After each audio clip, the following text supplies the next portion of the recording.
The Library of the Universe brought an unpleasant surprise to one of the visitors, in which someone treacherously stuck his blade. Turning around, the wounded man asked in a low and surprised voice how the young emperor dared to do something like this, and most importantly, what was the reason for such an act. Smiling, he said that the teacher can leave with a calm soul, because after his death, the emperor will finally be able to ascend to the throne. Sighing heavily, the hero noted that he understood everything, although he did not expect this. And after a moment, turning around, he decided to strike back. But the emperor continued to laugh, claiming that his mentor was plotting treason. The guards who were nearby immediately responded to the summons of the overlord. The young man immediately revealed that the emperor's mentor, Monan, had invaded the library in order to kill the junior emperor, a crime punishable by death. The teacher struggled to explain that he had been called to the library, but all he could say was that the junior emperor had actually surpassed his mentor. The palace guards were subordinate only to the highest level of authority, so they decided to immediately arrest the villain. As he fell, Monan managed to say that it was all unnecessary because his strength was draining out of him. At the same time, someone said that the emperor's mentor had committed suicide to avoid punishment. When the emperor heard about this, he thought it was a bad thing, since it was the voice of the 6 circles of reincarnation treatise. Moreover, the dragon egg was beginning to hatch, but it was not clear what caused its changes. The glow was getting brighter and brighter by the minute, clearly foreshadowing something grand. Suddenly, the young man felt an unpleasant tingling sensation in his stomach, and therefore immediately bent over. But in the next moment, the guy realized that the pain abruptly released. Only it was not clear how, with such a wound, our hero could remain alive. When the young man looked in the mirror, he couldn't believe his own eyes. The teenager was looking at a young face, which meant that somehow he had become much younger. Holding his head, Monan realized that the only explanation for what was happening was rebirth, although he didn't know how to describe it in words. Just when the young man decided to think about everything in more detail, he heard a strong knock on the door. A girl shouted that she didn't understand why her friend was hiding because the entrance exams were still more than 3 months away, and the student clearly wasn't going to embarrass his parents. Clutching his head in his hands, our hero was horrified by the fact that he had returned to 300 years ago, reborn in some schoolboy. Meanwhile, a voice outside threatened to kick the door down if the young man didn't show up immediately.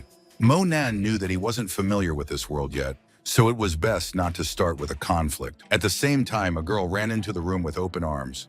She lunged at the young man with such force that she literally knocked him off his feet. He could only say that he didn't think he would be so lucky right after rebirth, as he carefully looked at Headman Susu. However, the brunette looked at Monan suspiciously, even though she didn't say anything. Suddenly, the girl started kicking the student, shouting that he was pretending not to know her, acting like a real fool. Hearing about some energy, Susu said that something was wrong with the young man, although it is quite possible that the reason is that he fell in love unrequited and now worries about this. After thinking about it, our hero decided that maybe this is the case, but only he has no idea who is his lady of the heart. At the same time, the headman said that the young man's impossible dreams about Lin Yutong had brought him to such a state. Suddenly, somehow, the guy's memory was filled with information that he loved this girl from childhood to the university itself. Although he immediately stopped the flow of thoughts and quickly ran somewhere. Looking out of the window, our hero saw the Yulanhua Hotel in front of him, deciding that this was the place where all his troubles began. 300 years ago, on Chinese Valentine's Day, Monan was going to confess his feelings to Lin Yutong in this hotel. But I saw her kissing Zhang Peijun at the main entrance of this place. The guy was going to sit in the toilet to calm down a little, but he couldn't restrain himself, and before leaving, he asked the girl a question, and she answered it. Everyone heard how the beauty turned to Zhang Xiao, saying that our hero was following her everywhere, but he replied that he would do everything possible to stop it. After that, Zhang Peijun and his friends beat Monan, so that he lay on the ground for a long time. Because of this, he could not pass the exams and did not meet the expectations of his family, thinking only of how to commit suicide. The young man was saved by his teacher, the celestial Ji Yue, who showed the way to becoming a supreme being, and then met his true love, Mu Xuanyin, but could not be with her because he was not strong enough. But all these events did not happen in this life, and therefore the young man decided that he would definitely succeed. For sure he would rule this world. Susu's voice startled the young man out of his thoughts, so the young man said that he didn't think about such a non-entity as Lin Yutong. The prefect didn't understand how her friend could have changed so much, although she was incredibly glad that he wasn't suffering at all. Our hero admitted that he did not even think that his friend was so worried about him, although there were a lot of things ahead, and therefore it was impossible to waste a single minute. Confused, Susu muttered under her breath that she didn't really care what was going on with the schoolboy. Once in the hall, the children heard the voice of the administrator, who anxiously said that they had found a dead person in one of the rooms. The surprised student asked if anyone had been killed in this place. As Monan walked to the door, he explained that it was none of their business and that they needed to get out of here. But suddenly, Susu grabbed her classmate's arm. The young man could not understand anything, so he looked at the brunette in surprise. The girl didn't want to leave this building, so she proudly stated that they should go and see what was wrong. Maybe someone needed help. The guy decided not to resist, especially since perhaps the headman is right. After a while, our hero explained that the doctor's already in place, and therefore he definitely has nothing more to do here. You can leave. The girl asked with sadness in her voice. Does the classmate really not feel sorry for these elderly people? Despite this, they help each other, celebrate holidays. At this time, the doctor was standing over the victim in the room and said something. Onlookers standing in the corridor noted that even elderly couples celebrate such a great holiday. It is pleasant, but on the other hand, it is unpleasant to die on such a day. At that moment, when the doctor was saying words of regret, our hero noticed some strange glow. The young man realized that this elderly gentleman had the power of a great cultivator circulating in him. The elderly man was trying to bring his wife back to life, but his strength wasn't enough, even though now help came in the form of Monan.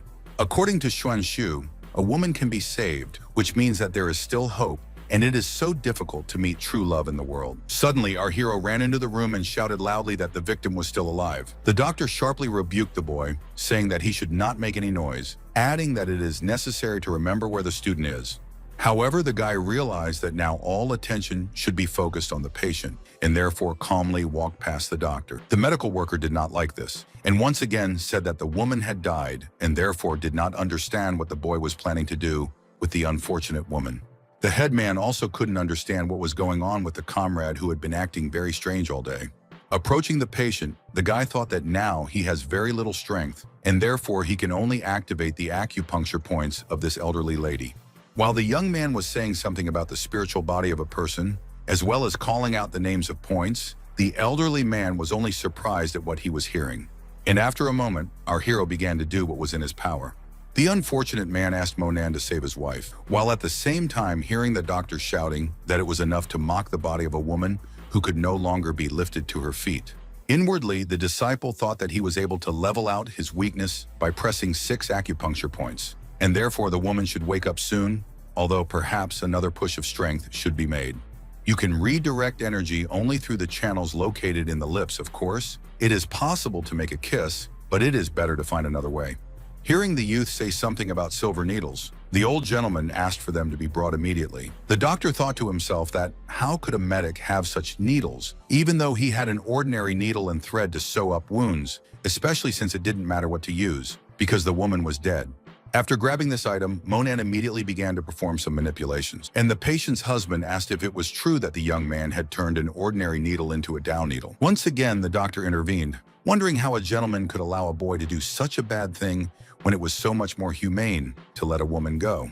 The crowd was also unaware of what was happening, and they really wanted to know who this young man was. After a moment, the young man was happy to note that the old lady's breathing had recovered. The guy had to spend a lot of spiritual energy on the divine down needle, and he needed to continue cultivating as soon as possible. To everyone's surprise, the woman who was supposed to be dead got up and started coughing. Surprised onlookers immediately began to gossip that the boy really managed the impossible. Hearing how the doctor reminded about the cardiac arrest, the nurse added that the young man was amazing.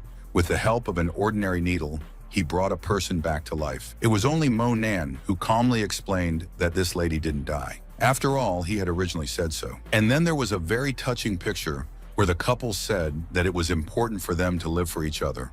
Unexpectedly, the man turned to our hero, saying that he could not find words to describe his gratitude, and therefore from now on, the Yan family will patronize the disciple. Immediately, the stranger noticed that the young man was covered in blood, although Monan again pointed out that it didn't matter at all. Finally, the prefect spoke up, and she asked where the student learned this technique and how it happened that he understood acupuncture. In a soft voice, he explained that he could teach Susu too if she wanted to. But just as they were about to enter the toilet, a man said that it was forbidden to enter because there were people from the Yan family inside.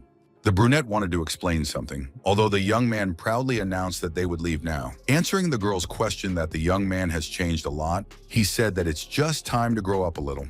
After a while, the students left the hotel to go about their business. At the same moment, a car stopped in the parking lot and several people got out. The hotel employee bowed, saying that Mr. Xiong had arrived. Two strangers were standing off to the side, discussing that the person in front of them was the person who runs the underground group in Qing district, and the third master of the Yan family was also there. At the same time, Mr. Xiong asked the hotel employee where his people were.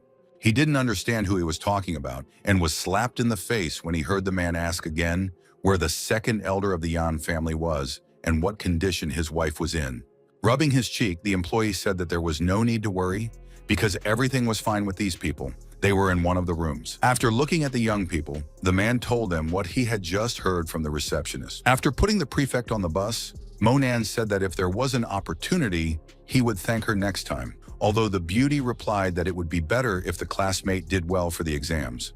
Smiling, our hero noted that he will definitely prepare to enter. Looking at the evening city, the guy thought that he couldn't even think that if he went through rebirth, so many amazing things would happen to him. So the disciple immediately called his grandfather to hear a voice that hadn't been heard in over 300 years. With tears in his eyes, the young man thought that his grandfather heard only yesterday, although for the teenager himself so much time has passed, and therefore he again wants to enjoy the same emotions as before. With joy in his voice, Monan explained that he was going to come over to stay for a couple of days, while asking how his mother and sister were doing. The man explained that nothing new had happened in the couple of days that they had been living without the guy, although there was a hint of longing in his voice. He added that it was late and that the old gentleman needed to rest, and that as for him, he would be coming soon to visit his family. After putting down the phone, the teenager remembered that in his previous life, he had spent very little time with his family in Mushuanyan, but in this life, he wouldn't make such mistakes. Time is short, and therefore it is necessary to immediately start improving and tempering yourself, because if there is no real strength, then all this bravado is just a dummy. After stopping a taxi, our hero decided that the spiritual element in this area was too weak, and therefore it was necessary to go to the suburbs. He had never been to this particular place, so he was glad when he found the river. Monan knew that no one would interfere with him at this time of day, so it would be possible to borrow a bit of strength from nature, although the most important thing was to choose the right cultivation method. After a while, the student began to focus, realizing that only in this way will he be filled with energy to the fullest. However, he suddenly stopped and said out loud that he didn't understand where the dragon in his body came from. Was that book really the 6th Taoist treatise?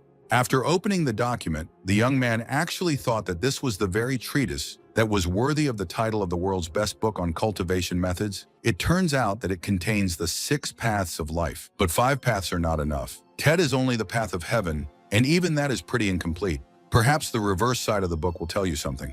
The young man did what he planned and decided that immediately after his rebirth, the book was torn into several parts which are scattered in different parts of the earth. And he thought to himself that since the ancient treatise favored his revival, in gratitude, he would collect all the parts and restore this book. Closing his eyes, the young man said that there would be a transformation of essence into energy, redirecting the flow of energy into the soul, training the soul and leveling the weaknesses of the conjugation of areas and the path of life. The next day, as Monan sat in the clearing, he told himself that he had already mastered part of the path of heaven, which meant that he was ready to meet Mu Xuanyin, but first he should go to the library and spend time preparing for the exams. But at that moment, a car stopped on the road. Looking out of it, the man shouted to the girl that she would not run away from him anyway. Despite this, the unfortunate woman did not even think to stop. On the contrary, every minute she picked up speed. And then there was a loud shot that almost stunned our hero, who could not understand what it all means. Turning around, the student carefully looked at the ill-wisher, who was holding a weapon in his hands. Pointing the gun at the teenager, the villain said that the boy was unlucky to be in the wrong place at the wrong time. After which, there was another explosion, even though Monan dodged the bullet with lightning speed. Picking up a small stone that was lying nearby, the guy immediately began to aim. Our hero knew that even such an object of nature can harm, if it is properly directed and put a lot of effort. Suddenly, the ill-wisher howled in pain as a rock pierced his forehead. And again, the teenager thought that fortunately, he had trained all night. Thanks to this, his body became stronger. Otherwise, it would have been him with a bullet in his head. Just one chapter of the treatise gives such amazing power, although the young man put this energy into a single blow, completely using it up. Monan could see that there was a girl lying unconscious right in front of him who needed immediate help. Therefore, the student had to examine this beauty as soon as possible in order to understand what condition she was in. After a while, our hero realized that this unfortunate woman had many wounds, and therefore we can only guess what she had to go through. Despite the human attitude, the teenager was a little embarrassed at the sight of such a beauty that he was holding in his arms. Opening her eyes, the unfortunate woman began to ask to be saved. Closing his eyes, the young man said that there was no point in worrying about his health because he would do everything in his power. And then he added that there were no traces of blood on the chest. The bullet went through. It remains to carefully examine the back. The guy knew that the situation was a little more complicated than he thought, and it wouldn't be easy to deal with it, although he could try using spiritual power and push the bullet out. In the next instant, the teenager started using something that looked like a spell. Much to the cultivator's delight, the bullet started to come out exactly as it came in. Putting the girl on the grass, the young man explained that he got the bullet, stopped the blood. In the near future, the beauty cannot make sudden movements. And as he left, he added that they were just random passers-by, and therefore the stranger must continue to take care of herself. The beauty carefully watched after this man who didn't even mention his name. And under her breath, she said that this is a very strange person. He just turned around and walked away, even though she is so attractive. And then she decided that this young man would not just leave her, they would definitely see each other again. After a while, our hero was in the library, thinking that it reminded him of many things. The young man knew for sure that the future could be changed, as well as to prevent the ascension to the throne in 300 years of a dishonest emperor. Taking one of the books, Monan was very surprised because the knowledge automatically entered his brain without even having to open the textbook. And after a moment, I thought that the traditions say that the content of the entire treatise of the 6 circles of reincarnation uses this analogy. This is really unusual. On the other hand, the ability to avoid reading will help save a lot of time. Suddenly, the student heard a voice that addressed our hero. The guy immediately realized that Vice Rector Tan was standing behind him. Smiling, the woman said that outside of class, you can just refer to her as Auntie because she and Monan's mother are related. She immediately asked why the student came to this place alone, without company, as it was before. After hearing about Yutong's name, the young man was puzzled and asked a counter question about why they should be together with her. The vice rector shouted that this girl had deceived her again, saying that she was going along with a guy, adding that she was unbearable, which means that you need to call her immediately and scold her. Monan couldn't fully understand why Auntie had come to this place. Perhaps she was specifically looking for a girl.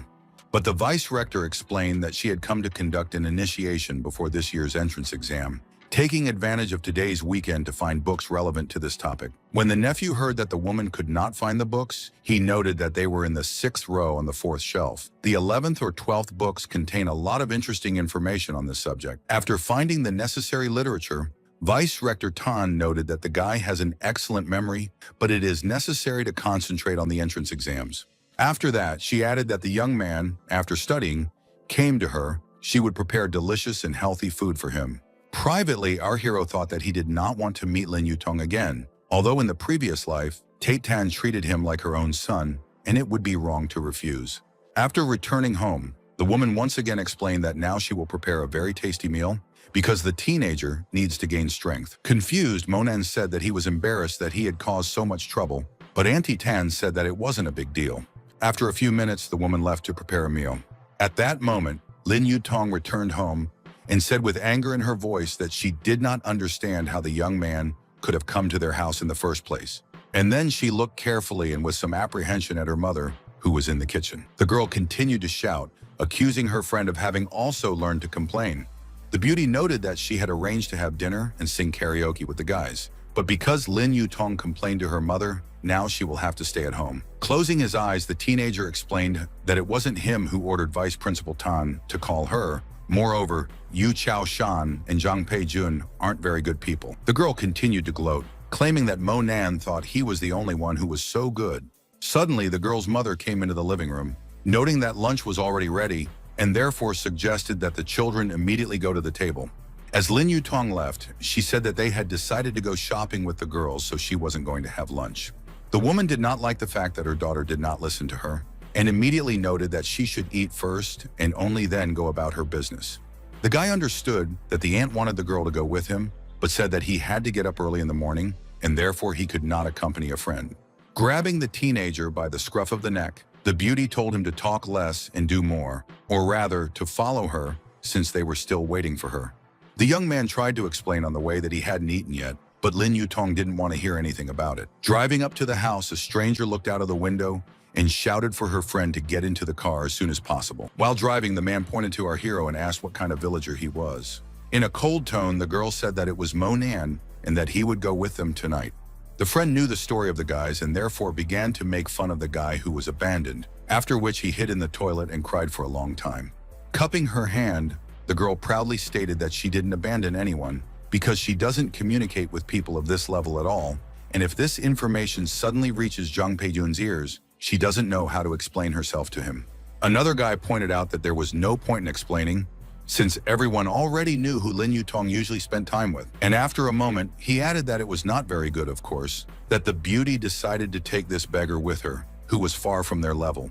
But Lin Yutong said that she didn't want to waste time talking because they were either going for a walk or it was time to leave. The young man continued to laugh, noting that there were some pathetic people in front of him.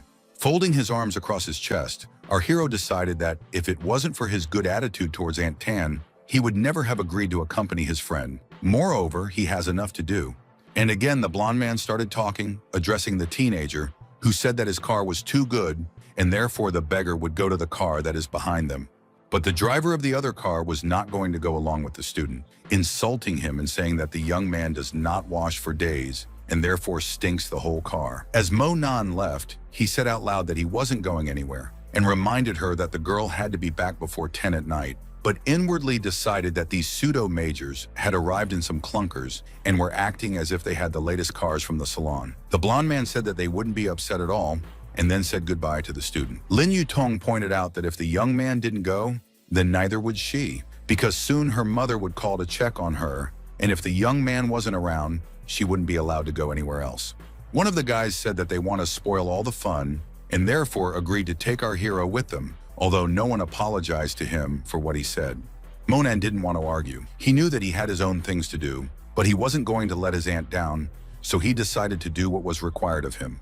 The blonde man glanced at his student and decided that now was the time to go and have fun.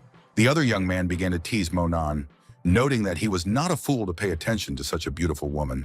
But it is not clear how a poor person can compete with many rich guys, to which the student is not indifferent. The teenager did not want to develop this topic, and therefore proudly stated that in fact he did not run after anyone and does not run. The very next moment, our hero's phone rang, which was something like a lifebuoy. However, the young man was unfamiliar with this number, although he saw that the caller had called 7 times, so it could be one of the old acquaintances. The young man decided that if the call comes again, he will definitely answer, but he will definitely not call back himself. The car was speeding along the highway and stopped after a while. The young men got out of the car and headed towards the restaurant. Our hero noted to himself that this place is very busy, despite the evening, realizing that the bar is in great demand. The guy was practical. Other than that, he hadn't eaten anything since his rebirth, so he was thinking about where to buy something to eat.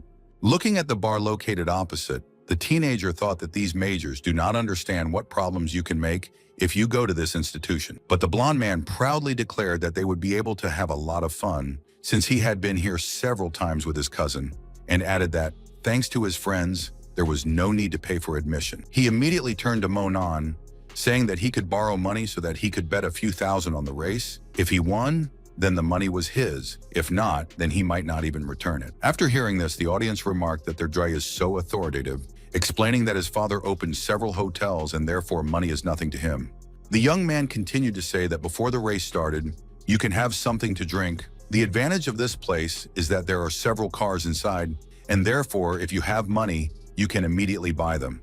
The other guy immediately asked what model of car Mr. J was talking about just now. And while the majors were discussing something, our hero heard his phone ring again. The young man remembered his promise, which is why he decided that he would not ignore the call, because it might be something important. A stranger was happy that he had finally managed to get through, so he asked to be put in touch with Monan. The man explained that he was the son of the elderly lady who was saved by the guy, but they could not meet as the student left the hotel very quickly. The young man once again thanked the savior, but immediately asked what they need to do. Because the woman is constantly sick, several doctors came to her, but they could not do anything. The teenager thought to himself that he was forced to use the needle and his life was saved. But since the true Kui wasn't cleaned, there were some minor complications. Monan honestly admitted that this was his mistake, but he would correct everything and explain that he was in the Motor City on Mount Sipping, After 10, he would be free, and therefore he could treat the elderly lady. Watching our hero from the sidelines, she said matter-of-factly that the beggar was probably trying to find 80,000. She also didn't understand why her friend was constantly calling someone, probably pretending to be busy so that he wouldn't have to pay for drinks. But at the same time, the blonde asked Mr. Yang what time it would start and who would be the best bet. He calmly replied that there is one person who is promising he definitely has to win. When they saw that Monan had come in, they started bullying him again, telling him to drink expensive alcohol, otherwise he wouldn't see it again. And taking out the money, he again told the friend that he was going to play big. She walked up to Lin Yutong and immediately noted something about the beauty's figure. However, she did not like this treatment, and therefore she quickly removed the young man's hand. Although the blonde's mood suddenly changed, he informed everyone in the audience that they would go for a little walk with the girl before the show started. Friends in a good way began to encourage their friends, who had already gone out on the street and therefore did not hear anything. After a while, the young people came to the parking lot, where, apart from them, there was no one else. Jay immediately suggested that the embarrassed beauty go to the car so that no one would interfere with them. The friend of our hero looked at her friend, although she was silent. Confused even more, the student began to say that this wasn't really the right place. And after that, Lin Yutong intuitively opened her mouth and placed her finger on her lower lip. The young man's reaction was not long in coming, and he immediately noted that he liked it when she did something like this.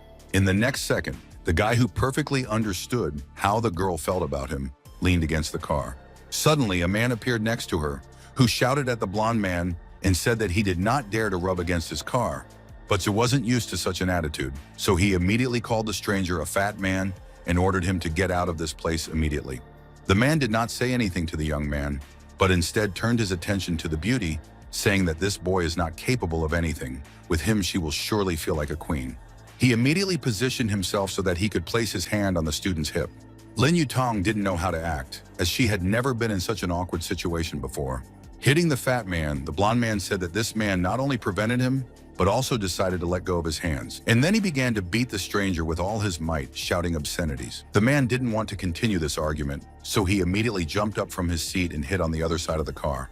The blonde was so far apart that he hit the side mirror, which immediately fell off and then resumed shouting again. At that moment, the stranger decided that all this was out of bounds, and therefore declared that the boy did not understand who he was even trying to contact. Grabbing the glass in his hand, the blonde man said that if the fat man didn't get out of this place immediately, he would regret being born at all. At this point, the verbal altercation ended because the man was smarter and ran away. After a while, the door to the bar opened and two young men appeared in the doorway. With anger in his voice, Jay continued to say that some stranger dared to yell at him. Friends did not understand what was being said, and as usual, they began to tease their friend, noting that something was wrong with that. With pride in his voice, the young man explained that it was not about him, but about some stranger who ran them, although in the end, the guy still showed who is stronger and whose place it is. But the friend explained that you should not be angry with the man, because Lin Yutong is so charming that everyone around her notices her. The beauty heard pleasant words addressed to her, and therefore was very proud of herself. But the guys were more concerned about whether they would get into trouble again because of this person who might complain. Laughing, the blonde assured everyone that the car in which he tore off the mirrors was a couple of decades old. Compared to theirs, it was generally old. Rich people would never sit behind such ruins, and began to laugh that even their beggar was richer. In addition, their friend Ian is not only the owner of the bar, but also a racer, and therefore this is completely his territory. Raising his hand, one of the guys shouted that there was still time before the race, and therefore they could go a couple of laps. Thinking about it, the girl said that it seems to her that racing is a real danger. After hearing about this, Mo Nan confirmed that Aunt Tan would never allow her daughter to go there. The blonde guy didn't like this, so he shouted that the beauty can afford anything she wants, and as for the beggar, he shouldn't talk about such things. And after a moment, he added that they generally call Yu Tong with them. As for her friend, he has no money, no car, and is still climbing somewhere. The young man, shouting at the girl, told her not to drag anyone with her next time, as this only spoils the mood. Looking at the teenager, the beauty thought to herself that this man cannot even stand up for himself. He is insulted, and he only stands, and therefore aloud stated that he should return home. She will cope with everything herself. Our hero was a responsible person. He said that first a friend should call her mother, after which he would immediately leave. She started shouting again. He didn't like this beggar man pointing someone out. Once again, the young man decided that he didn't want to waste any of his time or energy on this bad person. Lin Yutong promised to call her mother, hearing the guy explain that it was good because he still had one important matter to attend to.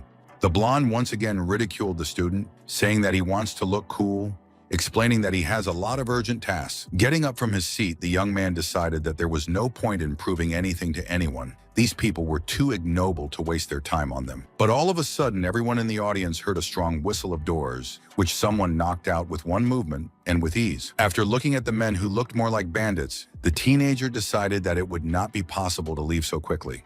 Pointing at Zhao, the guard turned to Mr. Wang and asked if it was true that the kid was threatening him. The man did not plan to stand on ceremony and therefore shouted that it was really him. Horrified, the blonde thought to himself that he hadn't even imagined that this fat man would bring a bunch of people with him.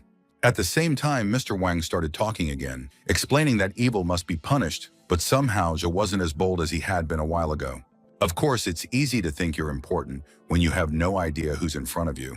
The guy began to justify himself, saying that the man began to molest his girlfriend, and therefore he decided to fight back to protect the honor of the beauty. The man didn't like it, and he pointed out sharply that no one had the right to behave inappropriately on his territory. Monin closed the door behind his friend and decided that he had nothing to do with Zhu's affairs. But there was Lin Yutong in this room, who couldn't be left alone, because if something happened, Aunt Tan would never forgive the young man. Mr. Yang asked Bao what was going on, then asked him to calm down, saying that he would compensate for the damage, but there was no need to start a showdown in this place. It was not good. The young man told Lao Yang that he had no complaints, but the owner would not tolerate such an impertinent attitude towards himself. Mr. Wang didn't say anything more, but walked over to the blonde man and slapped him across the face. The impact was so strong that the young man immediately fell to the floor. The girl, who wanted to protect her boyfriend, couldn't think of anything else to do but say that Father Zhe was a great man, so these people would regret contacting them in the first place. The man explained that he just slapped the boy who dared to break their family car. There's nothing wrong with that. Young Lao Yang once again decided that now was the right time to settle the incident, so he said in a gentle tone that the car would be repaired by the best craftsman and it would be returned to its original condition in a few days.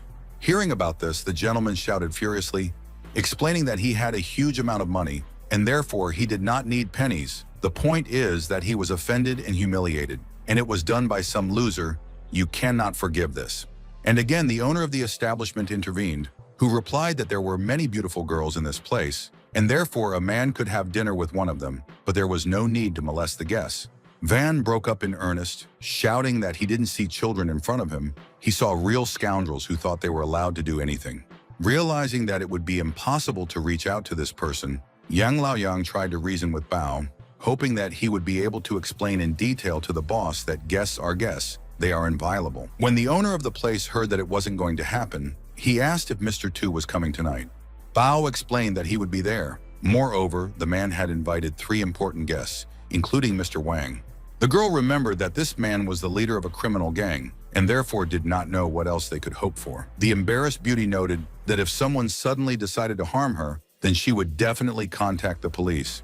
Lin Yutong proudly said that she had already called the law enforcement agencies, so the officers would be here very soon.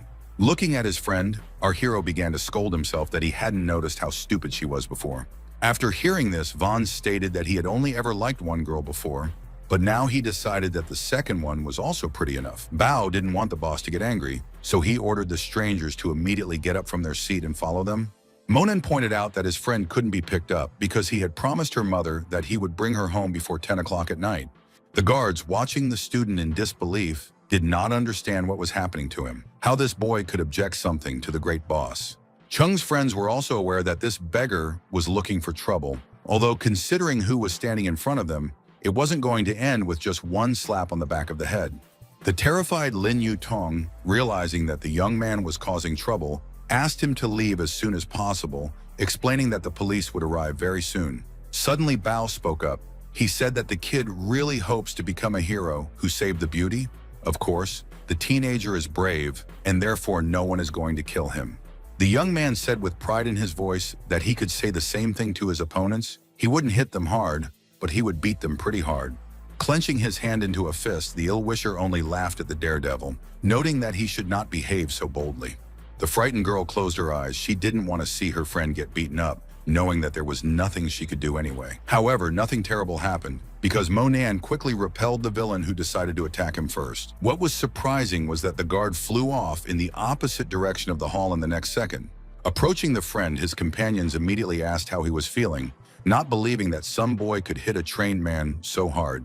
Realizing that this person wasn't doing well, the villains immediately cursed, realizing that they definitely had to fight back. However, this was not destined to happen. Our hero, realizing that he was about to be attacked, managed to react in such a way as to attack first. After looking at Mr. Wang as well as Bao, the guy addressed them, explaining that it was their turn because they were so bold and fearless. Our hero remembered how the fat man spoke badly about girls, and therefore said that he had too dirty a mouth, and he simply had to pay for all the nasty things that flew out of it. All of a sudden, the teenager quickly ran up to the man and delivered a cutting blow without any words. The man flew into the rack and slowly slid down it to the ground, but he couldn't even say a word. Bao didn't want to fight, so he just said that since there was such a daredevil in front of him, he would go and inform Mr. Tu personally about what had just happened here. A few minutes later, looking at his boss, the same young man ordered other security guards to immediately take him out of the establishment because it was dangerous to stay in this place.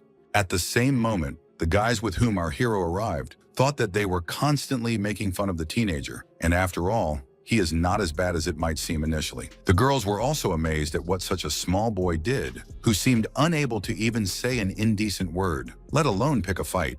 After looking at the beauties, Monan immediately ordered them to leave, and to do so immediately. Lin Yutong said that she would stop acting like a hero, and they would all go outside together right now, get in the car, and go home. However, the guy explained that this should not be done. The problem must be solved here and now, otherwise it will cause even more problems in the future. Suddenly, one of the guys shouted he noted that it was too late to leave, because help had arrived to the villains. At that moment, the guys began to forget who exactly started it all, and therefore tried to shift all the blame to our hero. The guy replied in an indifferent tone that his friend was really stupid, and again repeated that everyone should leave immediately. He would be able to solve this issue himself. The girl was angry and therefore said that Monan had started all this, and therefore he should finish it, and they would go home. At that moment, a strange man said that he had heard that someone had started a quarrel on his property, and therefore wanted to see who it was. Opening the door with his foot, the student proudly announced that this person was him. After looking at this villain, our hero asked if the most respected Tu was really standing in front of him. Without any anger, the young man said that the kid was very skilled, but he probably didn't think that he would have so many opponents. Monan honestly admitted that he didn't want to hurt anyone, so the best solution would be to forget everything and go their separate ways. Pointing to the moped, Mr. Tu said that if the boy put his face to it for 10 minutes, he would forgive him this time. The teenager was brave and replied that he didn't have time for idle talk. And then he delivered a crushing blow to his opponent, who clearly did not expect anything like this. This was really strong because the villain was already a few meters away from where he originally stood in an instant. Tu didn't understand how any student would dare to raise a hand against him, so he said that with martial arts, everything is clear, but whether the young man will be able to escape from the car. Getting behind the wheel, the man shouted that the guy must pay for everything he did because someone has to cover all the costs. Monan stared at the car's headlights, which were blinding him right in the eyes, but he didn't make a move to leave the road. As for the opponent, he immediately began to gas, showing everyone present that his intentions were firm. Startled onlookers discussed among themselves that the boy was playing dangerous games, but no one here was planning on joking. At the moment when the car started moving, our hero confidently put his foot on the hood. Watching everything that was happening, the guards did not believe in what this boy was doing. They understood that somehow he managed to stop a multi-ton car, but it was something incredible. And while the two men were talking, the young man just as easily turned the vehicle over, which was now lying on the roof. But this was not enough because the teenager pushed the car towards the fence that separated the road from the abyss. This was the most dangerous situation for Mr. Tu, who was only a few meters away from the cliff. Cautiously, the villain asked Monan not to raise her foot in any case, adding that they could discuss everything in a calm atmosphere. And again, the audience said that before him is a real monster who does incredible things and does it so easily and at ease. Putting his foot on the car, the student indifferently asked the ill-wisher if it was true that he would take and run him over as compensation. And again, Tu shouted, justifying that the teenager really did not understand everything correctly. Just the brakes in the car broke, and so no one was going to wish harm to the boy. Our hero immediately asked, what about the compensation? The terrified driver asked Bao to come to him immediately, and transfer all the money from the card to Monan's account. The bodyguard never contradicted him, so this time he did as he was told. Holding the map in his hands, Bao stated that there were about 200,000 on one of them and about 400 on the other. Realizing that life hangs in the balance, the man ordered the student to give the card with the most money, adding that he was so scared that he didn't need any money at all. Smiling, the bodyguard handed the plastic to our hero, calling the code and noting that he can withdraw money at any time, because now the entire amount rightfully belongs to the guy. However, the young man was really upset and therefore said that this money can only calm him down for a while, but only how long Mr. 2 stays in the hospital depends on him. The villain was angry and therefore began to insult the student, who immediately raised his leg, after which the car flew off into the cliff. When Bao approached the guards, he immediately ordered them to go down to save their boss, because it was unknown what condition he was in. And then he added that all those who are idle should immediately destroy this filthy boy who decided to harm all the people in their organization. In an icy tone, Monan said that he was still being hindered, which meant that no amount of money would help these people at all. Bao was silent, though he kept a close eye on the new cars that had just pulled up to the highway. Mr. Zhang suddenly appeared, and a young man greeted him happily. A moment later, he said that he arrived just in time, because they were in a difficult situation, and the whole team hopes for the support of this great man. Zhang glared at the kids and asked them what they had decided to do here. Had they forgotten that everyone had been living by the law for a long time? Bao, forcing a smile, began to justify himself, explaining that they didn't want to hurt anyone. They just wanted to scare the little brat who dared to let Mr. 2 down the mountain. Calling our hero by name, the man also asked if it was true that there was a cultivator in front of him, just in case. With surprise in his voice, the guard asked if the big boss really knew this student. The man, when he heard that Bao spoke unflatteringly about the young man, hit him, saying that they had no right to even look askance in the direction of this boy, adding that those dilapidated cars were worthless at all. Rubbing his injured cheek, the young man couldn't realize that this humble person was a good friend of Mr. Xiang's. Therefore, he immediately bowed, saying something about the fact that they did not know anything, made a mistake in their actions. But our hero didn't pay attention to this petty person. He had his own business to attend to, so he immediately asked if it was true that Mr. Zhang was sent by the Yan family. The stranger replied that his name was Jin Zhang. His brothers called him Grandpa Zhang. Last time the guy did not fully cure his mother, so he hurried to come so that the cultivator could finish the job. Monan calmly said that he was done with his business. He could go to the woman, but he didn't know what condition 2 was in. But the man insisted that nothing terrible had happened, which our hero agreed with, saying that he did not want to stand next to garbage, which does not respect anything and no one. As Bao watched the cars disappear, he was glad that he hadn't let his hands run wild, because then he would definitely have been in trouble. The car was moving very fast, so Monan was soon taken to the patient. After looking around, the disciple realized that this was a 12-symbol dragon manor that was guarded by the dignitaries of the country, and since this was the case, it was clear that the Yan family had great connections with the upper classes. Already standing in the house, the young man admitted that he would definitely help, but before midnight he needed to return home, because in the morning he would have to get up early. The man understood everything and replied that he would not have to wait long. He would just go down and notify the owner of the house about the arrival of the healer. And after a moment, our hero looked after the retreating man. The jade caught his attention, although it was strange that there wasn't a single talisman in the nightstand that actually had supernatural powers. Suddenly, the disciple was startled out of his thoughts by a voice that asked if the young man must despise their family's collection for frowning at the jewelry like that. Monan raised his head and carefully looked at the blonde who was standing in front of him. The young man didn't plan on bragging, but he honestly said that he did know a little about jade. The blonde girl said that modesty was not necessary for this boy and immediately introduced herself, explaining that her name was Yan Qingxi. The guy decided that he should say hello again, then asked if the girl would take him to the patient. However, the girl did not understand why there was such a rush, so she said that now her grandmother has a master who is trying to deal with the problem. Inwardly, our hero thought that no master would be able to match the strength of the Emperor's mentor, and therefore this is all just a pointless waste of time. At the same time, he picked up the phone, realizing that it was almost midnight. Suddenly, another man entered the room and ordered his daughter not to worry about her grandmother because she was in good hands. Passing his hand to our hero, the owner of the house explained that his name was Yan Longsheng, and it was he who contacted the guy on the phone. And therefore, I am glad that the teenager did not refuse their request and came here. Monan immediately shook the man's hand, saying that he wanted to fix the residual problem first and then he could thank him. Smiling, the owner of the house noticed that the real doctor was standing in front of him because he immediately thinks about the patient. He immediately pointed out the door to the teenager, saying that now the guest can go to Mrs. Yan. A second later, Monan found himself in a small courtyard that led to a separate house, where the lady of the house was temporarily placed.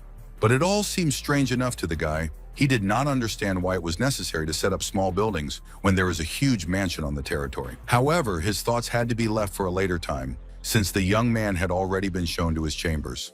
One of the men at her bedside looked at her with disdain and remarked that they were probably looking at someone who thought he understood what acupuncture was. It seems that this boy tricked Mr. Yan into believing that he could heal his mother, but there's no need to worry, because Monan will have the opportunity to observe the work of a true master. The young man asked for silence because they were in the patient's chambers, but again he heard insults in his address at the expense of the fact that such a fraudster, even after looking at the work of the great master, would never be able to repeat it. Approaching the woman's bed, our hero immediately determined that she was poisoned. But the question was, which of those who had just insulted the young man was involved? The same theory about poisoning was voiced by the master, who wanted to know who it could be. One of the men explained that security was already working on it, but it was important for him to know if Mr. Jing would be able to remove this poison from his system, hearing that it was already in place, and therefore, following his instructions, everything would be fine. And after a moment, he added that the main nuance is that it will be necessary to prepare a potion, and herbs are very expensive now, and therefore you will need to pay. Laughing, the healer promised that they would quickly get the woman back on her feet. Then he asked his assistant to immediately bring him a first aid kit. But then something indescribable happened, because one of the girls immediately ran up to this guy and broke a small wooden box. Looking suspiciously at Mr. Jing, the young woman explained how it was possible to save someone without asking her permission. In a stern tone, the man turned to Secretary Zhang, saying that something was wrong with her because there were medicines in the box that were supposed to save Mrs. Yan's life. Putting a hand on the woman's shoulder, Yijin Sheng spoke up and asked her not to interfere with the doctor's work because they all have the same goal.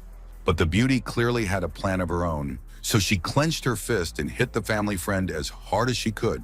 This caused the unfortunate mister to immediately fly to the opposite end of the room. Opening one eye, the man realized that this was not a secretary and therefore immediately ordered the guards to immediately grab her. Drawing their weapons, the young men immediately ordered the imposters to stop and raise their hands. But the villain knew exactly what she was capable of, so she didn't plan on giving up so easily. At the same time, gunfire erupted in the room, but thanks to her lightning-fast speed, the imposter easily evaded the bullets. Realizing that the weapon needed to be reloaded, the beauty immediately took off her glasses and carefully looked at the bodyguards. After that, the girl with great strength and speed sent each of the windows in the direction where the guards were standing. The accuracy of the villain could be envied, because the glass clearly dug into the forehead of the guys. Senior Yan immediately claimed that some stranger had entered their house and decided to show that she was in charge here. Then he told Mr. Jing that if he could save his family today, he would definitely thank him. The master, realizing that it was a lot of money at stake, began to reassure Yan Lao, noting that he would quickly deal with this dangerous criminal. For the first few minutes, the old man pretended to be some kind of hero, probably in order to look more solid. Watching this man, the host speculated that Mr. Jing was indeed a Qigong master, which is very rare. Finally, the man finished his rituals or his training and immediately jumped so that he could strike the imposter. But the young woman didn't seem to care at all, as she easily fended off all of her opponent's blows. With anger in her voice, the ill-wisher said that she expected to watch the spectacle, but she was completely disappointed because the old man was no good for anything. The man immediately replied to the beauty that first she should meet with his Qigong energy and then say something about his weakness. Pulling a wooden barrette out of her hair, the villain explained that she sees only a superficial Qigong and will now demonstrate that it is very easy to break it. You don't even need to try. And without finishing the sentence, she immediately threw the object in the direction where Mr. Jing was standing. The old man didn't even have time to realize what was happening, and the hairpin was already digging into his shoulder. Pressing his hand to his wound, the master complained that he really didn't think something like this would happen to him. The owner of the house, who had previously raised Jing almost to the skies, now realized with horror that the man had lost to some girl. At the same time, while looking at Secretary Zhang carefully, our hero thought that her face seemed too familiar to him. The girl was also looking at Monan, even though she didn't understand what he was doing in this house. After that, the villain turned her gaze to the woman who was still lying on the bed. Now it became clear to everyone that the imposter is a murderer who planned to complete the case. But Yunlao blocked the road, asking how much the woman was paid for this dirty work, adding that he could give her 10 times as much money, but if she decided to offend their family now, she would pay for it in the future. Zhang said that it doesn't matter to her whether she kills one family member or the elderly together, although if she wants to, she will destroy absolutely everyone, because it's a simple job. At the same time, she threw the second hairpin that was in her hair towards Jin Xiong. The situation was getting worse by the minute, and the son of the sick woman, who could have been killed, but was not killed, also understood this. Standing next to the bed, the villainess took out a knife and ordered everyone to stay where they were, even though she heard Mo Nan say that the woman was his patient and no one dared to harm her. One of the family members ordered the boy to be silent because he is nobody, and his words can affect the fact that Zhang will destroy everyone. Closing his eyes, the old man also said that there was no need to chase cheap popularity. It was better to leave the showdown to the elders. The girl could not remain silent, and therefore she began a verbal altercation with the young man. But the guy did not care what the ill-wisher said. He carefully studied her facial features. Jin Xiong, unlike the others, bowed to the guest and explained that this woman was a level 4 assassin, so the boy didn't need to sacrifice his life unnecessarily. But our hero didn't hear these words, so he told Zhang that if she left now, he would never pursue her. Watching what was happening, one of the family members again thought to himself that the boy was just tired of living. All of a sudden, a young man burst into the room and looked at the group intently. Turning to a colleague, he asked why she was taking so long, because during this time it was possible to complete the task. Turning her head in the direction of the disciple, the beauty noticed that this guy is not simple and therefore should be wary of him. Pulling out a weapon, the man said that the woman is increasingly degraded, since she is afraid of an ordinary schoolboy who does not even know how to fight. Monan wasn't used to talking much. Instead, he picked up a piece of wooden box from the floor. At the same time, he threw it in the direction of the villain. It was a magnificent blow as the shrapnel sank hard into the man's arm, forcing him to release the gun. But this did not stop the ill-wisher, who noted in an icy tone that he was facing a child who believes that he can attack. Monan shouted loudly that the villain deserved it, because he came to this house to threaten defenseless people. And then something happened that no one expected, because somehow the guy wasn't there. The opponents realized that something bad was going to happen next and immediately tensed up. And this is something bad followed, because in the next second, the ground began to crack under the feet of the villains. Monan icily stated that if people took even one more step, they would immediately die. The injured Jin Xiong nervously asked his guest if this was too much. After all, even the ground had already opened up. Where else to go? For the first time that evening, Mr. Yan recognized that the boy actually had unlimited power. So the old man asked the young man to save his family in exchange for a great reward. The young man replied that this was unnecessary. As long as he was in this room, the villains would not be able to harm the sick woman in any way. If we talk about the rest of the family, then if they do not start acting on their own, then they will be all right. At the same time, the imposter thought that they really couldn't handle the guy because he was incredibly strong. And as she hurried away, the girl added that today they had encountered a virtuoso master, and therefore they had nothing else to do here. Out of the corner of his ear, our hero heard a man say that he probably belongs to some ancient military family. Therefore, it is better to forget about completing this task forever. After running into the room, a terrified Yan Qingxi asked how everyone was feeling after the earthquake. However, she heard that there was nothing wrong. It was just that their guest had performed certain tricks in the room. However, the blonde did not believe that everything was already over, although her father once again hurried to reassure her. At this time, our hero has already approached the patient and began to use his healing technique. At the same time, Monan heard the master begging for forgiveness for his unsightly behavior, saying that only a young man would be able to help this elderly lady. Realizing that Jin wasn't needed in this bedroom, he decided to leave. Only Yan Qingxi asked questions as to why no one in the audience had stopped the villains if they were truly so dangerous. Hearing this conversation, the teenager asked why it was necessary to stop these people. But the blonde continued to explain that the boy is so strong. Despite this, he let the bandits go. It is possible that he is in league with them. Looking askance at the beauty, the guy honestly explained that he did not know what to say in this case. The girl's father did not like the way she talked to this difficult guest, who must be treated as politely as possible. Therefore, the man said that his daughter was still too young. You should not be angry with her. And the girl was ordered to approach the young man and ask for forgiveness for all that she said. An embarrassed Yan Qingxi immediately did as she was told. The teenager calmly asked that nothing like this happen again in the future. In the next minute, The father asked his daughter to immediately make some tea for Monan so that he could relax and switch gears. With downcast eyes, the blonde replied that everything would be ready in a few minutes. And just as the beauty was about to leave the room, she saw her grandmother slowly open her eyes. The happy blonde immediately started shouting that her beloved granny had finally woken up. As for our hero, he explained that now the woman is not in any danger, and therefore he will go home. However, old Yan didn't want to let the youth go, asking him to stay for a while to discuss something. After looking at the time, the young man tiredly said that he would be able to set aside some more time. Laughing, the host asked his guest to follow him to the study. He told his granddaughter again that she should remember to bring them tea. The girl didn't say anything, but she was very embarrassed again. After a while, the table was set and the two men sat across from each other. Slowly pouring the tea, the blonde didn't dare say anything. Suddenly, the silence was broken by the owner of the house, who asked the guy to feel free and at ease. The young man was hungry, so at that moment he was not going to be shy, and downed a small cup of tea in one gulp. Yan Qingzi took this as an insult, as she knew that the tea ceremony was absolutely required to be honored by everyone. And the old man had already mentioned that the two hitmen had come from Cloud Twilight Energy, and he wanted to know if the young man had had time to see any features of the villains. However, the guy did not answer the question. Moreover, he asked a counter question about what it is in general. The owner of the house smiled, although it was strange for him to hear that such a strong boy had never heard anything like this. But Mr. Yan didn't put much emphasis on it, explaining that it was an ancient martial dynasty of cultivators in the martial art, the first area being those who refine and temper the artery to manifest the Mingqian power. The second realm can include those who temper the second blind vein. These people are scary, although even more dangerous are those who train the third vein, because they have achieved the power of transformation. The guy thought that this information was new to him, because the father mentor told something completely different. If that girl belongs to the dark realm, then these ancient military dynasties aren't worth paying attention to.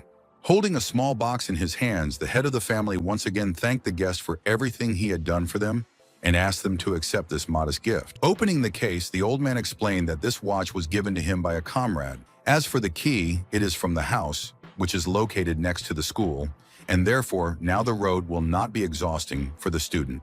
The young man didn't expect to receive something like this, and sincerely said that he really liked these gifts. The blonde girl immediately started to say something about her grandfather's watch with anger in her voice, but Mr. Yan managed to stop his granddaughter from saying anything unnecessary again.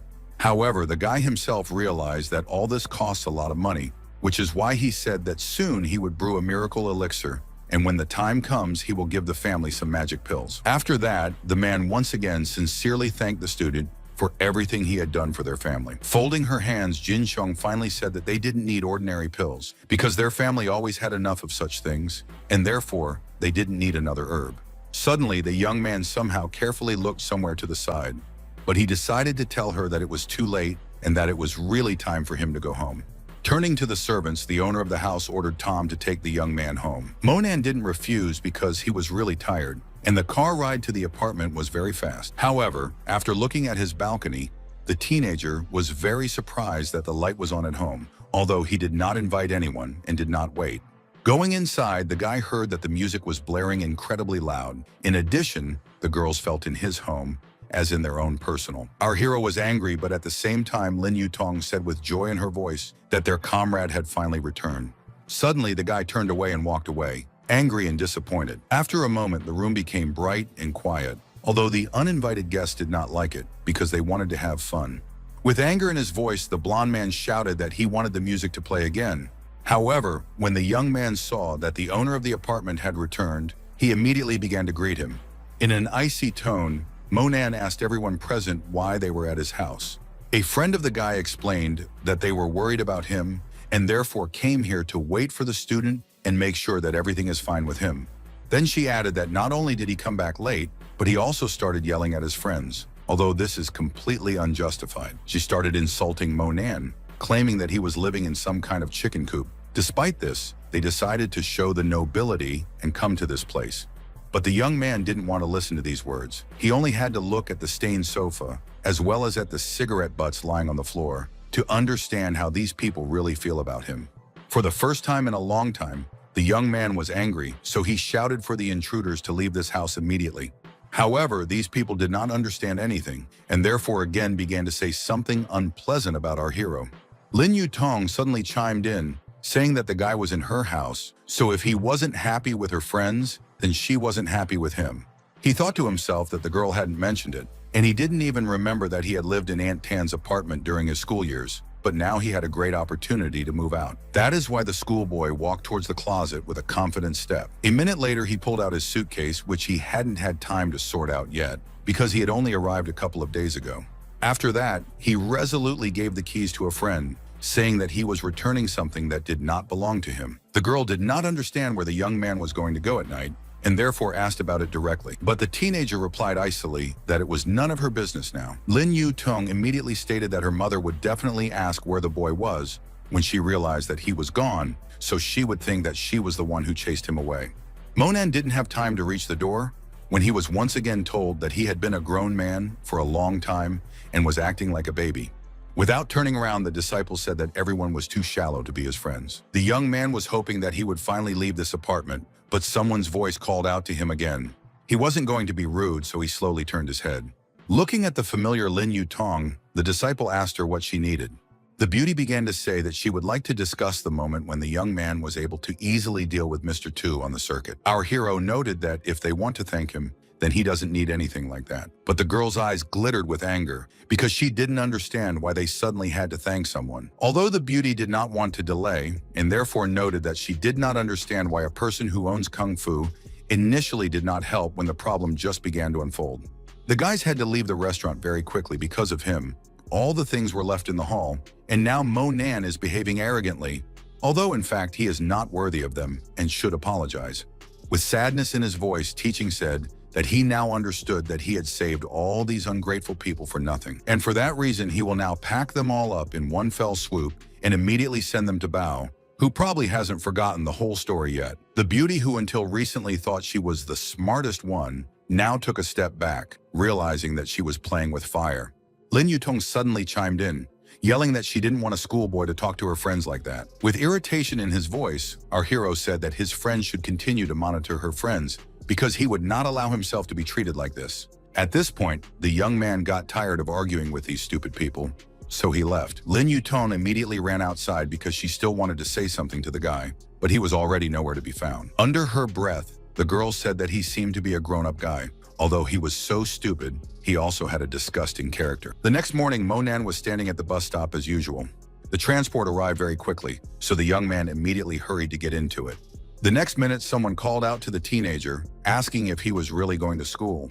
Smiling, the beauty added that the guy decided to come to the institution earlier than everyone else, and therefore it is very commendable. After that, the beauty closed her eyes and smiled even harder. The guy did not immediately understand who was standing in front of him, although then memory suggested that this girl was a class teacher. Our hero still wanted to think about something, but at that moment the bus braked sharply. Everything happened so quickly and unexpectedly that the beauty was literally imprinted in the student. Confused, the teacher closed her eyes but couldn't find the strength to move away from the boy. Finally, the girl turned away and quickly apologized for the incident that just happened, explaining that she was just standing too close. The young man decided that all sorts of things happened on the bus, so he invited the class teacher to sit down, explaining that he would also find a seat nearby. After these words, the teacher relaxed a little and even smiled. However, this was only the beginning of the story because a man came very close to the school employee. The man got as close as possible to the bag, although he noted to himself that it would be very difficult to remove it. The beauty looked at this man with a certain apprehension, knowing that nothing good could be expected from him. What was interesting was that Monan noticed that the homeroom teacher had noticed the thief, and he was pleased that she was so vigilant. At the same time, the ill-wisher started insulting the girl, and a moment later, realizing that the teacher's bag could not be taken away, since she had taken care of it, he noticed a woman standing very close. The advantage was that the lady was holding on to the handrail with one hand, and the other was relaxed, so it was very easy to remove the shoulder strap of the bag. So the villain muttered under his breath that if he did, he would steal from this fat passenger. The young man's eyes lit up, as if he had already seen someone else's bag in his hands. But at that moment, our hero's homeroom teacher approached this woman and told her not to take a nap on the bus, but to watch her wallet. When the thief saw that the second victim was also out of reach, he shouted at these passengers as hard as he could. At that moment, the woman herself understood everything, and therefore asked people to carefully look at this young man who planned to pick other people's pockets on this bus. The villain didn't like the way people looked at him, so he immediately started insulting the lady. However, the beauty again said that everyone should remain vigilant, since this person is a professional pickpocket. Everyone in the audience glared at the young man, who didn't know what to do. A minute later, the driver joined in and shouted that if the thief dared to harm anyone, he would personally twist him up and quickly send him to the police station. Pulling out a knife, the robber replied that he had no idea who would be able to contact the police at all after this. The passengers looked at this good man warily, wondering what they should do next. The villain put a knife to the woman's face and started talking about how he had just stolen her purse and now plans to take her bag. Moreover, she will not be able to do anything about it. Opening the lock, the lady explained that there was nothing of value inside at all. But the ill-wisher explained that he knows the price of this bag, and therefore it does not matter to him what is inside. The teacher could not be indifferent. She demanded that the villain immediately give up the bag and purse, saying that one of the passengers was definitely calling the police. The situation was getting worse by the second, even though she didn't seem to notice it at all. Turning his gaze to the homeroom teacher of our hero, the man said that since she is so smart, she will pay for all that she has already managed to tell him. After that, the thief drew the blade across the girl's face, who immediately howled in pain. The bus immediately started to panic, so the driver immediately stopped the vehicle and opened the door. Monan understood that the driver didn't expect the villain to escape so quickly, even though he didn't plan on giving up so easily. The young man didn't want to waste a single minute, and in a moment, he was on the street. The young man knew perfectly well that it would not be possible to escape him so quickly and easily. However, the opponent didn't know who he was messing with, so he just teased and kept running. At one point, our hero froze in place, although it didn't look like he was planning to give up. And this was true since the teenager had other methods, one of which was throwing a stone in the direction of the bandit. The rock hit the young man's leg hard, cutting a gash in it. Falling on the roadway, the thief tried to understand what happened to his limb and did not notice the car that was flying directly at him. The driver did not react in time and therefore braked sharply, although he managed to hit the person. Monan carefully looked at the villain who was sprawled out on the asphalt, even though he didn't feel sorry for the man at all. The main goal of the young man was to pick up the bag and return it to its owner. The guy just said that if the bandit hadn't hurt the homeroom teacher, maybe he would have let him go, and so he had to answer for his act. After a while, our hero calmly entered the bus, which still did not leave. But unfortunately, the teenager did not notice a flattering picture, because the lady who was robbed complained about her savior, noting that if she had not intervened, no one would have even thought to take her bag. The young man's eyes were filled with indescribable rage at what he heard. Suddenly, one of the passengers happily shouted that the student had returned. Moreover, he managed to take the bag from the offender. The guy didn't say anything. Instead, he tossed the owner's item dismissively. Most of all, the hero was interested in the teacher, whose wound he immediately began to examine. Looking into the purse, the woman shouted in dissatisfaction that there was not enough 10,000. She immediately grabbed her rescuer by the scruff of the neck, intending to make some demands on him. The passenger shouted at the whole bus that she definitely remembered that there were 13,000 in the bag, and only 3 remained. Therefore, this boy robbed her, although he pretended to be so noble. Monan was so tired of helping people and receiving only insults instead of gratitude that he slapped a stranger in the face. However, this did not stop the woman. She said that at first the student robbed her, and now he also decided to beat her, but she was not really afraid of anyone. The teenager wasn't going to explain anything, so he slapped her again. After a moment, Madame screamed again that she wished at least someone would save her from this crazy man. After hitting the ungrateful passenger, the young man finally told her to shut up because no one was interested in her speech. And so that the woman understood what she had done, very soon she was pushed out of the bus.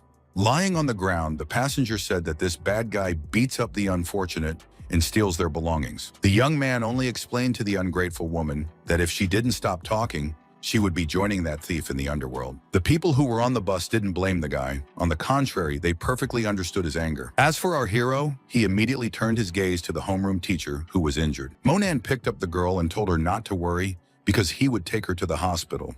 The beauty was embarrassed that the teenager would have to carry her so far, but the young man said that the hospital was somewhere nearby. Very soon, the student watched as the medical team quickly took the patient to the ward.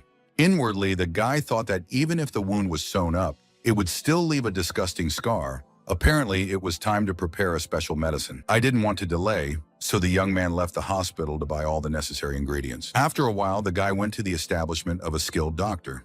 Pointing to a piece of paper, our hero turned to the owner and asked him to find the components indicated on the sheet. The next moment, the young man handed the note to the elderly gentleman. The surprised man quickly asked the visitor if he really came to laugh, because the healer has no idea what these names are. Pulling on his glasses, the doctor explained that 2 of the ingredients were available, but that the rest were unknown. With sadness in his voice, Monan asked if it was true that this pharmacy didn't have anything like this. The owner explained that these components do not exist only for him, but also for other pharmacists as well. Over the years of his work, he has seen a lot, but he does not know such components. Perhaps they do not exist at all. The young man did not like such rudeness. He said that if the doctor had not heard of such a thing, it did not mean that it was not there, and immediately asked the pharmacy to personally look for what was needed for an additional fee. The old man started shouting again that he wouldn't let anyone go near the ingredients because he wouldn't know if what the guest left behind was authentic. The young man didn't want to be impertinent, so he explained that he knew Chinese medicine, but only where he came from. The names didn't match those used in the city, but he only had to inhale the fragrance to understand what kind of plant it was. As the pharmacist handed over one of the vials, he said that if Monan could tell him exactly what the medicine was used for, he would let the customer into the storeroom and let them choose what they needed. After inhaling the fragrance, the student immediately noticed that he felt 16 different shades, which means that it is an anti-inflammatory and analgesic agent. Adjusting his glasses, the host asked the guest's name, and he also wanted to know if the boy had grown up in a family of Chinese doctors. The guy gave his name and added that you can say that he really has a family of doctors, and then offered to do business. The apothecary didn't mind, because a bet is a bet, so the young man went to the medicine boxes. Realizing that the young man was unlikely to find anything suitable, the healer told him that he had a small farmstead where medicines were also stored, so Monan could look there. Upon hearing this news, the disciple asked to be taken there immediately. Once inside, the teenager was surprised by the abundance of herbs that grew on the site. Our hero thought to himself that the area is slightly more than 200 square meters, but everything is sown with a huge amount of medicinal herbs. Looking somewhere, the young man noticed that the healer grows a large number of Japanese sarissa. Confirming that this is so, the man asked what else was needed. It turned out that the buyer asked to use a pot for cooking medicines and a roaster for distillation. After a while, Monan was already sitting over the pot of potion stew. Standing behind the guest, the apothecary thought that he had previously assumed that the boy could simply identify herbs, but now he realized that he could also prepare medicines, and probably high-quality ones, judging by the ingredients. Without turning around, our hero explained that this medicine will languish for a long time, and therefore it is not necessary to follow it. The man said that everything is clear to him, in which case he really does not want to interfere. And I thought to myself again that each new generation always surpasses the previous one. The development of progress cannot be stopped. The teenager didn't want to be rude and asked how much he owed the doctor for all this, but the doctor quickly replied that there was no need for money. The boy didn't argue, instead saying that since the healer was related to this potion, he would give him 1 bottle as a gift, explaining that this potion quickly removes scars. After that, the young man went to the hospital again to test his flawless medicine. However, in the hall, the disciple noticed Lin Yutong, who was saying in a haughty tone that she would have to call the police just a little bit more. Monan didn't want to make a scene, so he calmly asked what the girl was doing in this place. The girl explained that she came here with her mother, although she immediately began to scold the friend for not coming home, hinting that the teenager probably wanted Mrs. Tan to sympathize with him. In a cold tone, the guy replied that he had his own business in this place. Cupping her hand, the beauty spoke again about how the disciple was doing all sorts of stupid things and instead should immediately return home. But Monan explained that he had already found a house near the school and there was no need to go back later. After these words, the girl began to wail again, saying something about finding a place to live, about having money, and also that the teenager was too stubborn. The young man had nothing to talk about with Lin Yutong, so he added that he needed to see their homeroom teacher. But the beauty also knew about this situation and therefore explained that the school management was currently talking to the teacher because Miss Annie was planning to quit. The surprised hero had no idea what this was about, but he didn't like it. A moment later, Monan entered the teacher's room, even though he was in no hurry to say anything. There were already people in the room, and they carefully looked at the student. Vice Principal Tan immediately asked her relative about what he was doing in this place.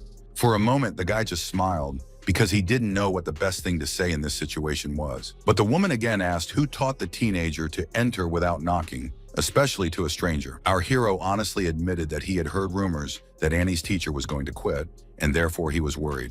A man said angrily that this was not a reason to behave so brazenly, They were adults and were holding a meeting at this very moment, and therefore the student was obliged to leave the room immediately. Having heard bad words addressed to him, the young man began to defend the class teacher, noting that the patient needs rest. If it is necessary to consult, it is necessary to wait until the teacher recovers and goes to work. Teacher Tan threatened the relative, saying that he should not be rude to the elders, adding that they were just now convincing a colleague not to leave school. Monan immediately asked his aunt to assign this task to him, promising that Annie would definitely return to work in a couple of days. The man shouted again with anger in his voice that this boy was very naive. Approaching the girl, the vice rector noted that now they will not insist on anything, but will give the teacher time to recover, then they will look again. Leaving colleagues said that the girl did not worry about anything. Very soon she will recover and will be able to lead her usual life again. Outside the door, the aunt told the teenager that Annie's mood was very unstable, and therefore the boy would have to try very hard to convince the teacher not only to go to work, but also to start enjoying life again. Monan said that everything was clear to him, and within a minute he was back in the room. Bowing her head, the teacher honestly admitted that the boy did not need to waste time on her. There was a huge scar on her face, and therefore she would definitely not return to school. The girl explained that the wound was small, but deep. The doctors had to apply a lot of stitches, and therefore the scar will definitely remain. The homeroom teacher admitted that she does not want to communicate with her family or friends because she is afraid of scaring them away. With joy in his voice, the young man said that he would help remove all the scars from the teacher's face. Annie was sure that the student was referring to plastic surgery, so she said ruefully that she had thought about it, although she couldn't say for sure. Showing the young woman a tube, the cultivator said that his miracle cure can be compared with a plastic surgeon. And passing the potion, I asked the teacher to personally test this medicine. Monan went on to explain that after that, not only would the wound resolve, but the scar would disappear completely and the face would be even better than before.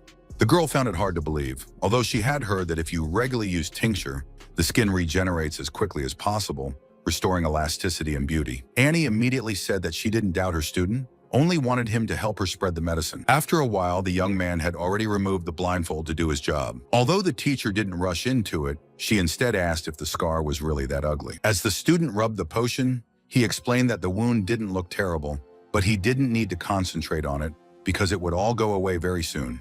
After a couple of minutes, the guy put the empty bottle on the table, satisfied that he had succeeded. After calming down, the homeroom teacher fell asleep very quickly, but the young man was in no hurry to leave. He personally wanted to see what the effect would be after the tincture. The next morning, when Annie touched her cheek with her hand, she couldn't believe that she was feeling the silky smoothness of her skin again, which was a direct proof that there was no trace of the scar left. Leaving the ward, the girl said that this is a real miracle. She looks just great. The embarrassed girl repeated the words of gratitude over and over again, explaining that now she was definitely ready to go back to school. But after a moment, the teacher cringed as she felt a sharp pain in her stomach. The young man asked how long ago such pains appeared and how often they make themselves felt. The beauty was confused, but she still admitted that unpleasant sensations occur every month. Thinking about it, the disciple explained that it is caused by an obstruction of qi and blood. It can be cured, but the method of treatment involves the contact of a man and a woman with mutual consent. Annie admitted that she does not shy away from treatment, especially since she wants to solve this problem. Lying down on the bed, the beauty said that she trusted her doctor, knowing that he would definitely do everything to make her feel great in the future. The girl settled down in the way Monan had told her to, so that she could perform medical manipulations. Although after a moment, the beauty began to feel embarrassed, since she was still the teacher of this young master. But our hero did not pay attention to the patient, consciously performing the task. At some point, the girl screamed because the sensations were very unusual. A few days later, a taxi parked near the entrance to the school. As she stretched, Annie was happy to say that it was such a beautiful day because she had managed to get back to school. The students did not believe that the teacher returned so quickly because there were rumors that she was disfigured, but in fact, she looks even better than before. Monan also looked carefully at the school building, noting that he didn't expect to return to this place. The homeroom teacher saw that the teenager was a little slow, but asked him to catch up with her because she really wants to go to her favorite class. The young man explained that the girl had not yet fully recovered, and therefore she should not rush. Although Annie immediately noted that she felt great after the treatment, she didn't understand why she should behave any differently than usual. After that, the girl started muttering to herself about some kind of courtship. However, suddenly the teacher's thoughts were interrupted by a blond man who shouted that the rumors were true. She really came back. The disgruntled girl folded her arms and said something about Teacher Fan. As for the young man, he realized that the memory that Fan Chang was in front of him came back to him. In the past life, he had courted Annie Yushin. Although they are not dating, but the relationship between them is not bad. A colleague at this time suggested that his friend go to dinner together, especially since they can celebrate a miraculous recovery. As she left, the girl complained that she was only going to have a working relationship with this man, and therefore from now on the young man should address her as Annie Yuxin and nothing else. Fan Chang didn't understand why his colleague had changed so much, since they had been communicating well until that day. Seeing how the teenager had matched up with the girl, the man thought that there would come a day when he would take revenge on this boy, because he was behaving arrogantly. After a while, Monan sat at his desk and thought about something else. Susu noticed that the disciple was different, so she wondered if he was thinking about Lin Yu Tong again. Hearing that the young man had nothing to do with her, the headman thought that this teenager's smile was so charming that it was impossible not to admire it. But then she checked herself, telling herself that the most important thing right now was to pass the exams well enough to get into the best university. And getting up from her seat, she remembered that she had planned to address her classmates. Going to the blackboard, the girl asked the children not to disperse because they should discuss something important. We are talking about the rite of passage of high school students into adulthood. Upon hearing this, the students began to cheer, declaring that they had finally waited for this day. The head teacher went on to say that their class will perform 3 numbers, but they are missing some props for rehearsals, so she needs a few guys to go to the school building. The problem is that many people thought that the old building was haunted, so none of the students wanted to go there. Surprisingly, not everyone knew about this place, and therefore one of the students said that no one enters that building, and there are rumors that sometimes at midnight, you can even hear crying there. Susu stood her ground, and therefore asked to raise the hands of those guys who would go with her for props. The girl carefully looked at her classmates, hoping that at least someone would dare. Suddenly, our hero raised his hand, who proudly declared that he was not afraid, and therefore he would go. The student said that at least someone agreed, but one person is not enough, and therefore we will need more free hands. After a while, a group of 5 people moved through the corridors of the abandoned building, wondering why no crying was heard this time. Monan, who had a keen sense of the other world, noted to himself that he didn't think there were any souls here at all. With fright in her voice, the girl asked if her friend was really not afraid. He was not only going forward, but also carefully examining the structure. Laughing, the young man replied that in nature there is a healthy key. Evil spirits should be afraid of it. But after a moment, the conversation was interrupted by the buzzing of bees. The amazing thing was that there were so many insects. Hearing that there were always bees in this building, and that they had to leave this building to protect them, the guy thought that these were not ordinary bees, but those that were nursed by a deceased ancestor during the sacrifices. In a previous life, the younger sister of our hero also went to this school. Unfortunately, she was bitten by more than a dozen bees. She was all swollen, lost consciousness, and almost lost her life. The disciple bluntly stated that these insects were too much trouble, and since he had encountered them, he should exterminate them all. Seeing the teenager running away somewhere, the headman shouted after him that it was reckless, because the schoolboy could get hurt. When Monan reached one of the classrooms, he found a small bee house, as well as thousands of them. After a moment, the guy turned into a kind of statue, completely covered with bees. Susu, who saw her companion, started shouting, not understanding how she would be able to help him in this case. Picking up the phone, the girl tried to dial the police number with trembling hands because she realized that this could all end very badly. But the young man shouted that there was no need to call anyone, since everything was fine with him, and immediately asked the classmate to move away a little. Thanks to his inner strength, the guy somehow managed to suppress the energies in these insects. Susu, who was still holding the phone, didn't understand what was going on with this teenager because he was doing incredible things. A few minutes later, the head teacher, who still couldn't believe her eyes, came up to the classmate and asked if the young man was hurt after what happened to him. The schoolboy held the specimen in his hands for a while, but he was in no hurry to say anything. Then he noticed that it was a queen bee, though something about it made him uneasy. Monan didn't have time to explain anything as the headman's hands gripped his cheeks tightly. The schoolgirl carefully looked at the face of her friend. She asked again and again how he was feeling. The young man stated that in fact it was covered with a special anti-insect agent. As soon as the wasps and bees felt it, they immediately died. The teenager decided that Susu still wouldn't understand anything, and therefore it was better to think about all the moments alone. Suddenly, the voices of teachers appeared behind them, who immediately began to wonder who was in trouble, who was bitten by insects. The student again said that everything was already in order, and heard moralizing that it was all as dangerous as possible. There was no need to behave so arbitrarily in the future. Monan scratched his head and promised that this wouldn't happen again. Moreover, they would return to their classroom right away. Sitting at his desk, the young man thought that this kind of bee could cause hallucinations in people, but then decided that he needed to make these insects work in his favor. Once again, the boy was unable to fully develop his idea because one of the students loudly greeted the teacher, Annie Yuxin. The young man himself noticed how quietly and imperceptibly the class teacher entered the classroom. The girl was pleased to hear that the students greeted her, noting that she looked great even despite what had happened to her. But after a moment, Annie Yuxin realized that she didn't want to be discussed, so she asked the students if they were studying while she was on sick leave. However, the guys again switched to personal sympathies, explaining that during these couple of days, while the teacher was not there, they missed her very much. The beauty understood that the class could not be stopped, and therefore assured the young people that everything was fine with her now, and therefore there was no point in worrying. At this time, one of the classmates asked our hero if he was really trying to take care of Miss Yuxin. They say that the guy was in the hospital all those days that the class teacher was there.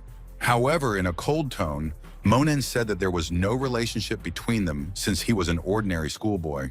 It was Annie Yuxin who spoke up again, explaining that she had applied for the school's dorm, so if anyone needed her, they could always find her. Hearing that Monan's name was called, the guy immediately asked why they wanted to see him, what he did wrong.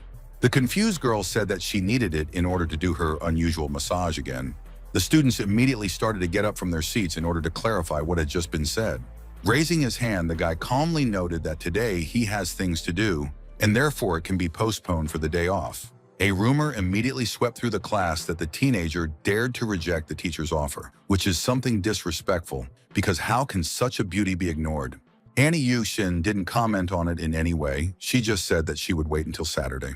After that, there was complete silence in the classroom, which lasted until recess. When the student went outside, he noticed a car in the parking lot that he had already seen before. Jin Xiong asked our hero if he was coming home. If so, they could go together. The young man felt a little uneasy and therefore asked a counter question that, perhaps, the gentleman needed something from the schoolboy. Mr. explained that he was opening the club tonight, so if Mo Nan had an hour off, the owner would be happy for the young man to cut the ribbon. The guy honestly admitted that recently he did not have much time, but if possible, he would definitely look at the club. At the same time, he asked a new friend not to come to school. As Jin Xiong handed over the club's platinum card to the teenager, he replied that he had just misspoken it, and therefore the student should know that he was always welcome in this institution. Monan wasn't verbose and added, if there's nothing else to do with him, then he'll go. Mr. watched our hero walk away, still wishing Tom all the best. At this time, some young men who knew each other were passing by, and they stopped because they were very surprised. The female students could clearly see Monan, even though they didn't understand why he was talking to a stranger. Moreover, this old man looked somehow intimidating, and therefore the girls decided that the schoolboy could join some dangerous underground group. Lin Yutong generally thought that our hero had known this bandit for a long time. Moreover, he had played a whole scene at the circuit to make ZJ look stupid and look like a hero himself. The friend said that this is probably true, otherwise, an ordinary teenager would not be able to get rid of dangerous people so easily. Privately, the beauties thought that the young man's school performance was poor, and therefore he should be ashamed in front of his parents. But instead, the student is engaged in all sorts of nonsense. Turning to a friend, the girl said that it was enough to follow this schoolboy because Zhang Junpei invited them to his home, and before that, they still need to change clothes. But Lin Yutong said that she wasn't going anywhere because she was in a bad mood. Her friend was surprised because she knew that they could have a great time together. And then she shouted that she shouldn't do this because the girl definitely likes Zhang Junpei, so you can't miss such a great opportunity. Pulling her hand away, Lin Yutong asked when she was talking about liking this young man. And as she left, she repeated once again that she would not go to any party, but would instead spend time at her home. At this time, our hero was standing at the gate of one of the private houses, thinking that this should be the mansion that old man Yan had provided for him. Once inside, he told himself that this gentleman had done a good job, so when the elixir was ready, he would give him as much potion as possible. But suddenly, the young man heard the doorbell ring, even though he wasn't expecting anyone.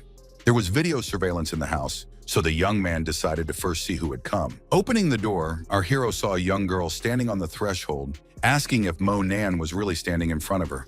The beauty explained that she will be working as a governess. Her name is Hui Lan, although the guy can just call her Lan. The employee stood on the doorstep for a while, waiting to be allowed to enter the house. But the master of the house said sharply that he didn't need a governess. He could handle everything himself. After hearing this answer, the employee was a little indignant, saying that she had been working in the Yan family for many years and could easily solve any difficult household issue. As he closed the door, Monan repeated that he didn't need any help, so he asked the girl to tell her superiors that he was used to doing everything himself. After a while, Huilan explained that she would arrange the daily items before leaving. The young man could not resist this and therefore finally invited the girl to enter. The beauty immediately explained that she had brought food, drinks, household items, as well as some beautiful costumes. The next minute, Huilan left the house, saying that if the guest still had any problems, he could always contact her. Left alone, the guy happily muttered to himself that he could rest for a while now. The young man remembered the bee that he had hidden in his pocket earlier in the day and therefore planned to study it. Apparently, this is an unusual queen bee, and it takes several days to gather the twilight energy regions together. Monan took the opportunity to immerse himself in the energy that came from the insect, but this did not work out because the student received a call from the class teacher who shouted and was angry that the student had not visited the school for several days. Annie Yuxin had heard that the teenager had made up something about bee stings, but said that the young man would have to come because he was going to be initiated into adulthood. Our hero was so engrossed in his own affairs that he completely forgot about this event. However, it was impolite to refuse, and the young man promised that he would definitely come to the meeting. The next day, standing in front of the school's entrance, Annie scolded her student for not showing up on time. But the surprised young man said that he knew for sure that he still had a few minutes left, and therefore it was not necessary to swear at him. Looking at the clock, the teacher shouted that the boy didn't seem to be able to count the time at all. And turning away, she added that the student should hurry because everyone was already gathered in the assembly hall. In less than a minute, the boys were also standing in the aisle, wondering where to sit. Suddenly, the prefect raised her hand, beckoning to her classmate. The guy patted Seuss's hair and also thanked her for saving a great place for him. The prefect couldn't help but compliment the student, so she honestly said that he looked very good. And she immediately added that she had once been to an event where she met a student musician. Today the girl will perform with them, and after all, she has held so many concerts in China, and therefore it will be a great honor to see her. At this time, one of the school's employees spoke on stage, explaining that by remembering the past, they look into the future. After that, artists began to come on stage, who were the opening act and played something very tender. The audience applauded, and it seemed that they were in a wild delight. It was only Monan who remarked that this was a real melancholy, so it was better to go home and continue cultivating your qi. At this moment, the host happily shouted that this number must have been expected by everyone, since the great Yan Qingxi was about to perform. The young man knew this girl very well, but was surprised that she is a musician. The other guys were very happy. They discussed the fact that the blonde is not only beautiful and talented, but also rich. You can look at such a charming student forever. At that moment, the musician came on stage holding her instrument tightly. Monan didn't fully believe that this was Mr. Yan's granddaughter, but now he knew that there was no doubt about it. Standing on the stage, Yan Qingxi timidly talked about how she wanted to perform a touching song. When the blonde began to play, there was a complete silence in the hall because the music literally poured through the room. The audience said that this girl is a real talent. She may well score the most points.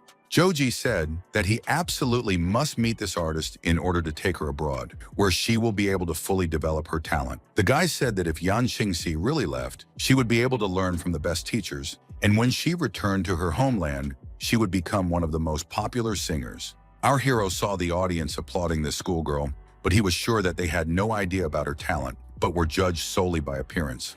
The blonde continued to hold her instrument. It seemed that the young talent was feeling insecure.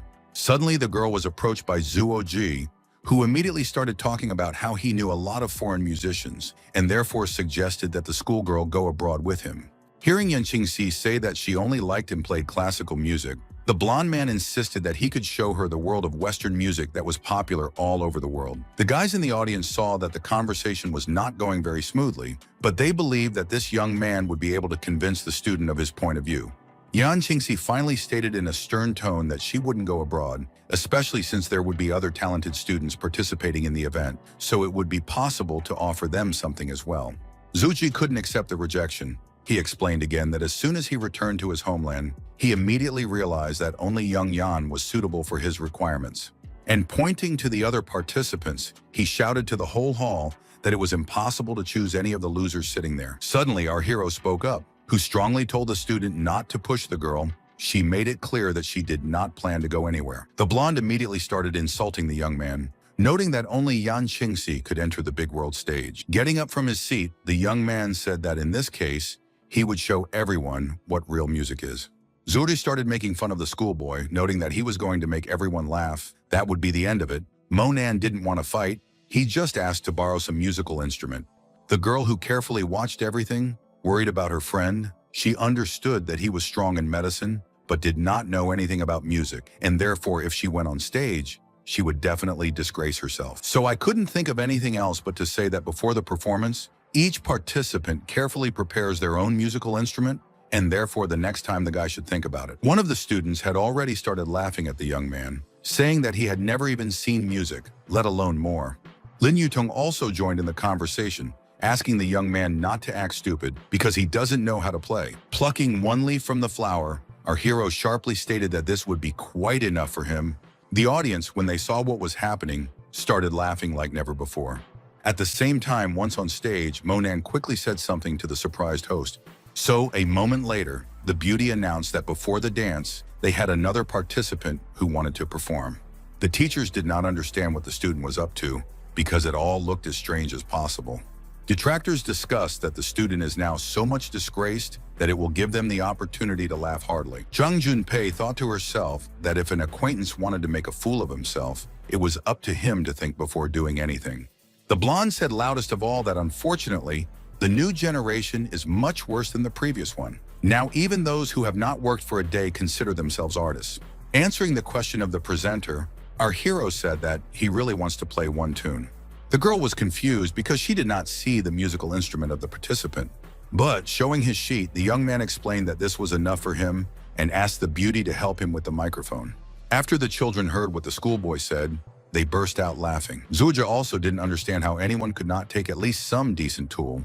At the same time, the audience was immersed in music, and the melody was so gentle that it was impossible to take your eyes off. The blonde said softly that it was just a divine sound, like a stream running or a breeze swaying bamboo. One of the detractors was surprised to start asking himself how this is even possible. The host, forgetting everything, wanted to find out what kind of holy melody it is that literally touches the soul. The beauty was so immersed in the amazing sounds that she even dropped the microphone from her hands. After a moment, our hero said that he had finished his performance because his musical instrument was a little broken. The girl wanted to tear off another piece of paper, but the guy sharply replied that it was unnecessary because he really showed everything that he had planned.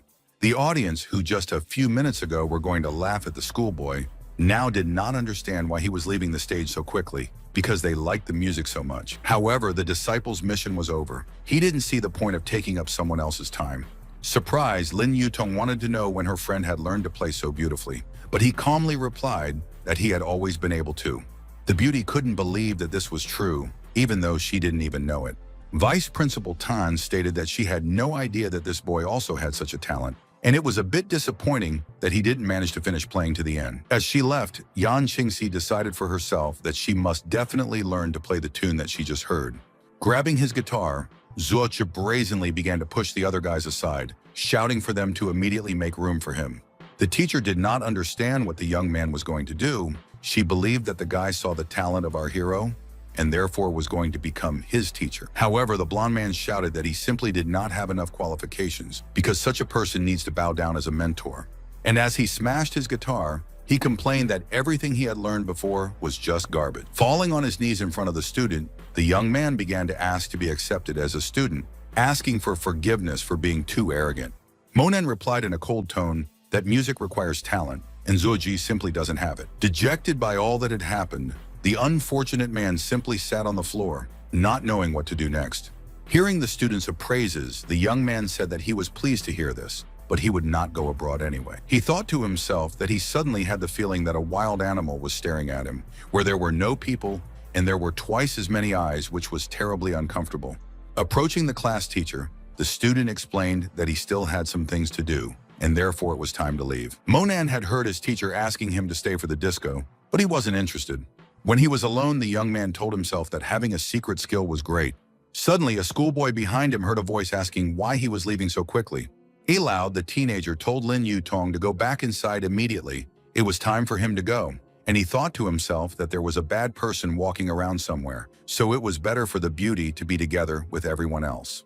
But the girl continued to say that she didn't understand why her friend never said that he was doing music, perhaps because he wanted everyone to be embarrassed except for him. Realizing that the young man didn't even turn around, the student blamed the young man for the fact that now the other guys think she is a liar, even though only Monan is guilty. Suddenly, our hero screamed as loudly as he could. Lin Yutong froze in place because she had never seen a guy like this before.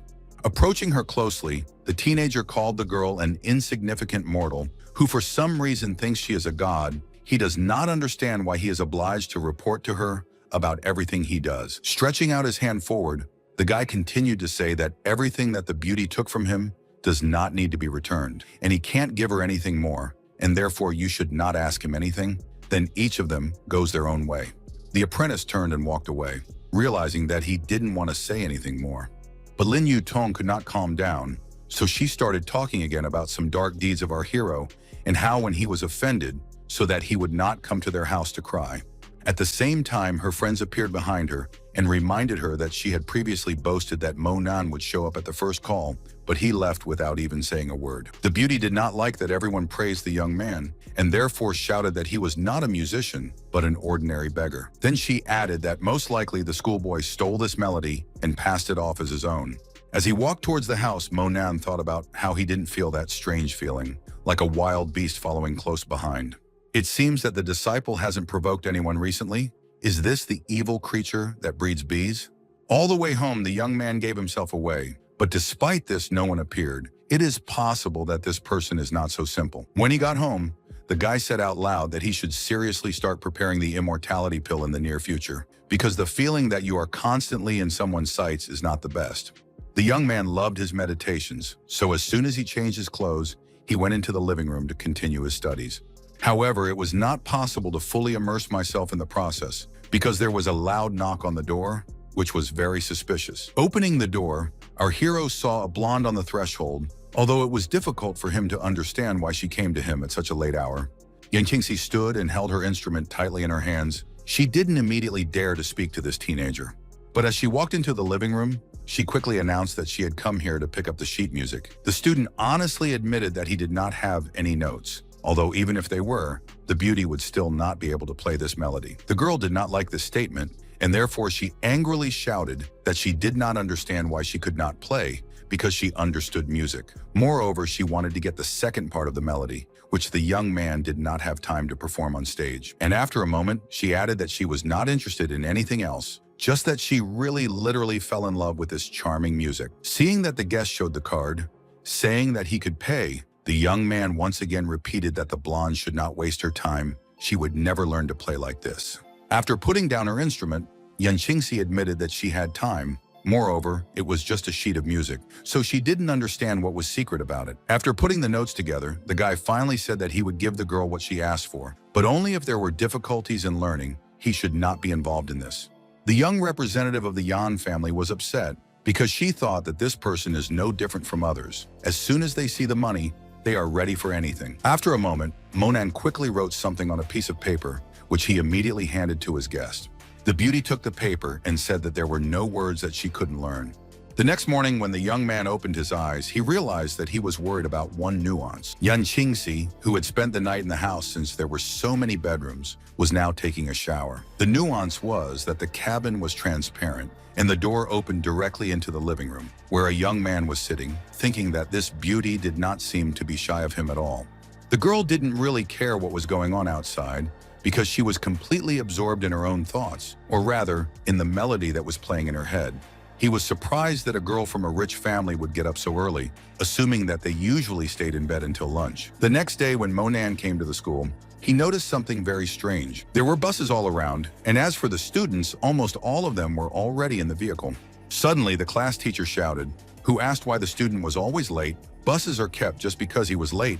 Realizing that the guy will stand there for a long time and ask questions, the girl took the teenager by the hand and dragged him to one of the buses. Annie Yuxin explained that they had to finish their initiation, so they were going to the Confucius Temple because she had said so many times, as well as that they should definitely bring their luggage. When the teacher heard that the student did not take his things, she ordered him to take his seat immediately, since the whole class should go.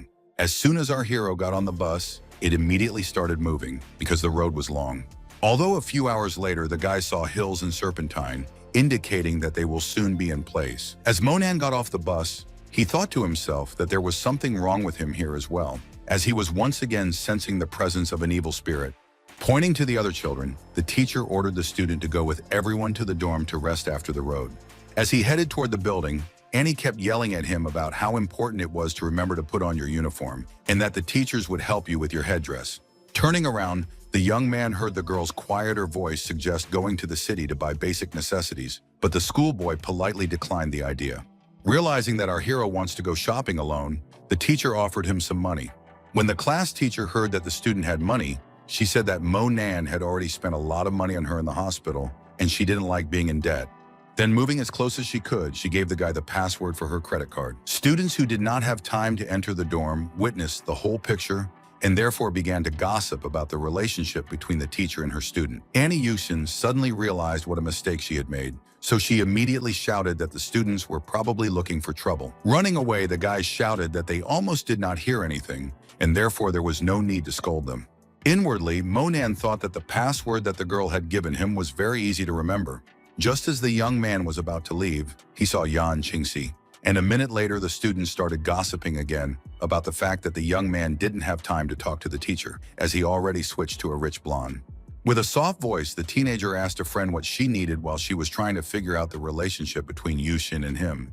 But most of all, the beauty was interested in why this young man took money from the class teacher, whether her assumptions were correct. Therefore, Yan Qingxi said, with anger in her voice, that the notes that the guy gave her the day before couldn't be played. He took the money, but provided a fake. Turning around, our hero explained that he had warned that no one would be able to play that tune. The blonde could not calm down and called the schoolboy a liar, who simply has to give her normal notes. The young man saw that his friend was following him, although he did not understand why she was doing this. Suddenly stopping, the beauty asked if they had already arrived at Monan's room. By evening, the young man was given all the necessary clothes in order to come to the ceremony in it. The teenager put it all next to his locker in order to quickly get dressed. And after a while, the headdress that the class teacher had mentioned was brought in. The blonde, spying on this, thought that the guy was provided with everything he needed. Despite this, he dared to extort money from the teacher and therefore must pay for it. The next morning, the students gathered in a large playground. One of the kids complained that he didn't understand why he should read Confucius in this heat. The other guy also decided to say something interesting about it. However, but the young people again began to resent. They said that Annie Yuxin was not their leader and therefore could not command. Standing among the others, our hero thought that he himself, as the mentor of the emperor of an entire dynasty, is disgusted with people who do not respect their mentors and do not appreciate their ideas. They do not deserve a headdress. And at the same time, the young man turned around, hitting those guys who had recently mocked the teacher. One blow was enough for the students to immediately fall to the ground. The homeroom teacher did not understand what had happened, but asked for help to bring the unfortunate people to the first aid station. The blonde saw everything. She was very angry because Monan wants to show that he is stronger than everyone else. Then she noticed that the young man had taken off his initiation clothes and was heading into the woods, although it was unclear why. Looking at his palm, the teenager noticed that it began to glow much more strongly than before. This only meant that the evil spirit was somewhere very close and needed to be eliminated. Suddenly, the young man cried out. He was so lost in his thoughts that he didn't notice that someone was nearby. He thought to himself that all he had been doing before was paying attention to how the queen bee in his hand was changing, and didn't notice at all that Yan Qingxi was keeping up with him. The teenager did not understand why this girl was following him, so he asked about it directly. But the beauty did not answer, asking a counter question and learning that the young man in this place has some business of his own. Suddenly, in that instant, Monan completely forgot about the blonde, realizing that the person he had sensed all along was somewhere very close by. The schoolboy did not see the enemy, but after studying the trajectory, he decided that he threw a spear from the thicket, and therefore decided to hit a tree that was supposed to fall on the villain. This plan worked, as the oak tree immediately collapsed in the expected direction. The stranger said that the schoolboy interfered with one important case, and therefore he would be killed for it. Although, of course, our hero was not afraid of this person. That was why the young man decided that now was the right time to attack. The opponent clearly did not expect that the teenager would dare to attack him first, and therefore did not even have time to deviate. But Monan had completely forgotten that the beauty was still standing in that clearing because he had a specific goal. He knew the student didn't say anything, but he carefully watched the ill-wisher who took out some strange thing. The young man stared in horror at what was happening, unable to even move. After a moment, though, Monan steeled himself and said that it was nothing to him. Again, just like the first time, the young man wasn't going to wait to be attacked, so he did it first. The schoolboy was well aware of what he was capable of, and therefore struck out with bold movements. However, at the same time, Monan threw a punch at the villain, because he wanted to end this battle much sooner. The opponent did not like this situation. It seemed that he could not do anything about it. Standing in the clearing, our hero said aloud that these actions had greatly damaged his health and body. He had broken his elbow joint and feet, and therefore from time to time he felt sharp pain. Then he told the villain that it was immediately clear that without a magic weapon, he was nothing. There was a strange object on the ground, of course. At that time, Monan didn't know if it would be of any use, but he decided to keep it for himself. As he left, he noted that he had to return to school at noon, and if the class teacher noticed that the student was not there for a long time, she would raise the alarm. At this time, Yan Qingxi was pushing the situation to the limit, and she knew that since she couldn't find the disciple in the forest where she was staying, she would at least try to contact him by phone. But the problem was that there was a bad signal in this area, and therefore the call did not pass. She wanted someone to find her, because it wasn't very pleasant to be alone in such a place. At some point, our hero heard a strange noise, and therefore assumed that Yan Qingxi might still be somewhere in the forest. And indeed, after a couple of minutes, the young man found a beautiful woman, to whom he said in a stern tone that she should have been with everyone else in the camp. The blonde understood who was talking to her, and immediately turned her head. And then the guy didn't like this attitude, so he snapped back that if Yan Qingxi touched him again, he would just turn around and leave here.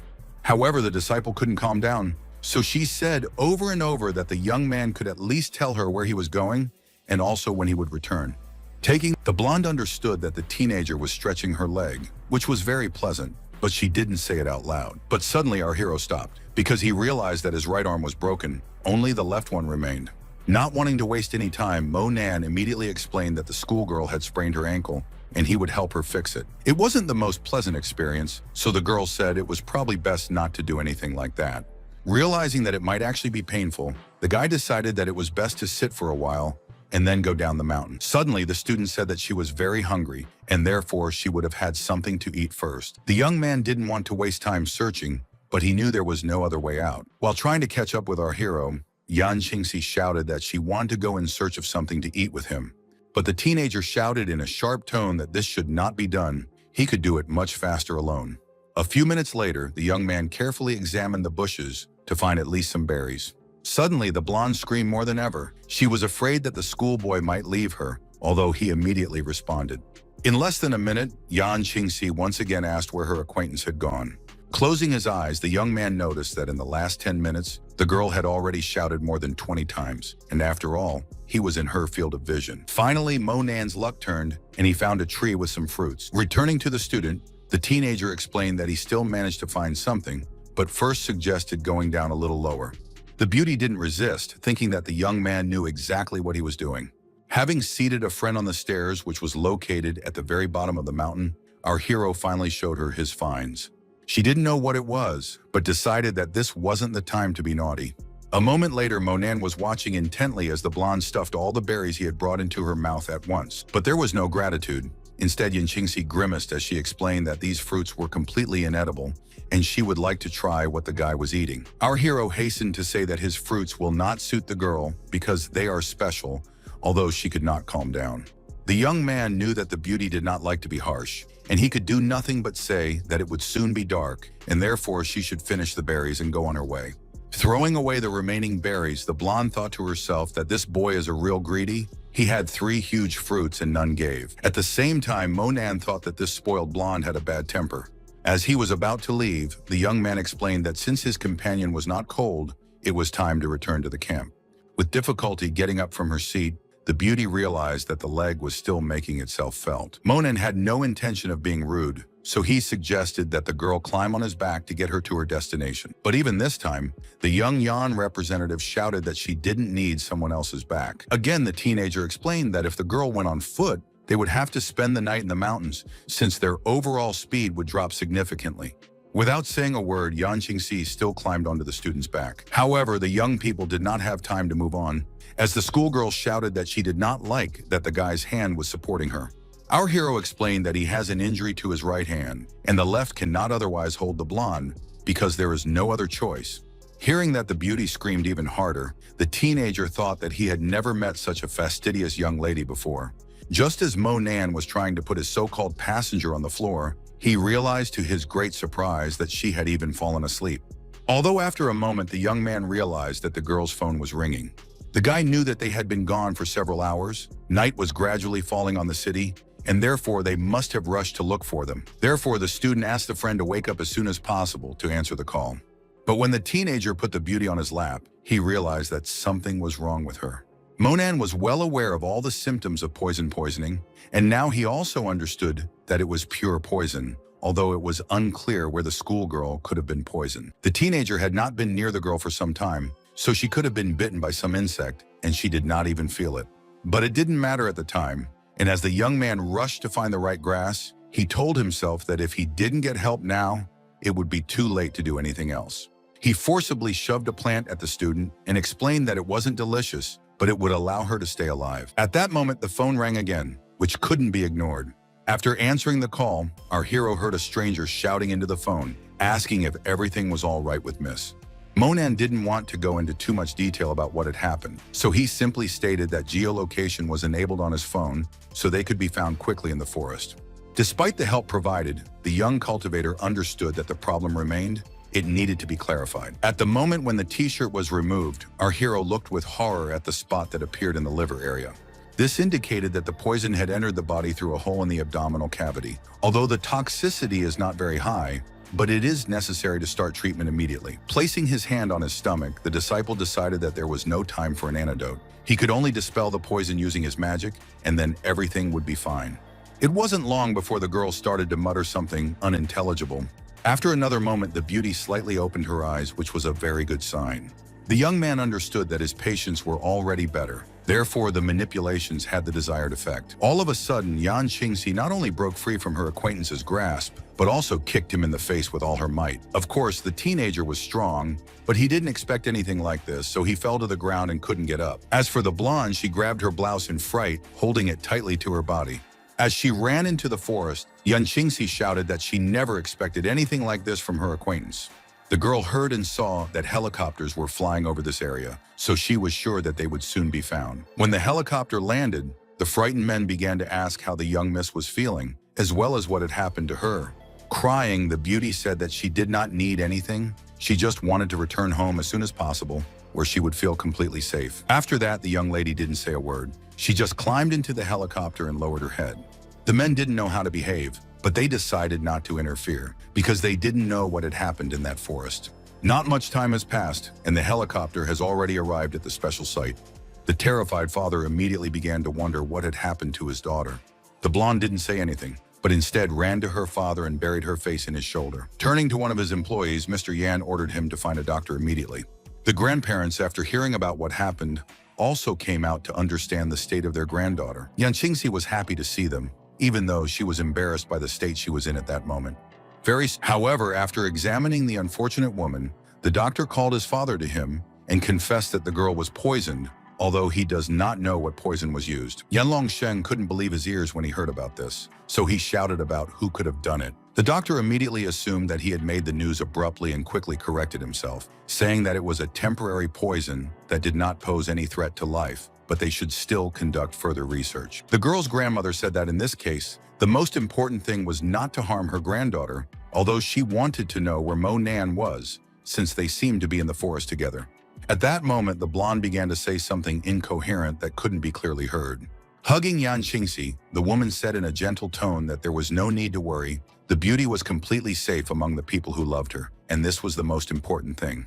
Looking at his daughter, the landlord couldn't believe that Monan, whom they believed would do something bad or indecent. The next minute, old man Yan entered the room and ordered everyone present to leave immediately, as the girl needed to get some sleep and recover from everything that had happened. No one was against it, so sometime later the whole family returned home, where they gathered in the living room. The old man voiced something that everyone was spinning in their head, but they were afraid to voice, although this topic should definitely be understood. With anger in his voice, Yan Longsheng shouted that it was better if this teenager was a good person who respected girls, or else he just wouldn't be able to get enough of it. When the old man saw that one of the staff members of the house had come, he immediately ordered her to go to the hospital with the young miss, so that she wouldn't be afraid if she suddenly woke up. The woman did as she was told, and therefore, standing in front of the door, told the girl that she should enter the room. The elderly lady was no less worried than others, noting that she could not find a place for herself, and therefore also wants to go to her granddaughter's house to spend a little time with her. The men were left all alone, but none of them dared to say anything because the situation was unclear. When Yan Longsheng saw Mrs. Yan coming out of the ward, he immediately inquired about his daughter's condition. The woman immediately reassured the relative, explaining that there was dirt on the body of their girl, but otherwise she is in perfect order, although they have already come up with a variety of fables. For the first time that day, the men finally breathed a sigh of relief, realizing that nothing terrible had happened in the forest. The guys just went for a walk and got lost. After that, the head of the family pointed out that since things had already improved, it was necessary to give Yan Qingxi time to recover, not only from the poison, but also from the shock. The next day, her homeroom teacher came to the hospital to see the victim, who in some way felt guilty for what had happened. Yan Qingxi threw herself back on the bed and asked why her teacher had come to see her. The teacher immediately explained that Mo Nan still hadn't returned to the camp, although she believed that the young man had left with the girl yesterday. The beauty said in an indifferent tone that Miss Yuxin was too worried about this guy, although most likely not even for him, but for her money, which was now lost forever. However, the class teacher couldn't understand anything, thinking that her student hadn't recovered yet, so she repeated what she had already said earlier. The blonde girl began to be impudent, saying that the teacher did not care about other students. Despite this, she was unnecessarily worried about Mo Nan, and so much so that she even came to the hospital to find out information about him. And I thought to myself that the teacher should set an example for the younger generation, but instead she meets with a teenager, which is something shameful. Frightened, Annie explained that if any other student was in trouble, she would also be worried about him. But as for Mo Nan, this young man paid all the expenses when she was in the hospital, and therefore it was her duty to find him. And Qingxi finally realized that she had misinterpreted everything. It turns out that in the Confucius temple, the teacher was just paying back a debt. The girl asked the blonde, and what else could she think? Because the young man took all the expenses on himself. Clutching the blanket, the young lady scolded herself for making up some non-existent story, and now her acquaintance was missing. Yan Qingxi explained that there was no need to worry about the guy because he knew martial arts, and therefore he would definitely be fine. However, the teacher could not stand it and started shouting. She said that the boy has several techniques, but how can they help him when he is in a remote forest all alone? At that moment, Yan Lao entered the room and immediately called out to Annie Yukjin. The girl turned around because she didn't expect this person to be in this place. At least when she arrived, he wasn't there. The man asked the class teacher not to shout, but explained that they immediately sent people to search for the teenager. After leaving the room, the teacher was lost in her own thoughts about how she couldn't even imagine where the student was now. At the same time, the old man turned to his granddaughter and announced that her uncle Yaofeng had returned, so he would help remove the poison from her body. The happy blonde asked when this man had arrived and added that she would definitely meet him. In the break room, Senior Colonel Yan Yaofeng was waiting for his niece to show up. Meeting the man, Yan Qingxi asked how her beloved uncle managed to find time for her, because he said that everything is strict in the military unit. Laughing, the man explained that as soon as he heard what had happened to the girl, he immediately asked for a vacation so that he could see with his own eyes what condition his niece was in. So Yaofeng asked the beauty to lie down on the sofa so that he could examine her. Suddenly, the young man's eyes widened, and he wanted to say something, but he couldn't say a word. Finally, the healer declared that this poison was very dangerous, so if Yan Qingxi hadn't been treated immediately, she would have died. And then he added that fortunately, some outstanding person provided first aid. Now there are only remnants of poison left, and now he can complete this task on his own. The blonde couldn't figure out who had the ability to neutralize this poison. The grandfather explained that when the beauty was found, she was conscious. No one in the hospital was engaged in neutralization, so it turns out that only Mo Nan remains, because he was also in the forest. Although she found it hard to believe, she remembered that she wasn't wearing a t-shirt, but she just didn't understand why the young man had taken it off. Yafeng also assumed that when the poison began to spread, it was someone who noticed it and gave the antidote. Otherwise, no one would have been able to help. At the same time, the blonde tried to recreate the events of that day, realizing that she understood everything wrong. However, the man spoke up again, explaining that he would be performing some manipulations, during which it was impossible for anyone to interfere. The relative explained that he has already reached the development of strength, but still becomes very vulnerable when treating people. If someone interrupts him, he can bring the patient to a coma, and he may even die. When the head of the family heard about this, he replied that this was why so few masters had previously taken on the treatment of other people, as it could harm their own health. Suddenly, it dawned on her, and she remembered that when she came to, she didn't ask anything, but instead even hit the guy hard and left him alone. The beauty understood that the young man not only fell, but also started coughing, looking pale and weak. Standing up from the sofa, Yan Qingxi asked once again, "Are they sure that the poison was neutralized by a schoolboy friend of hers?" The father said that up to this point, his daughter was very shocked. He could not talk to her. If you remember everything from the very beginning, then you could only find the girl because Monan answered the phone. This was big news for the blonde, who assumed that they had been gone for a long time, so her family started looking for her.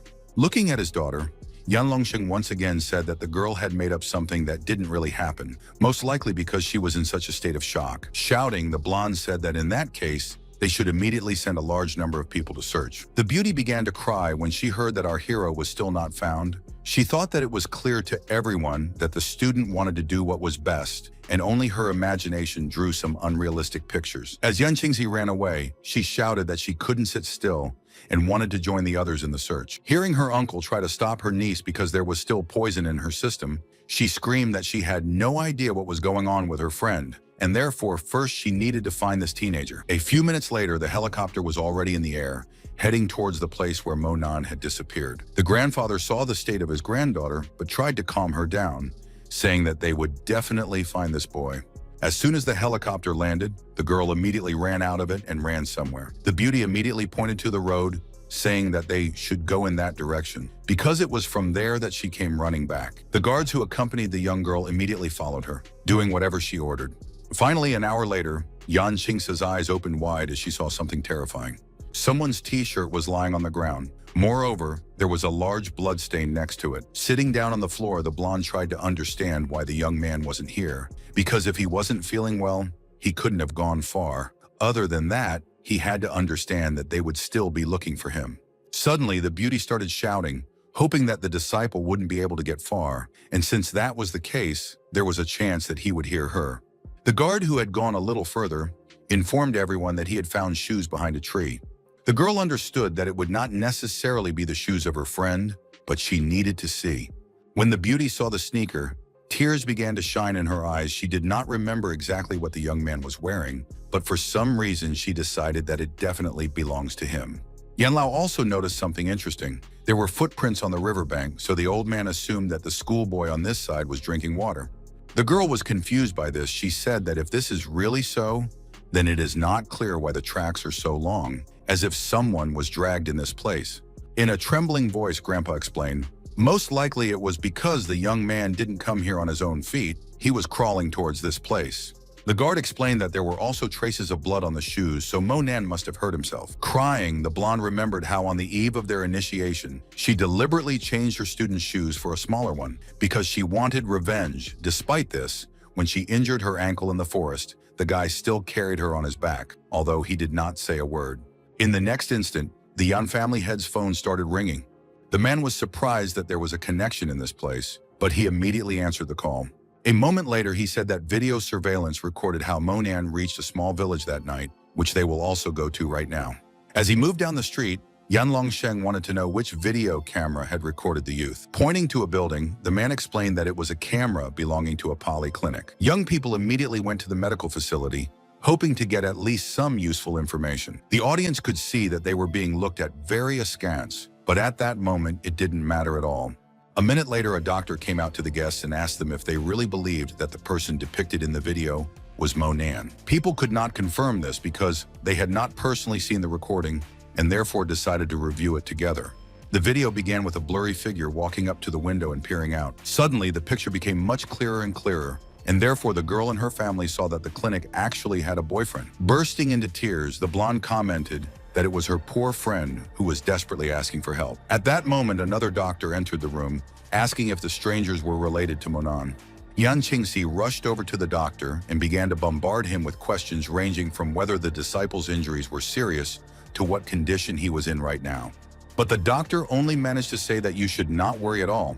The father, knowing his daughter's character, also approached her and asked her to listen carefully to what the specialist would say. However, the doctor began to scold Yan Longsheng, saying that first the father allowed his son to go alone to the forest, then he ate wild pears, which caused allergies and even dizziness, after which the teenager received internal injuries. Listening to all this, the girl thought with horror that she herself had seen the guy eat these fruits, but she did not think that they would be so dangerous. Thinking about it, the doctor continued to say that the boy's arm was broken. Perhaps he used these wild pears as an anesthetic because they have a paralyzing effect. Once again, the beauty wondered how this could have happened at all because everything was not so bad with him. Showing his hand, the doctor explained that the bone was crushed in this place, but our hero knew perfectly well that the bone was broken, although he still lifted some weight and then got wet in the rain, and all these factors combined, the hand swelled up. The girl understood that in many ways this was her fault, and therefore began to wail and ask for forgiveness from her friend.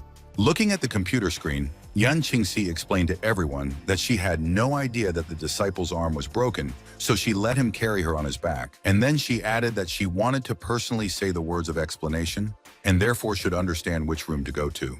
But suddenly a strange image appeared on the screen, in which the doctor, grabbing a mop, beat her young man, forcing him to leave. Unable to believe her eyes, the girl began to yell at the bad doctor, accusing him of driving away the schoolboy who at that moment most needed help. The man explained that he had a small operation and an injection, but the patient had one card without money, and the second one knocks out an error, so let him be grateful that he was at least accepted and did not call the police.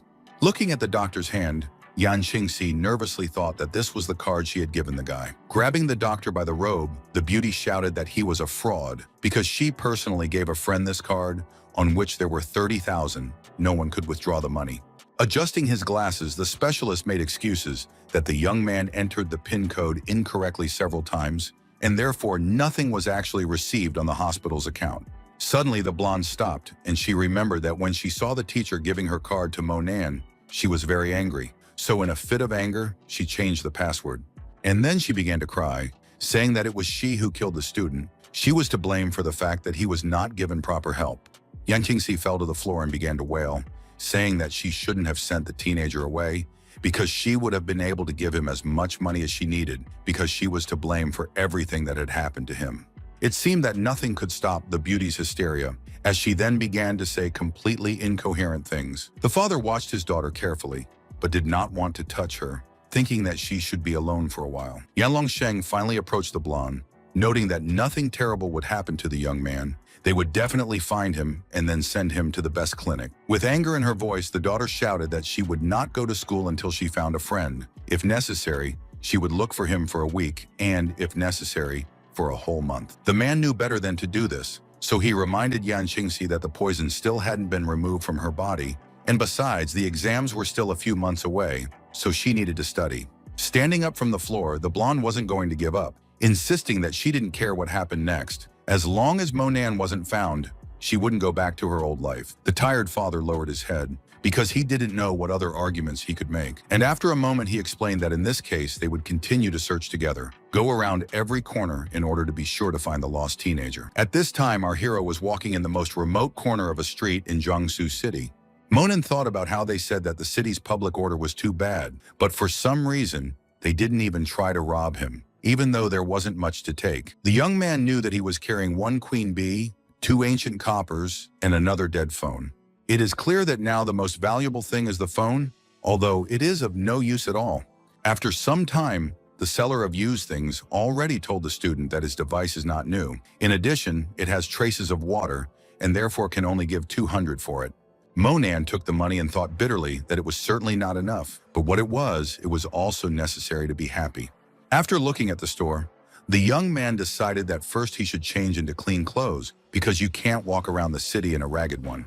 When the student approached a guy who was selling clothes on the street, he learned that a set consisting of a shirt, trousers, and shoes would cost him 60 yuan, and you can change clothes at the same person's house. After a while, our hero was dressed in all new clothes, which could not but rejoice, since he had been wearing dirty clothes for several days. However, suddenly the guy turned his attention to a girl whose face was very familiar to him. The beauty also recognized the student, saying that she never expected that they would meet so quickly. Then she added that she didn't introduce herself last time, even though her name is Sue Lucia. In an indifferent tone, Monan stated that he didn't know what the girl wanted from him. Pointing to a nearby restaurant, the young lady replied that this was where they could not only talk, but also have a delicious meal, especially since she was inviting them. After a while, the guys were already sitting in a beautiful place. Holding a glass in her hand, Sue Lucia finally asked the young man about why he wasn't interested. What was the reason she called him for a chat? Starting to eat, still with the same indifferent look, the teenager replied that she would tell everything anyway, so there was no point in trying to find out something herself. The girl explained that she took an order to complete one task and promised the employer that 2 people would come, but her partner could not go, and therefore she wanted our hero to take his place. Chewing, the schoolboy said that for this, the beauty had to find a person of the same profession as her, and therefore did not realize how he could be useful. Embarrassed, Suliusha confessed that the guy had interfered with her last 2 operations, and she simply had to join the gang. In addition, the enemy had at least one master with the power of transformation. Her employer had already suffered losses tenfold. In response to Monan's question about her degree, the friend admitted that she only had the power of twilight energy. And getting up, she added that, so that the young man does not worry, the customer is already planning peace talks with the enemy, the teenager should not do anything, she will take care of everything. You only need to pass this barrier, then the girl will give her partner 1 million yuan. At that moment, the young man thought that having defeated the evil spirit, he broke his arm and still owed money for treatment, and this time he also had to go see an Earth Master with the power of transformation. The girl liked that the guy asked when they were leaving. She immediately explained that in a couple of days. After that, she raised her glass and said that in this case, she would like to drink to the excellent cooperation. While continuing to eat the delicacies, the young man said that he wanted to receive an advance of 200,000. Hearing about this amount, Sulusha opened her mouth. She didn't think that the disciple would even think of something like this. After a while, the guys finished lunch and left the restaurant. Having given her partner the requested amount, his new friend thought that it would be interesting to find out why the student needs such money.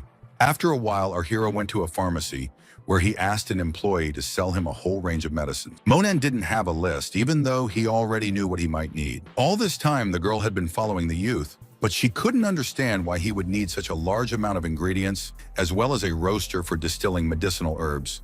Turning his head, the young man shouted that these were the means for the life-saving pill.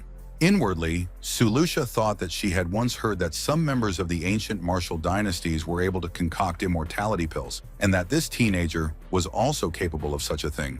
After taking a close look at the hand, the beauty only now realized that this young man's arm was broken.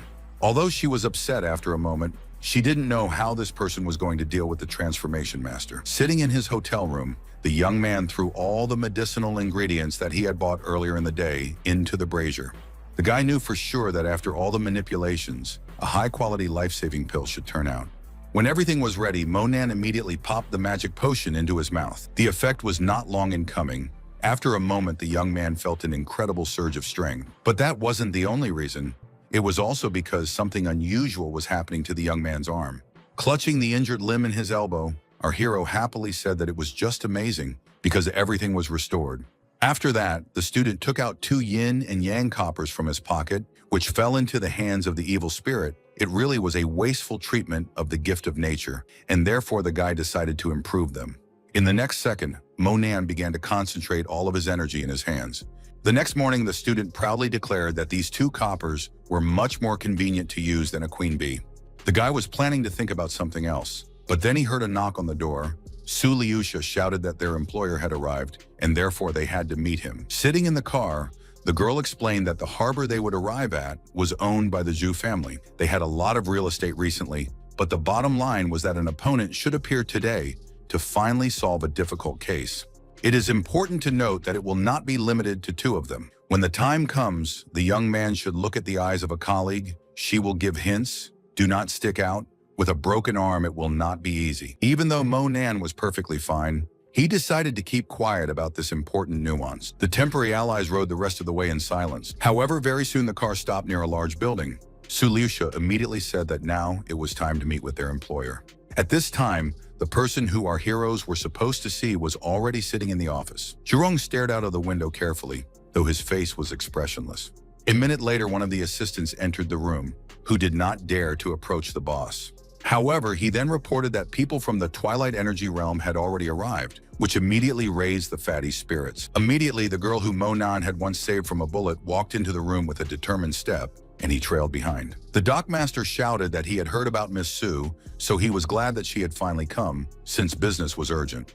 The beauty said that Zhurong was just flattering her, and immediately added that there was a beautiful partner behind her back. Looking at the young man's cheap clothes, the man immediately grimaced, realizing that he was looking at a poor man rather than a professional in his field. However, the port owner realized that if Lucia brought this person, it means that he is really good, and therefore noted that he puts his life in the hands of this teenage guy because he fully trusts the guys.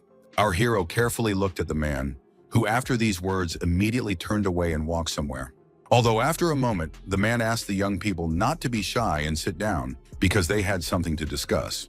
Suddenly, the door to the study opened, and the guard quickly announced that Master Zhuo had already arrived. The landlord's happy smile returned, though he chose not to say anything. When the guest arrived, Zhurong said that he had been waiting for this person all day, so he was glad to meet him. The old man was looking at the crowd with a certain sternness, but he wasn't going to greet them. Instead, an assistant spoke up and informed the fat man that their master was taking personal control of the case. The amount that was mentioned earlier was being doubled. The man wasn't going to refuse, saying that given that Master Zhuo works personally, 20 million is worth it, and therefore the great elder should enter the house. In an angry voice, the girl said that this fat, rich man gave her only 3 million, and the incomprehensible master as much as 20. Zhuo walked up to Zhurong and immediately asked who these strange young men were. The man laughed, but immediately introduced the guys who were from the Twilight Energy realm. However, the Grand Elder clearly didn't like this, so he noticed that there was some kind of mess going on in the Twilight Energy area right now, as there were only children who hadn't reached the proper level. After a moment, he added that he was looking at a young woman and a poor student who were clearly trying to extort money from the port owner, but that was unnecessary, since these half-dead people wouldn't be able to do anything useful anyway. Zhurong stood silently as his guests moved further into the room. Inwardly, the man thought that this Lucia probably really came to extort money, even though she might not even be who she claimed to be. However, at that moment, the master of the port did not want to find out the relationship, so he offered the Grand Master tea. The beauty told a colleague that she had heard about this Zhuo. He is famous in the city and has already achieved the power of transformation. This person has been studying martial arts since childhood, and according to rumors, he can even split a tree with his fist. However, Monan was thinking to himself that this person was really nothing. After a while, everyone in the room heard the steamer's horn. The man immediately tensed up and explained in a nervous voice that their tea party was postponed because ill-wishers had arrived. Joe immediately explained that there was nothing to stop them, so everyone should wait for him to defeat the enemy, and then they would all definitely have tea later. After a while, everyone was standing on the beach, waiting for the ship to dock. A stranger standing on the deck casually stated that the ones he was waiting for had actually arrived. The fat man turned to Director Duan and told Tom that he had definitely come for nothing today. Although the guest replied that he didn't care who Zhurong brought with him, the most important thing was that this harbor would still belong to him. However, the man didn't want to listen to anything, explaining that Master Zhuo was standing next to him, so no one would be able to resist him. At the same moment, the crowd turned their attention to a man who had jumped out of a cabin. It was obvious that this was all planned, as the stranger landed next to Duan. Crossing his arms over his chest, the man said that he hadn't visited Jiangsu for several years and saw that someone dared to say these two characters directly to his face regarding the master. The fat man listened carefully to what he was told, his eyes showing true fear. So he went up to Zhou and explained that this was Diebo, who was almost 60 years old and a master of the power of transformation. The old man thought for a moment. It seemed that he was actually afraid of the colleague who was now supposed to play the role of an opponent. Diebo didn't want to waste any time, so he immediately sped up and jumped towards the shore. It seemed that Zhurong hadn't expected the situation to take such a turn, so he stood there and stared at everything as if spellbound. As for the man, he asked with anger in his voice, who was going to be naughty in front of such a great master like him? The fat man didn't like it and said that there was no need to make a scene in front of them, insulting their Zhu family if he didn't think that he would also end up badly. Such brazen behavior angered the men, and he noted that the family of the port owner behaves too brazenly, and therefore must pay for it. Zhurong knew that this was the perfect time to get even with this brat who was all alone, so no one could even help him. However, the master was incredibly strong, and therefore literally in 1 second scattered all the guards who tried to tie him down. In a haughty tone, Diebo said that the guys had simply overestimated themselves, although this should not have been done. Sulusha stiffened a little, then asked her friend what he was feeling. The young man confessed that the girl would not be the true opponent of this great master. At this time, a terrified Zhurong approached Zhou and asked him to do everything in his power because there are real rumors about his great deeds. Stretching his arms, the old man declared that now he would teach the impostor a real technique, which can only be envied. Everyone in the audience could see the powerful energy that was beginning to circulate around Zhou, so no one doubted that he would be able to win. The master accelerated and immediately headed in the direction where the enemy was standing to quickly end this fight between the two clans. At the same moment, a great battle began, and everyone wanted to show that they were the best in their business. Diebo wasn't going to shout loudly about his achievements. Instead, he began to swirl a powerful energy stream. Looking in horror at what was happening, the Grandmaster from Mr. Zhu thought to himself that he was seeing the release of a 100-fold power from outside. The man realized that in this case, he only needs to defend himself, because he still can't do anything against it. However, the defense did not play any global role. Only a few seconds passed, and Zhou was sent to the other end of the beach. The fat man couldn't believe his eyes, saying that he had never seen such power. At the same time, the master could hardly sit up. He did not know what to do in the future because he did not feel well. The man's assistants had never seen him in such a state, and they immediately rushed to him in order to provide at least some help. One of the children, putting his hand on his chest, calmed the mentor, explaining that he would heal him in a few minutes. Zhou once again said that it was a blow of 100 times strength. It turns out that the half-dragon disciple is in front of him. He was defeated and believes that this is quite fair. Mr. Zhu, looking at the rival master, looked at him warily, realizing that no one else would protect him. While bowing to Diebo, the fat man begged to be spared, remarking that sparing is the greatest thing in life that can be done. Duan's voice was suddenly heard calling out to the port owner. In an arrogant tone, the ill-wisher explained that first you need to beg him for something, and only then turn to his subordinates or friends. Shrinking back, Zhurong began to play his part. Noting that this was a small matter, there was no need to spoil the peaceful atmosphere of this harbor. If the villain liked it so much, then he could take it away, and it was best to forget this story. Once again, the man explained that he had a higher opinion of the Zhu family, and I remember that at first the fat man forced him to kneel down, saying all sorts of bad things. Falling to his knees, the harbor owner immediately began to beg for mercy, stating that he was once again offering to forget about what happened in the past. Hitting the fat man, the ill-wisher shouted that he might spare him when all the people fell to their knees in front of him. Turning around, the man shouted to his men to do what the man had ordered them to do. The guard fell to the sand, and in such a way that the face was below. The villain liked this picture, but there was still something that confused him about it all. The man saw our heroes who were standing behind everyone. It was interesting that the guys did not even think to move from their place. The fat man thought that these two people had come here to extort money from him, but now, at this important moment, they were trying Master's patience in vain, provoking his anger and Master's anger. Old man Zhou, who suffered at the hands of a colleague, said that the boy and girl should do what the others do, because of their disobedience, everyone else will suffer. Monen cupped his hands and asked Wu Chu if he captured these two and brought them to him. Would he give him 20 million? The man did not believe that the young man even started talking about such a thing, because he was offering something completely unrealistic. Duan icily said that the teenager was too bold to take a swing at something like this. But the disciple didn't care at all. He kept asking the fat man if he agreed to such a deal or not. If he agreed, then these two would already fall to their knees in front of him. Diebo wanted to show that there is no one stronger than him on this beach, so he accelerated and ran towards our hero. Attacking, the man shouted that now the teenager will say goodbye to his pathetic and worthless life. But only then did something happen that no one expected. Because Monan gathered all his energy into a fist and immediately hit his opponent, spinning him into a kind of vortex. The audience only heard the splash of water, realizing that somehow the master was there. As for the schoolboy, he stood there and continued to hold the fist that he had just hit his opponent with. Zhurong said with horror in his voice that he didn't understand what had happened, how this could have happened. The old man, who thought that no one could resist his colleague, reflected that this guy had done something incredible. However, in the same second, Diebo, who had gathered all his strength, emerged from the sea and flew toward the shore.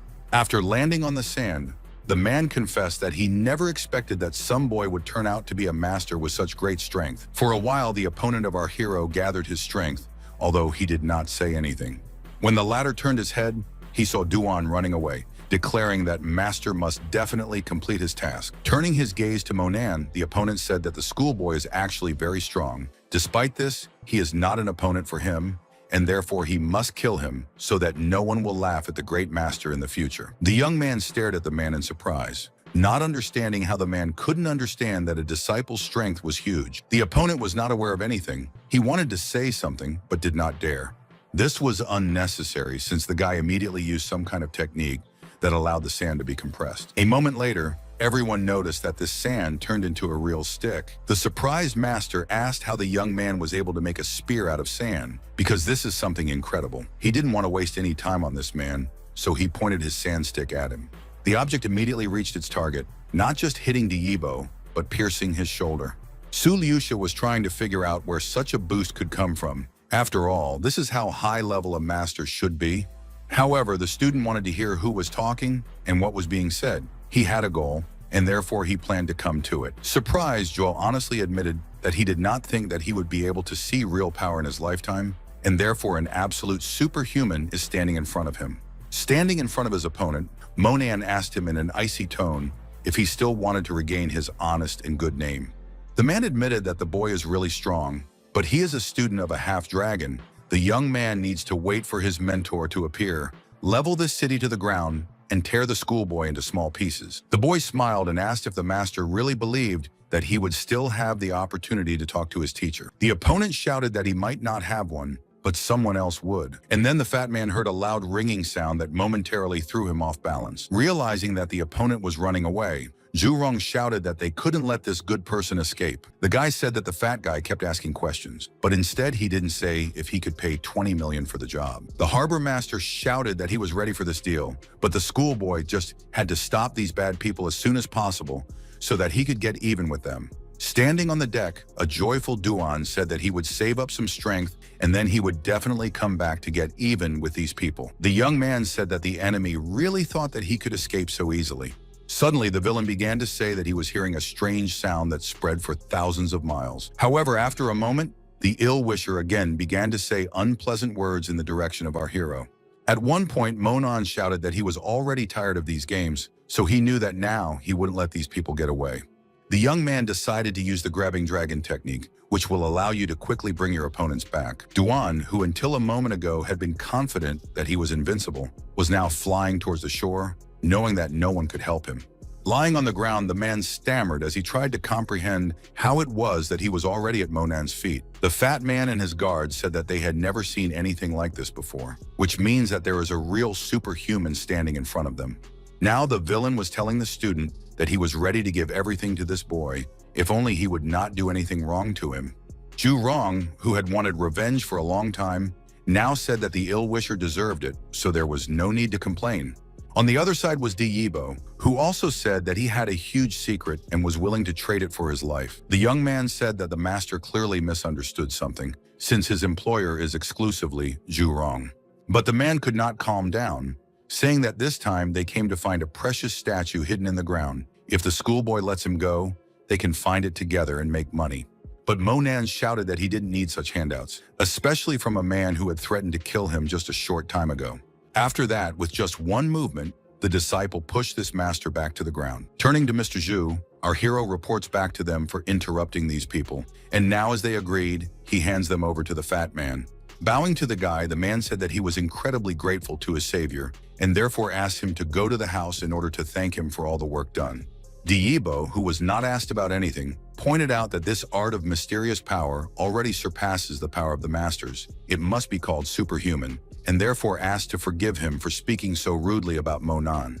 But the young man replied that he did not need to drink tea in the presence of others. He had done his job, and therefore should go about his business. Passing the envelope to the student, the man told him the password, adding that if there are any problems, the teenager can always contact him. In addition, he asked him to leave his contacts if possible. With a wave of his hand, our hero admitted without a shadow of doubt that he did not have a phone, and therefore he would send a message later. Pointing out the way to the young man, Mr. Zhu once again wished him a good trip. A few minutes later, the owner of the port watched with relief as the car drove away from his house.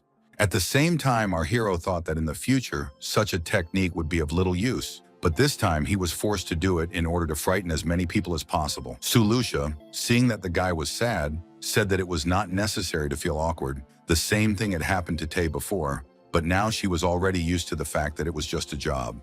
However, the young man lazily replied that this was not the case at all.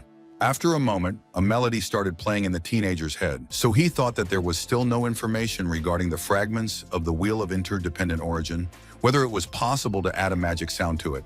If you don't pay attention to all the streets and alleys, the volume covered will increase several times. Through his own thoughts, when he heard the girl's voice saying that they had already arrived, the disciple asked if she had forgotten anything.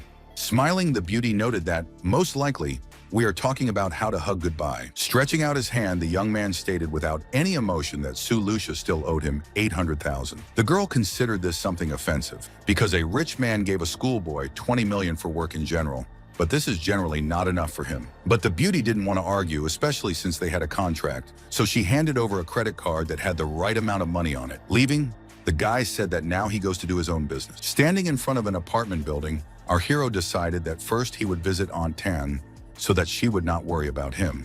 After a while, the young man was already standing in front of the door and knocking on it persistently. Once inside, the guy carefully looked at the women who were watching him with some surprise. The woman immediately ran over to Monan and shouted happily that he was finally back, so it was a great blessing. Lin Yutong, who was not in a good mood, immediately began to accuse the acquaintance, saying that it was unclear who he was all these days. If he was not interested in studying, then it was best to give it up so that others would not worry unnecessarily and waste their time. The guy did not become rude. He explained that he got lost in the mountains and his phone was dead during this time. Folding her arms across her chest, the beauty closed her eyes and quipped that this was a lie that no one would believe. The woman immediately said that the guys are already adults, so you should not be like the insults of children, and immediately added that the young man was probably in a hurry for Lin Yutong's birthday, and therefore they should go out together in the evening and take a walk. In fact, our hero did not remember the birthday, and therefore carefully looked at the girl. The student did not want to go anywhere, so he said that he had 2 more lessons and therefore he would go to class first. At this time, sitting in the car, a surprised Yan Qingxi asked again if it was true that the missing Monan had returned to school. The driver immediately confirmed this, saying that he had recently received a call from an educational institution saying that the young man had returned and there was not a single injury on his body. The beauty shouted that first she wanted to go home to change her clothes and then she could go back to school. The blonde thought to herself that the teenager's arm was broken, and therefore it is not clear why he decided to return to his alma mater so quickly. Moreover, the young man did not go to the hospital and did not call her. It turns out that he definitely harbored a grudge. A few minutes later, the girl who had done her chores in the house very quickly ran to the car. The driver, who saw that the hostess was not only sweating, but also out of breath, asked if she was ill. However, the beauty replied that nothing terrible had happened to her, and therefore they could go. As for Monan, he didn't even know that the rumor of his return had already spread all over the city. Everyone looked at the disciple with some suspicion, although it didn't matter to him.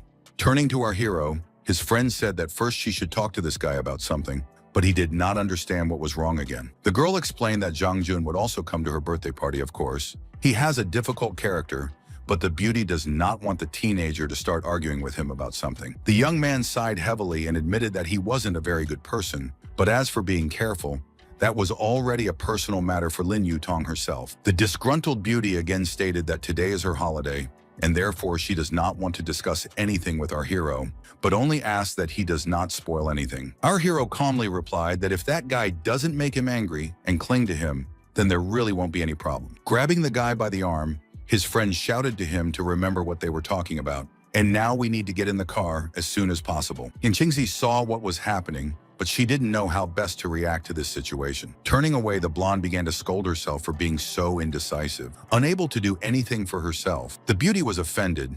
In addition, she said that, as far as she knew, the schoolboy should be injured. Despite this, he was going to go somewhere. The assistant immediately explained that she had learned that Mo Nan was currently going to the birthday party of an old acquaintance. Sighing, the blonde thought once again that this was not how she had imagined their meeting with this man at all. It was strange that, despite all his adventures, he was going to a birthday party and he couldn't even call her.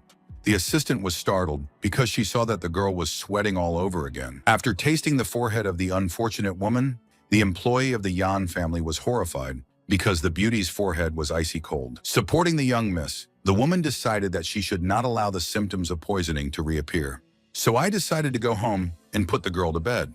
At this time, our hero and his friend have already driven up to one of the local clubs. A friend meeting the birthday girl happily shouted that she should leave as soon as possible because a surprise was waiting for her. Monan didn't speak to anyone, but instead looked around carefully as this was his first time in this place. Holding the business card in his hands, the young man thought to himself that he expected to end up coming to Mr. Xiong's domain. At this time, Zhang Xiao was standing on the street, talking about having a dream in which Lin Yutong talked about missing him. The guy felt absolutely confident. It seemed that he was not even embarrassed by the people who were around.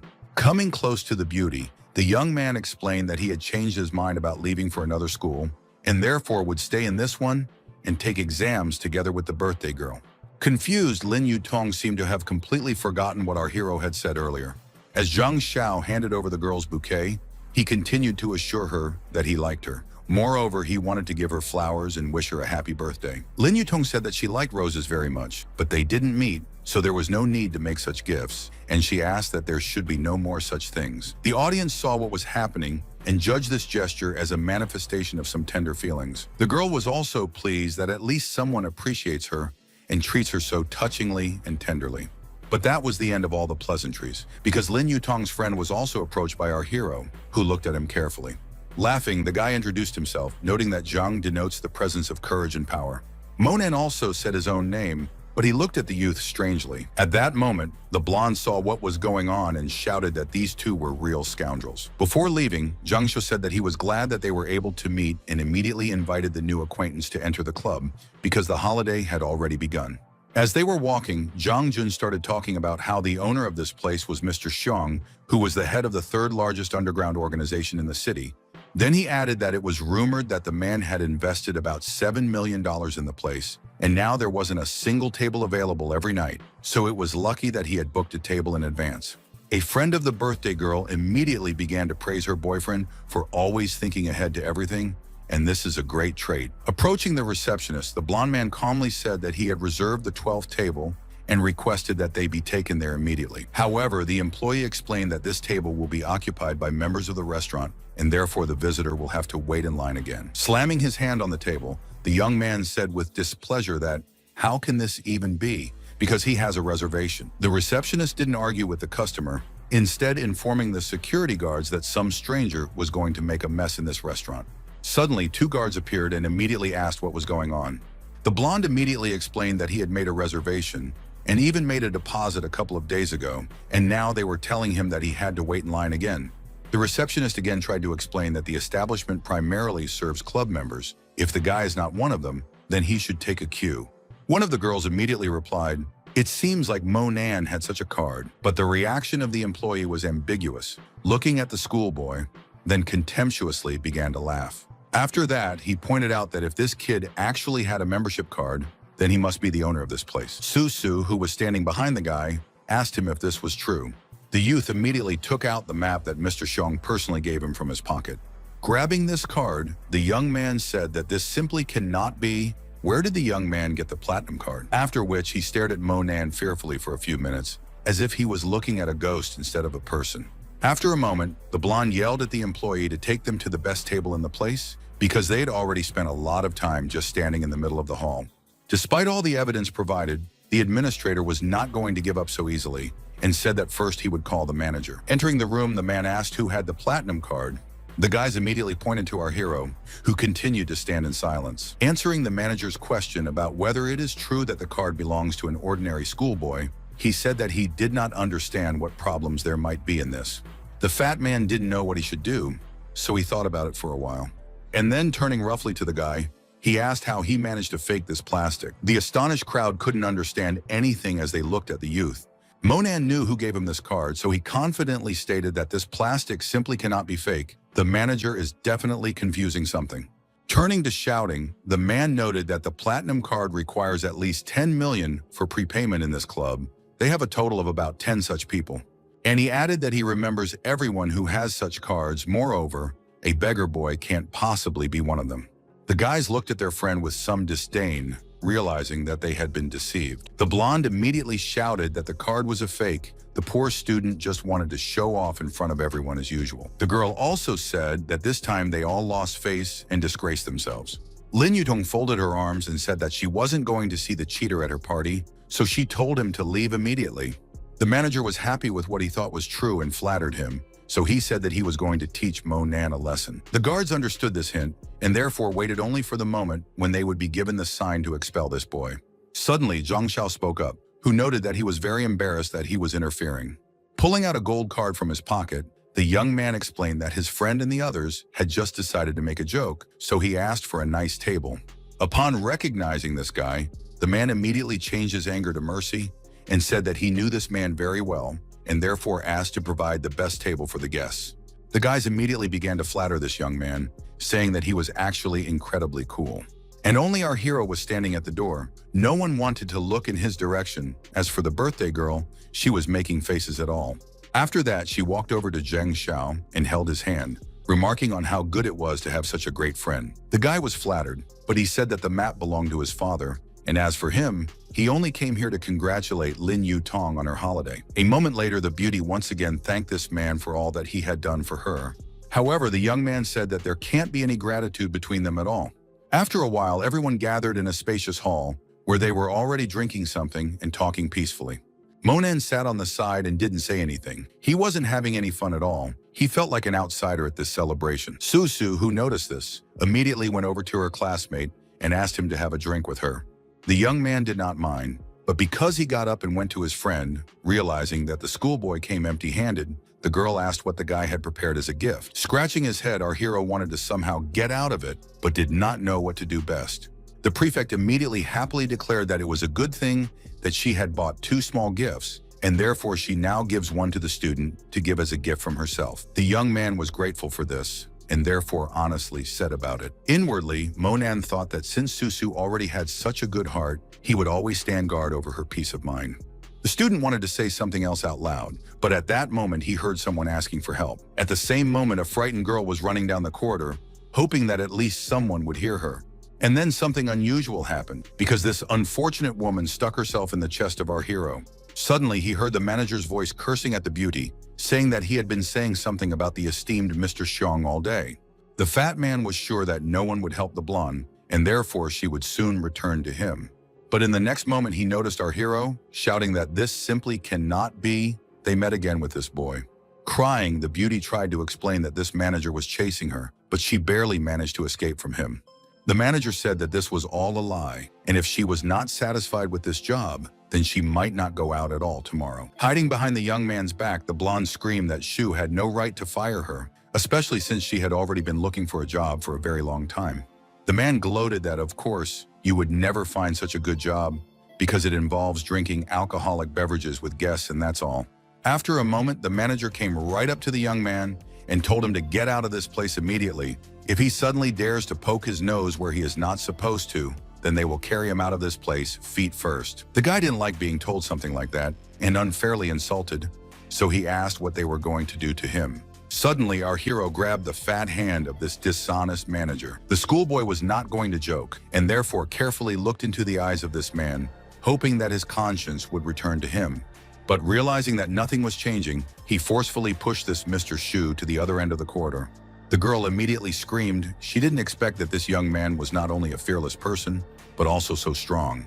After that, he explained to the beauty that now was the time for her to leave, and he could quickly sort out the rest himself. The girl knew that the manager was not to be trifled with, so she immediately did as she was told. Within a minute, Monan was calling someone, even though he didn't understand why he wasn't getting an answer. A moment later, the young man heard one of the girls shout that it was time to cut the cake. Approaching his friend, the young man handed her the gift that Susu had previously given him. The beauty was sure that the schoolboy would not present her with anything, and therefore was surprised by such an act. But the friend shouted that nothing can be expected from the poor man, and therefore it is best to quickly open the gift from Zhang Xiao, who definitely prepared something interesting and worthwhile. There was a wedding invitation in the envelope, although the birthday girl didn't understand what it all meant. Perhaps our hero would have been offended, but something was wrong outside, and therefore it was much more interesting for him. A moment later, the young man saw the manager and the guard standing next to him, but it was strange that the fat man managed to recover so quickly from the blow. All of a sudden, Shu shouted that he would beat this arrogant boy to a pulp so that he would know how to deal with his elders. Standing in front of these detractors, the teenager did not think about anything. He knew exactly what he was going to do with these people. At the same time, other party participants were discussing the fact that our hero probably felt damaged, since his gift is a mere trifle. Susu didn't want to hear this as she knew that her classmate was a good person, so she decided to see where he went. A moment later, she opened the door to go in search of the schoolboy. Suddenly, the headman shouted to the students that things were bad because their friend was going to be beaten. The audience did not understand what this girl was talking about. Some even expected that they would be able to see a unique sight. However, when they went out into the corridor, they saw a strange scene because Mo Nan was standing there, but the guards who were opposite were now lying on the floor. The birthday girl, as usual, began to yell at the young man, saying that he again arranged an inappropriate show. The manager began to complain that the beggar boy had broken his arm, and therefore he simply had to pay for it. Zhang Xiao, who considered himself the best, immediately approached the man and began to explain to him that this guy is a friend of his acquaintances, and therefore if there are any problems with him, then you should contact him. At the same time, the fat man said that he had not originally intended to talk about it, but if the boy had behaved so badly, then he would tell the truth. He shouted again that this Mo Nan had acted indecently. He had followed one of their employees and then dragged her to the toilet. Fortunately, the unfortunate woman was able to call for help, and when the manager came, the young man broke his arm. The head girl started to defend her classmate, and only Lin Yu Tong said that our hero is not so brave, and therefore he would not be able to molest anyone. But the man continued to make arguments, noting that the student drank too much wine and then began to molest their employee. But it would be better if she told about everything herself. Putting his arm around the girl's shoulder, Yu made sure that she told her everything that this schoolboy had done to her. And in a lower voice, he whispered that the beauty understood what was at stake and therefore had to tell everything. Crossing her arms over her chest, the blonde explained that Mo Nan wanted to get her number, but when she refused, he started grabbing her hands. The audience looked in surprise at both the girl and her classmate. The evil birthday girl again began to call her friend names, hinting that he really agrees to something like this. The young man was shocked. He turned to the employee and said that he helped her avoid danger, but instead the beauty not only did not thank him, but also dared to defile him.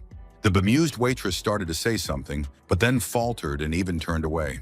Employees of the institution immediately attacked our hero. They threatened him not only with violence, but also with the police.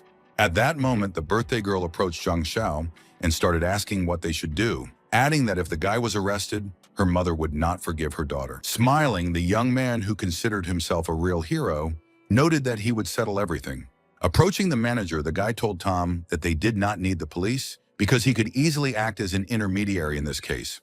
Then he looked at the waitress and explained to her that Mo Nan was abandoned by a girl, so he got too excited and got drunk and then did all sorts of stupid things. Maybe if Zhang Xiao gave her 100,000, she would forget about everything. The unfortunate woman did not say anything. She was ashamed, although she had to play her part. Again, the blonde man approached the man, telling him that it was better to settle everything after hours and without witnesses. The manager said that he had money, but that his arm was also broken, and therefore he wanted the boy's arm to be broken as well. At the same time, the guards began carrying large plates of ice. The fat man said that he still had 2 large bowls of ice. Let this Mo Nan swallow one plate and kneel in the other. Zhang Xiao took the young man by the shoulder and said that this was all he could do for his friend. It was better for him to do as the manager said, but as for thanking him, he didn't need to, because he was doing it all for Lin Yutong. Pulling the hand of an unfamiliar person, our hero finally became indignant. The blonde wasn't prepared for this turn and was looking at the schoolboy carefully. He asked with anger in his voice, "Did the guy really not hear something? If so, then he will repeat that no one dares to come and poke their nose into other people's affairs like this." Gloating, the young man shouted that the disciple was not familiar with good manners, then let him get mad at himself after all. The birthday girl started to scold her friend again. She defended Zhang Xiao, noting that he was trying to help, but he was ignored. The others also began to whisper behind the young man's back, hoping that he would be beaten, but not badly. The manager, who had no idea who was standing in front of him, suddenly started threatening Mo Nan, shouting that he would regret what he had done. But that was the last thing Shu had to say, because in the same second, the guy slapped him hard across the face. Of course, the guards tried to stop the student, but they also did not understand that they were elementary prey for him. But that wasn't the end of it, because the guy suddenly grabbed the manager's head, and then he started pouring ice on him, remembering how the man bragged about how our hero would look in the ice. The young man was unstoppable. He did not like when innocent people were accused, and therefore did everything to ensure that there was no trace of justice left. Realizing that Shu hadn't realized anything yet, the students shouted at him to swallow ice because he probably liked it. Suddenly, the guards shouted that something had to be done because Mr. Xiong had come. The bodyguards immediately started complaining, explaining that some boy had snuck in and started hitting everyone. The employees were confident that this man would protect them, but he would deal with the poor man very quickly. The manager said that the student received a cover because he does not know who is standing in front of him. When the man approached Mr. Xiong, he immediately started complaining that this youngster was harming their establishment, so something had to be done about him.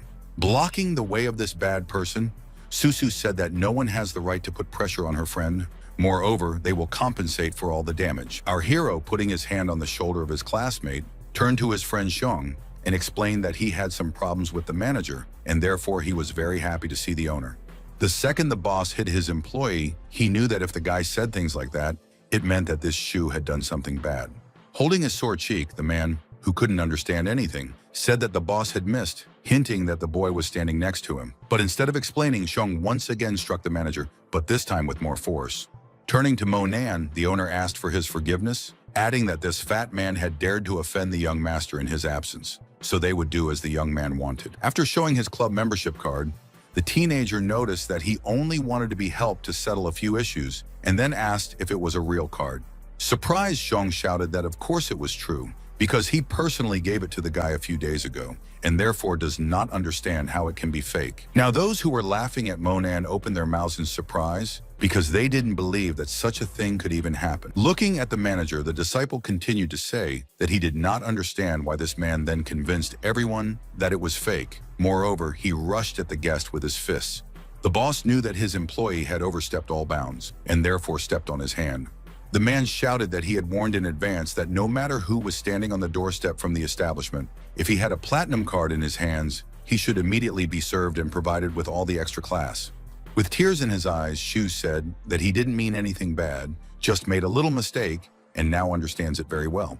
With a smile on his face, Monan said that it was too early to kill this person, as there was another problem. With a sidelong glance at where the blonde was standing, the young man asked who would tell the tangled story. Falling to the floor, the girl was silent, although she knew that the whole truth would be revealed anyway, and very quickly. Finally, as the waitress started crying, she started saying something about how if she didn't say everything right for Shu, she would be in trouble. The owner of the restaurant was more angry than ever. He demanded an exceptional truth from the employee. After these words, the blonde began to tremble all over, but she tried to remember all the details of what happened and tell them to her main boss. After hearing this story, Zhu immediately rushed to the girl with his fists, saying that she took money from him. Despite this, now says all sorts of nasty things, shifting her responsibility to others. This time, it was already Mr. Xiong's personal bodyguard who dealt a blow to this detractor. And then he said that the boss didn't ask him anything, so how did he even dare to get up from his seat? The crowd saw that something big was unfolding. They couldn't even move, let alone a big one. At the same time, the girl continued to tell her story, noting that she was afraid and therefore did everything that was forced on her. In fact, she was very sorry for their guest. Sitting on her knees in front of our hero, the blonde once again asked him for forgiveness. The girl, seeing the indifference in this teenager's eyes, said over and over that if it wasn't for this fat man, she wouldn't even have thought of such a thing. Shu wanted to add something, but at the same time, he felt the bodyguard's foot press him down harder. Other employees who had already arrived in time because they had heard the showdown now told their colleague that she was ungrateful because she went not only to slander, but also took money for it. Taking her friend's hand, Susu said with joy in her voice that she knew that her classmate was a good person and therefore he just couldn't do anything nasty.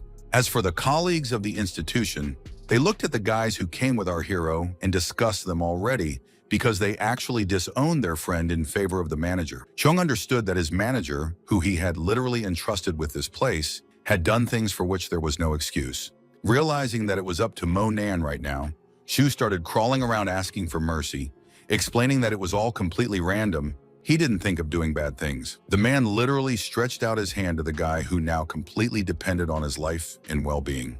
The teenager said in an icy tone that when Shu forced him to kneel, he had a more majestic appearance than now. So why is the manager himself crawling on his knees now? The fat man didn't answer that question, but instead repeated that he had made a little mistake, but it would never happen again. The guy immediately said that he wanted to get 100,000 from this villain, promising that in this case, he would leave him at the cliff and not from it. At the same time, the bodyguard asked both the former waitress and the manager to be taken away so that he could not see them. These people did not belong in such a place. The young employee didn't have to be asked twice. He immediately did what was asked of him. For a moment, there was a silence in the corridor that no one dared to break. Xiong suddenly spoke up and politely asked Mo Nan if he liked the way he handled the matter. The teenager stood and stared at this great man in silence, not knowing what to say to him. Realizing that the student wasn't going to say anything, the man thought that this guy was definitely blaming him for just counting his money, while a good institution was suffering. But suddenly our hero sincerely thanked his friend for standing up for him, and so quickly. The man happily looked at this schoolboy and breathed a sigh of relief, realizing that he did everything right. And then he ordered all the employees to disperse because no one canceled work, and this is not a show that is worth paying attention to. Xiong immediately asked the young man why he decided to come and heard that it was related to the birthday of his friend. Those who had recently hailed Mo Nan were now thinking that it was a big plus that they had such an influential young man among their acquaintances. At this time, Xiong approached the disciple and asked him if he had a moment to discuss something. The young man, looking at his watch, honestly admitted that he had until 10 o'clock. Leaving, the owner of the establishment ordered the administrator to provide the children with everything for free and also give them 10 lotteries each. Since all the instructions had been given, the man headed down the corridor. Lin Yutong wanted to stop our hero, but did not have time to do so, because the employee of the establishment asked the guest to follow him. Already sitting in the office, the man once again said that he himself knows that he managed the workflow very poorly. But the guy did not want to return to this topic, and therefore noted that probably they found him not only because they want to apologize again. Laughing, the man admitted that in fact nothing is so easy to hide from the teenager. Then in a stern tone, he asked if the young man knew that the Dragon's Spring Festival was due to take place in a few days. The guy immediately asked if it was true that it would be the second day of the second month. The man said that a holiday will be organized for the people, but as for them, it is a great day every year when the heads of underground gangs of their city come together. As for the guys, they were sitting in the hall at that time, where the lottery was about to start. The receptionist said that Mr. Zhang had been very insistent in asking for lotteries, with 10 attempts each. The guests didn't know how to behave, so they just kept quiet. Although suddenly, Susu asked about Mo Nan's whereabouts because she was worried about him. The employee explained that there was no need to worry, since the young man continues to communicate with their owner, after which the car drove the teenager home.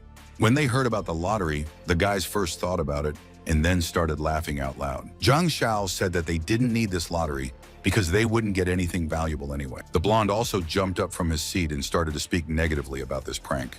His girlfriend, assenting to the guy, noted that in this case, she also does not want to take part in this mockery. As for Susu, she was indifferent to the opinion of others, so the girl went to the drum and said that she likes this, and therefore plans to pull the ticket. And again, the young man began to laugh at the headman, saying that she probably won some comics. Suddenly, the receptionist announced that she had won $30,000 in cash, and congratulated her on it. At the same time, an important matter was being discussed in the study, so Xiong said that he would be happy if our hero could attend the celebration. As for the young man, he thought that for Xuan Yin's sake, it was necessary to break up the Mu family and the Xiao family, but he couldn't beat 4 hands with 2 fists without strength. A moment later, the owner of this place poured tea and offered to rest for a while. Looking at Xiong's wound, the guy asked in a frightened voice, "Is it still not healed?" The man explained that there was nothing wrong with this. It was a little unpleasant, otherwise everything was fine. I thought to myself that it would be necessary to wrap it up with a bandage if possible, otherwise it would look unsightly. Placing a small bottle in front of Xiong, the young man explained that it was a life-saving pill that would help very quickly. The man was not going to give up the medicine and therefore once again thanked his guest. Suddenly, Mo Nan glanced at his watch, which already showed 10 o'clock in the evening. On the way up, the student said that the time was late and therefore he had to go home. The owner of the restaurant did not argue with the guy, especially since he had warned in advance that he would not be able to stay up late, and therefore in a moment they went outside. The man said that he was glad to see the student and wished him all the best. The next day, the students went back to school. The homeroom teacher, finishing the lesson, reminded once again that the children should study well, since entrance exams were waiting for them very soon. And when everyone started to leave, the girl asked our hero to go to her dorm after school. Those students who had not yet left did not understand why the teacher had invited their classmate to her house. This was not understood by the guy himself, who felt very uncomfortable, but they did not say anything. Moving along the road, Annie Yuxin said that she thought that the schoolboy would not go to her, and therefore it was good that she managed to intercept him.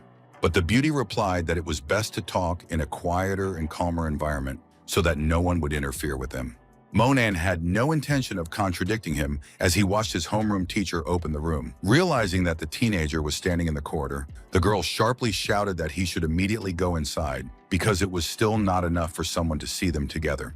A moment later, the student was already standing in a small but very cozy room in which the girl clearly lived. That was why the young man complimented Annie on the fact that this room was perfectly laid out. Moreover, it was very clean, not like the room where he lived. But in the next instant, the teenager's eyes fell on the underwear that was hanging from the bed. Confused, the teacher began to justify herself, saying that the forecast promised rain, and therefore she was going in a hurry and did not have time to hide the unnecessary things back in the closet. So she immediately put away any items that might have embarrassed her or her guest. After a moment, the girl and the guy were level. They were looking at each other intently, which was something very awkward. The boy didn't want to waste any time, so he immediately asked what the homeroom teacher wanted from him, knowing that it might be something important. The girl said that last time the young man helped her recover, but said that she might need another treatment session to consolidate the effect. Then she added that if the young man now has time, she would like him to fulfill the promise, otherwise her friend will come soon.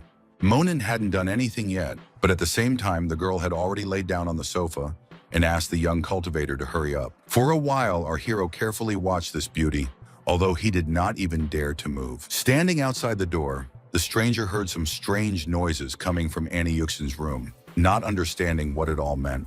Monan felt awkward talking about the girl not shouting so loudly because it looks very strange. The homeroom teacher gave the student an apologetic look, but didn't dare say anything. The teenager also did not understand what he could add, because he was just doing his job to restore health. Although after a moment, the beauty explained that it would be best if the young man continues his manipulations, because they are as relaxing as possible. Spreading out his hands, the young man stated that since that was the case, then he wouldn't stop until he was done. Hearing that the procedure was over this time, the disappointed teacher asked why everything was so fast. At the same time, the stranger continued to stand outside the door, only guessing what the people inside might be talking about. After a minute, realizing that there was no point in lying down anymore, the homeroom teacher still got up from her seat. Suddenly, she remembered that Yan Qingxi had been looking for our hero everywhere these few days, and today she didn't come to school. They say that the student has fallen ill again. The young man did not know about this, so he asked again if it was true, realizing that in this case, it was necessary to visit her too. Annie explained that immediately after waking up, the girl ran to the Confucius temple to try to find the young man, because she was very worried about him. The girl explained that she had spoken to the student's family, who said that the situation had improved after the poisoning, but now something was wrong with the beauty again. Thinking about it, Monan decided that the poison that had entered the body of his friend was actually very strong. If it was not completely removed, it would start spreading through the body again, and then it might not end well. At this time, someone began to break into the teacher's room.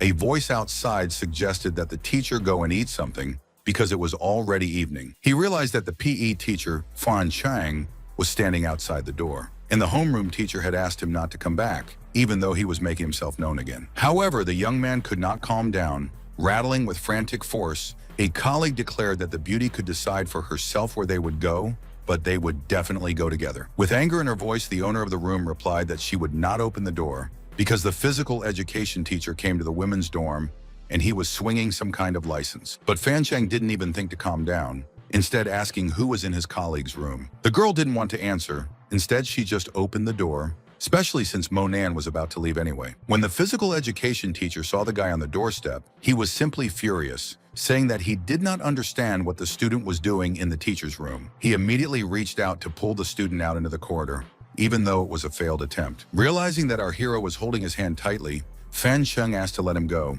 as it was not good to attack the teacher. But the schoolboy icily told the physical education teacher to leave immediately. This situation enraged the teacher, who shouted that he must have come at the wrong time because he interrupted the couple's love joys. Monan asked the teacher again if he wanted to see what real rage was. With a lightning strike, the disciple threatened to never stand next to Annie Yuxin if he didn't want the consequences to be irreparable. Standing on his feet, the young man wanted to say something, But he knew that in this case it would just be superfluous. However, he decided to leave proudly, but before that he noted that this is not the end, they will still meet. In a frightened voice, the boy's homeroom teacher said that this person would not just give up, and therefore if the teenager was threatened with something, she must know about it. Monan turned around and told the girl not to worry, because this person wouldn't dare touch him. He said goodbye to the beautiful woman and walked down the corridor, knowing that he had a lot of things to do. Looking at the watch, our hero said to himself that this watch was given to him by old Yan, but at the same time Qingxi is still ill. And this is a difficult situation because it looks as if the young man completely forgot about the existence of this family. Entering the security guard's office, the young man saw that the man was napping, but decided to disturb him all the same. Turning to Uncle Liang, the young man asked him to make one call from the security post, but the man explained that that phone is the property of the school. It cannot be used, although he can borrow his own for a while. The teenager was glad that he was not refused because it made a big difference. Old man Yan, when he heard who was calling, started thanking the student again for what he had done for their family and added that they thought the boy was angry with them, so they didn't dare bother him. Hearing Monan talk about her acquaintance, her grandfather noted that there was indeed a nuance to it. Then he added if the young man could come to clean up the remaining poison, since the girl really feels bad. Monan didn't even think about refusing. He only asked for a car to be sent to pick him up, and then he would come as soon as possible. The school security guard did not understand what was going on at the student's home, but the guy assured that everything was fine, and as for the phone call, he would pay for it later. However, the old man didn't need all this, he said. Most importantly, that the teenager was fine. Then he asked Monan to stay with him, explaining that soon his granddaughter would cook dinner and they could eat together. But the young man quickly refused, noting that he still had some business to attend to. Leaving, our hero called his name for something, once again thanking this good person for his help. The old man liked this schoolboy, so he asked him to be careful. At the same time, a girl who was in a hurry was also heading towards the guard. Going inside and showing a relative a bag of food, the beauty said that, most likely, he was very hungry. Leng asked Ziquei to close the door because it was already very cold outside. Standing at the door, the schoolgirl said that she would not sit down last time she decided to rest in this office. So the director came in and started shouting at them strongly. This time she would not make such a mistake. But the man laughed, saying that he had already left a long time ago, and therefore the student can safely come and even have a meal with him. However, for some time the girl thought about whether she should do it or not. Hearing his granddaughter mumbling to herself, Mr. Liang asked if Dr. Chen had released some new album, that the beauty liked this music so much. However, Ziquei happily shouted that no one had released any albums. The fact is that this song was performed by a high school student on concourse. Moreover, he played it on an ordinary leaf from a tree. She was the host back then and helped this young man hold the microphone. What a pity that she didn't manage to record this divine melody. Seeing that her grandfather was busy with his own affairs, the beauty still asked him to distract himself in order to devote time to dinner. But the man explained that he just had one guy who asked for his phone, and therefore he wants to record the duration of the conversation. However, the girl's reaction was not good, and she immediately began to scold Mr. Liang for his good nature, reminding him how last month he was told for 2 hours, and after all, this is all money.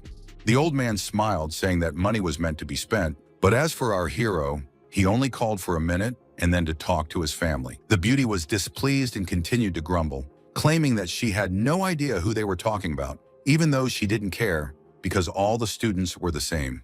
Suddenly, something happened to Ziquei, and she once again asked the old man in a trembling voice who he had just lent his phone to. After some thought, the relative said that the young man's name was Monan, although, of course, he did not check his documents, and therefore does not know who it was. At the same time, the student's eyes lit up. She didn't believe that Liang had lent the phone to her new idol. As for the guy himself, he had already reached the Yan family's home by now. The head of the family personally met the young doctor, rejoicing that the teenager coped very quickly. The guy was worried that he might be late, so he immediately asked to be taken to Yan Qingxi's place, wanting to see her as soon as possible. The man said that Monan can go into the house and do whatever he sees fit, since the health of his granddaughter is in the first place. In just a moment, the old man led the teenager to the room that belonged to the girl and quickly pushed it open. The young man immediately instinctively looked around, because this room was new to him. After looking at a trumpet, the young man decided that Yan Qingxi genuinely liked music. But at the same time, the teenager drew attention to the blonde who was lying on the bed. She looked pale enough that you could see even from a distance. In addition, the beauty's face showed perspiration, which was also not a very good symptom. The frightened student asked if his friend had been unconscious all this time. The old man repeated that this was indeed the case, but he still did not understand how the remnants of the poison could lead to such a state. Because it was still good, the granddaughter was recovering. Monan bluntly stated that this poison can be removed, but he will have to touch the body of his patient to interact with her. If the family trusts him, then he will clean up the blonde. Raising his hand, the head of the family replied that they fully trusted the guy. He should do what a healer should do. The young man asked everyone to leave the room, asking that no one interfere with him during the manipulation, as it is very dangerous. For the old man, it was most important that Yan Qingxi was well, so he assured him that not a single foot in this room would appear unless the young man himself called someone. After a moment, our hero noticed that the owner of the mansion, as well as the servants, followed away. For a while, the guy carefully looked at the schoolgirl, thinking about something. Sitting down by the bed, the teenager felt the pulse of his patient before starting to perform his manipulations. However, the young man suddenly stopped as he heard the girl address him. While delirious, the beauty constantly asked her friend to forgive her and not hold a grudge, because that day in the forest, she misinterpreted everything. After that, Yan Qingxi somehow remembered her mother, noting that it was time for someone to leave, and then switched to the fact that she really liked how Monan carried her on his back. The schoolboy didn't expect to hear so much, so he sighed heavily.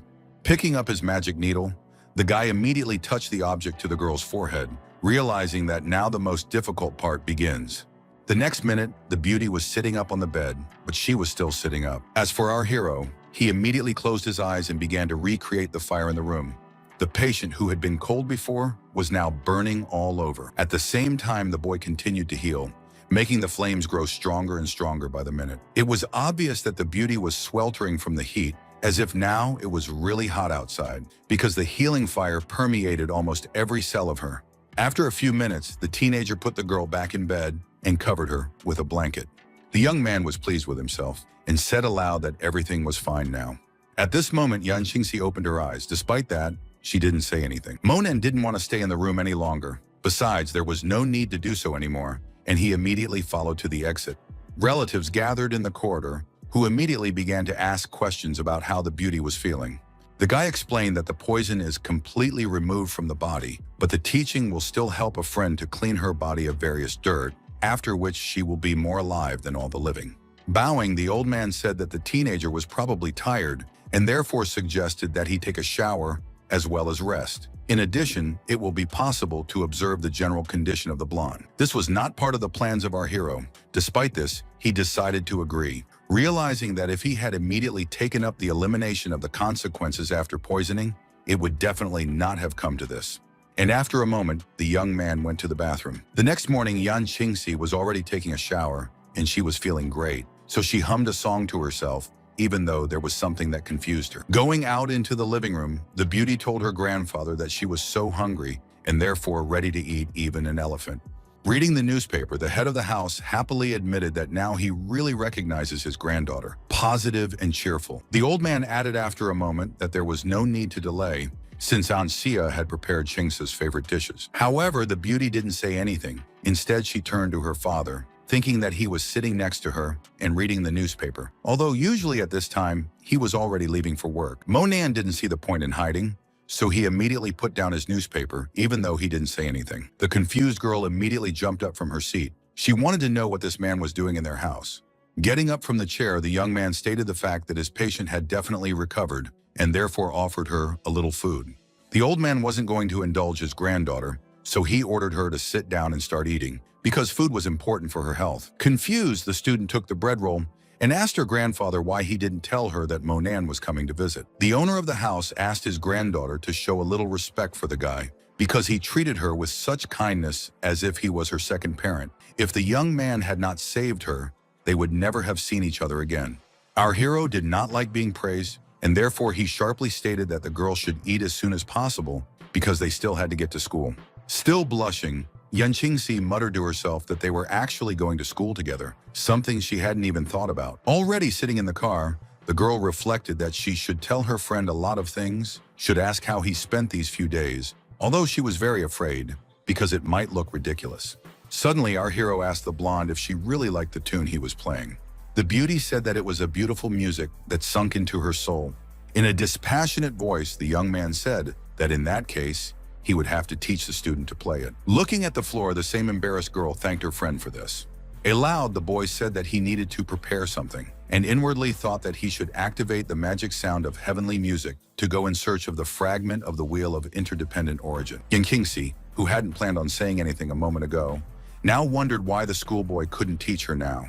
The driver heard the kids talking and thought that Miss always said that she would be arrogant and indifferent. Monan explained that if the blonde learns this music, her life will completely change. There will be a huge pressure of competition.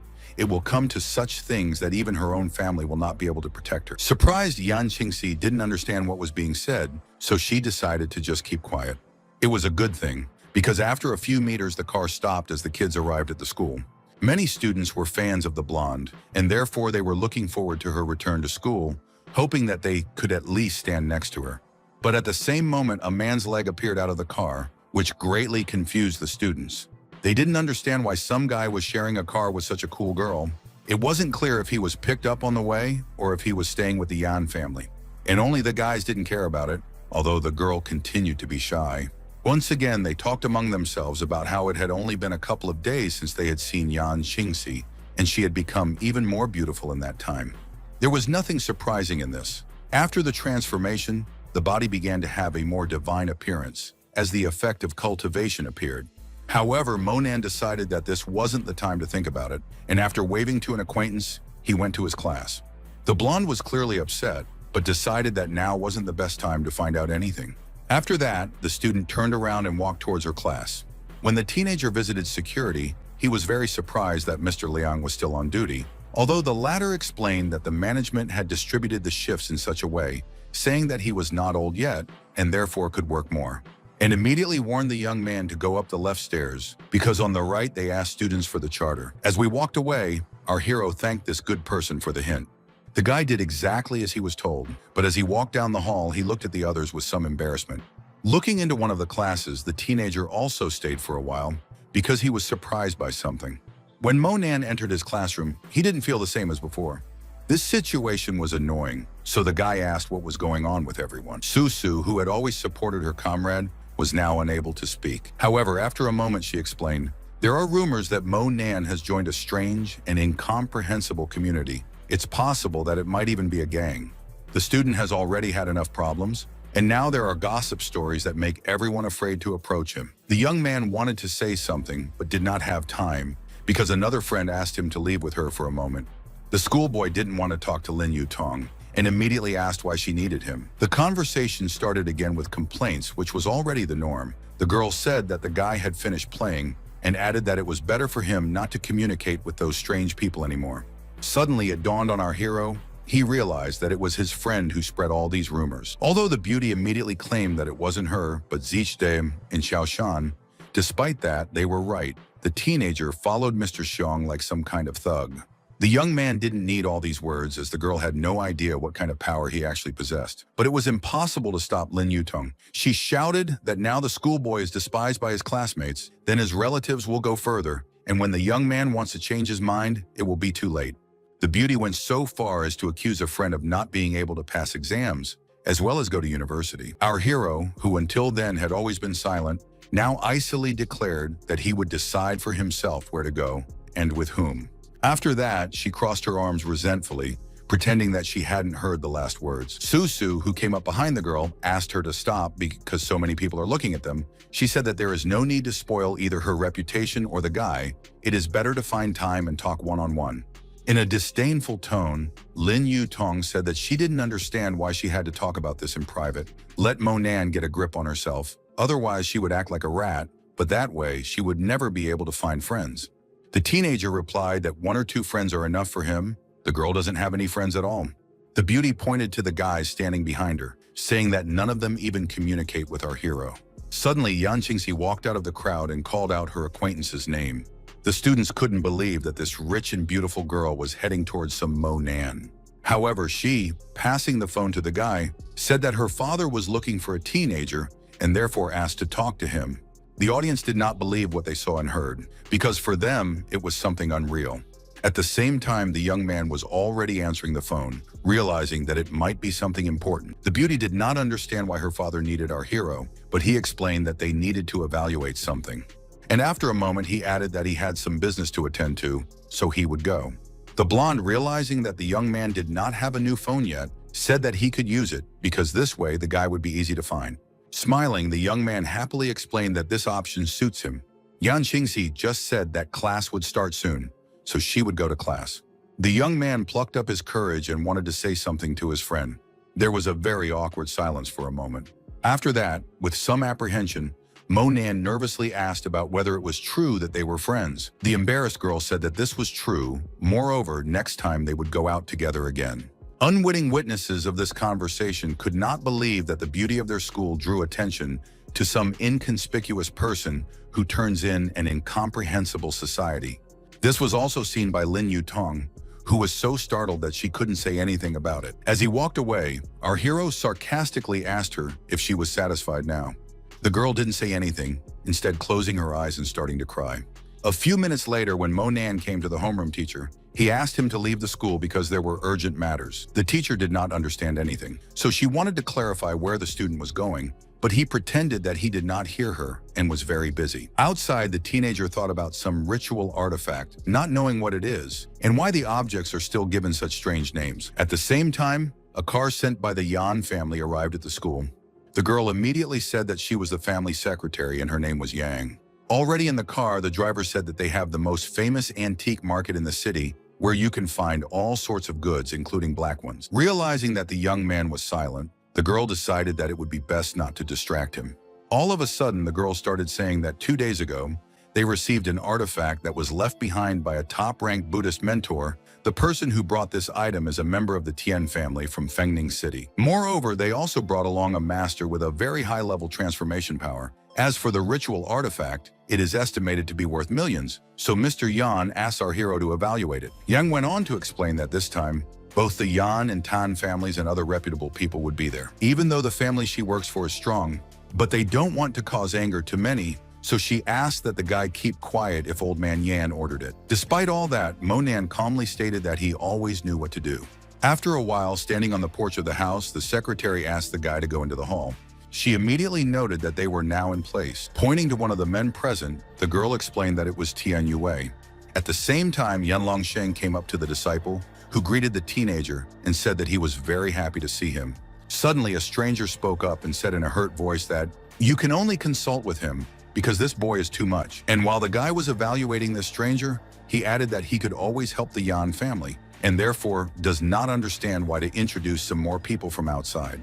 The elder paused, but his eyes didn't show the best emotions. Junior Yan wasn't going to tolerate such an attitude, so he snapped that if a guest didn't like something, they could always leave. At that moment, the fat man who was Tian Yue intervened and explained that everyone considered Yan Longsheng, but he was not the head of the Yan family, so he could not make such decisions. And then he went on to say that his Tian family had done everything that was necessary, and a man should be engaged in antiques, so there is no need to argue. You should return to the main business. One of the men asked Mr. Tian to take a look at something interesting, while the other guy turned to Yan Longsheng and told him to call Mr. Monan over since he would be doing the evaluation. The old man jumped up from his seat, shouting that if there was an artifact, he would immediately take a look at it and then immediately leave. There was a moment of silence in the room as no one knew what to do next. A young man who had come with the elder suddenly shouted, saying that he didn't understand what merits Monan had been called here for. Folding, the confused young man tried to justify himself somehow, but seeing the confidence of the disciple, he understood that he was definitely stronger than him. As for our hero, he calmly stated that when the guy becomes the owner of this house, only then will he be able to decide who can be in it and who is superfluous. The dark-haired man was displeased, seething with anger, but there was no point in contradicting him in this case. As for the old man, he winked at someone, even though he continued to stand still. The secretary who approached Monan asked him to remember their conversation in the car and not to start a scandal, especially since there was no reason for this.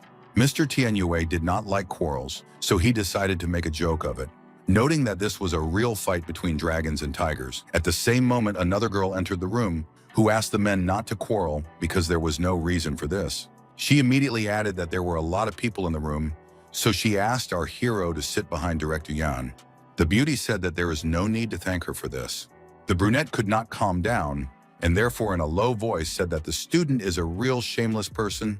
Approaching the table, one of the organizers noticed that they were all busy people, and therefore it was time to get acquainted with interesting things. He immediately pointed to the sword, which was made of pure gold, adding that someone would be very lucky if they acquired it.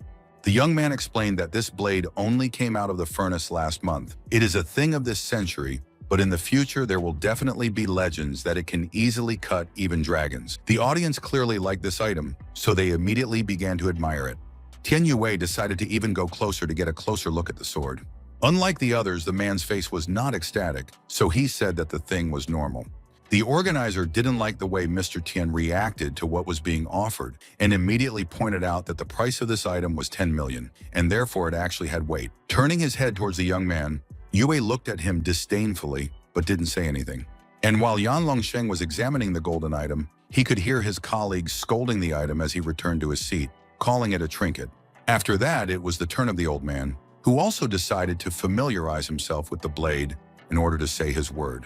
This person seemed to be looking at the item more than others, as if it meant something very important. A few minutes later, our hero got up from his seat, who, like the others, wanted to see what it was. However, the elder bluntly stated that Mo Nan had no right to learn this sword. At the same moment, the fat man also said that if everyone touched or felt this blade, they would stay in this house until tomorrow. Some of the participants supported this idea, noting that they did not come to the food market to ask for prices. The dark-haired man decided to speak out too, so he asked the boy to just sit there and be happy that he was invited to high society at all. The elder made up his mind and said that his precious time was precious. If there was someone else to evaluate these items, then he would go home. Yan Longsheng was calm and explained that Mr. Tai's opinion was very important, because everyone knows that he only needs to look at something to give a reliable assessment. And looking at our hero, he asked him to sit down and just see how this action goes, adding that he would still be called. Mo Nan sat down on the chair and was upset. He didn't understand why he was invited here in the first place. The old man noticed this change in the boy's mood, but kept quiet. However, Tai's assistant decided to have his say, noting that, without understanding diamonds, there is no need to undertake their repair. A moment later, the bidding started, and Tian Yue was the first to bid 3 million. The owner of the house was not going to be left behind, and therefore shouted that he was ready to give 4 million. It got to the point where the fat man wanted to pay more than 11 million. Mr. Yan was silent, but he was carefully watching his competitor, who had recently stolen this item. Realizing that the director was hesitating, Tai explained that of all the blades he had seen, this one was the 6th or 7th most important of all, and immediately added that if you threw in a little money, then it would all pay off. Yan Longsheng finally said that he was willing to give 20 million for this item. Our hero was silent all this time. It was obvious that something was bothering him, but he did not want to seem rude or ill-mannered. After a while, the host announced that now there will be the last lot, namely a magic item, the value of which is very difficult to measure. And then something very strange appeared on the table, which was even difficult to give a name to. As the host rose from his seat, he shouted that he saw a ritual vessel in front of him. There was no doubt about that. Tai immediately explained that there are many different types of ritual vessels, ranging from the most powerful to the simplest. Another elderly gentleman pointed out that if someone could recognize the quality of the vessels, it would mean that they had not lived their life in vain, but how to use the Sang-King crown. Laughing, the elder said that he had encountered non-masculine children who do not even know that the crown is put on their heads. He immediately asked if anyone would dare to put this crown on their head. Realizing that there was no one who wanted to, Tai personally went to the table and carefully looked at the object that lay right in front of him. A colleague began to make fun of the old man, noting that he reads moralizing to everyone. Although he himself cannot do simple things, the elder didn't want to look stupid, so with trembling hands he placed the relic on his head. But in less than a second, Tak had flown off it and into Tai's arms again. Everyone was silent, but they could see that the little ponytail that the old man was wearing had now turned into a bush, because part of his hair had broken off. The presenter explained that with this crown, you need to be extremely careful. No one knows what kind of history it has. Another sage stated that he would like to explain what this item is, but unfortunately, there is not a single person who would reliably know how to use the crown. Then he added that this old thing can be photographed, but it is no longer useful. Although he wanted to get the item, so he asked Mr. Yan if he would tell him his price or not. At the same time, Tian Yue spoke up, noting that it might be time to invite the teenager as well, since he didn't come here just to sit on a chair. Looking at the boy, the owner of the house asked him to look at it, but Tai continued to assure him that the crown was definitely a trinket, and as for the boy, he did not understand such matters at all. Monan looked at his friend's father in surprise and asked if it was true that he wanted to know his opinion on this matter. The old man started gloating again about the fact that this disciple wouldn't be able to see anything. Another sage also pointed out that the Yan family is definitely finished if they ask their children to look at very expensive and ancient things. Laughing, Yan Longsheng did not want to make excuses, but still asked our hero to study this crown, because there will be no other opportunity. Sitting in his seat, the guy proudly stated that this is not a ritual vessel, and therefore you can pay a maximum of 1 million for it. The audience couldn't believe their ears because they knew that experienced people can't make mistakes. Although others shouted that the kid was talking real nonsense, since such a thing can both burn and drive you crazy. Jumping up from his seat, the man shouted that if Director Yan didn't want to take this item, then it shouldn't be slandered that they were selling some trinkets. Yan Longsheng didn't say anything, he just sighed heavily. The fat man laughed and remarked that he was willing to pay 5 million for this item. Then he turned to Miss Nan, asking if she remembered the statue of the deity that had once been sold to him. The girl said that it was a piece of jewelry that she had resold from the Zhu family, although she didn't understand why the man suddenly remembered about this item. The young man looked carefully at everyone gathered, but he did not understand what was going on. And the man at this time said that then it was highly praised, but when he took it to the study, it turned out that it has no value, and therefore wants to give the statuette back and get his 20 million. Throwing the item on the sofa, the fat man furiously declared that Miss Nan was selling things that were worthless, so he was going to break their deal. The beauty assured the buyer that all their products were genuine, but Tian Yue just hadn't found a way to solve this figurine yet. Jumping up from his seat, the man again replied that this is not a business, but the most common deception. And pointing to the monk, he said that this was the only person in their city who understood the Tao. If he couldn't understand anything, then it was definitely a fake. Our hero felt something, and therefore, moving close to Mr. Yan, said that this is a very valuable artifact, it must be bought. Tai looked at the boy carefully but didn't say anything about it. Although after a moment he told the boy not to talk nonsense. At first he tried to convince everyone that the San King crown is not an artifact, although it is not, and this statue is valuable, although it is just a piece of wood. The monk also chimed in, noting that it turns out that Mr. Yan is so easily fooled. Standing up from his seat, Monan proudly stated that there was no need for the others to bargain. He was offering 20 million for this item. The audience looked at the student in surprise, not believing that he even had such money. And again, the monk began to say something about the master and the servant, noting that the guest was behaving very impertinently. Taking the statue in his hand, the man explained that this was no place for jokes, and therefore whether Yan Longsheng was really willing to pay 20 million for this piece. Raising his hands, the owner of the house began to laugh, saying that his friend was just joking. However, Monan happily replied that he wasn't joking. If Director Yan didn't need this thing either, he was willing to pay for it with his own money that he had. The fat man didn't believe that the young man didn't mess up anything, so he said that if the young man actually had such a sum, then he would sell the statue to the disciple. Then he held the object in his hand so that everyone could see that it was serious. Our hero was determined, and he immediately took out his credit card. Nan understood that it was necessary to formalize a new deal, and therefore gladly took the plastic. For the first time, the monk decided to seriously ask what the student saw so unusual in this subject that he was willing to pay such a huge amount of money for it. The young man did not want to reveal his secrets, so he replied that this was already his business.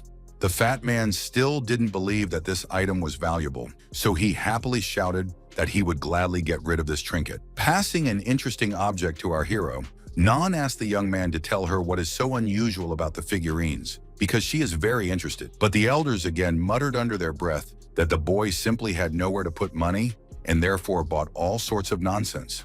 The dark-haired man laughed and mocked Monan, even though he had no idea what real artifacts were. Despite everything that had happened, the monk wanted to know what the secret of this statue was, so he asked to reveal its secret, without which they simply would not leave. The young man said that many of those gathered had a high status, but today he would still broaden their horizons and show them what it means. No matter how good you are, there will always be someone who will still be better. Upon hearing this sentence, the elder immediately laughed until he cried, believing that something was really wrong with him and that he had gone mad. It didn't matter to our hero, so he put the purchased item in front of him and concentrated. At the same time, with a stamp of his foot, the student began to perform some very strange manipulations. All of a sudden, the statue that was very small now increased by dozens of times. It was as if she had now grown to a man's height and was looking intently at the guy. But the audience was surprised not only by this, but also by the fact that this figure was glowing more and more with every passing minute. Moreover, there was a feeling as if for a moment this figure seemed to fall apart into two parts. But the most interesting thing was that something else had appeared in the room, something other than this statuette. The schoolboy knew about this, so he immediately put his hand on this wooden figure, waiting for some effect. In the next second, this artifact became even bigger, and the glow started to get stronger. The young man was calm because he knew what this expensive item was and how to handle it. Covering her mouth with her hands, Nan said something that others didn't dare. Some student managed to reveal the secret of this thing. The owner of the house, who had been calm until now, was now trying to figure out how it was possible for hieroglyphs to float in the air.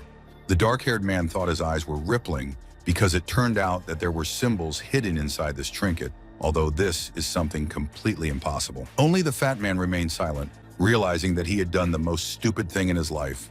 One of the organizers of the auction noted that he sees a phrase about the wild battle of dragons in heaven and on earth. And after all, it was said in the Book of Changes, but it is not clear how such a thing could be inside the statuette.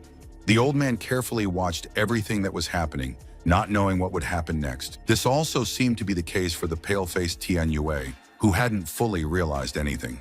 And only our hero inhaled the powerful energy that these hieroglyphs gave. Suddenly, the fat man announced to the whole hall that the deal was canceled. He was not selling this thing, and he was ready to give 20 million back right away. With disdain in his voice, the young man explained that the deal was done, but the man now wants to say in front of everyone that he can't keep his word. But Tian Yue continued to stand his ground, saying that the guy would not dare to leave this room, and immediately asked his bodyguard Haya to immediately expel the insolent boy. The young man didn't need to be asked twice, so he was about to strike immediately.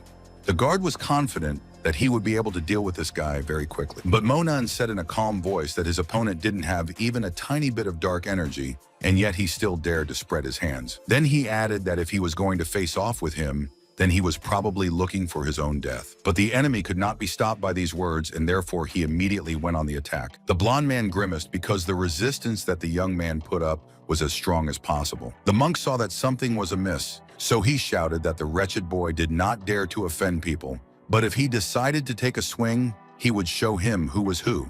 And in the very next moment, he said that he would use soul destruction, after which the guy would be very bad. At the same time, a very sharp weapon flew towards Monan. However, the disciple was not at a loss. Moreover, he immediately performed some manipulation in order to block this blow of the master, and he succeeded. Seeing this, the monk shouted that this young man did not know that the sky was high and the earth was huge. The spell always hit the target, destroying the soul. Therefore, the boy would be punished. Throwing another object at our hero, the old man noticed how he easily intercepted this weapon and even broke it. The elder had never experienced such a shock. He did not understand how the soul's destruction could be destroyed, and even so easily because no one had ever managed anything like this before. The teenager laughed, saying that it would be interesting for him to continue. Moreover, he did not understand how long the so-called vessel would last. And after a moment he added, "The reason is that he is not from the human world, but from the heavenly world." Realizing that the young man needed strength, he immediately began to inhale the energy of the hieroglyphs. The boy saw that the monk had absorbed a small part of the power of these signs a little earlier, so he said that he wanted him to return something that did not belong to him at all. The audience understood that this student was set up as seriously as possible. He planned to go to the end. The young man's opponent did not like this approach. He thought that now he would deal with the boy, but it turned out just the opposite. A moment later, the entire audience watched as the monk flew violently to the opposite side of the room. Monan had no intention of stopping, so he ran right up to his opponent. The teenager was not going to hit the monk too hard, knowing that in any case he was an elderly man, but he really wanted to teach him a lesson for all that he had said all evening. Despite the slight damage, the old man was shouting louder than ever. But that wasn't what mattered to the young man. It was the hieroglyphs that belonged to him. Victoriously grabbing his badge, our hero held it in his hands for some time. However, after a moment, he began to absorb it, realizing that there were people in this hall who could deal damage to it. A frightened Tai explained to everyone that by swallowing these signs, the guy began to recreate the precious body, and therefore he is an invincible person. The monk who had heard his colleague's words was now seriously frightened and began to complain that the disciple would spare him because he did not want to offend him. In a stern tone, Monan said that he wanted to break the elder artifact to cut off its dependency. Looking at the monk, the young man continued to declare that he would only let him go if he brought him back to the level of an ordinary person without any abilities. The audience watched in horror, realizing that the monk was now ready for anything. And after all, Until recently, he considered himself the most powerful among all. And so that the old man would always remember this experience, the guy decided to hit him again with his foot, although not hard. After that, he said that every time a person goes somewhere, they must be at a distance of 100 miles from Monan. Otherwise, Monan will simply destroy their life. Bowing, the old man said that he gave his word of honor that the disciple would never see him again. After that, the former monk crawled to the exit, hoping to get home as soon as possible. The others, realizing who was in front of them, immediately began to bow to our hero, although he had already begun to treat the fat man because he was going to break his word. When Tian Yue heard that he was obligated to pay the young man $200 million for slander, the young man fell silent for a while because he didn't know what was the best thing for him to do. But remembering what happened to the great master, the man fell to the floor and shouted that he would do everything, giving his word of honor. Our hero understood that we can assume that this matter is settled, although he once again reminded us of how it all began. But this time, the fat man was silent, instead continuing to bow, knowing that his life depended on it. He paused for a moment, aware that other people were looking at him. Tian Yue also didn't know where to go, or if he could do it. At the same time, there was an awkward silence in the room, though it didn't last long. Monan pointed to the door and told the fat man that this was the end of their conversation, so he could also be free. The man was not going to contradict, on the contrary. He was even glad that he was not beaten up like a great elder. However, the fat man didn't get very far because his attention was drawn to Tai, who was slapping his cheeks for some reason. The most interesting thing is that each new blow was much stronger than the previous one. Finally, the elder explained that he once did not express respect for the guy. Moreover, he was rude to him, and therefore hopes that the schoolboy will forgive him, who lived to an advanced age, but has such a narrow outlook. The host was in shock as he watched this arrogant master. Our hero didn't want to punish anyone else, so he calmly said that this time he forgives Tai, but in the future he hopes that nothing like this will happen again. Crossing his arms, the old man once again thanked the amazing youth for his kindness, repeating that they understood everything. Nan, deciding that it was time to take this meeting in a new direction, approached the young man and suggested that he go to the pavilion on the water to have dinner and relax. The teenager himself was tired of everything that was happening and therefore agreed.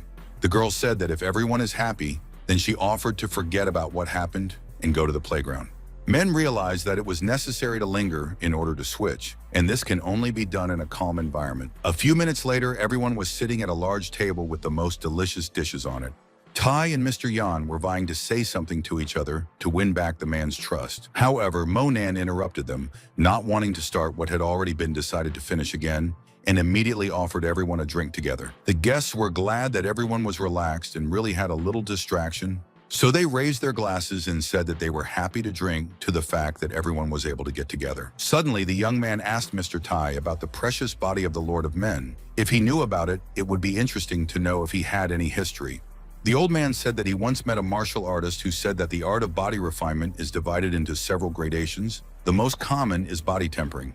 There is also a second gradation, the one that people constantly talk about. This is breathing training to increase endurance when practicing martial arts. The man went on to explain, he had also heard that this grade included followers of Buddhism, and as for the third grade, it was getting rid of the boundaries of a mere mortal. Jumping up from his seat, one of the guests asked, "Isn't it true that getting rid of the boundaries of a mere mortal is the spirit of the Gan deity?" Tai went on to say that after reaching the boundary of Qigong power transformation, one would possess the aura of the Tiangang evil spirit and would be able to stop even a bullet. Then he added that one such Yu Xiao Qianjue was born 20 years ago. The old man immediately confirmed that many people knew that we were talking about the chief instructor of the special forces. Once again, the crowd declared that this Xiao Qianzhu alone was terrifying a whole mob of bandits, equal in strength to an entire state. Tai added that when our hero took the power of hieroglyphs, he began to create the precious body of the Lord of Men, but the guy still lacks 2 more precious inscriptions. The reason is that the wild battle of dragons, despair in the last days, arrogance will lead to regret and will not last long. And after receiving all the golden inscriptions, a precious body will be found. After hearing about this, the guy fell silent for a while. After finishing lunch, Mr. Tai invited the student to accompany him. But after thinking for a while, Monan refused, saying that he still had some business to attend to. Nana didn't know what plans the student was talking about, so she suggested that he take a short walk nearby. The girl noted that it can be an excellent guide for a young man, if he wishes. Moving along the street, the beauty explained that there is an old shop with Chinese traditional medicine products in front. There are quite a few rare medicines there, Perhaps the young man will want to take a look. Our hero was silent, but he thought to himself that perhaps some herbs would actually be very useful. And after a while, the young people were already in the place that Nan spoke for. The apothecary was surprised that Monan had bought such a large amount of 10-year-old Lingji, not understanding where so much medicinal herb could go. Giving the goods, the man admitted that our heroes are very astute customers because they chose the best products from his shop. But suddenly, the young man turned his attention to the stump of the tree, realizing that it contains supernatural power. If you plant it with your own hands, it can grow again. When the apothecary heard that the disciple wanted to buy this item as well, he said that it was impossible because a great man had given it as a gift to his grandfather, so he wouldn't give it back. The girl understood that it was urgently necessary to do something in order to buy what our hero liked. And so the beauty said that no amount of money could buy a good mood. She gives 200,000 to take this oak tree. It was a lot of money, and therefore the man agreed to this deal. Looking at the clock, the beauty said that there is a street with underground goods nearby, which works once a week. They sell all the unusual things, so they offered the teenager to look at them. The young man replied that since they happened to be very close, we could go and see what they were offering. Moving down the street, Nan saw that her friend was behaving strangely. When she heard that it was a store with the name of things of three kinds, the beauty herself was surprised that you can sell in shops if you are talking about only 3 varieties of something. As our hero climbed the stairs, he said that if they didn't go inside, they would never know. Once inside, the boys turned their attention to the TV, which was showing something dedicated to the rebels. The owner of the store, or the salesman who was there, carefully looked at the screen and did not even notice that someone had come to him. Nan decided to knock on the door so that the man still understood that potential buyers had come. Realizing that there was no reaction, the girl shouted that she wanted to know if the store was open or if it was better to leave. However, at this moment, the strangers who were hitting someone in the far corner of the room shouted for the young people to not be shy and come in. Looking up from watching TV, the man stood up and said that his name was Xiong'er. He was the owner of the shop. Nan asked if the man had an older brother named Xiong, but the man didn't say anything meaningful, instead suggesting that the boys come in and take a look around. After looking at the strange items, the guy immediately asked how the owner sells all these things. The man said that each item is worth 2 million, but the buyer cannot buy more than 3 things. Then he added that all this was not brought in a very honest way. The young people themselves understood this, and despite this, they decided to study all these products even more closely. The schoolboy looked at a bell and asked if it had any history. Xiong'er explained that this thing is very cool. He had heard that, once upon a time, a person who nurtured lightning used it to command nature. And while the schoolboy carefully examined the relic, he simultaneously asked what the name of the person was, although, of course, the owner did not remember this. Suddenly, holding her head, the girl said that she did not understand why she was so suddenly dizzy. The young man paid no attention to these words and again stated that there should be 7 bells. The man has the entire collection of them. Turning around, the owner admitted that real pros came to him since no one knows about it, but he has a full collection. And to prove it, he even took out a large briefcase containing these items. Nan immediately asked how they could buy all these bells when Xiong'er had previously mentioned that there were only 3 things that could be bought. However, he explained that he could sell all 7 items. The price for all of them would be 14 million. Folding her hands, the girl asked another question about whether the owner was afraid that they would refuse to buy. Scratching his head, the man explained that today his ancestors came to his head and told him to give the bells to those who would come for them. As for the money, it would be better if the buyers gave them to the children from the mountainous regions. Monan honestly admitted that he had never met such an interesting person. After a while, the young people left the shop to go on. Very soon, our hero was already at his home, rejoicing that he could finally conduct some experiment. The young man thought that after the 5 steps of the scale separately joined the bell, he and the queen bee would form up again. As soon as the fragments of the wheel of interdependent origin collided with the magic sounds of the bell, he would immediately feel it. So, having tuned in, the teenager immediately decided that it was time to start. For a moment, Monan summoned the gift of all-seeing to help him, asking him to hang in the void. A moment later, the young man began to perform various strange manipulations. Perhaps the disciple would have continued on, but he noted that he was still too weak. Moreover, he did not even think that a small gift of all-seeing would drain all the spiritual strength out of him. He knew that he would return to this task later, but for now he needed to put all the bells back in place. In addition, our hero knew that when he taught Yenqing Si to play a magic tune, the gift of all-seeing hanging in the void would work again. And so, having done all his business, the next day the student returned to the school. As Monan walked past the entrance, he greeted Uncle Liang, who was on shift again, as usual. The man liked this polite young man, so he greeted him back. Within a moment, our hero was asking this elderly man how he was doing. Perhaps something new had happened. The security guard said that nothing unusual happened in the institution, although the physical education teacher took the magazine to find the student. And at the same time, he asked if the schoolboy had somehow angered him. If this was really the case, then he should be as careful as possible, because this man is very strong. Before leaving, Monan assured his acquaintance that everything would be fine, as the teenager knows the measure and everything. At this time, the classroom was being built on the playground because the physical education lesson began. The teacher looked around the room critically, but didn't say anything. Our hero, who of course was present at this lesson, watched the opponent as he had become for him a few weeks ago, although he was also silent. The young man's classmates understood that something was going on between these people, but they did not dare to ask about it directly. Fan Chong knew that this wasn't the best time to test his strength, so he just sighed heavily. Although he suddenly said that today they will have a basketball competition, the losing team will be punished. After that, he quickly selected the members of Lu Yanjiao's basketball team.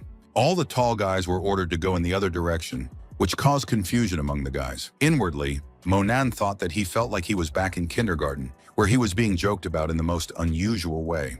And when the guys formed teams, they themselves realized that they looked very funny, because in the team where our hero was, there were only short guys and only a teenager stood out from their background. The opposing team was happy. They noted that they had gathered the strongest players, which could not but please.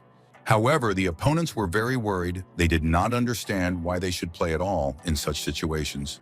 But not only the boys were separated, but also the girls, who also began to take their places. The headman, who has always advocated for justice, turned to the teacher and said that he unfairly divided the students because no one knows how to play in the second team.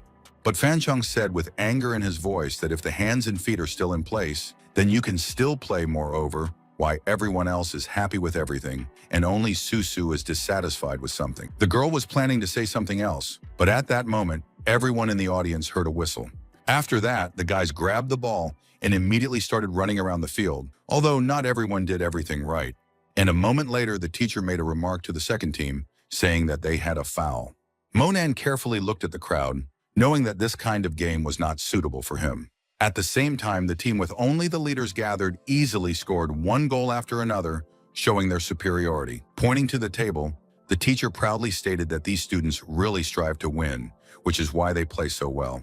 One of the team leaders noted that the second team is already losing by 18 points, and therefore it is necessary to push even harder to win an unconditional victory. The opposing side was generally upset after these words. In the next second, one of the guys threw the ball to our hero, who was walking around the field. The guy immediately grabbed the ball, but he was worried because at that moment he had a huge responsibility. And while one shouted that the student had already made a throw, the other noted that this should not be done, since the student is standing in the middle of the playground. Smiling, the teenager happily shouted that if his team asks, then he will make this throw. After that, the young man did what was required of him, and there was so much confidence and calmness in his movements, as if Monan knew for sure that he would be able to throw the ball into the basket. Even though the throw was made, the young man was not going to go the other way, carefully watching the ball fly. It was a spectacular sight, especially when the ball hit the basket in a filigree fashion and fell to the ground. A joyful Susu immediately declared that her companion had managed to do almost something impossible. Other members of the team noted that the guy was just lucky, otherwise it cannot be called. The captain of the other team, who had a lot of experience in the game, did not believe that he saw such a great shot. Only Monan was calmly looking at his small victory. After hearing that the opponent was teasing the teenager, saying that he would not be able to repeat his success, the student calmly said that if the first team wants to be punished, he will not interfere with them. One of the members of the opposing team did not believe that their classmate was not afraid to accept this challenge. And passing the ball to our hero, he explained that he was just joking and therefore wants to take back his ball. But the young man did not even think to do this. Instead, he again made a throw from the same distance, which stunned absolutely everyone. The most amazing thing was that the guy managed to get in once again, and therefore his team members said that their player does amazing things. He is incredibly cool. The boys realized that their spirits had now dropped significantly, as they had not expected such a development. The coach, who did not like this state of affairs, shouted at the favorites, saying that this was a competition and not a child's game. After that, he added that if no one wants to give their best, then absolutely everyone will be punished. The blonde man heard what the teacher was saying, although he still went to the captain of the second team and congratulated Mo Nan. The guy noted that these throws looked just great, they can be envied, but everyone knew that the teacher would hardly be joking, so they started playing again. With every passing minute, the tension only increased because basketball wasn't just based on shots, it was very important to get the ball right. And with this task again perfectly coped our hero, who took the ball and threw it into the basket. The opponents were just indignant. How can it be that the second team again got 3 points? The blonde man was looking at his classmate intently, thinking about something. It was not clear to the young man how this student was able to take the ball away when such strength and traction was awakened in this young man. Previously, everyone assumed that the teenager does not know how to play basketball at all, and they only take him to the team for a tick. But now everyone has seen the true strength of this person. Fan Cheng, who knew that his plan had completely failed, shouted that it was game over, and this was just a small test of his abilities. Although the test was very strong, those who were supposed to lose were now leading the way with a significant gap. The first team was happy that it was over, because they didn't want to embarrass themselves any further. The prefect, who had always admired her friend, now said that she didn't think he could do that either. The blonde, realizing that it was not nice to leave the field in silence, immediately approached the opponent and held out his hand. Shaking hands with a classmate, the young man admitted that he looked at him with different eyes, but next time he would like to be on the same team. The student was not against it, although he admitted that in this case, they will have a clear superiority over others, and this will not be interesting. The girls were not only happy that Mo Nan had proved himself, but also that the two cute guys had found a common language. At the same time, not everyone liked that the teacher so abruptly interrupted the game because it had not yet ended. And then someone added that Fan Chang was really not all right because he didn't know what he wanted. No wonder he still didn't have a girlfriend. Suddenly, the teacher singled out his opponent, saying that he clearly had good physical fitness, and therefore noted that in this case, Mo Nan will help move things. The rest can return to class. The young man understood that all this was not for nothing, but he did not argue, wanting to see what would happen next. The girls, seeing that their new idol was leaving, asked him to stay with them for a while longer. However, the men were already moving down the corridor with Susu at their heels. Realizing that the headman was trailing behind, the teacher asked her what she was going for and heard that the beauty wanted to help a student who was already tired in class. But the teacher's plans definitely did not include the presence of another student, and therefore he shouted that there were 2 tables, the girl would definitely not lift them. The young man did not want the brunette to be upset and hurried to explain that this was a man's job, they would finish soon, and the girl had better change her clothes during this time. Confused, Susu asked her classmate to be as careful as possible because it wasn't clear what lay ahead. After a while, Fan Cheng led his disciple to the warehouse door. Having opened them, the men went into a cluttered room in which there were many different unnecessary things. The teacher said gruffly that all these things should be moved to the 506th classroom as soon as possible. The teenager was not afraid of this person and therefore asked what would happen if he did not do it. Laughing, the teacher said that in this case, the group's performance in physical education would be poor. Therefore, many children would not be able to enter a good university. The young man said that if this bad person threatens his comrades, it will not end well. Fan Cheng pretended that he didn't care and once again told him what to do. At that moment, someone's footsteps were heard outside the door, and therefore the conversation was interrupted. Suddenly, Uncle Liang walked into the warehouse. He immediately asked what had happened, as well as why someone in this place decided to make a noise. Looking at our hero, the guard asked what was wrong here, and realizing that the student most likely was overtaken by troubles associated with this person, he told the teacher that if something needs to be done, it should be discussed with him and not with the child. Fan Cheng continued to be impudent, saying that if the old man wanted to move these chairs to the 5th floor, if even one of them stayed here, Mo Nan would be without a certificate. The guy felt sorry for Liang, which is why he asked the man to do his own business, noting that he would do everything himself. However, the guard explained that they were just chairs, so he could handle them. Rolling up his sleeves, Liang cheerfully said that he would be fine in a few minutes. But our hero was already unstoppable. With anger in his voice, he asked the teacher when he would close his mouth. Fan Cheng continued to mock, noting that the old man had been working overtime for 2 days in a row, and now he would be carrying chairs instead of a student, which was actually very funny. Then he added that if the guy wants to complain, then surely everyone will be on the side of the physical education teacher and not the idle old man. The young man always warned his opponents, so it happened this time. Because the teenager said that this will not happen again, but if there are any attempts in his direction, he will simply kill the offender. It wasn't difficult for the student to move the chairs with his strength, and he quickly set to work on the simple task. The surprised teacher, looking at how easily the student carries these chairs, did not understand where his strength only comes from. Having gone up several floors, the guy noticed his friend there. Realizing that this proud man would never admit that he was tired, the young man suggested that Tom rest for a while he took his chairs as well. However, Leong didn't even want to hear this, saying that everything would definitely be fine with him as long as the student took care of himself. Realizing that the plan would not work without cheating, Monan suspiciously stated that it seemed to him that someone was standing at the entrance, and therefore asked the man to go and see. Realizing that this was the main job of the watchman, he said in a frightened voice that he would go to the post and return immediately. The young man watched this old man slowly walk down the stairs. At the same time, our hero breathed a sigh of relief because he had a clear plan of action. Standing at the balcony, the young man saw Fan Chang below and immediately addressed him rudely, telling the teacher to immediately go up to the floor. The teacher obviously did not expect the student to be so bold, and therefore shouted that now Tom would not be well. A moment later, the teenager's abuser was already yelling at him, saying that he had lost all fear because an honored teacher was standing in front of him. The guy understood what he wanted to do and boldly asked if it was true that Fan Chang was just tired of living. The blonde man was about to do something, but it didn't work out as Monan grabbed him by the scruff of the neck with a single flick of his hand and lifted him up. Suddenly, the young man walked toward the balcony where he had been standing just a moment ago. Having brought the man as close as possible to the railing, the young man froze in place for a moment. And then, in an icy tone, he asked the ill-wisher if he was afraid. The blonde didn't want to admit it and said with a sneer in his head that the guy was probably kidding if he thought anyone was afraid of him. Our hero was not going to waste time on explanations and therefore once again raised the teacher. Then in one motion, he threw the man over the railing.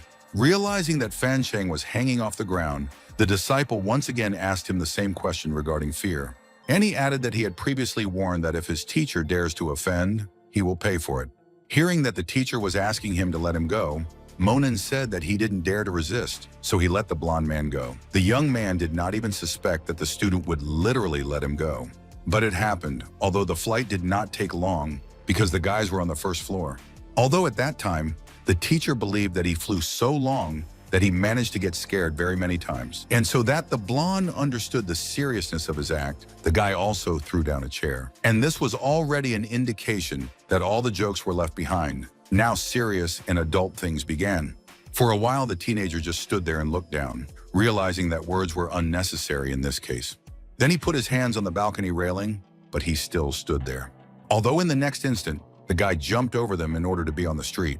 For a man who watched his newfound enemy, the time when the schoolboy jumped seemed like an eternity. Even so, Monan landed on the chair that he had thrown out of the balcony earlier in just a second. The young man knew that this man would not leave him alone so easily, and therefore he warned him menacingly that he should forget to cling not only to our hero, but also to everyone else. The terrified blonde yelled at the whole street that it was not necessary to frighten him because he understood everything perfectly. So that the words are imprinted in your memory forever, the student warned that next time everything will not be limited to one floor. He didn't want to waste any time and immediately went to school to change his clothes. Fan Chang only dared to roll onto his stomach when he was sure that the schoolboy was indeed out of sight. At that moment, the teacher realized that it is actually better for him to stay away from our hero because he is capable of killing a person. After a while, the guy went to the entrance and explained to Mr. Liang that they had talked to the physical education teacher and that he didn't mind moving the remaining chairs on his own. Hearing that this was great news, the young man remarked that in that case, he went. The man was glad that it ended like this, although he did not know the whole truth and wished the student good luck. Moving through the schoolyard, the young man was lost in his own thoughts, although suddenly he felt a hand on his shoulder, which was very strange. The young man didn't know who it could be. Moreover, for some reason, he wasn't in a hurry to turn around. But when he did, he saw a hand touch his nose. It was Yan Qingxi, who was smiling and looking at her friend in confusion, waiting for his reaction. But only Monan didn't understand the gesture, so he instinctively asked why the girl had decided to do this. Grabbing the student by the hand, the beauty noted that she was waiting for this moment to finally start learning the melody, and therefore now they can go to her home. It was so fast that the young man didn't even have time to say anything, but it was obvious that he wasn't going to fight back. Therefore, after a while, the guys were already getting into the car. Our hero had hit his head a little while sitting down, and now he was scratching it, because it was unpleasant. But at the same time, the young man remembered that he still had the blonde's phone number, so he gave it to her. Confused, Yan Qingxi timidly asked if the disciple had looked at what was in it. While buckling on his seatbelt, the teenager honestly admitted that he had never had such an addiction. Moreover, he even forgot that you can not only call on the phone, but also use it for other purposes. This statement reassured the blonde, and therefore she herself silently began to fasten her seatbelt. Suddenly, the beauty screamed that she remembered something important, after which she said that she had completely forgotten that the young man still hadn't bought a phone for himself, and it just so happened that Yan Qingxi had already purchased a new one. Passing a small box to Mo Nan, the beauty said that she wanted to give him a small gift for helping him learn the melody. Accepting this gift, the guy calmly said that obedience is the best courtesy, and therefore thanked his friend for everything she does for him. Continuing to be embarrassed, the blonde explained that she had already written down her phone number in the phone book so that the student could call her. The young man didn't say anything, but instead he took out 2 magic bells from his pocket. After a minute, the young man handed the girl one of the bells, telling her to carry it with her at all times so that she would have enough supernatural ki to play the melody he would teach her. Yan Qingxi stared in amazement at this amazing item that was quite original. Suddenly, the beauty looked away from her present to where Mo Nan was sitting. The girl noticed that the guy has the same bell, although she did not know why he needed it. However, the blonde was too shy to ask about it. She smiled and said that she would do as her friend told her. After a while, the guys were already in the Yan house, where Qingxi played as beautifully as ever, and all thanks to the help of our hero. But the beauty was not completely satisfied with her result, believing that the young man still had some secret of his own. Smiling, the student said that the main secret of everything lies in constant practice. Without it, there will be nothing. Then I remembered that he had also added lyrics, which can now be used as a song called Dangerous Current, and I asked the girl to sing it a few times, and then they would go somewhere where they could try it out. After a while, young people passed by the square, where one of the street musicians was performing. Mo Nan didn't say anything about this place being the best, even though the blonde was still confused, not understanding how anyone could sing right on the street. Suddenly, overcoming her awkwardness, the schoolgirl approached the man with the guitar and asked him to move away, if possible, because she wanted to perform a certain song. The man did not mind, and therefore the girl was already connecting her mobile phone to the speakers to make the sound better. Yan Qingxi was very shy, so she took a little time to calm down at least a little. And it helped, because in a minute, the beauty already began to sing the song that our hero gave her. People passing by couldn't leave, so they stopped to listen to such a mysterious and mesmerizing voice. Interestingly, even drivers stopped their cars when they heard this melody. With each passing minute, the girl's voice sounded louder and louder, because she understood that singing is interesting and not scary at all, therefore you can please yourself and others with the song. When the performance came to an end, people immediately began to applaud, saying that it was something incredible. Even the guitarist clapped. Moreover, he sincerely declared that this is a song that is worthy of the admiration of great professionals. The blonde was just shocked when she started singing, did not even think that so many people would gather in the square to support her, and therefore it was very inspiring. When the crowd calmed down, the young man told his confused friend that she had succeeded, and therefore there was no need to even worry. There could be no other effect. As she followed behind the young man, the beauty thought about what kind of life situation made Mo Nan write such an incredible melody. Perhaps it was dedicated to some girl. The next day, as the student was walking down the school corridor, he heard other students whispering about someone. Although he couldn't figure out who it was, he didn't bother to listen because the vice rector immediately called out to him from behind him. The guy was happy to see her, so he greeted her, saying that they hadn't really talked in a long time. The woman herself voiced what Mo Nan was thinking, saying that they hadn't spoken since her daughter's birthday. Moreover, the girl had returned home in a rage, so she still wanted to know what had happened. He didn't want to be unfairly accused, so he said that he didn't quarrel with Lin Yutong. But the teacher was not going to blame him for anything, but only said that the most important thing for her was that the student entered a good university, and added that it was time for her to go, because tomorrow, the 2nd of February, the girl invited several classmates to visit. She should prepare. The young man thought for a moment as he tried to remember the significance of this day, and he said out loud that his aunt didn't need to worry, that his GPA was enough to get him where he wanted to go, but that he couldn't come back tomorrow. Vice Rector Tan did not try to persuade the teenager, but said that if he had any problems, he could always contact her. Our hero did not know what else to talk about, and said that the next lesson was about to start. He needed to run. Moving down the street, the young man saw that someone was calling him and answered without fail.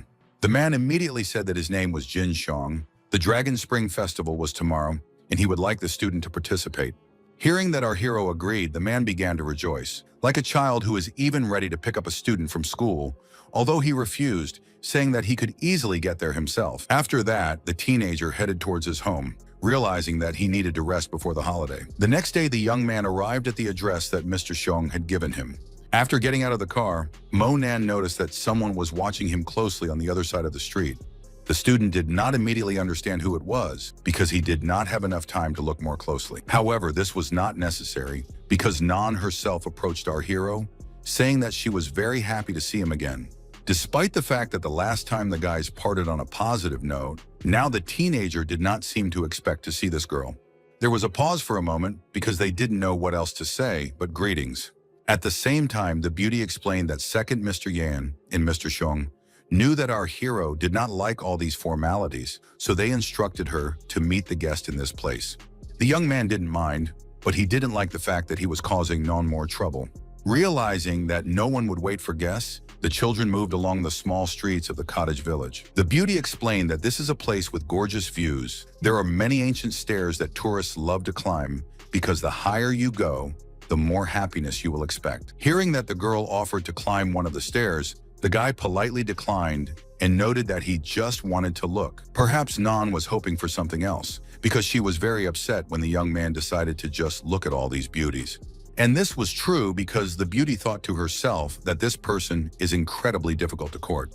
Pointing to one of the houses, the girl explained that she had already prepared a room for the guest. There would be a banquet at 8 in the evening. If the student wanted, Nan would meet him.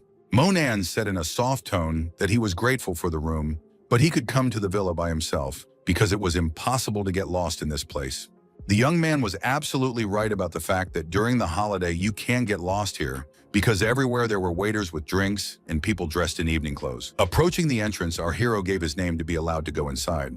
After a moment, the receptionist said that the guy was among the invited guests and therefore should pass because the holiday will start soon.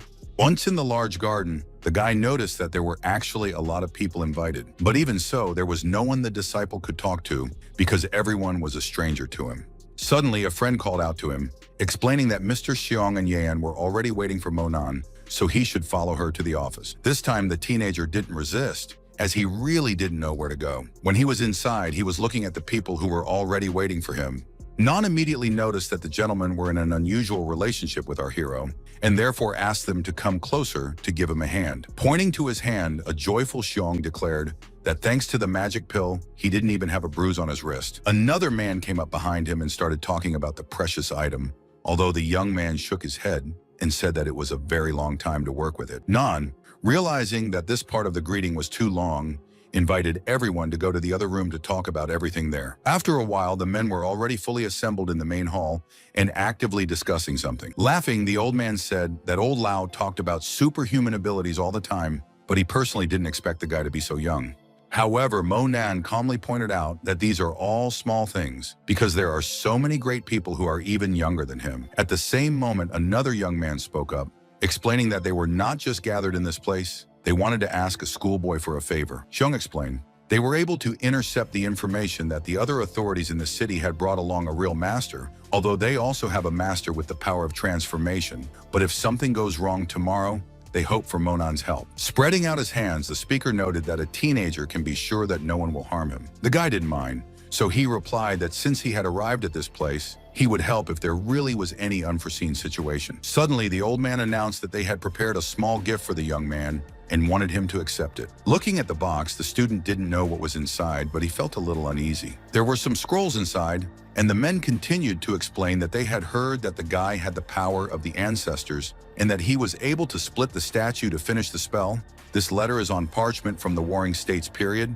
It was dug up along with the statue. While studying the scrolls, Mo Nan thought that it said how to combine spells, although it might be a cultivation law that the disciple had never seen. Looking up from his reading, the student happily shouted that he was very grateful for such a thing.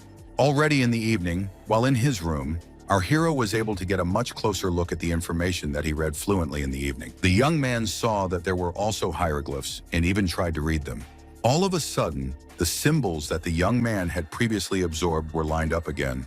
Inwardly, the hero thought that as soon as the thought appeared, the synthesis of 8 spells immediately occurred, which was something incredible. In the next instant, the disciple felt as if he was being pierced by thousands of lightning bolts. So incredible was the power. For another moment, Monan felt as if he was the most powerful fire in the world. He wanted to hold on to this feeling so that he could recreate it later. So he wasn't in a hurry to finish it. But after a minute, looking around the room, the teenager decided that he had done nothing, and there was broken glass everywhere. Inwardly, the disciple wondered if it was the dragon's breath, but how could it be? Even if the sky nagas were extinct. For a moment, though, he thought that the dragon might be absorbing his spiritual power. But it didn't end there. Suddenly, the young man heard some strange sounds. Monan tried to pull himself together, but he couldn't do it, hearing someone asking if the youth was okay. Shouting, the student declared that everything was fine with him, and therefore he did not need anyone's help. After a while, the young man fell to the floor with a crash. People who were standing outside the door heard that something strange was happening in the room and did not understand what they should do best. Suddenly, Nan stated that if the guest said that he was doing well, then there was no need to waste time and stand here. Looking at the small dragon, the young man said that it had settled down quite well because it had absorbed all its spiritual power. Now it would take a few days to recover. It would be great if there were no problems that Xiong mentioned. However, while the student was thinking about his own, the people outside the door still decided to go into the young man's room, worrying that something had happened to him. Upon entering the room, the girl and the men were taken aback, not understanding what could have happened here in such a short time. Running up to the guy, a terrified Jin Xiong immediately asked what had happened. Perhaps someone had broken into the room. The girl actually thought that the problem was the letter from the Warring States period. Looking at Nan, the young man convinced everyone that everything was fine with him. Despite this, I want the number to be different. But Xiong didn't believe the teenager. So he decided that this old man had bought something wrong, and therefore something was wrong with Monan, and added that as soon as he saw this person, he would immediately deal with him. The night passed quietly, and the next day all the guests gathered in the large courtyard of the cottage. Someone in the crowd recognized the schoolboy, and therefore said in surprise that he was also here. It was the owner of that strange shop, Zhong'er, who was unmistakable. The man immediately asked how the bells that he had given the disciple were like. Perhaps they had even been tested before. With a smile on his face, our hero admitted that they are not bad, although they do not cost 14 million at all, although Mr. said that these words sound very offensive. He immediately added that this time, everyone in the city is under a lot of pressure. They don't know if Second Master Yan will be able to fight back, if everything breaks down. Even the shops in their area will be closed. When Monan heard about some foreign mentors, he was very surprised because he didn't know them. Shung'er, who had thrown away the chicken bone, was in no hurry to say anything as he chewed on the leftover delicious food. Then he still said that this should not be said. It was important to show and invited the young man to follow him. Pointing at someone, the man explained that the person was in charge of the Tang family the year before last, the Dun family last year, and the Zhu family this year. The two men, Che Chen and Wu Hua, are well-known negotiators between mafia organizations in Ouyang and are considered the best in their field. Then the conversation turned to Mu Yi from Hebei City, who is a real hero of our time. The people who sit near the center of the arena have so much oil and water in the city that it's best to be friends with them. After another minute, Shung'er told him about Grandmaster Huang, who had taken some business under his own personal control. Our hero did not understand how many more such people there are, and his friend continued to note that there is also a mentor Zhang from Ouyang. He finally reached the second Mr. Yan from Jiangdu, adding that it wouldn't be so easy today. Perhaps Shung'er would have found someone else to talk about, but at that moment, Nan came up on stage and asked everyone for a moment of attention. The girl said that they have met again, but she wants to warn that Wen Wu the first and Wu Wu the second, who will appear on this stage, will be responsible for their own lives. Business is business, and it is forbidden to interfere in open affairs. The beauty said that she hoped that everyone would remember that if someone broke something, they would undermine the authority of the Nan family, and they, as everyone understands, will also not be kind to anyone. Nan noted that Xiao Qian also has an intermediary, but so far, no one knows who it will be. Suddenly, a man jumped up from his seat and shouted if old Zhong had forgotten about last year's business, and he had been warned that it wasn't over yet. A man ran up to Mr. and said that they had the honor of bringing Mentor Zhang with them, so they would see what happened. The old man immediately started to warm up. It seemed like he wanted to show off something grand. This was indeed the case, because the man immediately turned his head in different directions. A moment later, he sped up to show the audience something interesting. The audience noticed that Zhang jumped from a height of about 10 meters, not forgetting to voice this fact. The guys who were standing nearby noted that this is actually an amazing sight. This man is great. Zhong and his friend were visibly tense, but they tried not to let it show that something was wrong. When the man approached Mentor Ma, he bowed to him and said that it was probably time for his help. The old man didn't need to be asked twice. He jumped with lightning speed and flew somewhere. Only a few seconds had passed, and the master was already in the center of the arena, as if it was only a few centimeters away from him. Jin Xiong rejoiced, knowing that they actually had excellent support, so they didn't have to worry. The masters were not going to talk. It was important for them to show who was stronger and more resilient at this level. That's why the men who were very, very old started their fight. From the outside, it really seemed like something impressive because the masters did incredible things. Those who rarely saw such a thing knew that there were unlikely to be people in this place who were stronger than these two. As for our hero, he thought that Zhang's practice was most likely a technique of crushing muscles and bones. As soon as someone touches his hand, it can be considered that everything is over. And while Xiong'er was saying something about the dusty arena, the young man stated with sadness in his voice that Mentor Ma would lose in this fight. It was hard to believe, so the man asked why Mo Nan thought that, since there was nothing to indicate. The boy didn't immediately respond, but noted that the two of them had the power of transformation. Although Mentor Zhang is still at the peak of his transformation power, he can transfer his power directly. As for Ma, he only has an average level of transformation power, and his strength, speed, and movement can't compare to Zhang's. And then, without finishing the sentence, I asked my friend to take a look at what was happening in the arena. At that moment, Zhang grabbed Ma's arm with great force. Twisting it, the old man said that the light of a firefly dares to fight the sun without understanding what it threatens. Master Ma immediately yelled, noting that his arm wasn't all right. But the mentor could not do anything, because after a moment a strange ray of light rushed in his direction. Compared to the broken arm, this punch was crushing, sending Ma flying to the opposite side of the arena. At the same time, the referee proudly announced that Mr. Zhang of Ouyang had won the match. The competitor, realizing that Mr. Xiong, or rather his man, did not show anything, gloated, saying that now automobile transportation and shipment to Yanggu are completely under his control, and fishing vessels are also waiting for him. Hearing that the opponent even started talking about this, the friend of our hero was enraged, but did not know what he could do against him. But the competitors were happy to see that Mr. Xiong was beside himself with anger. At the same time, the old man sitting next to him asked the man not to worry so much, because firstly, everything is not lost yet, and secondly, there is always an opportunity to fix everything. Realizing that this was true, the businessman decided that once the Monans recovered a bit, everyone would shut their mouths as they had never seen such a level of skill. At the same time, another young man shouted that he had a whole fleet of ships, and he was ready to fight for the ports in Shuangliu as well. The old man did not understand what this guy was talking about, and with a certain mockery in his voice, he noted that the boy definitely could not pull such a case, and therefore could not even dream of it. The fat man from the Zhu family was a little worried because the biggest port in Shuangliu belonged to their family, and therefore did not want Che Chen to look at other people's property. Although he had already said that the Zhu family's logistics were quite mediocre, therefore the port should be given to him. Young Representative Zhu roared at such a statement, shouting that the competitor didn't dare follow other people's business. But suddenly the fat man stopped talking and looked intently somewhere. Some of the other families did the same, which was very strange.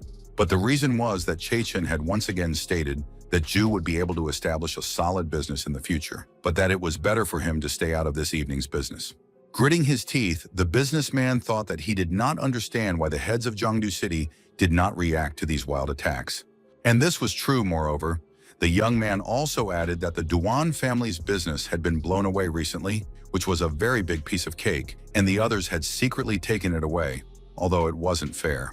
Guys who heard insults and understood that they were facing someone who was definitely crazy. But Che Chen was glad that he could say whatever he wanted about others, and they just kept quiet and didn't even try to change anything. Suddenly, an old man spoke up, who inquired about the one who said Duan's business was blown away. The competitor replied that their family actually follows the competition quite well. It seems that they really want to take away other people's land. While bowing to his representative Senbo, the man asked for his support in this matter. He was a very tall and strong man, whose face did not tremble a single muscle.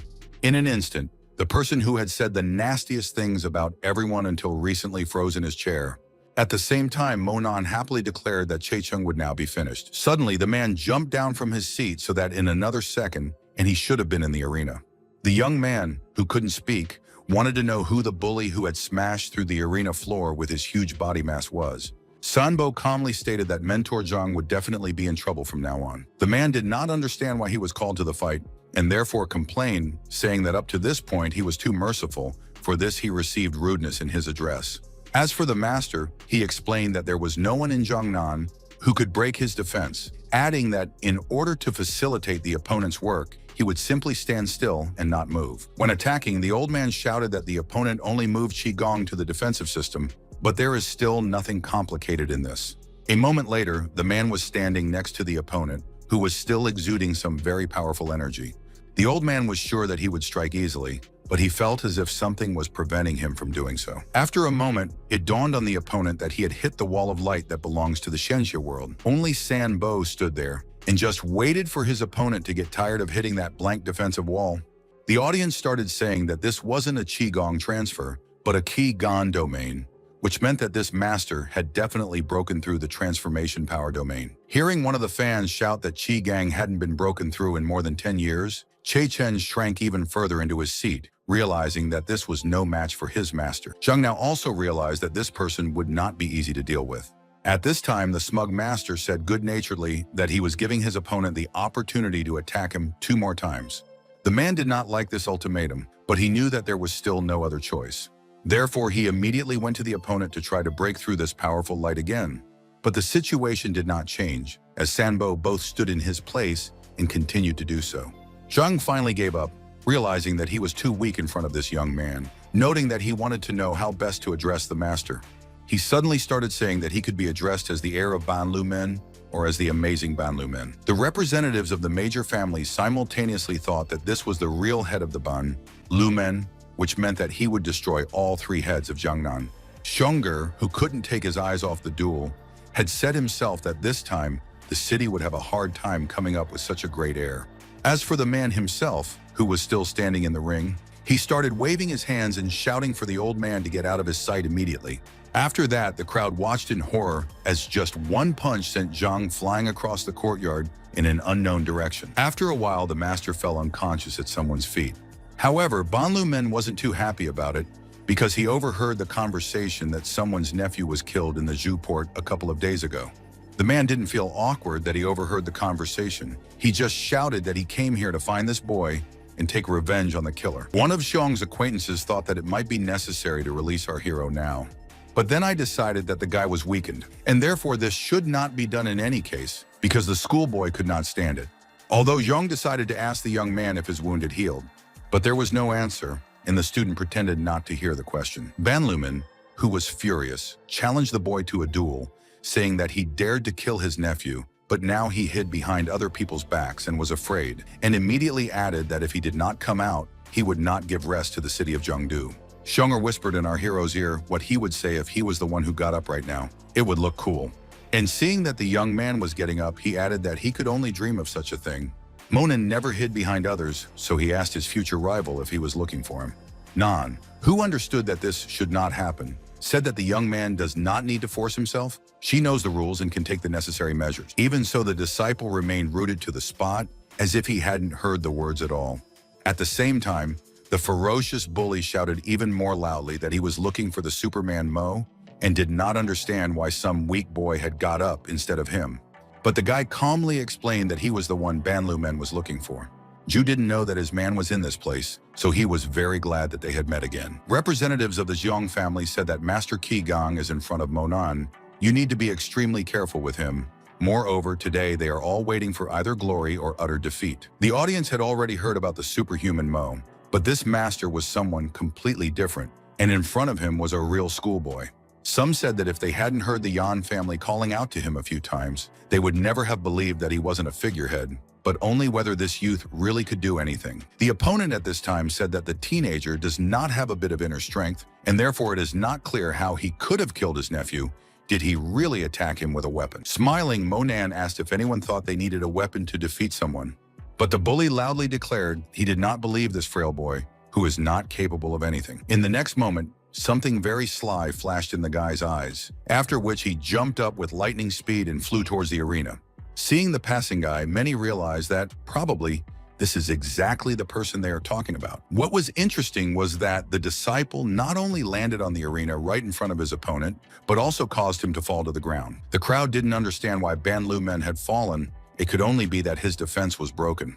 And it was true because the young man easily touched the head of the man, who certainly did not expect such a thing. Lying on the ground, the opponent shouted that he was going to get up and kill the schoolboy who thought too much of himself. However, this couldn't happen because the guy was performing some manipulations that caused the arena floor to crack, which looked very intimidating. Realizing that the master wants to get up, the guy put his foot on his head more strongly, noted that he did not allow the ill-wisher to get up. The audience, who until recently saw this boy as just a child, now understood that he was incredibly strong and powerful. Shouting, the man said that it was a surprise attack, and therefore he wants to get a real opportunity to fight the teenager. The young man didn't mind it, but the moment Ban Lu Men started to get up, his opponent threw a punch at him, and this caused the opponent to fly back with great force. Mo Nan wasn't in a hurry. He knew that the man would definitely want to take revenge, because he couldn't make a mistake in front of the crowd that was praising him so much just a few minutes ago. As it happened, Ban Lu Men said with anger in his voice that it was now his turn to attack. Tearing his shirt, the opponent began to shout that he had no equal either in this city or in any other, and therefore the boy would regret that he had decided to enter this arena at all. Everyone could see that a man was really incredibly strong, and when he was furious, anything could happen. Suddenly, someone in the crowd shouted that it was the effect of Ban Lu Men's tidal surge that needed to be feared. In the past, one person shook the whole of Jiangnan. He used just this effect. If it wasn't for Xiao Qianjue, the city would have long been gone, but 20 years have passed and now everything is repeating itself. Nan was worried about our hero, and therefore hoped that he understood what he was doing and would be careful. Standing in front of the student, the opponent said that now they will really see who is capable of what. The man was stalling for time to get as much energy as possible on his opponent. As Ban Lu Men walked toward the youth, he shouted that he would destroy this upstart who thought of himself as a hero. Everyone saw that the master was approaching the teenager with great speed, which could really end badly for the guy. Nan closed her eyes and started shouting the name of her friend, asking him to hide. Everyone in the audience held their breath as they carefully watched what would happen next. When the student easily intercepted the opponent's hand, the opponent asked in fright how this was even possible. The schoolboy's eyes were completely unperturbed and calm, and this angered the man even more, and therefore he decided to strike chaotic blows so that at least one reached its goal. Everyone saw that the master was doing something impossible, that the guy was doing the same impossible thing. The audience had never seen such a thing, and therefore they were afraid to miss at least one movement of the combatants. For a moment, the arena was filled with such a column of smoke that it was impossible to see anything clearly. Standing up from his seat, Zhonger noted that no one had thought that there might be so much dust that nothing could be seen. Even though some people thought the fight was over, it wasn't, because Ban Lu Men was just about to use another of his techniques.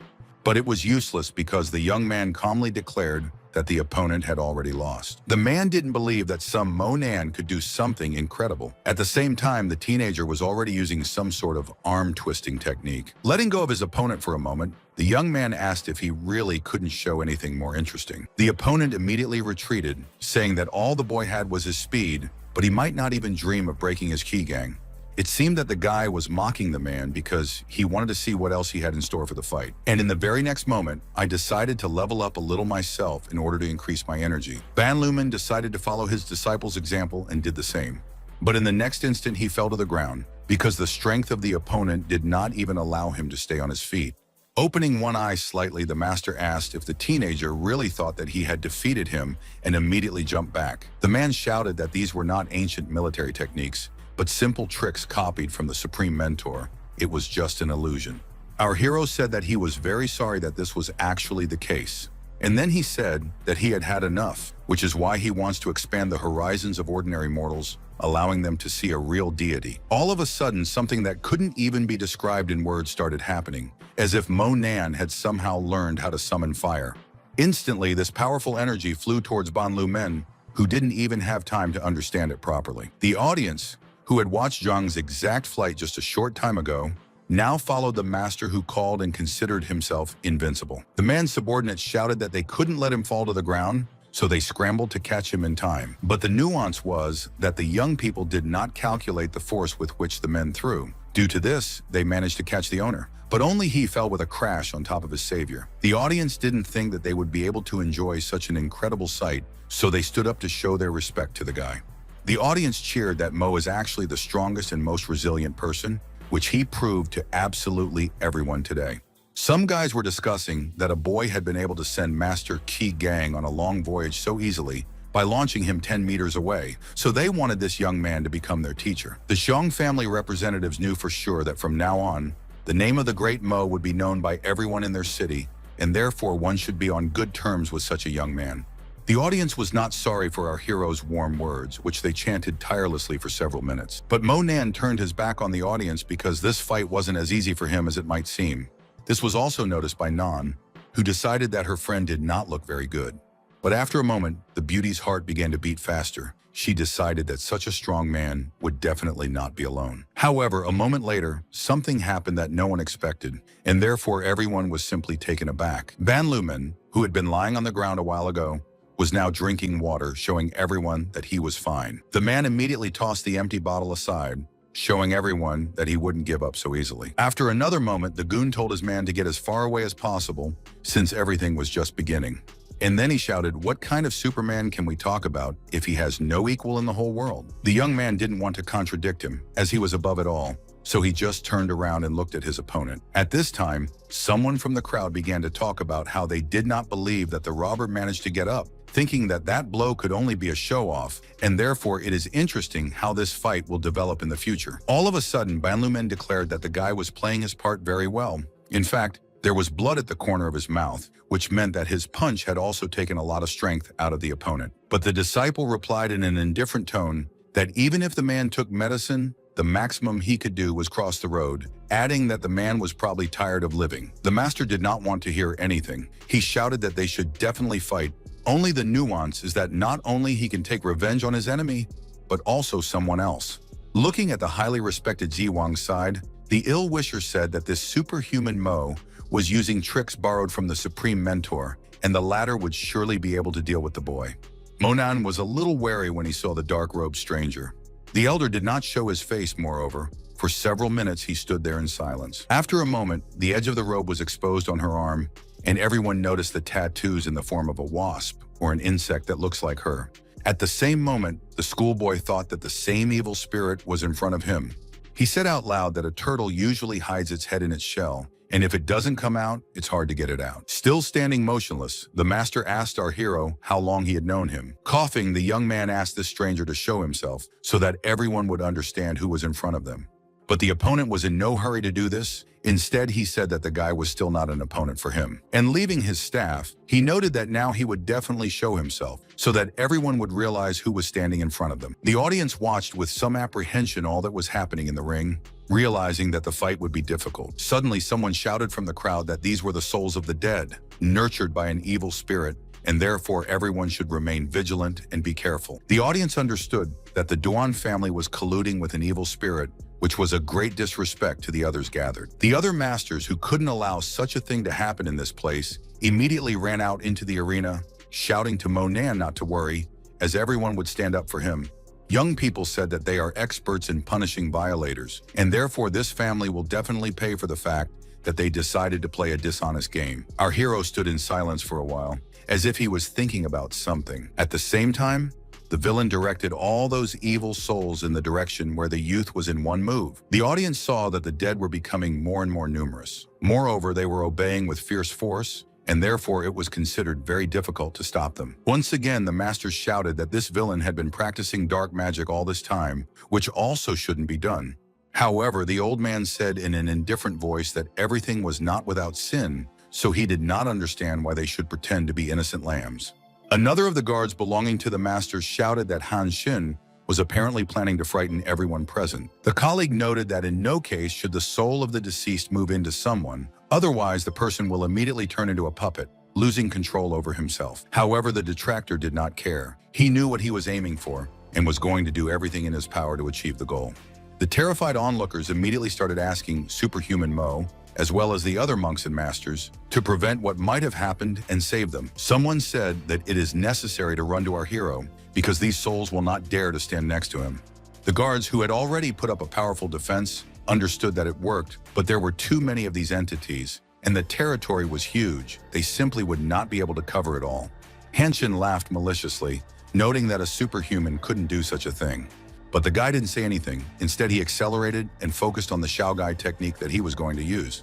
The teenager knew that he had to do everything to protect people from this scary man. Delivering an energy blow to the enemy, our hero said that he did not even think to be in this place. After parrying the blow, the old man was glad that the young man did not succeed in his plan. He said that the guy probably trembles at the sight of him, but does not want to be a laughingstock and pretends that he is strong.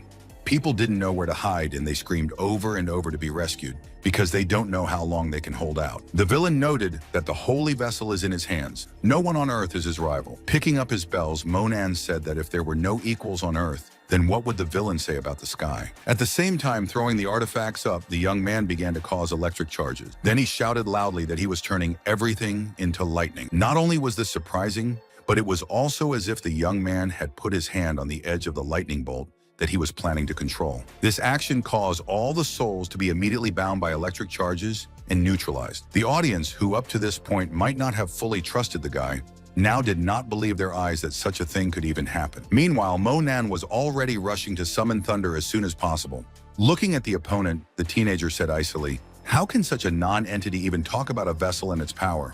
And then, with the edge of a lightning bolt, which he controlled perfectly, he snatched the old man's stick, which served as a vessel, out of his hands. The terrified Hanshin repeated that it was impossible for the boy to learn how to control lightning. No one else could. The young man explained that the evil spirits were looking for him. Of course, he could not pay attention to the kindness of the villain, and therefore now it was his turn to die of fear. The elder himself decided to turn into a spirit in order to get away from this crazy guy who will stop at nothing as soon as possible. Although the plan was ruined, because the lightning directed in that direction did its job. After a moment, Monan's attention was directed towards Ban Lu Men, who, realizing that he couldn't defeat the disciple, handed him over to another master. Covering himself with his hands, the man shouted that there was no need to kill him, or rather, it would simply not be possible to kill him, because he was a great mentor. However, the lightning that had dealt with Hengxing just a short time ago now caught up with this arrogant man as well. At the same moment, the young man decided to take care of other evil spirits that were still at large, so that they would not harm anyone. The audience watched everything as if spellbound. They couldn't even utter a word because something inexplicable was happening. After a moment, it was all over, but our hero did not say anything, except for this. It was difficult to see him among the thick smoke. The audience realized that something incomprehensible had happened, and it even seemed to them that some other person was standing in front of them. It was Monan, but for some unknown reason, his hair was now snow-white and long, and he looked like some kind of sage or elder. The surprised audience wondered what kind of power it would take to summon lightning and even hold it in their hands, waving it like a whip. Other young people noted that in front of him is a real Lord of Lightning who definitely has no equal. Suddenly, Chechen shouted that several human silhouettes appeared in the arena in the form of ashes. It turns out that lightning struck directly at them and turned them to ash. People understood that in front of him was someone who was capable of absolutely anything, and therefore there was no point in fighting with him.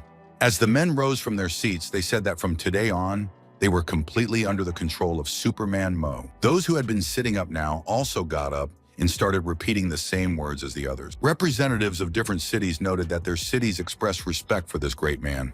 At the same moment, the young man noticed his hair, which was being ruffled by the wind. Abruptly, the young man remembered how once, standing in the great arena, the audience had said that they were respectfully obeying the instructions of the Emperor's mentor. Realizing that it had ended very badly then, the teenager bowed his head and said with sadness in his voice that he did not need such an honor. However, the audience did not seem to hear this, saying that they were very grateful to this guy for everything he did for them. Smiling, the men now thought to themselves that this was actually a great boy who might not be fully aware of his power right now. Nan wanted to say something but didn't dare, realizing how insignificant she was in this case. As he left, the young man spoke to the Yan family and Miss Nong, asking them to clean up everything here. Sitting at the big table in the evening, Monan could hear Jinzhong telling someone to come in and not be shy. When everyone went inside, one of the young people pointed to the fans, noting that all those gathered would also like to personally thank the guy for all that he did for them. And then he handed something to the student, explaining that it was a small souvenir from all of them. And while the young man said that this was unnecessary, the girl explained that our hero likes ancient military writings. Money is not interested in him. The young man noted that in the future, he will take this into account, although he would like to know something about the changed hair of a schoolboy. Looking at his watch, Monan said that his hair would be back to normal in a couple of days, but now it was too late, so he had to go. Looking after the guy, the fans kept shouting and shouting that they would like to have a feast in honor of such a great person to say their thanks to him once again. However, the student replied that he really needed to go because no one canceled the school. Despite the fact that people wanted to communicate with this person a little more, they did not impose themselves and therefore put the guy in the car. Sitting in the car, our hero plunged into his own thoughts. While holding some copper objects in his hands, he was thinking that unfortunately, he couldn't use them multiple times. But the young man could not continue the thought because suddenly the car stopped, which caused an undisguised fright in the young man. Mr. Zhang immediately explained that there was a girl up ahead who claimed that she and Mo Nan had an appointment. Going out on the street, the student wanted to know who decided to make such a joke. And his friend continued to say that this beauty introduced herself as his sister, saying that she received some money. With her arms folded, Su Lucia declared in a flirtatious tone that she had finally waited for her big brother. The young man did not really want to see this girl and immediately asked why she came here. The beauty was not going to stop, noting that today the teenager was in great danger, although perhaps he did not realize it until the end. And then she added that she made some money and wanted to take a couple of days off. But then she saw how they offered $100 million for the murder of our hero, and that's why she's here. She thought that Su Lucia had come here to kill an acquaintance, but she only laughed as she asked why. And inviting her friend to get in the car, she explained on the go what she had for all 3 days. Monan wanted to take Xiong and his companions with him, but the beauty pointed out that they might get hurt, so it was better not to do so. So the teenager asked Mr. Xiong to come home and not worry about him. Moreover, the young man once again repeated that there was no need to go after them, and everything would be fine without it. With understanding in his voice, the man noted that even heroes find it difficult to resist the charms of beauties. Turning on the radio in the car, our hero wanted to know who was interested in him so much that they wanted him dead. However, in an indifferent tone, Su Lucia said that she didn't know anything about it, although she had pinned down a few of her guys. But you need to understand that there are people who are greedy for money. And after a moment, the girl noticed that the student had dyed his hair in a different color, which she liked. But Monan didn't pay any attention to it. He only asked if the mission on the secret list was limited in time. After hearing that it wasn't, she would get the money when she completed the mission. So she joked that if a young man gets any inheritance, he should not forget about her. Suddenly, something happened that the guys did not expect at all, because a bullet hit the car window. Fortunately, the bullet missed the young men, who knew that all the jokes were over. The car that was driving on the highway a while ago has now slowed down a bit to assess the situation. At the same time, the sniper lay completely still among a few bushes, glad that he had succeeded. Falling into the seat next to her, the girl thought that they should hide, even though Monan was shouting that the car was still going and therefore needed to be driven. Considering that Su Lucia was unable to do so, a teenager got into the driver's seat. After looking at the bullet, the beauty shouted that it belonged to Baig. The stupid man gave himself away. In less than a minute, the boys heard the shot again. Su Lucia was angry like never before, shouting that as soon as she got her hands on this guy, she would immediately destroy him. But the young man said that now is not the time for swearing, and therefore bent the head of his friend, who did not understand that the danger is very close. At the same time, the beauty began to think about how Baigu could even do something like this. What was driving him at that moment? The girl thought that if this guy decided to shoot again, she would get out of the car and destroy him with her own hands. But all of a sudden, her thoughts drifted to a completely different topic, one about her personal life, which Su Lucia basically never had. However, I didn't get to think about this topic in full, because once again a shot rang out. Not wanting to wait for the sniper to do his nasty job, the beauty took her pistol and started shooting at the bushes. After that, the beauty snuggled up to her companion, who for some reason did not do anything and did not speak. At the same time, the girl's thoughts came back to her, and she thought that for that young man, 100 million was very small. Seeing that the guys were drifting in different directions, the beauty shouted, asking if the young man really plans to drive a car. But the youth was silent, and at the same time, Su Lucia was embarrassed that the teenager was so close to her that he didn't let her think about anything else. Hearing that the guy's phone was ringing, he asked his friend to get up a little to answer, but she did not understand why she was being pushed, continuing to be even more embarrassed. Sitting on our hero's lap, Monan showed the beauty the phone, noting that he was telling the truth, although she did not believe him for some reason. The student saw a message saying that he had taken something that didn't belong to him. Aloud, the student said that if he still took it, then it really belongs to him and not to someone else. A confused friend asked the young man who was calling him in the middle of the night, thinking that it might be his favorite. And then she said that she didn't understand why our hero was looking at her so surprised, because it wasn't her who was sending messages all night. Suddenly, the guy asked the beauty to get off him, saying that he was uncomfortable. Trying to sit down next to her, the girl began to mutter something under her breath about some kind of conscience.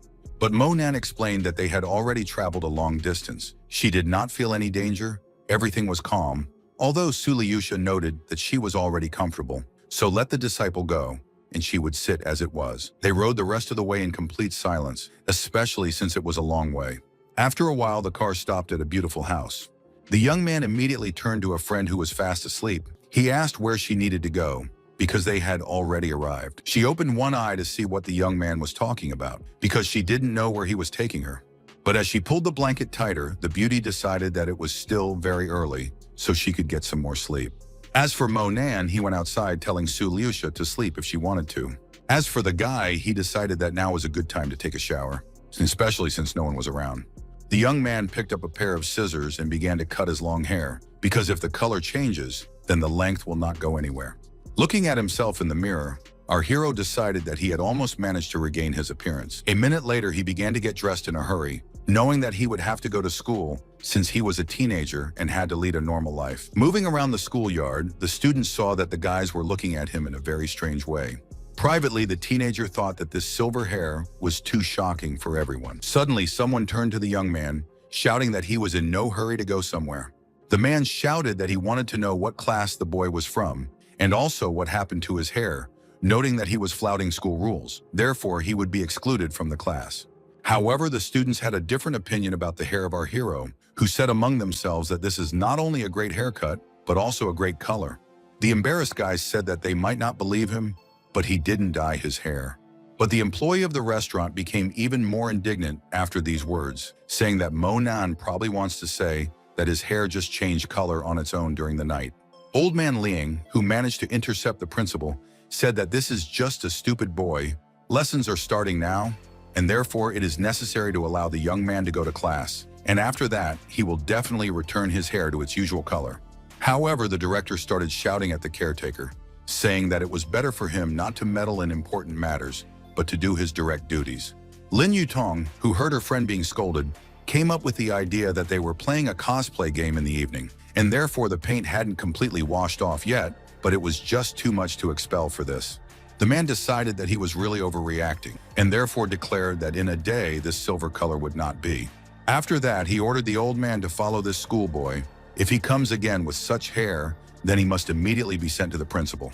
Our hero sincerely thanked the girl, who said that the young man probably does not understand his level of academic performance. And then turning to shouting, she added that instead of studying on weekends, the student runs around nightclubs. Perhaps the guy thinks that his antics will make her friends feel somehow flawed, but in reality, there is nothing like that. However, when you go outside of the school, you don't need to say that our hero knows the Lin family, because they can't lose this person. When Monan saw the girl walking away, he heaved a sigh of relief. Sitting in class, the young man thought that everyone has their own head on their shoulders. He will not force anyone. The day had finally come to an end, which meant that the teenager could finally go home, which was exactly what he was planning to do. But at the same moment, our hero was stopped by Mr. Liang, who asked why the young man dyed his hair, although the latter explained that he did not go with such hair on purpose. Patting the student on the back, the guard explained that his granddaughter constantly dyes her hair, and therefore she will help him cope with it. The guy said that there was no need to worry about him because he would find some barbershop on the way. This is not a problem at all. But the man grabbed the student by the hand and dragged him to his home, saying that he would not allow the young man to return tomorrow with such hair because his work depends on it. After a while, the old man brought our hero to his home. Leng was a little uncomfortable, explaining that the situation was not very good, but he asked the student not to pay attention to it, adding that his granddaughter would soon return home. Looking at the garden that belonged to the guard, the guy asked if the man himself planted all these plants. Leng proudly said that it was so. He wanted to be sure of the taste and immediately asked the young man what kind of herb it was. Looking at a small bush, Monan guessed that it was tobacco leaves. The surprised caretaker said that he was surprised that the student knew about such a thing, believing that modern youth is far from it. Responding to the young man's question, Liang said that he grows tobacco to sell it, but also to keep it for himself, as he smokes a lot. The guy was not clear why not to buy some cigarettes, but the man said that in recent years, salaries have been greatly reduced. Many people have low pay, and he has even lower. Pointing to the lake, the guard said that he plans to retire soon, buy a fishing net and raise fish, since the lake is nearby. At the same time, the frightened youth thought that a stream of cold, ice-cold breath was coming from there, not knowing what this meant. Approaching the water, the young man thought that there was something very strange at the bottom of the lake. But at the same time, the teenager heard the voice of a girl who asked her grandfather why he came back so early, because he usually works overtime. The beauty continued to say that if a man is already at home, then he probably had time to eat.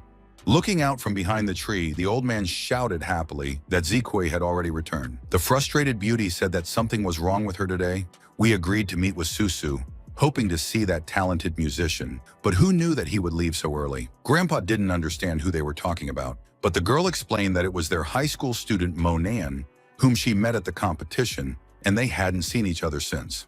Hearing that Zikwe continued to complain about not being able to meet this person, the relative said that she could ask him herself why this was happening. However, the beauty closed her eyes and again began to explain that she had already said that they had not seen each other for a long time. If they suddenly crossed paths somewhere, she would pretend that she had never seen him before.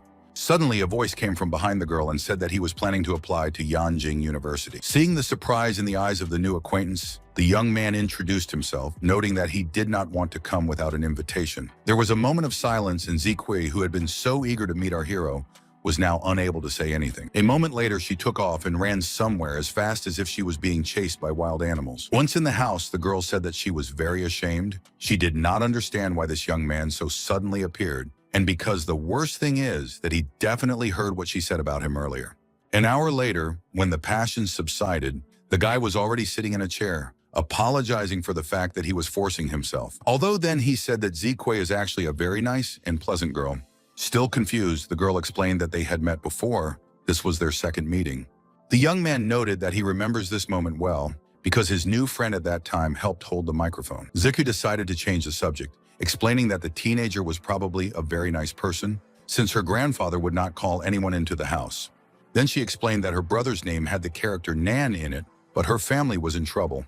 The young man decided to share his story, saying that his father suddenly disappeared when he was still young. There was still no news about him, and therefore he understands the pain of the beauty. And patting the girl on the head, he added that she should not worry and think that she had an older brother again. Shaking a tear from her eye, Zikwe said that it was time to stop talking and start the procedure. The guy understood that the girl feels confident, and she said that in her spare time she works part-time at a hair salon, and she added that when she conducts some programs, she often puts on makeup to create the desired effect. Having done everything as it should be, the beauty said that the student needs to sit with the paint on his head for an hour, and therefore he should thoroughly wash it off. Monan didn't know where she was going in such a hurry, but he heard that she was working part-time at a pub nearby, so it was already time for her to leave. An hour later, the old man turned to our hero, telling him that he had prepared dinner and therefore invited the guy to join him. By that time, the young man was already wearing paint, so he was sitting at the table and eating. After dinner, the young man decided to go to the pond, which greatly embarrassed him. Approaching it, the teenager once again thought about the fact that there is actually something unusual in it. While undressing, the young man decided that he needed to go down there to check everything thoroughly. Jumping into the pond, the guy realized that the water was very cold, but he decided that as soon as he got to the bottom, he would immediately climb out. Once in the lake, our hero realized that this is a place of concentration of 5 souls. If a schoolboy stumbled upon it, then this supernatural power will belong to him. Monan decided that it would be better for Uncle Liang if he absorbed this negative substance of the universe entirely. But in the next second, the young man noticed the dragon that had already appeared the other day. The guy knew that this entity feeds on his energy and did not want it to happen again. After a while, some invisible force pushed our hero out of the water. A moment later, Monan also appeared above the surface. When Uncle Liang and his friend heard the strange sounds, they didn't immediately understand what it was, so they thought with horror that something was wrong. Realizing that the guy went for a walk, the owner of the house shouted that the boy should be careful and not accidentally fall into the lake. The man immediately ran towards the pond to see what had happened there. Lighting up the lake since nothing was visible, one of the people shouted that someone had definitely fallen into the pond. Mr. Liang realized that only a schoolboy could be in the area at this time, so he immediately went to save him, although his friends would not allow this, saying that the old man is not even good at dog swimming, let alone something else. However, Liang was adamant that Monan was their guest. So no matter what happened now, the most important thing was to save the boy's life. The school security guard heard that friends said that they had already called for help. Despite this, the man did not spare himself and rushed into the water. Seeing that the old man somehow managed to find the guy and even get him, the comrades immediately rushed to the neighbor to help him, at least on the shore. People who managed to arrive at the scene said with horror that this young man was not breathing. Mr. Liang didn't know what to do to bring the teenager to his senses. He knew that it was all his fault, and therefore he felt a whole burden of responsibility. Throwing the young man on his back, the owner of the house informed his neighbors that there was a hospital nearby, and therefore he would personally take the schoolboy there because there was no time to lose. Trying to get to the hospital as soon as possible, the man constantly talked to the teenager, asking him to wake up. Leng didn't understand what was going on with Monan, so he repeated over and over that they had almost reached the hospital where the young man would receive all the necessary care. At this time, several doctors were standing on the street where they heard some kind of scream and therefore immediately became alert, trying to understand what was wrong.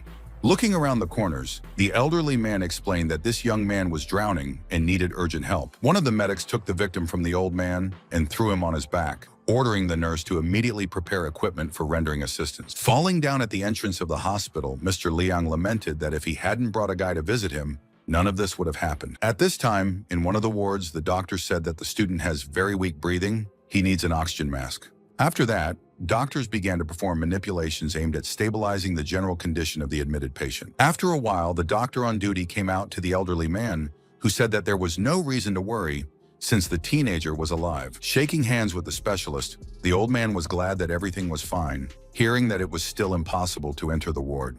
However, despite what was said, Lang repeated over and over again that everything must be fine.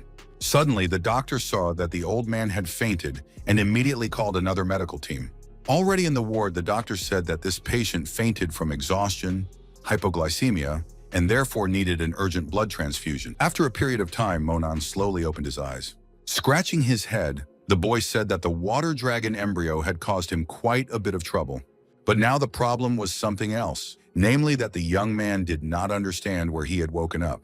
Turning his head, our hero saw another bed where Mr. Liang was lying and his granddaughter was sitting next to him. At that moment, the doctor entered the room, happily saying that the teenager was recovering. However, he didn't care what was wrong with him because he wanted to know what condition Uncle Liang was in. While the doctor announced the diagnosis, the student thought that as soon as he returned home, a miracle feast would be made for his friend. Approaching the girl, the young man sincerely thanked her for having such a wonderful grandfather who saved him. The confused beauty noted that she hopes that everything will be fine with the men and added that she paid for all the medicine. Our hero understood that Zikui was supposed to work in the pub that evening, but the schoolgirl explained that it was okay. She would come to the shift another day, explaining to her superiors what had happened. The doctor, who had overheard the whole conversation, told the boys that they could go to class and that the old gentleman had better stay in the hospital for a while, where he would be looked after. The students did not contradict, knowing that this is the best option. After going home to change, Monan and his new friend were already on their way to school after a while. She stared at him for a moment, even though he didn't know what was wrong with him. Immediately, Zikui was very embarrassed because she was hoping that the teenager wouldn't notice her interest. Not knowing what to say, the beauty decided to lie and explained that she was just looking to see if the hair dye was washed off well. After a while, the boys had already entered the schoolyard. Looking at the director, the beauty said under her breath that this obnoxious guy makes her grandfather work overtime every day. Approaching the man, the schoolgirl explained that her grandfather was ill, and therefore she could replace him and asked that the old man be given one day off. Hearing about this, the manager yelled that he wasn't going to give anyone time off. Liang had to come to work. The girl tried to explain something, but the director called her a trifle that should go to class and not protect the old man. Suddenly, the face of the ill-wisher radically changed its expression. Monan, who was standing nearby, now looked very tall and powerful to the man and was asking if Uncle Liang would be given a day off or not. He had hoped it would be easy, but he heard the director say, icily, that it wasn't going to happen. And then he asked the student why he constantly climbs where he is not asked. Realizing that this teenager is considered some kind of extraordinary power, the man still said that he would sign everything. After that, the guy turned around and calmly walked back to his classroom. However, the manager did not stop there, because he immediately called his nephew to him. The young man immediately ran up to his uncle to ask what he wanted. The head of the school told the guy to bring an old man to school who pretends to be seriously ill. Leaving, the guy said that he would do everything as it should be. The relative might not even worry about it. After entering the office with difficulty, Liang asked the director if it was true that he was looking for him. Seeing that the man still came, the boss shouted that it turns out that no one is dying, and if so, then he will deduct a percentage from the salary of a slacker who decided not to go to work. Passing the certificate to the man, the employee tried to explain that he was actually ill and therefore could not come to work on time. But the director threw out the certificate, shouting that they are just a normal school and going to the doctor will not be counted. Even though the old man was barely able to stand up, he was still sent to guard the back doors. And when Liang left, the man also added that he probably doesn't want to get a decent pension since he behaves in this way. The friend of our hero understood that he could not argue with this person and therefore was going to do what was ordered. After a while, the lessons ended, after which our hero immediately went to see Mr. Liang, hoping that he had already been discharged from the hospital. The young man was sure that his uncle would be happy when he saw him, so he did not call Tom in advance. Soon out of breath, Monan opened the door to see if anyone was home. To the student's delight, the man wasn't just at home, he was already heating the stove to cook dinner. Smiling, the young man decided to himself that this was a very good indicator that things weren't so bad with his uncle. And after a while, the table was set, although the young man planned to help the owner of the house, but he noted that he could handle everything himself. She knew she should eat as quickly as possible, and there was no time to talk. After a quick meal, the beauty explained that she needed to get to the pub early today and needed to hurry. Monan didn't want his friend to go by herself and offered to accompany her to the establishment. But Zikui firmly refused and added that it was time for her to run away. Otherwise, they would still deduct money from her salary. The elderly man saw that the guy was worried about something, but explained that there were good people working in that institution, so you can be calm. Our hero thought to himself that if he gave these people money directly, he would most likely hurt their self-esteem. Seeing that the old man was going to wash the dishes, but was standing with difficulty, the young man said that he would do everything himself. Uncle Liang knew that he really wasn't strong enough yet, so he didn't refuse the help and thanked him for it. Wiping the plates, the teenager thought that he should find Mr. Xiong, who definitely knows about pubs, and find out everything from him. After finishing all the business, the young man told his friend to rest and he will go to the city. After a while, the guy went to the city center because he had a clear plan of action. When Monan came to one of the establishments, he said that there was actually quite a good business here. At the same moment, the receptionist came up and asked if there was only one guest, but without waiting for an answer, she immediately led him into the hall. The young man explained that a friend of his was coming very soon. Pointing to a table, the employee asked the guy to sit on this table, saying that very soon she will bring the menu. A moment later, the girl returned and explained that according to the rules of their establishment, the minimum amount of expenses should be 588 yuan. If the young man is satisfied, he can order something to drink. Monan said that he would take 2 bottles of beer to start with, and they would order the rest when they decided what they wanted to drink or eat in addition. Suddenly, the student asked if a girl named Liang Zikui worked in their establishment.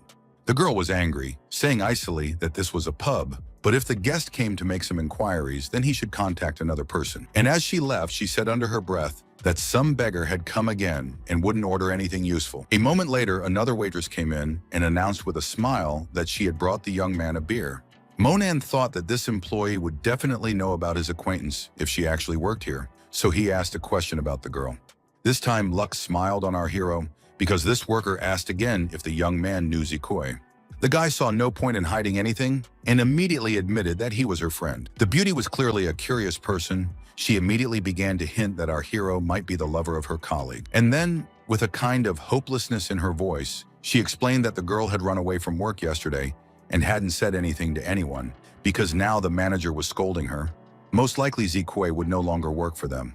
Listening to this story, the young man understood that the friend told him a lie about how she actually interviewed from work. Meanwhile, the waitress continued to talk about how this manager Zhang was a completely unscrupulous person. A moment later, the girl heard her colleague calling her and therefore quickly said that it was time for her to go. As she left, she asked Monan to make sure to comfort his friend.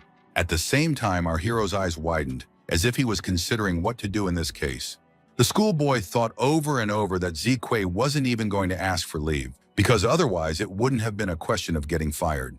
He looked away, hoping that they would be able to talk to the girl properly so that they could understand each other. A few minutes later, the joyous beauty was already running toward the disciple, asking on the way how it happened that he ended up in this place. The girl thought that the guy specially came to her, but he decided to deceive and therefore replied that he had seen a friend. At the same time, decided to wait for a friend. After that, our hero got down to business, saying that in the evening, Zique ran to work so fast that it was somehow strange. Perhaps something happened. This time, the schoolgirl wasn't going to make up anything. Putting her head on the table, she started crying, explaining that she was deducted her salary for 7 days, which is something unfair.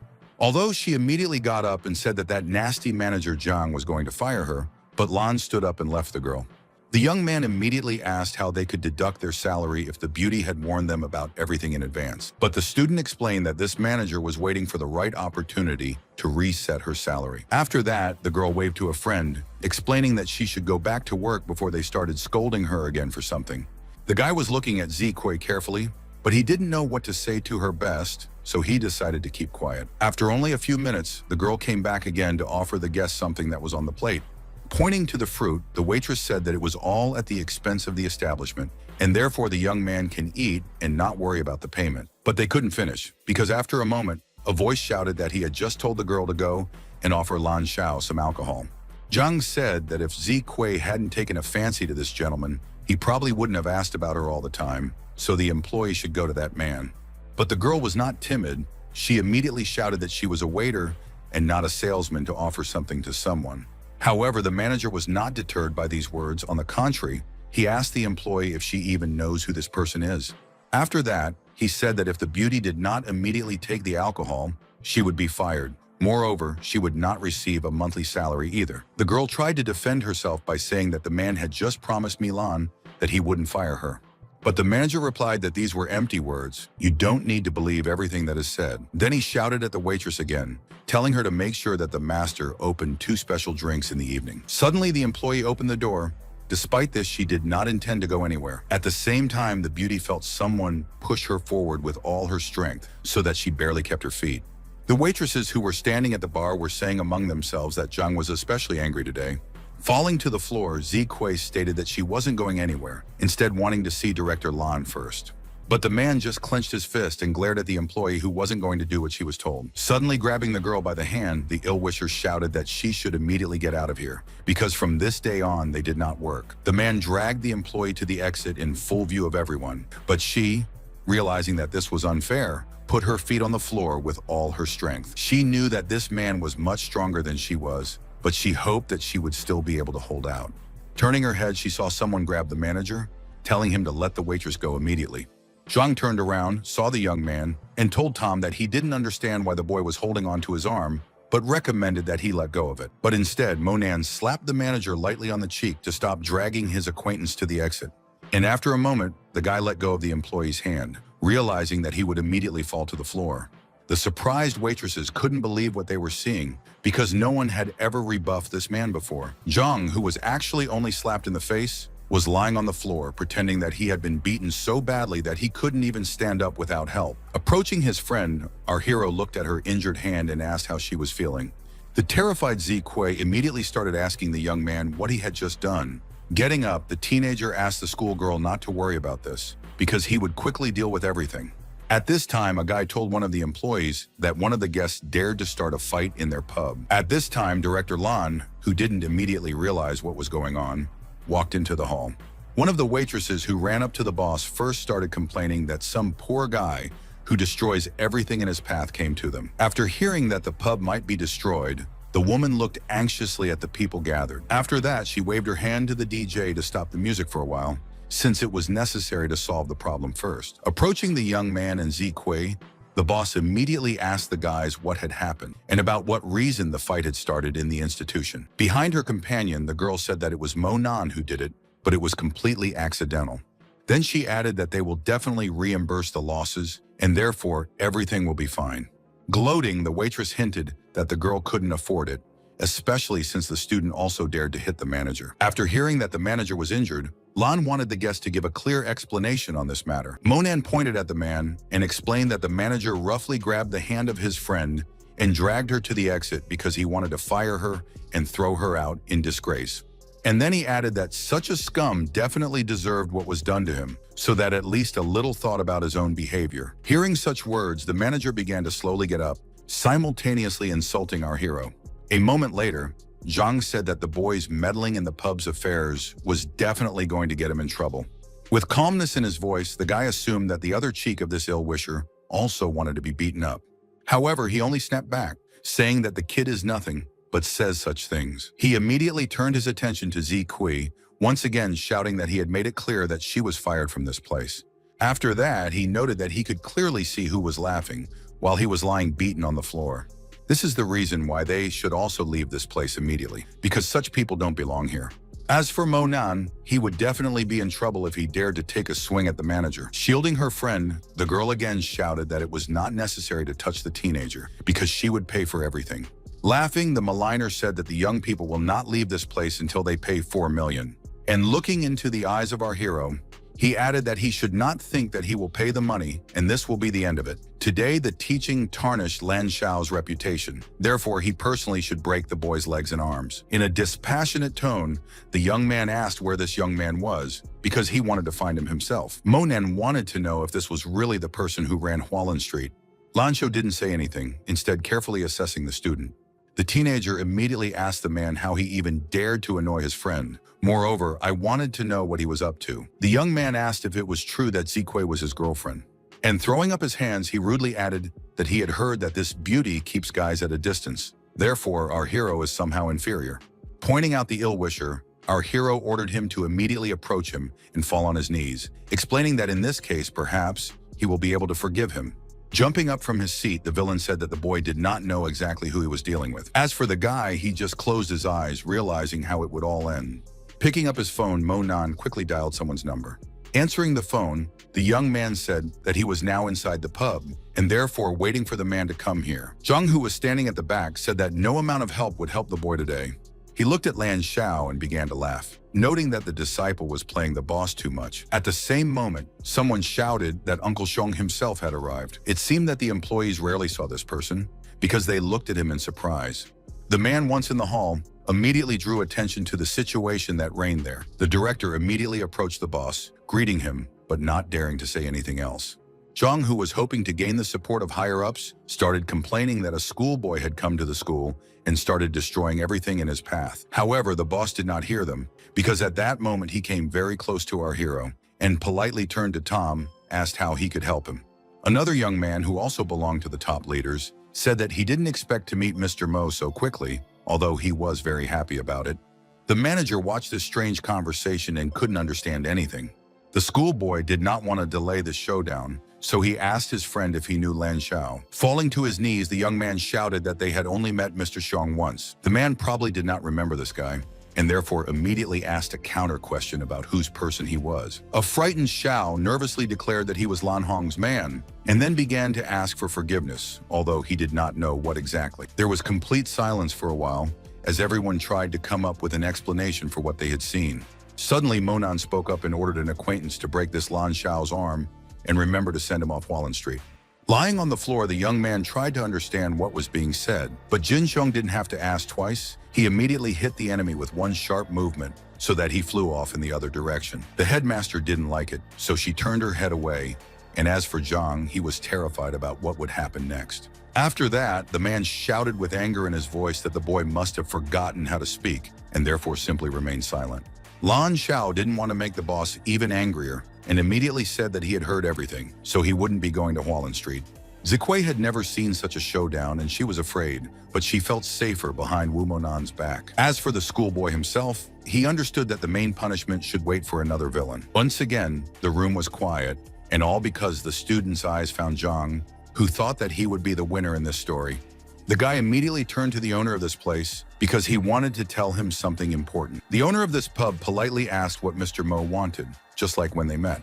And then he said that he liked this place, and therefore he wants to buy this pub. The employees couldn't believe their ears, believing that this was some kind of hoax. The owner, knowing who our hero is, politely replied that if the young man liked his club, he could give it to him as a gift. A moment later, the former owner shouted with joy in his voice that Mr. Mo Nan was now the owner of this pub. The female employees looked even more surprised at this young man who was not as simple as everyone thought.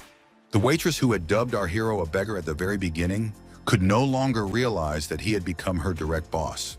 Zhang turned green with fear, trying to figure out what would happen to him as a manager now. The man didn't say anything. Instead, the new and rightful owner shouted for Zhang to immediately roll to this place. The manager turned and glared at the young man, clearly intending to say something to him. But this could not be done because the student immediately hit this ill-wisher. Holding his sore cheek, the former manager muttered to himself that the boy had won this time. However, the guy was not going to leave it like that, and immediately declared that the man was in no hurry to leave. In a dissatisfied tone, the offended employee replied that he did not understand what else they wanted from him. With humor in his voice, our hero replied that he allowed Zhang to roll, but did not leave. Standing still, the man didn't know how to react. But the decision came by itself because Monan kicked this bad person with his hand, showing him that he wasn't going to mess with anyone. Realizing that the disciple wasn't the type to repeat himself twice, the terrified former manager said that he was already rolling. Immediately, he did as he was told, heading for the door. And then it was Lan Xiao's turn, who was also kicked out of the place. After Lan Xiao told the guards that this boy had ruined him, and therefore asked them to give him the opportunity to deal with the insolent schoolboy. At this time, sitting in the bar, our hero told Xiong that when he was returning from his club, an attempt was made on him, but nothing else happened in these few days, but inquiries should still be made. Jumping up from his seat, the man shouted that someone was so bold as to even think of harming the young man. The student replied that he would like to know this himself, and therefore asked to know about it, but in such a way as not to attract attention. Jin Xiong carefully looked at the schoolboy, knowing that he couldn't let him down in any way. When the conversation was settled, Monan returned home, but he was confused and scared that the lights were on in the house where only he lived. Coming out of the bathroom, the girl asked where the young man disappeared these 2 days. He didn't understand why Su Liuxia would come to him without even warning him. She also coquettishly noted that she did everything possible to save our hero, and therefore nothing terrible will happen if she lives in this place for a couple of days. After that, the beauty sat down at the piano and began to play something. However, the young man did not like this freedom of action of this woman, and therefore he asked her not to touch anything in the house. And then he added that everything that is planted outside should also not be touched. As he walked outside, he noticed a magic oak tree that had already been planted, and thought to himself that this was not a bad result from Ling Zhen. And after a moment, I picked some grass, deciding to cook something from it. After entering the house, the teenager once again looked at Su Lushu, who was so busy playing that she didn't even pay attention to the owner of the house. And this was in the hands of our hero, who was going to go about his business. However, after paying attention to how the oven flew in different directions, the student decided that it was time to rest a little. Falling to the carpet, the guy said out loud that he hoped that at least this time it would be possible to improve the oven, but so far it's all to no avail. The young man wanted to try something else, but at that moment Zique called him, although it was unclear why the girl was calling at such an hour. The youth replied in a soft tone and immediately asked if everything was fine. But there was some kind of crying and incoherent words that the schoolboy could not make out. Finally, the girl said through her tears that her grandfather was dying. When Monan heard about this, he shouted that he wanted to know where they were right now because he was going to come. Su Luxia heard an acquaintance shouting in the living room, so she shouted out what had happened, even though there was no response. At that time, a poor girl was in the hospital, not knowing what to do. The guy arrived as quickly as he could. He immediately turned to his friend because he wanted to at least help her with words. Zique looked at the disciple for a moment, even though she was still sitting in her seat. However then, running up to a friend, she shouted to the whole hospital that she did not want her grandfather to leave her. This simply could not happen. The beauty still wanted to say something, but instead, she just started to fall. Trying to hold the schoolgirl, the young man shouted that the girl had fainted, and therefore she also needed help. Looking at his friend, the young man noted that nothing terrible had happened to her, just a nervous breakdown, and therefore it is now desirable for her to get some sleep. After a moment, Vice Principal Tan noticed that the young man had gone somewhere. Monan stood in the morgue, telling himself that unfortunately Mr. Liang couldn't be saved. Perhaps if he had managed to arrive a little earlier, things would have turned out differently. The doctor broke the news that the patient had died suddenly due to excessive overwork. Then he asked if the poor guy had ever worked nights or overtime. Our hero didn't directly answer the question. Instead, he said why good people leave them too early. Then he added that the reason was that the old man constantly worked overtime and no one paid him extra for this, and the school principal was to blame for everything. After some time, employees who came to visit a colleague noted that they had to go, especially since the head teacher Tan is still here. asking. The man ran up to the manager and shouted that Guard Liang was not only a good employee, but also a great person, and therefore the director must be punished. And then he added that everyone has long understood that this man wants to remove absolutely everyone in order to put his relatives everywhere. The woman asked not to worry, once again explaining that she would personally deal with everything, and the employees should go home and rest if necessary. They would involve the police. Seeing that Monan hadn't left yet, the vice principal said that he would also need to stay at home for a day. The young man heard how his friend, even while unconscious, continued to call for his grandfather and decided that he himself would sort out everything and punish the perpetrators. The next day, the school was particularly hectic as everyone discussed what had happened with their security guard. The young man realized that this was a real shock for everyone, and therefore people could not keep silent about it. At the same time, a hand quickly grabbed the disciple's shoulder. It was Zi Kui who was yelling at a schoolboy for discussing such a topic in front of her. Raising his hands, the guy spoke. He heard that the funeral service was organized by the director, and he also called people from the TV station. Crying, the girl said that if not for this villain, her grandfather would still be alive. This was perfectly understood by our hero, who realized that he would take matters into his own hands. At this time, in the memorial hall, a reporter asked Mr. Wang not to worry. There were many people in the hall who wanted to pay tribute to the guard that everyone knew very well. While playing his part in wiping away non-existent tears, the man said that he had some responsibility for Lao Liang's sudden departure. He didn't care enough about this person, so a tragedy happened. But some employees said that Wang was always thinking about other people, so it wasn't his fault.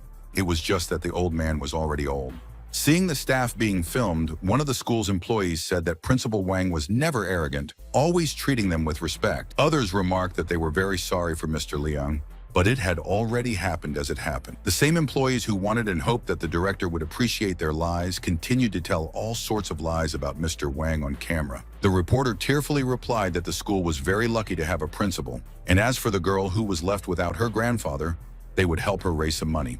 Putting his hand on his chest, the man said that the money was useless because he would personally take care of Zi Kui, help her financially, pay for her studies, because her grandfather was also for him as a family member. And again, the journalist, crying, said that such cases must necessarily be made public so that the residents of the city know who is next to them. Students, seeing what was happening, discussed among themselves that the director had completely lost his conscience. Before the shooting, he even paid journalists to ask the necessary questions. Suddenly, the door to the hall opened with a bang, silencing everyone present. One of the guys said that it was Zi Kui who came, that unfortunate woman that everyone has been talking about all day. The surprised director was taken aback when he saw the girl here, because he didn't even know that she could come. Turning to a shout, the beauty asked what kind of hypocrisy this was. Upon hearing about this, the journalists immediately ran as close as possible, realizing that something interesting was waiting for them. One of the correspondents said on camera that this is the Legal Front TV channel. They are here. They have received reliable information. We are talking about the fact that the criminal organized a memorial service for the deceased, and the truth about this can be found firsthand. The terrified Vaughn realized that these people were always on the side of the truth, so he started asking why he allowed these people to come here. Pointing at the director, the media representative went on to say that when Guard Liang was alive, he didn't rest for 2 months. Every day this vile person forced him to work overtime. It was Wang who brought the unfortunate man to his grave. Suddenly, one of the employees plucked up the courage to shout that the director had been cutting Liang's salary all the time, wanted to fire him before the old man retired. Afterward, reporters said they had investigated and found out that most of the school's security guards were blood relatives of Wang, as he might explain. In addition, according to the school's duty log, before his death, Mr. Liang worked 48 days without days off, while the others worked only a couple of days a week, and this despite the fact that the deceased's salary was 3 times lower than that of the others. The investigation also revealed that security guards who have been working for a long time have the right to get a room, but no one has one, and the director has as many as 7 registered in his name. Looking in horror at the reporters who kept telling the truth, Vaughn didn't know how to get out of it, and then he shouted that he should call his lawyers, because media representatives have no right to be in this place. For a moment, the director screamed because he noticed something that interested him. It was a fire extinguisher that was standing nearby, and therefore it was he who was grabbed by an ill-wisher. While spraying foam, the man said that everyone should leave immediately because he does not plan to answer questions. After a moment, some of the journalists actually began to run away, realizing that there was a completely inadequate person in front of them.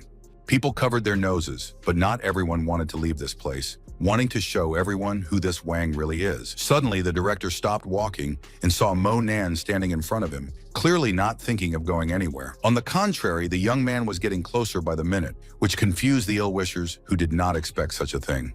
Shouting at the whole hall, the man said that the guy was to blame for everything. It was because of him that the head's life fell apart, and therefore he would take revenge. The young man was already very close, replying that the director was wrong to think that he could make up for something there with some tiny and beggarly allowance.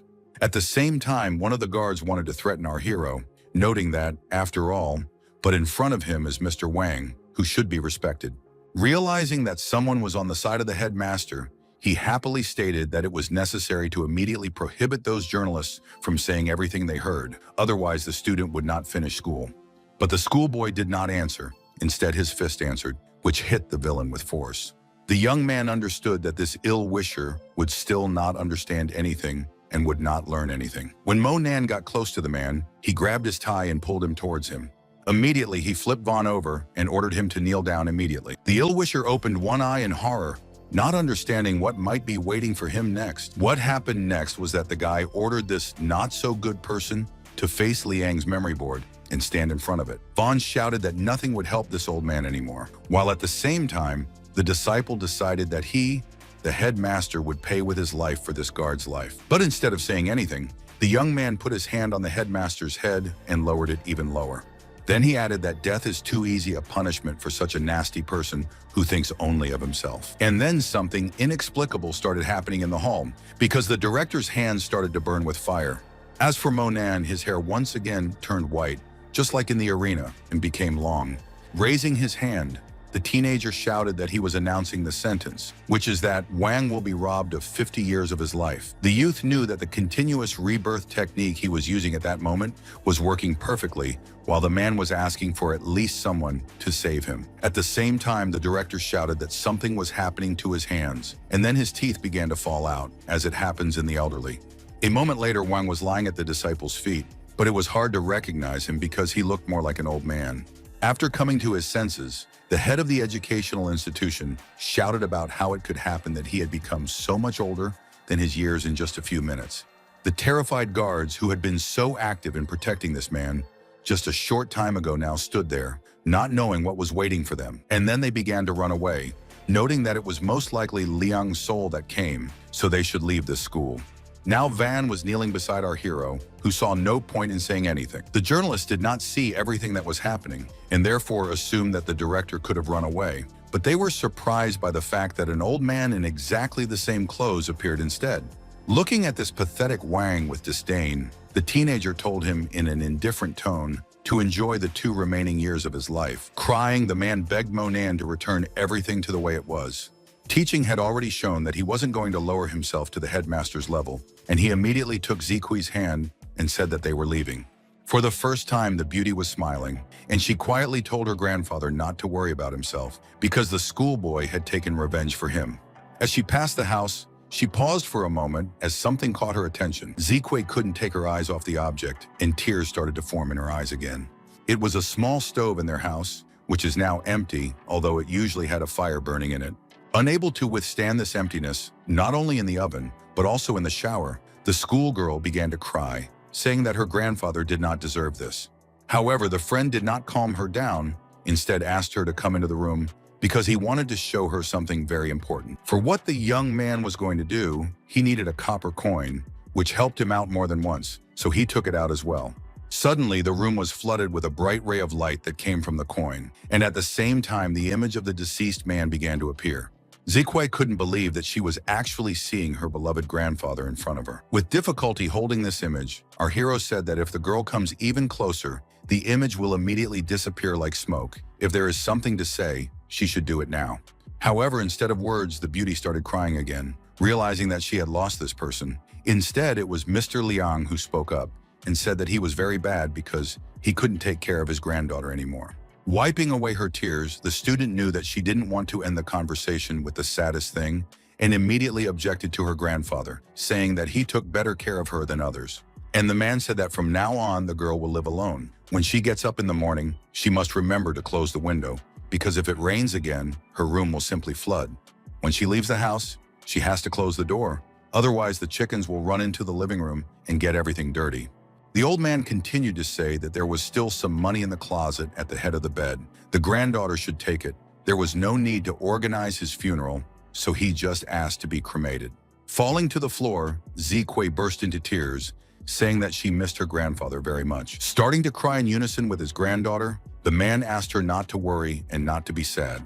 Mo Nan, who couldn't hold his breath for long, told Mr. Liang not to worry because he would definitely help his friend.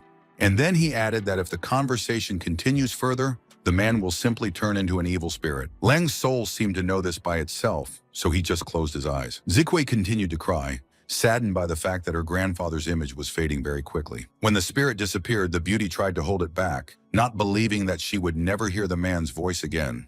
After that, the girl fell unconscious. It is good that the young man was nearby and was able to support her. After putting his friend to bed, the guy decided that it was best for him to stay with her until she fully recovered. The next day, the girl, as usual, went to school, realizing that very soon she would enter the university, and therefore it was impossible to stay at home.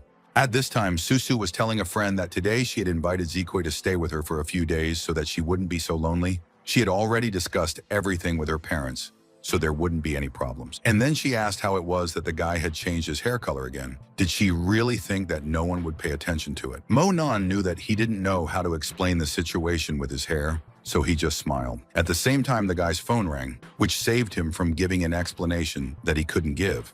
However, all he could hear in the midst of the loud shouting was that he needed to get home urgently. Entering the room, the young man asked why Su Lucia needed him. If she needed something, she could have said it on the phone. After getting out of the shower, the beauty said that she was glad that the young man had already returned, as she had asked. And then she added that it was a real pity, because if the student had come a few minutes earlier, he would have seen her washing. Looking at this girl in surprise, the young man wondered what she could come up with this time. Realizing that the student still does not understand such jokes, I decided to get down to business, asking what kind of creatures on sprouts that can also dance are.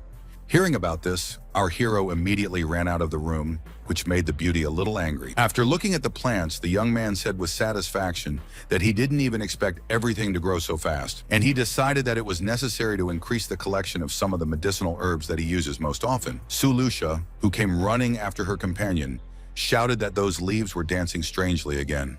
The guy shouted in exasperation that he thought it was an urgent matter. It was actually something urgent and not some nonsense, and immediately declared that he was going to the office because he was tired of listening to Su Luci's nonsense. After being left alone, Mo Nan was hoping that he would tidy up some papers and maybe get some rest. But at that moment, the phone rang.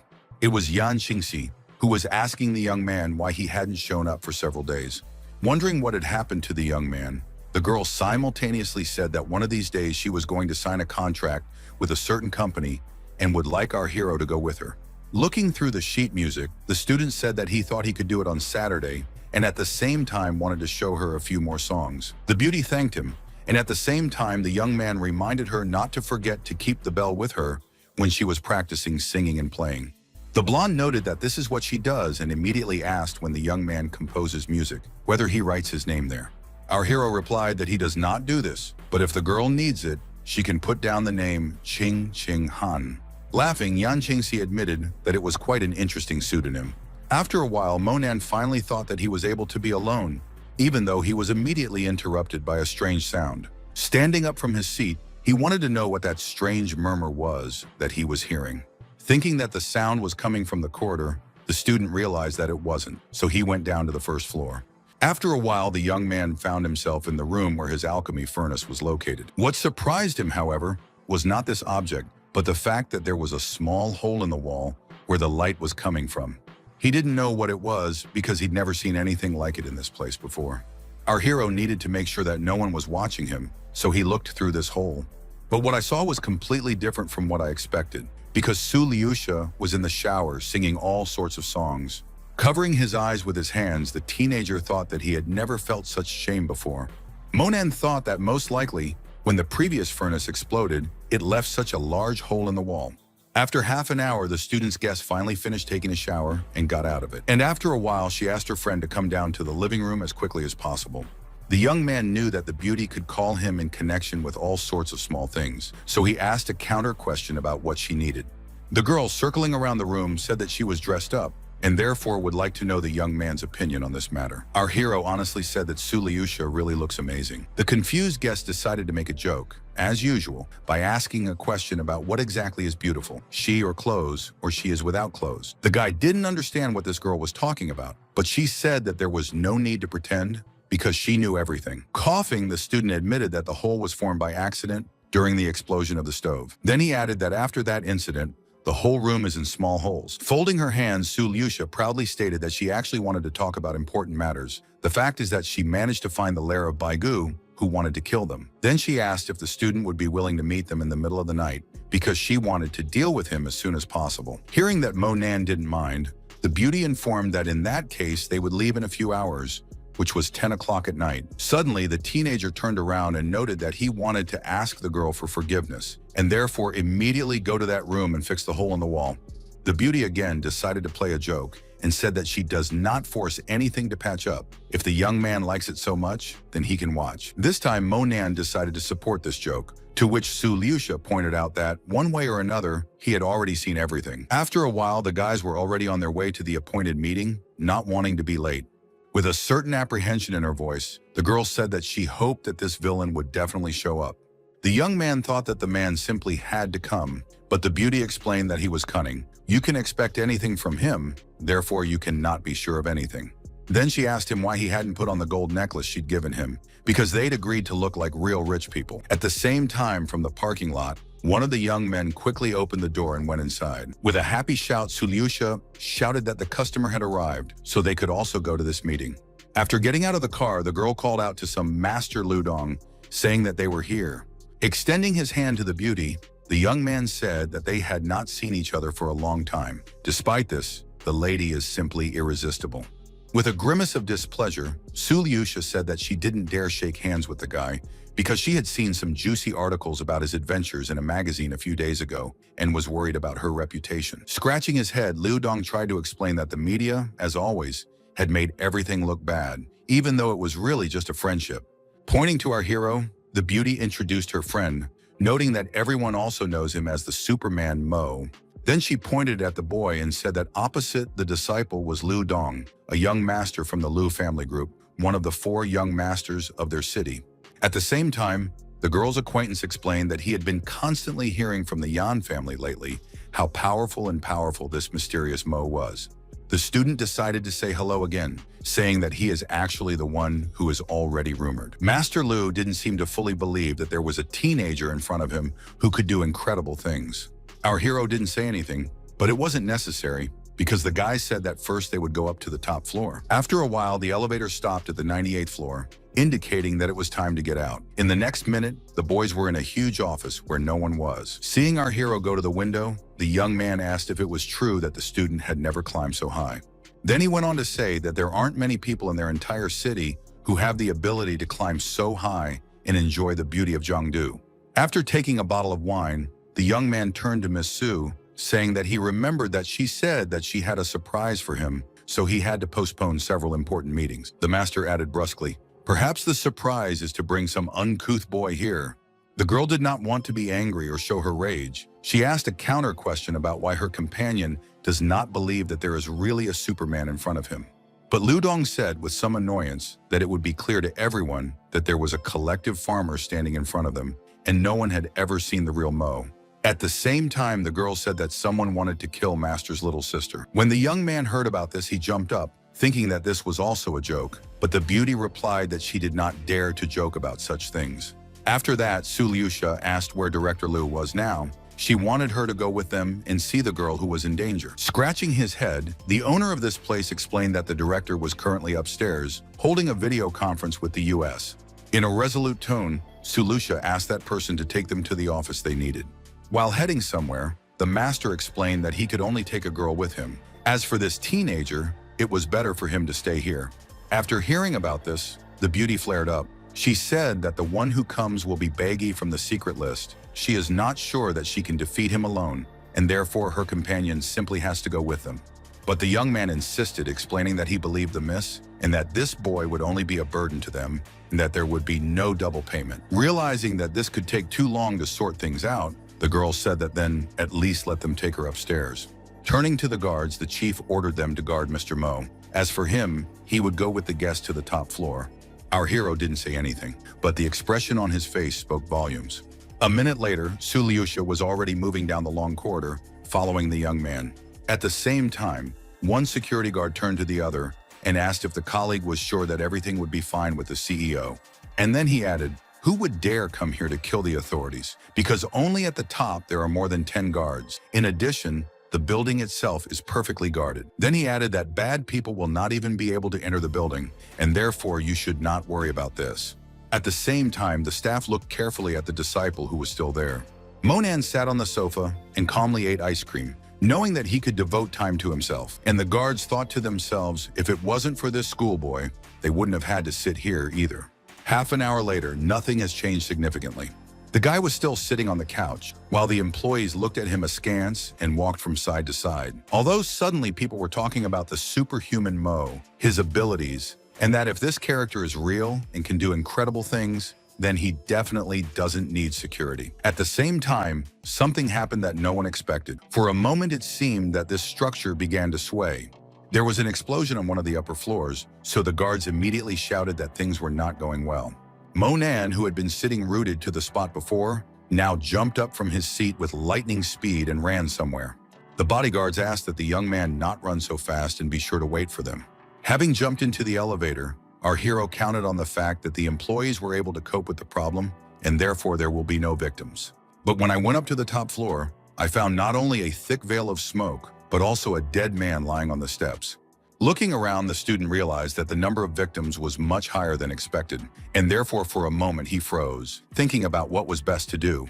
Suddenly someone started shooting, but the student's quick reaction helped him jump so that the bullets flew past. The guards who were hiding around the corner shouted for Monan to immediately duck down because he was a live target. However, the young man was prepared for this, so he quickly clenched his fist and threw a punch at his opponent. Rubbing his hand, the teenager realized that he didn't know who else was in the building and what surprises to expect. But what confused him most was the smoke, which made it impossible to see anything. Using one of his skills, Monan caused almost all of the smoke to quickly disappear. Running up to the guy, the security guards asked the student to move a little further away. They needed to know what state the general director was in and what was going on above. Sulusha, who had heard the conversation, yelled as loudly as she could, cursing that no one was allowed to reveal their positions. At the same moment, the shooting started again, and the guards decided to find shelter in order to think over the next plan of action. Our hero didn't go anywhere. On the contrary, he asked if he could hear Baigu's footsteps or if they belonged to someone else. And while the student told the ill-wisher to leave, the bodyguards discussed among themselves that this boy was a real madman. At the same moment, the door opened, but because it was dark in the corridor, it was not immediately clear who was there. With a smile on his face, the ill-wisher replied that the student needlessly flatters himself with the thought that he was not killed because he is so strong. This did not happen, since the customer canceled his order. Pointing the gun at Monan, the villain said that he wouldn't say who the customer was, so the young man might be interested in it in hell. At the same time, a shot rang out, but despite this, the teenager continued to stand in his place. He didn't seem bothered by what was about to happen. With his mouth wide open, the criminal wondered how this boy could be alive if he was shot at point-blank range. Our hero understood that now was not the time to delay and immediately rushed to where the enemy was. The student threw a powerful punch at his opponent in one movement, which made him not only drop his weapon, but also fly to the other end of the room. The young man saw that there was even a mark on the floor from how the villain slid on this floor.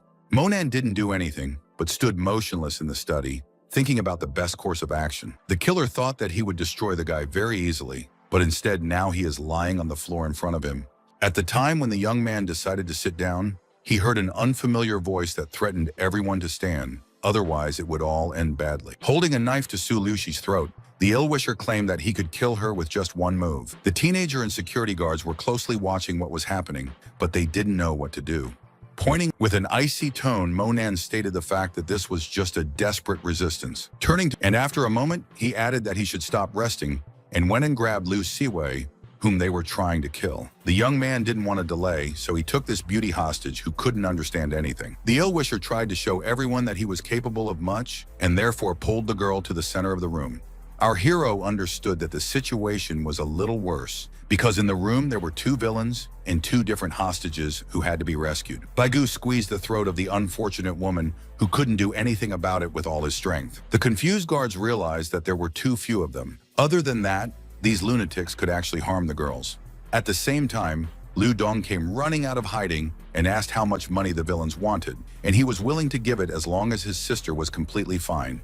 And realizing that his detractors were silent, he added that if even a single hair fell from his beloved sister, he would destroy these men, and their death would be kind and painful. The second criminal who was holding Su Lushu hostage said that it was already time for him to go. He would take the beauty with him, but no one should follow them, otherwise it would all end badly.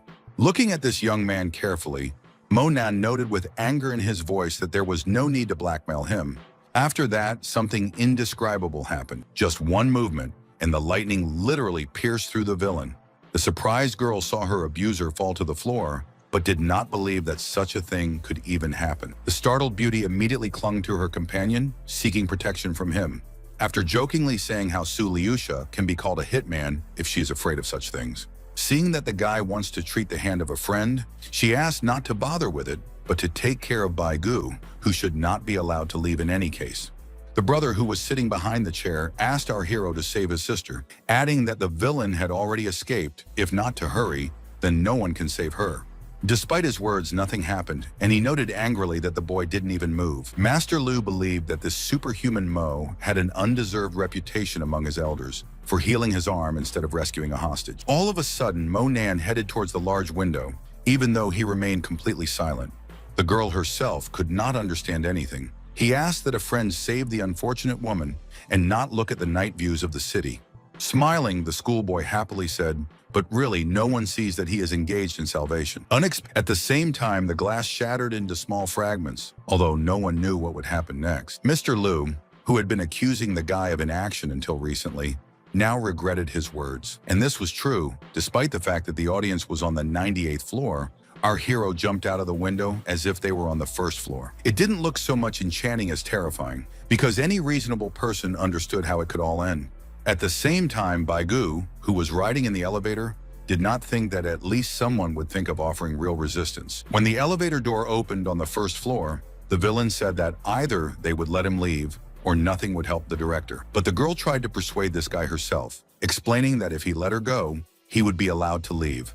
Otherwise, he would pay for everything that he had done. The security guard, who had already managed to descend from the top floor, insisted on his own and offered the ill-wisher to surrender, explaining that there would be no car for him. Shooting, Baigu said that no one ordered him. He would only do what he saw fit.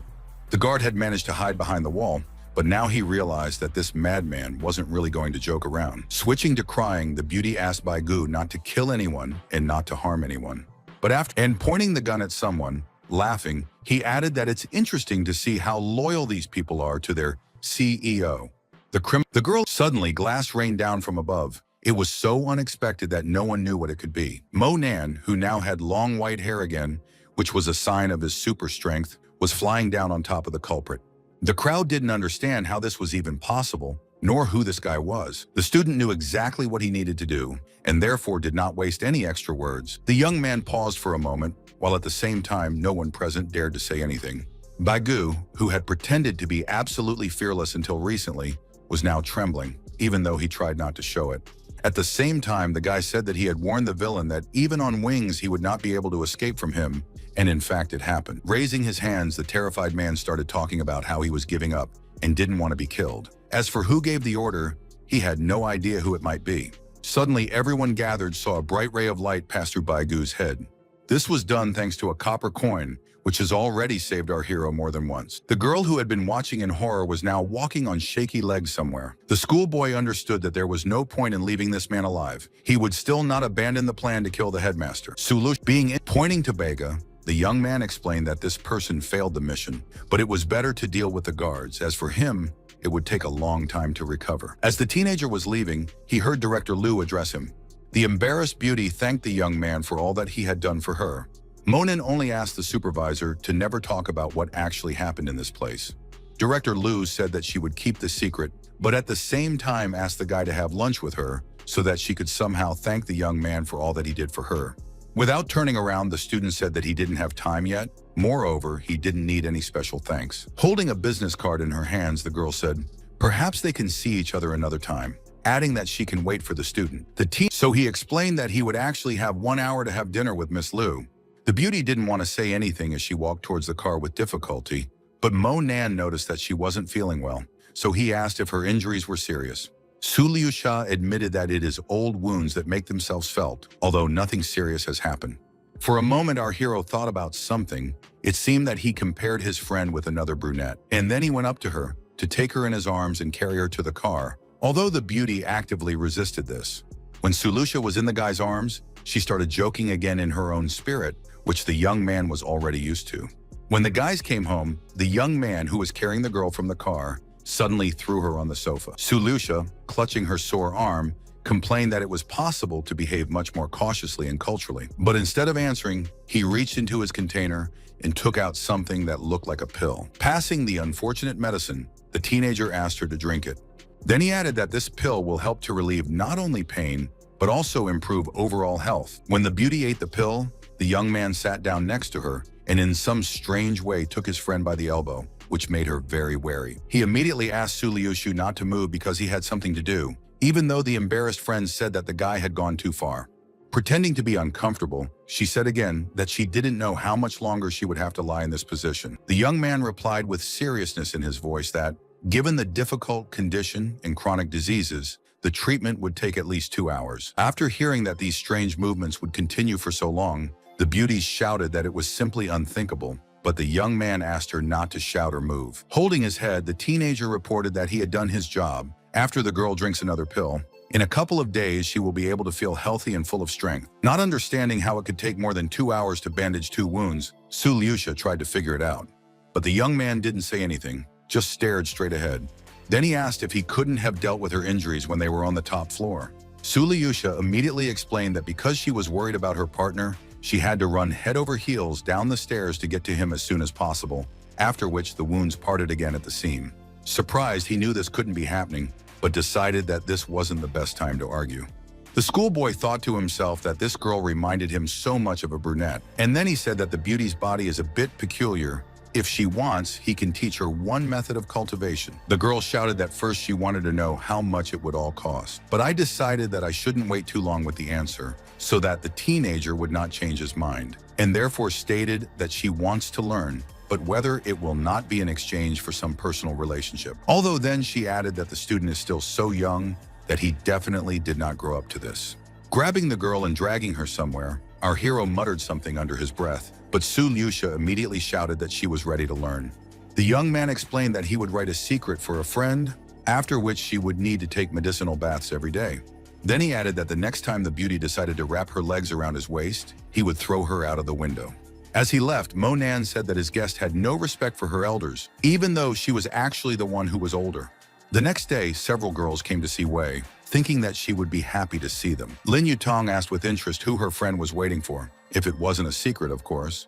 Glancing at her watch, she explained that they had agreed to meet someone at 6 o'clock, so when they did, they would know who they were talking about. A few minutes later, looking out of the window, the happy director shouted that the one she had been waiting for had arrived. The surprised girls did not think that Wei was waiting for him, but the beauty confirmed that this was the case. Moreover, it was unclear to the headmaster how Lin Yutong could possibly know this young man. And if in the first minutes the red-haired student wanted to explain something, then she decided that it was still superfluous. With a wave of her hand, Lin Yutong said that it was nice to see her, but she was busy right now, so she had to run. The director did not understand why her friends left so quickly, because it was still good. Junpei, who happened to be in the same place, decided to tell instead of his friends that our hero is a little out of himself. He is not one of those guys who are really sincerely friends with someone. But that wasn't what Wei was interested in. It was why the boys only hung out together for a while.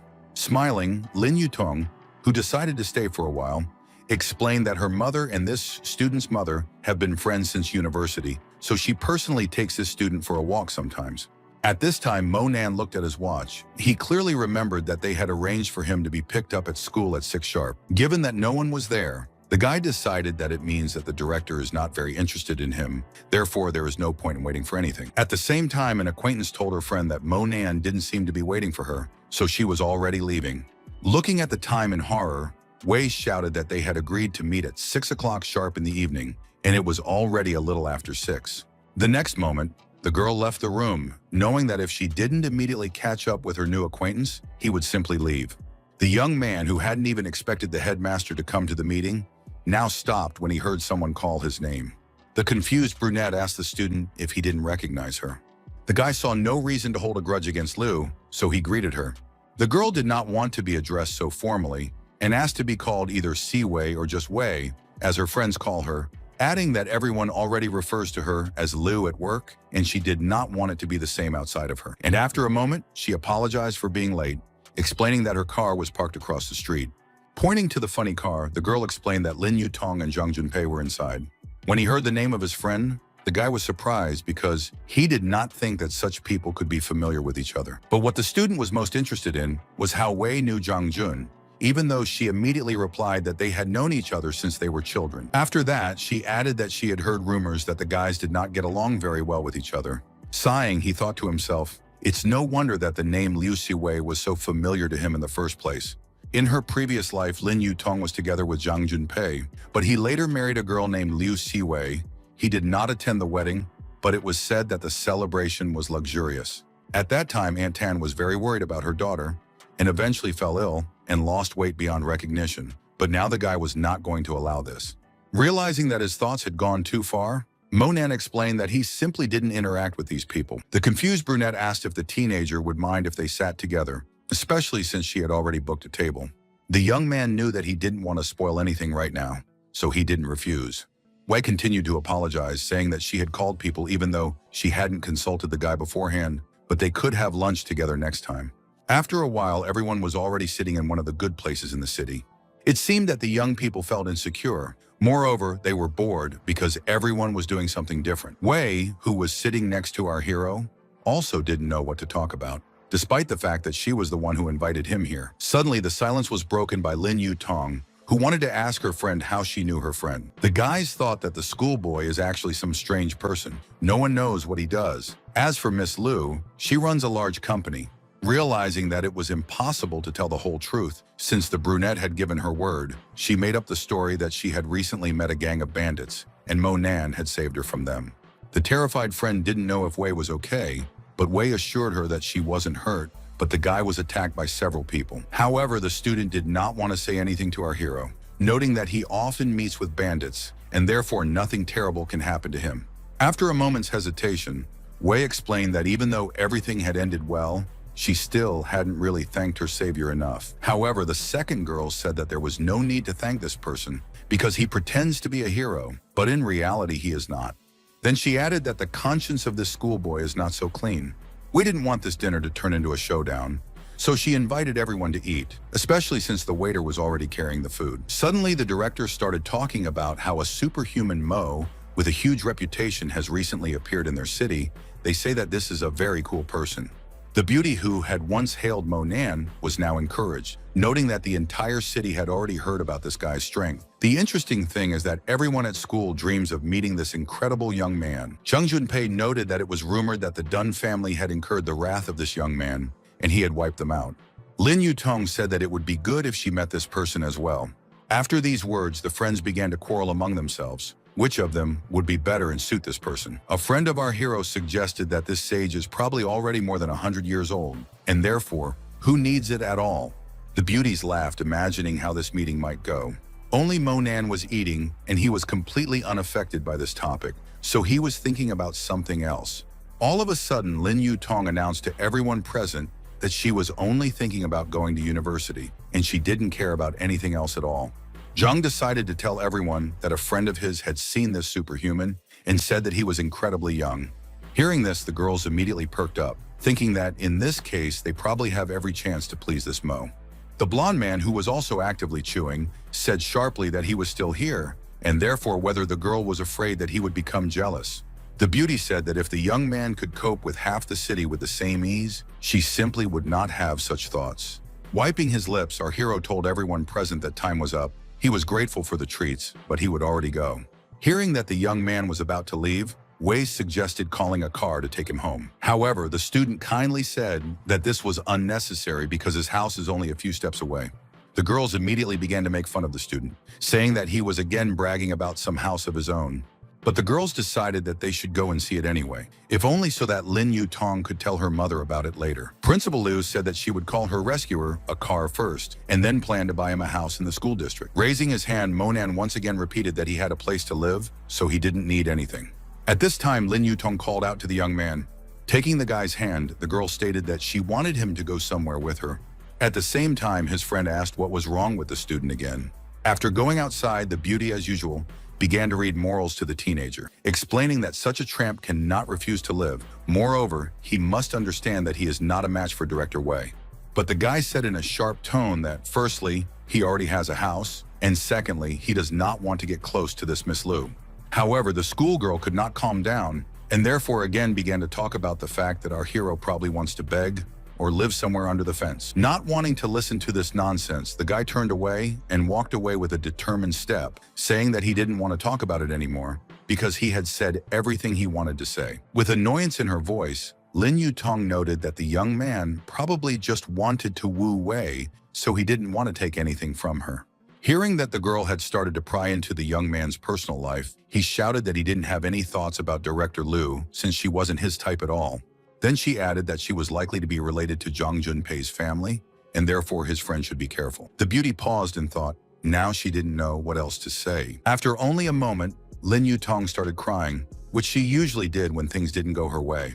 Seeing this, the friend immediately began to intercede, asking our hero how he could offend a good person. Lin Yutong immediately came up with a plan and said that she wanted them all to go and see what kind of house Monan actually had. Another student was glad that her friend had such an idea and therefore said that they would definitely go there together. Leaving the establishment, the teenager said that he did not care what his friends would do. After a while, all the same people who were in the institution now walked along the city street. In less than a few minutes, the boys slowed down because they thought they had arrived. Upon arriving at the posh mansions, everyone froze in place as this cottage was truly stunning. However, the other students only laughed at the thought of being tricked again.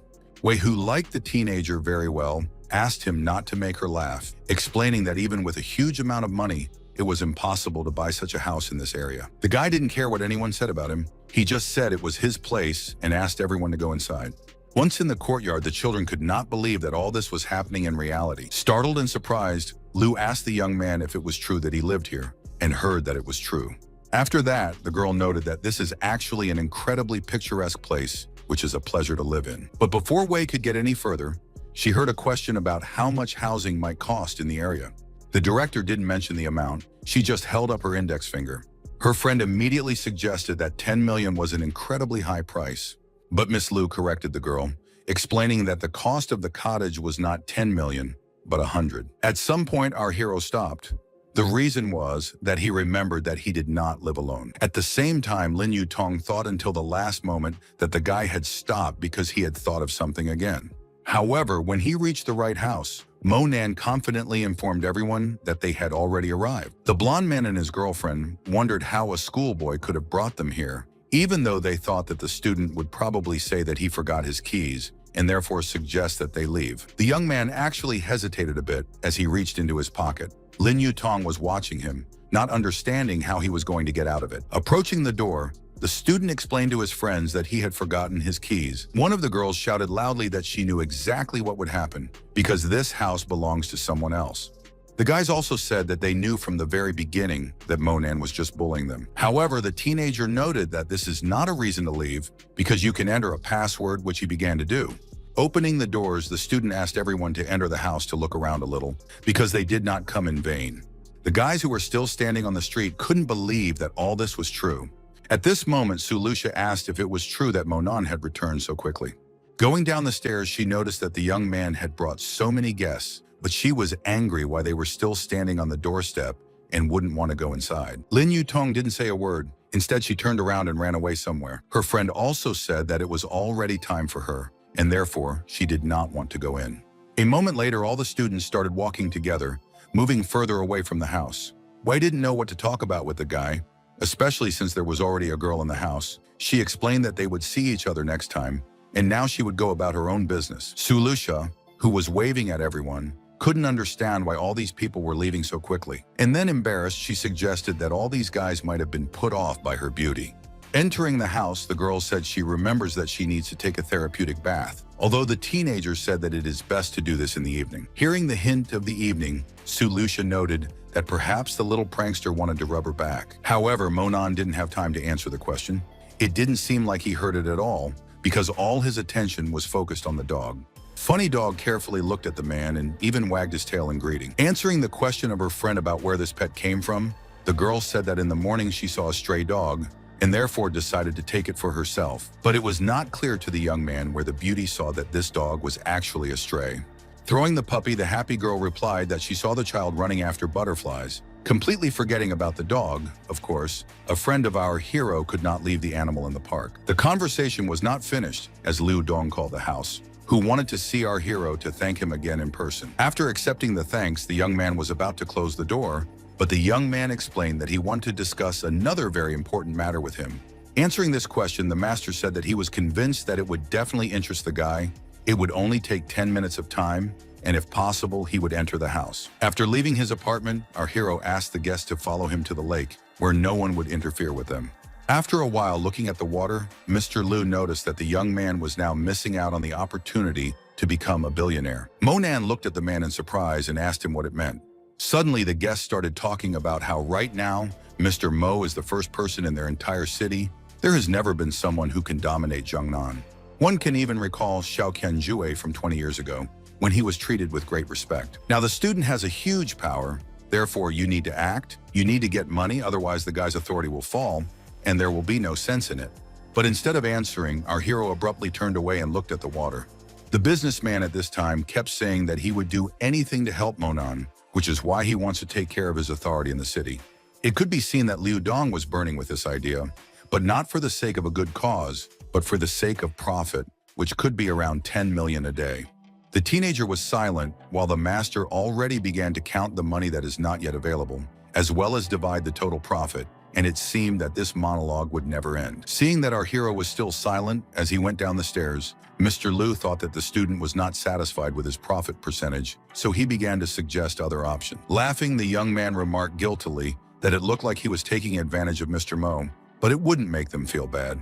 Suddenly, in a cold tone, the teenager said that his uninvited guest should become much wiser, and now it would be best for him to leave. The young man had no idea how to react to this remark. At the same time, the businessman came up with another idea, and he said that if the Superman does not trust their family, they can become related. Then he reminded her that he had a younger sister, whom he might have already forgotten about. He immediately explained that he had invited her to dinner, but that she would get drunk quickly if she drank even a little alcohol. Liu Dong was so far gone in his fantasies that he started saying some obscene and insulting things about his sister behind her back. This was the last straw for Monan, who always respected people's personal boundaries. Holding his sore cheek, the young man tried to understand why the schoolboy decided to hit him. He replied in a cold tone that the slap was due to the fact that the entrepreneur is too smart. But this showdown was not over. Instead, our hero once again hit his guest. And again, he said that this blow was for the fact that the guy somehow looked askance at Su Liushu when he came to his house. Moreover, in the office, he also made some hints to her. When the young man thought that the disciple would leave him alone, the latter hit him again. This time, Monan said that the last time was because this man has no conscience, because he can sell everything and everyone. Looking at the teenager carefully, Mr. Liu couldn't find the words to justify himself. However, this did not have to be done, because the young man put his foot on the bad man, adding that if the latter once again decided to be clever in front of him, it would not seem enough to him. The businessman folded his hands over his head in a certain way, which meant that he wanted to ask for forgiveness. Our hero didn't like the man, but he didn't see the point in keeping him any longer. Therefore, he loudly declared that Liu Dong could leave, because there was no longer any desire to look at him. Realizing that it was better not to mess with this teenager, the entrepreneur ran as fast as he could. When he reached the nearest tree, the young man decided to stop for a while to catch his breath. After that, in a low voice, the master said that it would take a little more time and the boy would start talking completely differently. It is now that a schoolboy feels that he is great and powerful, but he doesn't have to go on his knees in front of the Liu family. Looking at the log of the tree, Monan thought that he should use the return-to-life method to carefully transform this trunk, and after adding one ingredient, it would be able to become a spirit tree. As he concentrated, he realized that he didn't think he would ever do something like this. At the same moment, a very bright glow appeared around the log house, which should have had its effect. And it turned out to be true, because at the same moment something unusual began to happen. When he heard that a friend of our hero was standing behind him, he ordered her not to come any closer, which greatly frightened the girl. Thinking about it, the beauty said that it seemed to her that they had recently dealt with this tree, because Su Liusha clearly remembers that the leaves of this oak can dance. Hearing that the girl said something about other magical features, the young man honestly admitted that he himself hoped for them. At the same time, the guy had no right to be distracted, directing all his energy to the plant that he ordered to grow. Not much time passed, and a huge and sprawling tree was already standing in front of the guys. Looking up, a surprised young man friend said that it seems to her that her eyes are rippling because there are so many leaves. However, the young man was not up to it. He called Yan Lao and asked if he would be free at 6 o'clock in the evening, adding that the teenager wanted him to take a few people who can be trusted and come to his house. As he was about to put down the phone, he remembered that he had forgotten to warn everyone to bring an extra set of clothes. After hearing part of the conversation, Su Liushi was furious. She thought that her friend wanted someone from the Yan family to live in their house. The beauty explained that even though she seduced the young man, but he still can't do that to her now. But the matter was different. Then in the house of the Yan family, the girl introduced herself as a secretary, but Monan did not give her away, however, in her usual clothes. No one would recognize her or even think that it could be her. Smiling, the girl coquettishly stated that she couldn't say for sure, since there were several representatives of the fair sex with the same long legs as her in the whole city. Realizing that this conversation was dragging on, after returning home, the young man told Su Liusha to go take her medicinal baths while he would attend to his own business. Picking up a piece of paper, the teenager thought that this girl was trained to be a killer since childhood, so the practice of Datu Shen Jue should help her. The only problem is that at the end of this instruction, a friend will face a great misfortune. As for our hero, he does not know whether the beauty can cope with this, although perhaps the student is very worried and this girl simply will not reach this level. However, I couldn't continue thinking because Su Liusha came out of the bathroom. As Mo Nan handed her the notebook, he explained that these were the instructions he had mentioned and that he hoped she would cherish them. After that, he said that the first thing he would do would be to reveal spiritual knowledge to her. The guest looked carefully from the young man to the sheet of paper, realizing that she didn't really understand anything. By morning, the conversation was completed, and therefore the student said that he would go to school, and the girl could still improve herself. The guy had already missed a lot, so he couldn't afford to skip school. Monan looked at them carefully and asked himself a rhetorical question about why so many people were wearing headphones. However, there was no time for him to answer, as music that seemed very familiar to the student was coming from the security room. Closing his eyes, the young man thought that it was just a great sound. As he moved on, he heard the students discussing Yan Qingsa's beautiful singing, which no one can compare to. Other guys listened to the girls' songs on their phone, admiring the fact that their goddess was simply gorgeous. Enjoying the success of his friend, Monan thought that she had become a real star in just a couple of days. However, the joy was short-lived because in the next moment, someone's hand reached for the earpiece that the guy was wearing. It was Susu who asked if the teenager had heard Yan Qingshu's new song that everyone is crazy about.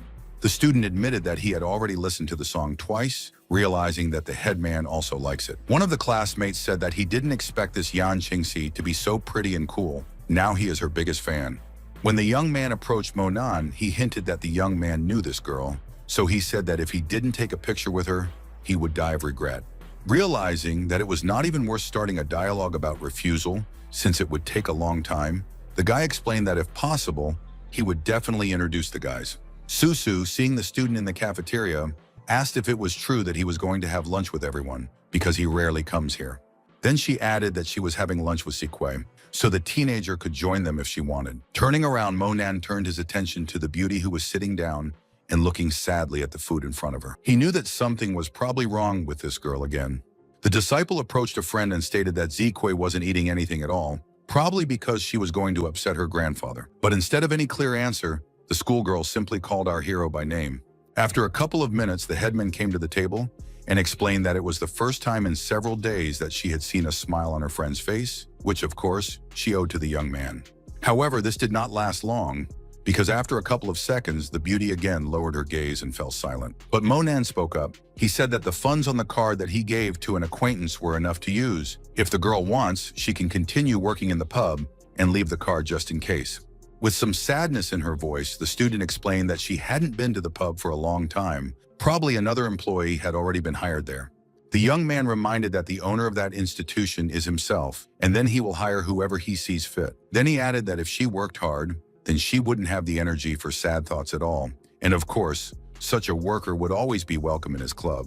The guy understood that there were too many memories in the house where his classmate lived with her grandfather, so it was best not to return there. Upon hearing this, Zique started to say something, and she was very displeased. However, the young man interrupted her, remarking that it had already happened because it just needed to be accepted. No one wanted to see it kill a disciple. Besides, Mr. Liang wouldn't like to see his granddaughter so dejected. If the beauty has nowhere to live, she can move in with our hero, because there are many free rooms in his house. Susu, who heard about this suggestion, immediately jumped up from her seat and began to defend her friend. Monan didn't mean any harm and immediately explained that he had promised the old man to take care of his granddaughter and couldn't break that promise, so he would act like an older brother. After hearing about this, the head girl remarked that if this was the case, then from now on, their acquaintance should call the guy Brother Monan. The young man liked this idea, and therefore he said that the girl can try it right now. The embarrassed beauty immediately said what was required of her. Smiling, the young man thought to himself that he would definitely take care of the late Liang's granddaughter. After a while, all his acquaintances, or rather, the entire elite of the city, came to the teenager's house. Opening the door, our hero happily said that everyone can go into the living room and feel at home. The first person to speak was the guy who turned to Yan Lao and explained that at first he wanted to invite his son, but then remembered the gentleman's advanced age and decided that he himself should come and try out his things. Laughing, the man said that Superhuman Mo had invited the old wreck to come, so it was obviously not a trivial matter. Meanwhile, our doctor explained that Yan Lao's whole life is connected with the war, so he has a lot of old sores, and Mr. Xiong also has a lot of wounds in these years. Monan said that he has a holy leaf. The effect appears even after one application of the miracle plant. The audience did not understand what could happen if they ate just one leaf. It is the same as eating microgrin or the same arugula. But the teenager insisted that the guests personally tried it, and only after that they said their opinion on this matter. Although some still did not dare to do this, although there was nothing terrible. After watching Mr. Yan put the strange herb in his mouth, his friend wondered why he would do such a thing, thinking that it was just a ridiculous prank. Suddenly, one of the guests jumped up. The man shouted to the whole room that he would like to know what this amazing leaf is. Smiling, the young man explained that the effect had not yet fully manifested itself. This leaf can compete with the existing Duanti elixir. In the sky, every practitioner takes it as a medicine to temper the body. Its value is clear without words. Those men who have not yet dared to eat the plant now decided that it is time for them to try what it is. In the next second, they were literally speechless from what they felt. The guests asked if it is true that this plant alone makes the body in perfect shape, and heard that this is almost true. After getting up from their seats, the audience noted that they felt as if their whole body was on fire, and therefore they would like to take a shower. After an hour, the men felt like they had never felt before, so I wanted to know where this divine leaf was being sold. Yan Lao admitted that so much dirt has come out of his body that he feels young again. Even old illnesses have disappeared, and his vision has been restored, which is a real miracle. Jin Young said that he felt like he was back in the days of a hired soldier, and another noted that he had managed to lose weight. Another guest scratched his head and noticed that his scalp was itchy, and it looked like his hair was starting to grow again. And it was true. Friends said that the old man really began to break out dark hair. But most of all, the guests were interested to know how much this leaf costs, because they would not have spared money to buy it. However, Monan explained that this plant does not just promote health. The most important thing is that it makes up for the lack of physical qualities and also strengthens spiritual strength. After eating one leaf, you can improve the body from all sides. Suddenly, the guest asked how long the effect of this leaf would last. The teenager admitted that the hair will not fall out, you cannot worry about it, your vision will not quickly deteriorate if you follow it, and therefore the sheet seems to return all the resources that were given in your youth. Mr. Yan asked the following question about how many more of these leaves our hero has in stock. Remembering his magic tree, the young man replied that there was enough for everyone. You can collect about 1,000 each day. After hearing about it, many people realized that this is a real money Klondike. If you sell at least a little every day, you can get rich on it. And while some said that you can put a price on one sheet in the amount of 50,000, others noted that less than 200 does not even make sense to sell. However, not everyone agreed with this, realizing that everyone wants to improve their health, but not everyone has such money. It was strange to hear men arguing about the new and old values because they didn't even own the tree, especially since they didn't have any right to dispose of someone else's goods. However, this did not bother them at all, and everyone wanted to add something from themselves, as well as emphasize the value of such a product. It even got to the point that the guests began calculating the profit for the year, taking into account that one leaf can cost about 100,000. Therefore, you can earn at least several tens of billions in a year. Monan didn't want to say anything, thinking that his plant might shake not only their city, but the entire world. Getting up from the chair, the guy said that he himself was thinking of starting a business. And to begin with, he would give each of the men 100 leaves for advertising. But you need to remember that it is important to take the plant in the first 3 days. Otherwise, its effect will be nullified. Our hero had other things to do, and he honestly said this, wishing everyone good luck in trading. After that, the young man turned to the window and thought about something. At the same time, Yanlao said that he knew for sure that this leaf would make a real revolution, because with it, no doctors are needed. Taking the goods, the happy guests waved to our hero and went away, realizing that now they have a new era in business. As for the schoolboy, after finally being completely alone, he took out the battered copper coins from his pocket. He knew that it was time to start looking for materials to make magic tools again. Right now, the young man was at the border of Jufa. In fact, he was already getting close to breaking through, however. Due to the dragon embryo, he had to retreat for a while. Now, the student's practice is not only to satisfy himself, but also to ensure the vital activity of this embryo, and therefore it is not clear whether this is good or bad. The next day, as usual, the teenager was poisoned to school. On his way to the school building, our hero heard someone call out to him, so he stopped for a while. It was Lin Yutong who was looking at the schoolboy sternly, even though she was silent for the first few minutes. The guy did not understand what the friend needed from him, and she just took the student's hand and led him somewhere. On the way, the girl explained that she had an important conversation with a young man. After arriving at the park, the beauty pushed Monan toward the tree with one powerful movement. The teenager couldn't understand anything, although he decided to wait for Lin Yutong to start the conversation first, since that was why she had brought him here. When the young man heard that the student offered to move back to their house, he said that he did not need it because he lived near the school and did not need anything. However, Lin Yutong called our hero a freeloader, saying that he lives in a strange place. Removing his hand, the youth asked icily, "Since when is he Monan, someone's freeloader?" But the enraged girl said that they had recently discussed this with Shang Xiao and Shan, and therefore she only wanted to ask one question to her friend. "Is it true that the guy bought that beautiful cottage by the lake?" The young man had nothing to hide. He said that he saved the life of a man. In return for this, he was given this house. Inwardly, the disciple thought that this was about the reputation of the Yan family, and he could not tell their last name. But as usual, the beauty bent her line, saying that it was all a lie because no one can give such an expensive home. As he was about to leave, Monan replied that he didn't care if they believed his words or not. As for Lin Yutong, she had already made up some story about a rich and married woman having fun with a guy whenever she felt like it. Turning around, the teenager explained to his friend that his affairs did not concern her at all. Grabbing the guy's hands, the girl said that for sure our hero wants to be like Zizhou or Zhang Xiao, but he is different. They are from different worlds, and therefore you don't even need to try to jump to their level. Pulling back his hand, the schoolboy boldly replied that her friend only had Zhang Jun in mind, and as for Meng Zi, he wasn't even worthy of standing next to him, let alone more. After a moment, he added that he could still bear it for Aunt Tan's sake, but if these bad people started spreading rumors around the school, he would wipe them out. Instead of understanding, Lin Yutong went on to say that the teenager was already used to being rowdy, even though he needed to grow up a long time ago. Suddenly, Monan stopped and said that the girl had said so much, but she was right about one thing. After all, they really are people from completely different worlds. After school, all the kids were looking forward to seeing their idol, Yan Qingxi.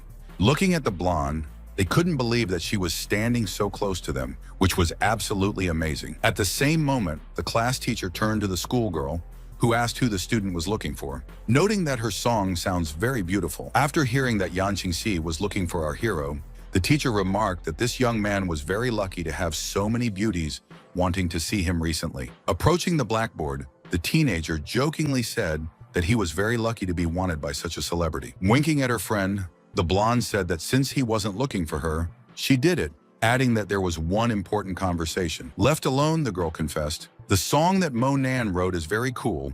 One company wants to buy it back for 5 million. If the subsequent songs are the same, they are willing to pay about 50 million. Closing his eyes, the guy confessed that he didn't care, but there was one condition. The songs he wrote should only be sung by Yan Qingxi. With full understanding in her voice, the blonde once again stated that she would sing all the songs personally. At the same time, our hero's magic bell rang in his pocket, realizing that some interaction had taken place. Aloud, the young man thanked his friend and thought to himself that the gift of all-seeing, hanging in the void, and a magic song are effective methods. Yingqingzi only noticed that the young man looked very agitated. The teenager immediately proudly said that it was worth it to be joyful. Realizing that the schoolboy left, the girl was upset. She understood that they had not seen each other for a couple of days, and he had nothing to say to her, which was a little unpleasant. Picking up the bell, the aspiring singer told herself that she must study well, pass the exams perfectly to enter the conservatory, after which she will definitely be able to develop in writing music. A signed contract is great, but it is not a reason to relax. On the contrary, it is a great incentive to move forward. The beauty declared to herself that she could not be lazy or tired. She had to strive only for progress. With anger in her voice, Yan Qingxi turned to her acquaintance and asked in an unflattering tone if he had heard everything that she had just said. However, when the girl turned around, our hero was nowhere to be found, although she didn't understand how he was able to leave so quickly. Instead, it was Lily who was standing on the roof, who was the next-door neighbor, asking why the blonde was here, and besides that, she was muttering something unintelligible under her breath.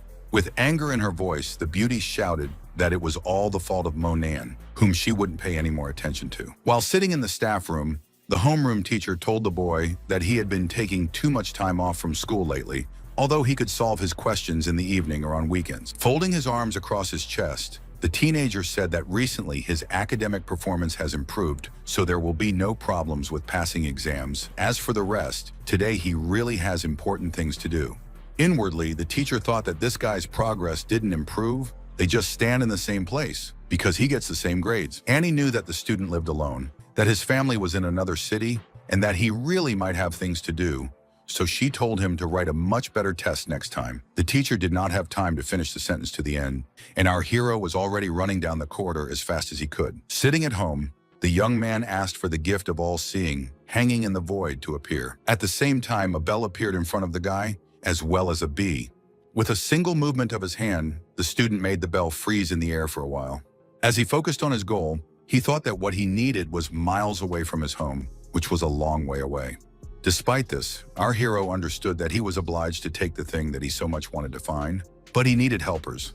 At the same time, he thought of Sur, who often goes abroad. After some time, sitting in the car of this person, the man said that he did not want to praise himself, but the student made the right decision, that he took him with him. After that, the driver accelerated to reach the destination as soon as possible. Responding to Mr. Xiong's question, the teenager noted that he only had 10,000 yuan in cash with him. This greatly surprised a friend of our hero, who did not understand why they were being followed in this case. Then he explained that the white car had been following them since they left the cottage, and that it would probably only stop at the port. The guy turned his head to take a closer look at this car. After a while, the men were already in the parking lot, which belongs to the port. While getting out of the car, a joyful Xiong'er explained that they had already arrived. Listening to the small bell, the guy thought that the direction was absolutely correct. Suddenly, the student's escort explained that a girl had been following them all this time, and a rather interesting and attractive one at that. At the same time, a blonde woman got out of the car and headed in the direction of our heroes. Xiong'er guessed that such a beauty could only be a special agent. However, it was not possible to finish because all passengers traveling to the island were asked to immediately board, since there was only a short stop at this port. Therefore, no one will wait for latecomers. Standing on the deck, guide Mo Nan said that the Diamond is a foreign ship, a model of Yu Lao Chi. It is currently a tourist ship, but there can be smuggled contraband secretly, and some transactions can be made on board. In ancient times, pirates hunted here, so in some passages you can find treasures, after which you can climb up. The young man said that he didn't mind following the man. After entering one of the rooms, Zhong explained that the ship has 4 floors, cabins are located on the first floor, there is a restaurant on the second, and cargo is stored on the 4th. While the attendant was pointing out that there was also a casino located on the 3rd floor, Monin turned his head because he saw the stranger again. Xiong'er explained that the casino was the most popular place on the ship, so he offered to play a little if the guy didn't mind. However, the teenager refused this, saying that he is not a gambling person and does not like anything like this. When they arrived at the jewelry trading area, the man explained, if they want to enter here, they need to pay a deposit of 10,000 yuan. The man paused for a moment to search for something in his pocket. Suddenly, pulling out the money, the guy's friend shouted that he had already found it, and therefore they could enter. The guard didn't really like the fact that the guest didn't take the money out of his pocket, so he didn't immediately decide to take it.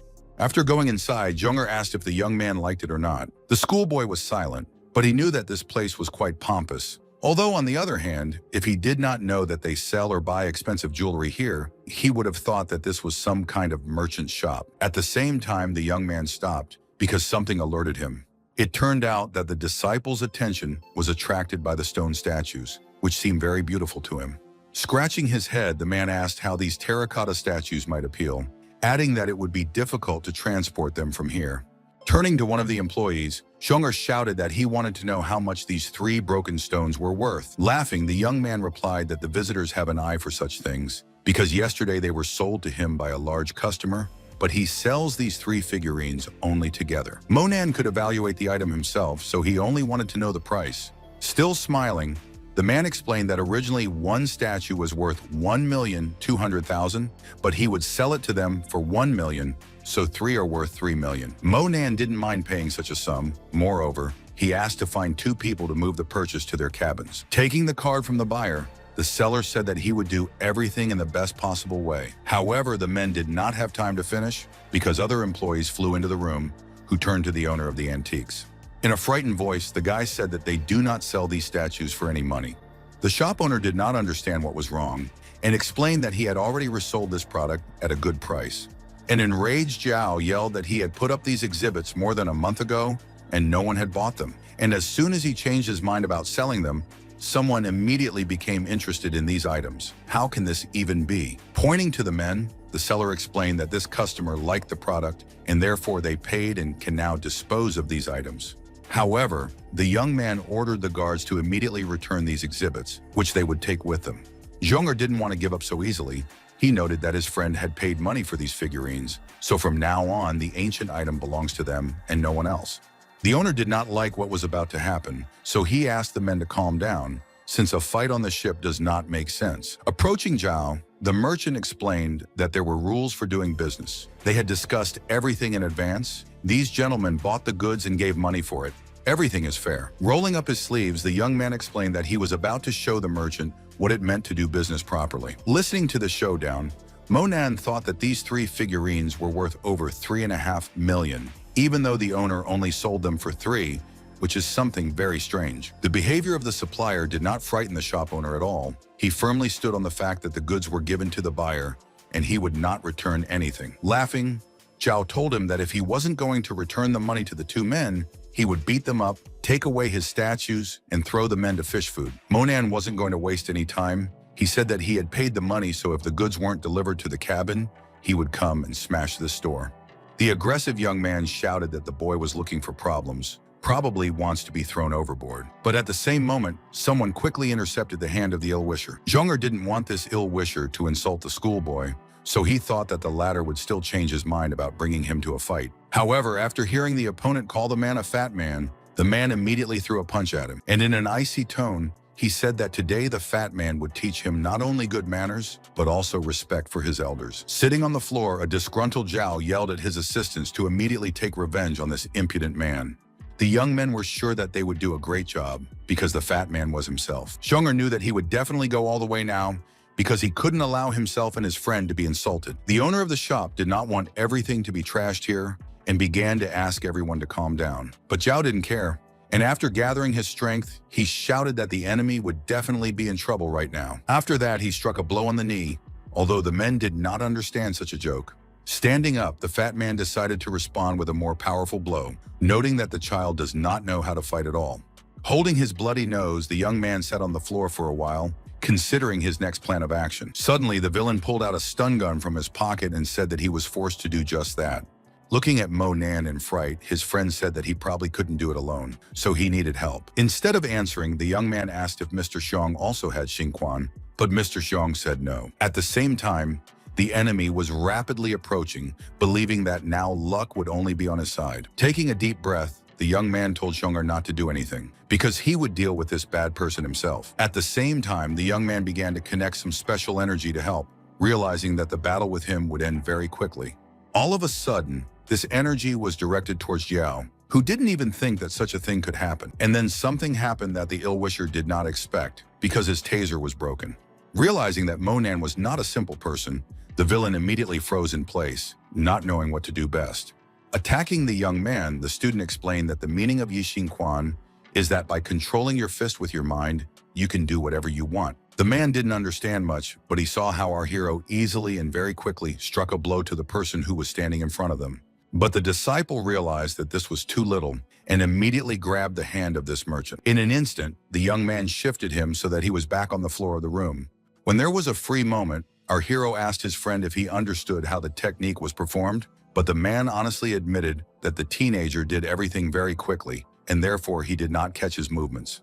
Monan picked up the ill-wisher from the floor and said in a calm tone that in that case he would show this manipulation again, although the offended Zhao wanted to just let him go.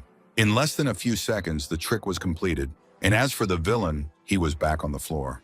The student asked Zhong'er again if he understood everything, but the man, clearly enjoying being avenged so well, deceived him, saying that it was again too fast and he didn't see the last movement. The teenager could show something like this all day and therefore decided to do it again so that the man would definitely be satisfied. The ill-wisher complained that no one was helping him, and this was the most unfair of all. The man was muttering to himself as he wrote something down in his notebook. Then after a moment's thought, he said again that he still had some gaps that would be nice to fill in. After hearing about this, the opponent said that even he had already understood everything, and the fat guy still could not understand the elementary. The young man wanted his friend to understand everything. He noted that he could show him again, although at the same moment Zhao crawled up to him, saying that he was wrong, he was mistaken, and asked to be forgiven for this. But our hero did not want to listen to this, because until recently the young man felt invincible and thought that it was so easy to intimidate two guests. So in a minute, he was lying in the opposite corner of the room. Finally, a joyful Zhong'er said that now something was clear in his head. He seemed to understand everything. Glancing at his accomplices, who were still on the trading floor, the guy asked if they really hadn't left yet, waiting for something. The boys didn't want to repeat the fate of their boss and immediately grabbed him by the arms and ran as fast as they could. At the same time, the owner of the shop praised the client, noting that he had an amazing technique and immediately asked which cabin the statues should be delivered to. Zhong'er, who was standing nearby, immediately tapped the salesman on the shoulder, which was clearly unpleasant. And the man went on to say that you don't need to bother a young man who can tell you what he needs. And after a moment, he added that he had pocketed more than 1 million, and now he was happy that everything turned out this way. Although the man replied that he could give chips to a casino where there is an opportunity to win a lot of money. As he left, Zhong'er remarked that they were kind today. They would feel sorry for the businessman, but he had to deliver the stone statues to the cabin immediately. The two men didn't say anything as they moved to another room. A small boy was standing behind one of the paintings, carefully observing everything that was happening. At the same time, he ran out of his hiding place, and so that he did not knock down our hero, who asked the boy to be as careful as possible. But he didn't say anything. Instead, he surreptitiously reached into the pocket of Monan, who noticed.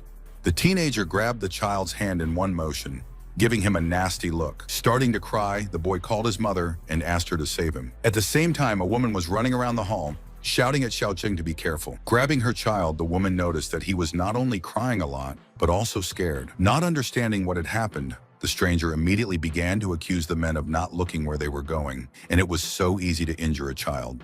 Monan calmly tried to explain that this kid had bumped into him and was trying to pull out his phone from his pocket, while Zhong'er also said that it was simply impossible to listen to such a thing. But the woman did not want to hear anything, saying that adult men say all sorts of unfair things about this baby, and immediately hurried to take this boy away. And so that everyone could hear, the stranger spoke very loudly, trying to explain to the young thief that it was better to stay as far away from such uncultured people as possible. With anger in his voice, a friend of our hero said that he was annoyed by those who pretend to be angels, although they are devils. The student just sighed heavily, although he thought to himself that in today's society, unfortunately, there are many such people. Returning to the cabin, the guy heard the liner's employees knock on the door, announcing that they had brought the statues. Zhong'er said that these antiques should be brought in as carefully as possible and placed on the edge. Pointing out these strange objects, the man asked if the guy bought them to study archaeology or body art. However, Monan explained that there are some very interesting items inside these statues. Looking at the purchase in surprise, Zhong'er said that in that case, he would take a hammer and smash these things, even though the disciple said that it didn't need to be done. Suddenly, the young man raised his hand in the air, even though his friend didn't understand what he was planning to do. Meanwhile, in another cabin, Zhao was complaining to Mr. Hongyu that the 3 statues he was sent to collect were stolen by some kid, and now these antiques are in his cabin. The young man said in an indifferent tone that it was bad, but you can always get your things back, so he asked to see which cabin the statues were taken to. Wanting to curry favor, the guy said that he had already found out everything for a long time, and therefore wants Mr. to follow him. Moving along the corridor, the ill-wisher asked Hong Yu if he was going to take some bodyguards with him. Chewing gum, the young man said that he did not need anyone because they were going to talk and not kill someone. He thought to himself that this Hong Yu is very dangerous. He once saw him shoot people with hunting weapons. When he got to the right door, Zhao said they were already there, so he wanted to know what they were going to do next. The villain didn't say anything. Instead, he opened the door with a flick of his foot.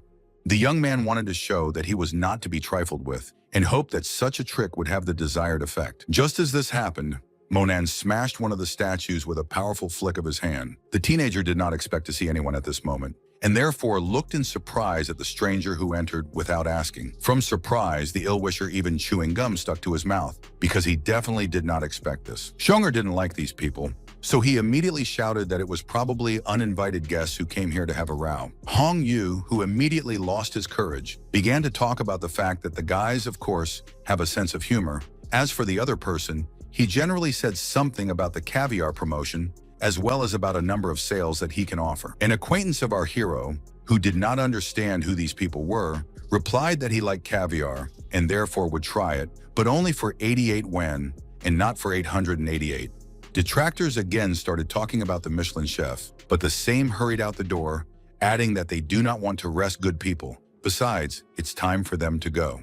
A moment later, the 2 young men were running down the corridor as fast as they could, hoping that no one would follow them. After a while, realizing that the strength to run is no longer there, the guys still stopped. Hong Yu admitted to himself that the teenager was a real hero, since with one movement of his hand, he was able to break a huge and powerful stone. And then looking at Zhao, he added that he had almost been beaten up because of him, even though he had disgraced himself in front of these unfamiliar people, even though the latter was trying to justify himself somehow.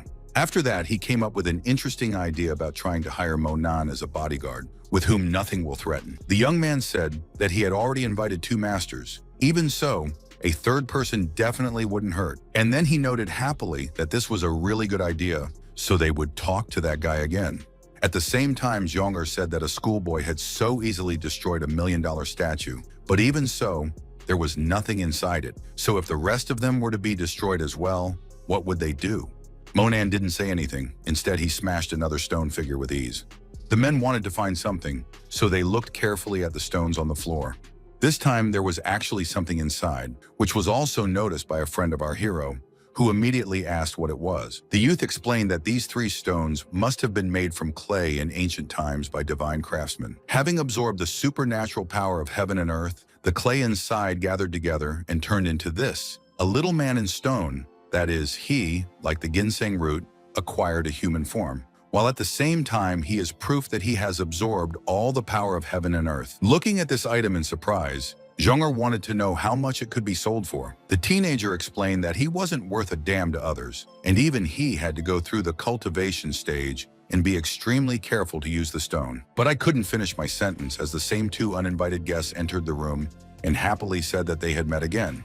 The young men explained that they had brought food to their new friends and would like to enter the room.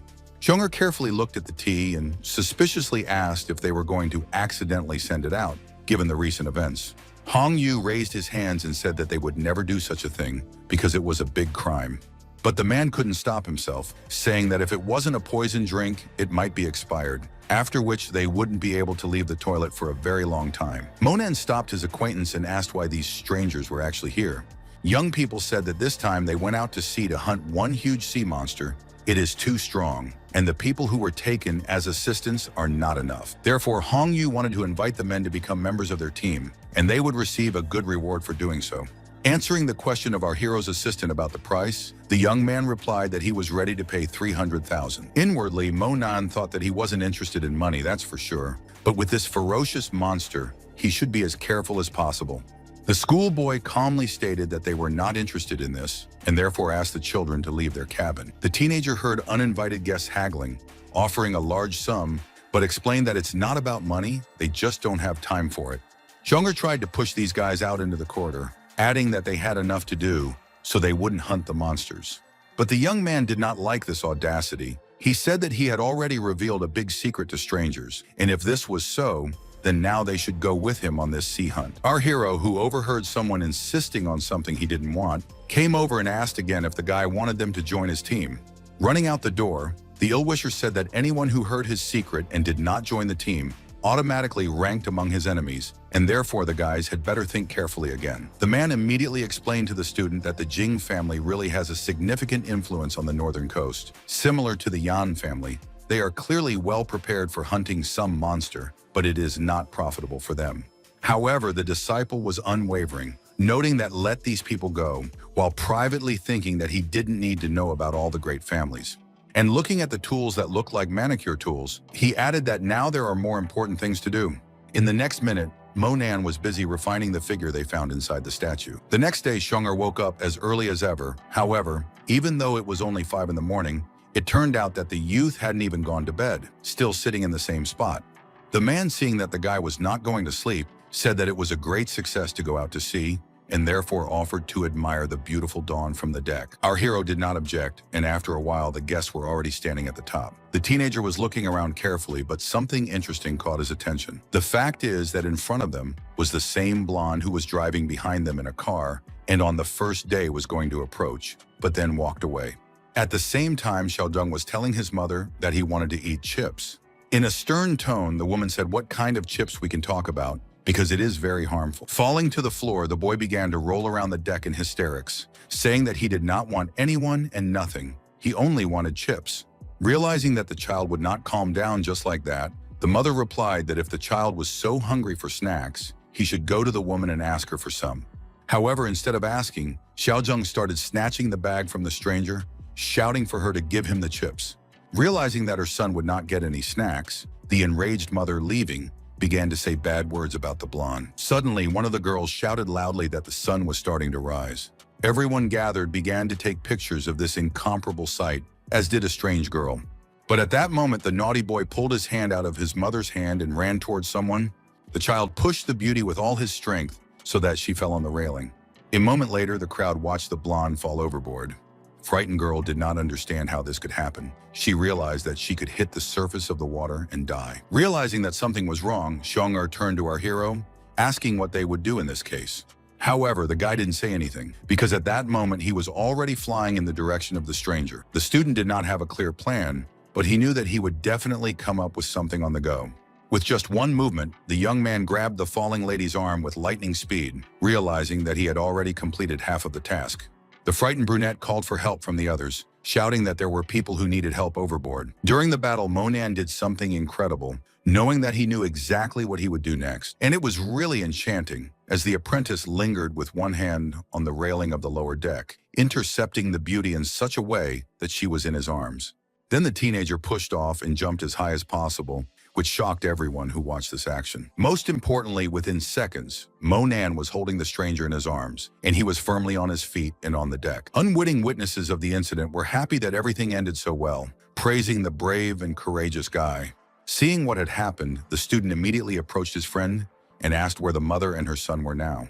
With anger in his voice, the man explained that as soon as they realized what had happened, they immediately ran away. They did not understand that their cabins would not be so difficult to find, and when they did, they would face retribution. Moving closer to her rescuer, the girl said that her name was Jialing Xuan, and she sincerely thanked the teenager for risking his life for a stranger.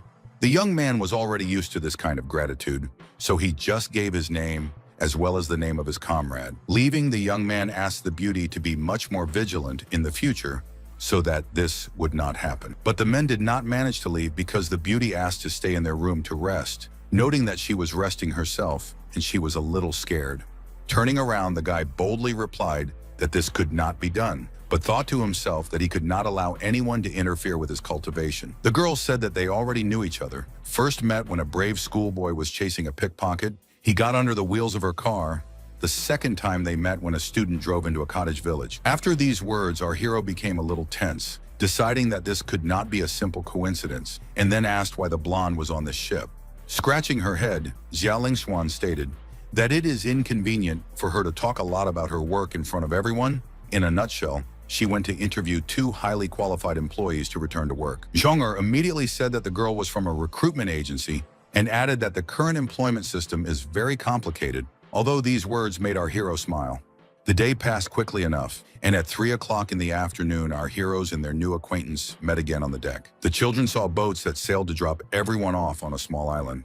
The young man felt that the strongest vibrations were coming from the bell, which indicated that the fragment he needed was located in the vicinity of the lake. That is why the teenager told his friend that they were also disembarking. There were many people who wanted to swim to the island, including Mo Nan's opponent.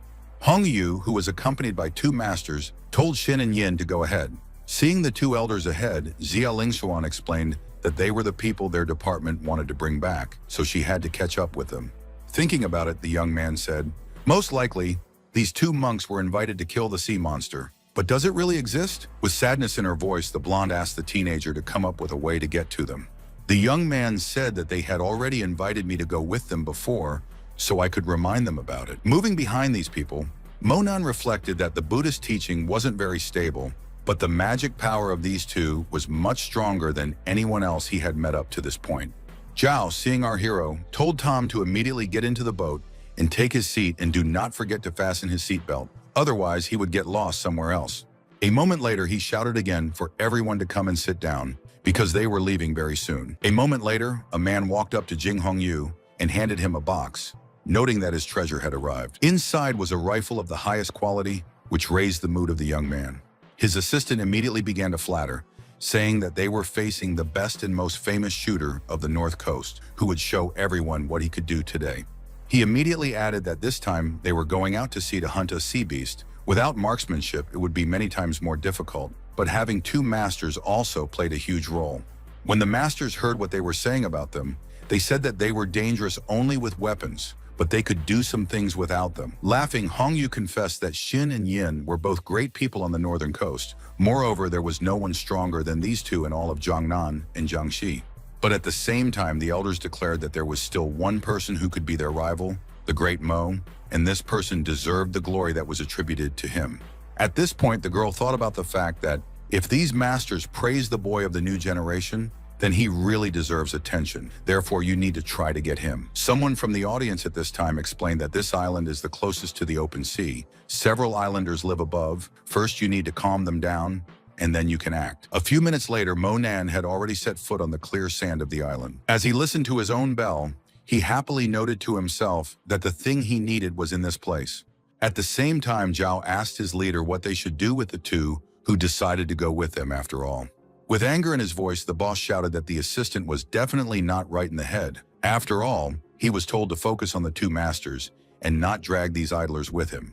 The elders immediately replied that they had come here to catch the monster and not to enjoy nature, and therefore they were ready to take up the work. Qiao immediately turned to our hero and his assistant and said that they would get $3,000 for the work. If they were satisfied with it, then they should follow them. If not, then they would have their own way. Zhong'er, who was used to playing the role of evil, immediately started shouting and cursing something. But the young man said that they wouldn't get any more than that, since they had still paid for his statues. And he thought to himself that these two people had nowhere to go anyway. The man was willing to continue playing his part, but Monan replied in a calm tone that they would be done then. While Zhong'er was still muttering to himself, the schoolboy suggested that we take a walk to the fishing village. However, the young man suddenly thought of Xia Lingzhuan, so he asked her where she was going. The girl carefully watched the group of people who were going to hunt, but she didn't know exactly what to do. Suddenly, the beauty looked at her new acquaintances and loudly declared that she would still go with them. Approaching one of the huts, our heroes heard a local resident offer 2,000 yuan for one person. Noting that in the whole village it is so, and closer to the center, the prices are even higher.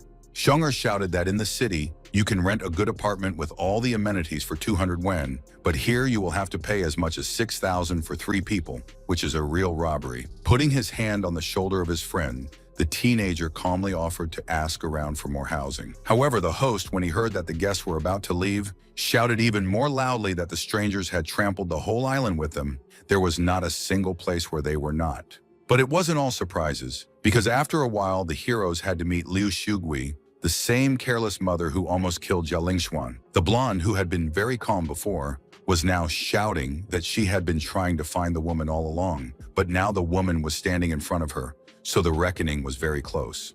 The peasant woman pretended that they did not know each other at all, and therefore began to bend her line that they were on her territory. Then she yelled that uninvited guests were trampling on her garden, and she demanded damages. Zhong'er immediately chimed in, reminding that the woman hadn't paid any compensation when her son just pushed the girl into the sea, and she only miraculously survived. Lu Shugui didn't say anything. Instead, she just fell down near her house.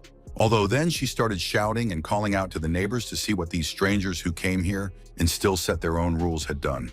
At the same time, our hero did something that surprised everyone. He asked what amount of compensation the peasant woman wanted. The woman immediately replied that $20,000 would suit her, and tourists should not think that they would be able to escape so easily. The guy smiled and asked if the old lady was afraid. Making money dishonestly, stay for life with nothing, having experienced monetary karma. But Lu Shugi screamed even louder. Now she was accusing the schoolboy of surely having such a callous heart that as soon as he was born, he immediately killed his parents. Suddenly, a man approached the peasant woman, who noted that nothing had happened to the garden, and therefore compensation in the amount of 20,000 yuan was clearly too much. It was obvious that Lu Shugui was evil by nature, and she immediately began to yell at the old man, noting that she was wondering when he would die, because she was always meddling in other people's affairs. The neighbors gathered around and immediately began to discuss everything the woman had said, realizing that she was clearly not herself. However, this did not bother her. Instead, she told everyone that her husband would turn off the water supply to everyone in the evening, and therefore the inhabitants of the island would die of thirst. Monen turned to his colleague and asked him to give this woman 10,000 yuan. The man didn't ask anything. He just gave this peasant woman the right amount of money. As she left, the still angry Lu Shugui was doing the guests a favor, declaring that she would let them go this time. A relative of this woman told the children that if they did not disdain, they could stay at his house that night. The old man pointed out that he would only charge the guests 100 yuan, even though he didn't have any hot water.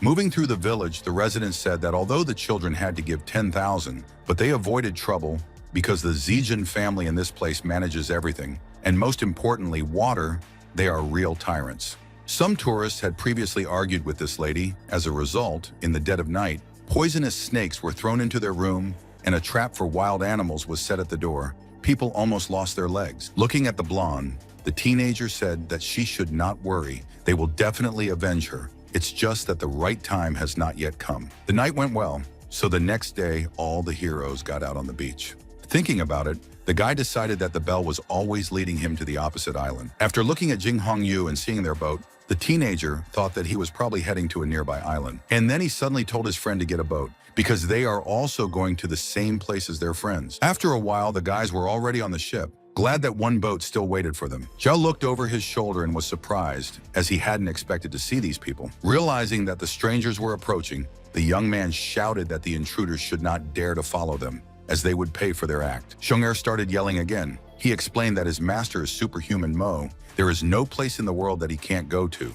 But Hong Yu laughed, remarking that it was funny that they had decided to make a very great and powerful master out of the boy. At this time, some residents of the island carefully watched where the guests went. And Lu Shugi asked these people if they had done what she had instructed them to do the day before. Another girl said that she did something with the boats. When these people drown, all their belongings will belong only to them. The peasant woman was glad that the crowd had come to live with them, paying 2,000 apiece, which means that they must have a lot of money on them. The ill-wisher noted that they will also take those beggars, because for sure, when they are shown knives, they will give everything that they have hidden. And then they decided that they should catch up with those guys, since their boat was very close. At the same time, Zhao was shouting that their little boat was leaking, even though it couldn't be. But having looked more closely, the young man reported that the hole in the bottom actually exists. Moreover, it was made by an electric drill, and therefore this is not an accident. The second team also shouted that they had the same problem, but they realized that panicking was not the best way out, so they immediately began to draw water. Our heroes saw that something was wrong with their competitors when they caught up with them. Zhong'er, with his usual villainous look, asked Hong Yu what had happened, although he then added that they didn't have time to talk, so they should spend their time working. However, this guy was not so simple. He immediately grabbed his rifle and yelled for the guys to give him their boat. Mo Nan sternly stated that if the ill-wishers even thought of rushing in their direction, they wouldn't even have a wet spot left. However, Hong Yu didn't hear him, saying that the young man was just crazy. he might go to the north coast and find out that daring to provoke the Jing's wrath was like facing his own demise. The master didn't want any quarrels, so he shouted for everyone to stop panicking because it was just a small leak. And then he continued to say that there is no hope for men. You have to do everything yourself. Realizing what was happening, the student was a little surprised because this Shin knows a very strong magic spell. In the same second, the elder continued to say that he was using the seal law as well as the freezing law. Suddenly, the sage hit the bottom of the boat with all his might, knowing that the effect would be amazing. And this was really surprising because the water that was in the ship turned to ice. With surprise, the guys shouted that the greatest master was in front of them, thanks to which they could easily continue their journey. Hong Yu started laughing and cheering. He declared that there would be a key moment of their journey when everyone would be jealous of what would happen. However, the masters did not want to praise themselves, and therefore noted that there was nothing surprising in this. It was just a small trick. Another sage said that they needed to hurry because the task will not wait. Besides, it is still unknown who made a hole in their boat and what purpose they were pursuing. After a while, our heroes landed on the island, who behaved extremely cautiously because they did not know what to expect from this place. After the guys arrived and hunters who shouted that we can start, the boss said that you don't have to wait for him. He allows you to shoot anything that flies. Whether it's something that is in the sky or moving on the ground, there are enough cartridges, you cannot spare them at all. The guys were happy that they were given such freedom of action and noted that they were not working together for the first time, and therefore they would quickly sort everything out. She wanted to hear what these people were up to, but they were already running forward when she got as close as possible. With a wistful tone, Xiaoling Xuan noted that these villains were gone. However, she would like to know what exactly they were up to. After a while, the girl added that she was not interested in these boys. She had to talk to the two masters for whom she had come to this place. But Zhong'er suggested that their new acquaintance talk to superhuman Mo, explaining that he was much stronger than the other two. Looking at the guy in surprise, the beauty said, "Everyone knows that Great Mo is a white-haired old man, but not a high school student." The man didn't like that no one believed in the teenager, so he shouted after Xiaoling Xuan that going to look for those old men was a very big mistake. The blonde thought to herself that there was something wrong with this fat man, since he was putting two of the best masters on a par with some boy. After a while, the villains also arrived on the island, thinking that their plan would fully justify itself. Zhong'er noticed that the peasant woman was following them, so he immediately informed his companions. And while the man said that these weasels are ready to do anything for money, the girl noted that this is impossible because in this place, there are two great and best masters of magic. Monan didn't want to discuss it. He had his own plans, and then he told the guys that they didn't have any time to waste. And pointing out the way, the young man asked everyone to go to the same place where another group had recently gone. After walking only a short distance, the young man put his foot into a small river, but it seemed that he did not like it at all. The schoolboy raised his leg and looked around suspiciously, as if something was bothering him very much. His companions were also uneasy, and therefore they asked their guide and leader what they saw in front of them. Carefully studying the fallen trees, the young man assumed that they were all broken by something huge, although he cannot say more precisely. After a moment, something seemed to fly by in the sky, and therefore the audience immediately noted that something terrible and unpleasant actually lives in these places. Clutching the shoulder of our hero, the girl frantically said that they might still return, especially since their boat is on the shore. After a moment, there was another strange sound, so Xiaoling Xuan clung even more tightly to her friend. In less than a few seconds, the hunters who thought they were the best in the world were now running towards the shore and begging for someone to save them. Mixed in with the screams were gunshots and something else that was hard to identify.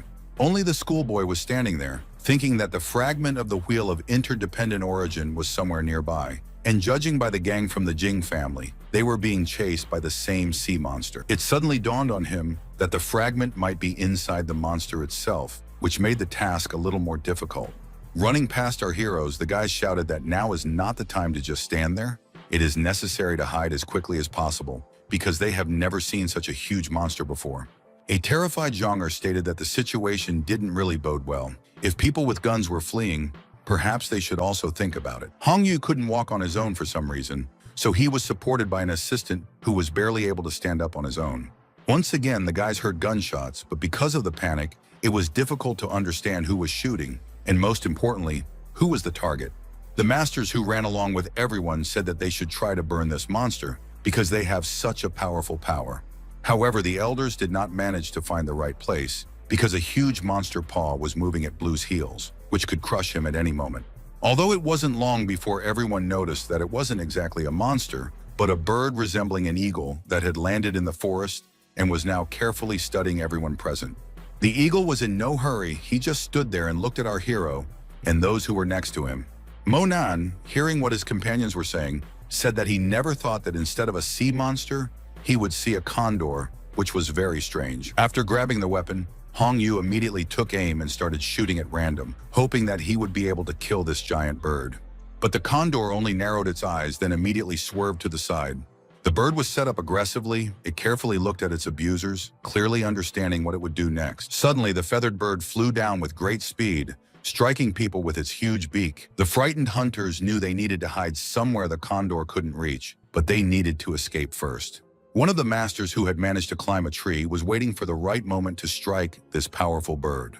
The elder was concentrating on something, intending to use his technique. In the next second, a sword appeared in Shin's hands from somewhere, so the sage was confident that he would defeat this bird very easily and quickly. Attacking the flying enemy, the master shouted that now there would be no trace of Connor, because this is a very powerful technique and a special weapon. However, in the next moment, something went wrong, because the bird landed on the ground while the old man performed some pirouettes in the sky. The frightened hunters continued to say that even if the sage could not control this bird, no one could defeat it.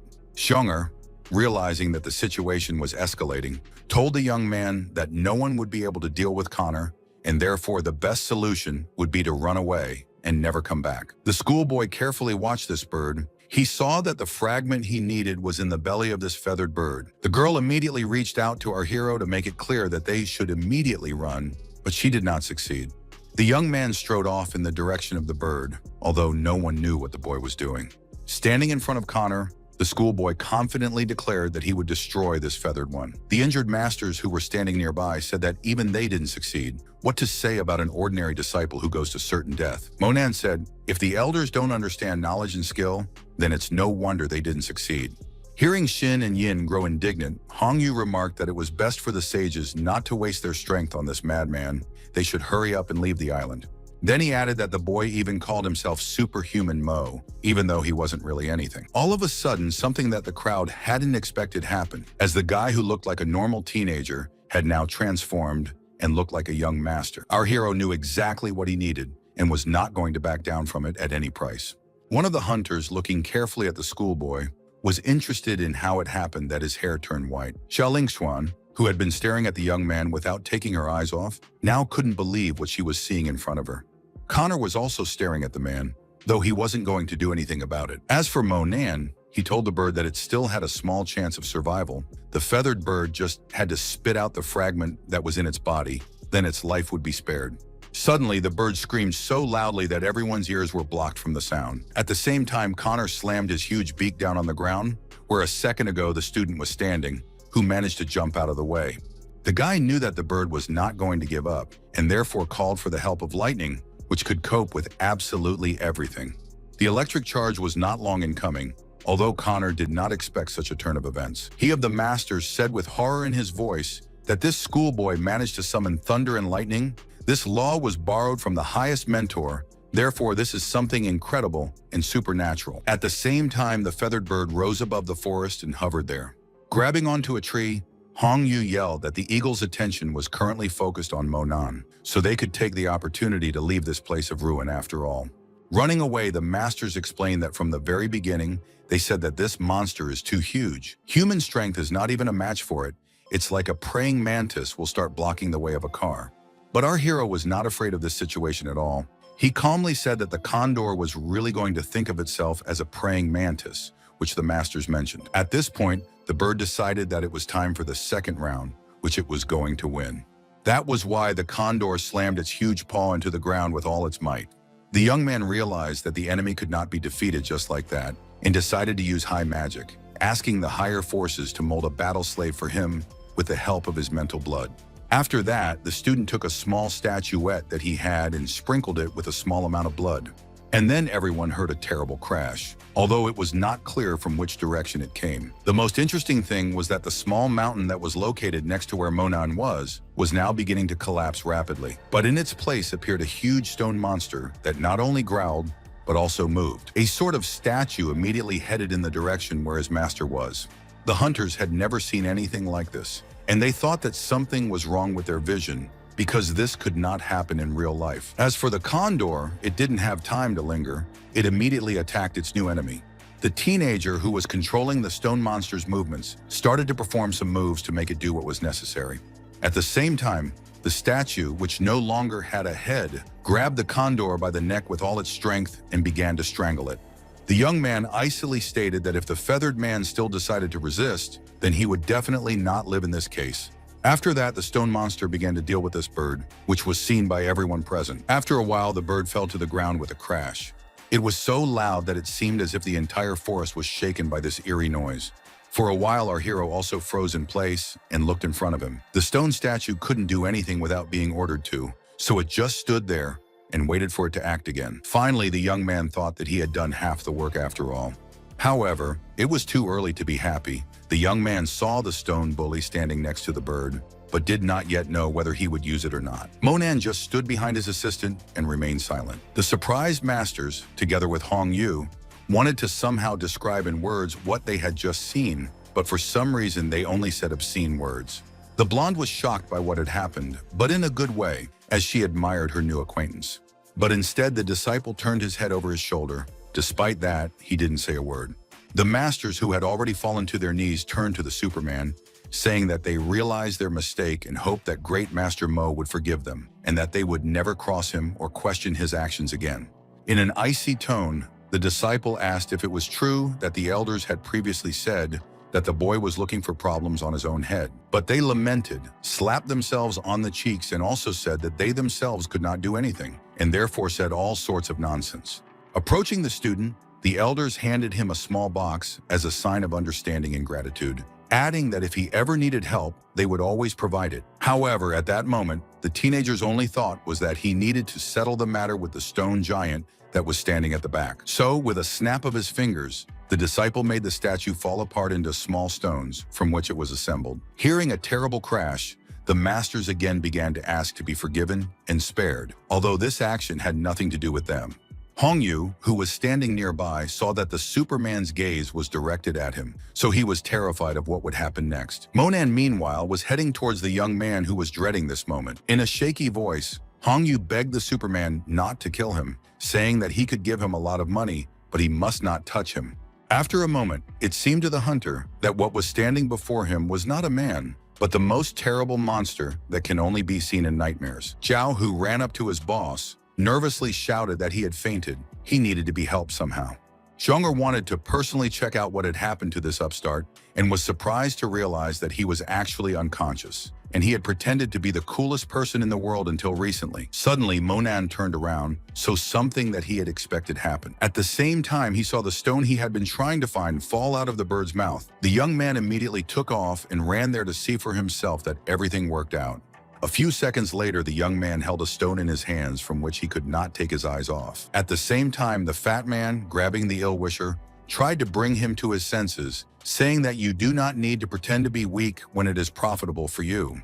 But Hong Yu asked the man to let him go, explaining that he now believes that Superman not only exists, but is also close to them. Moreover, he is incredibly cool because he single-handedly defeated Connor.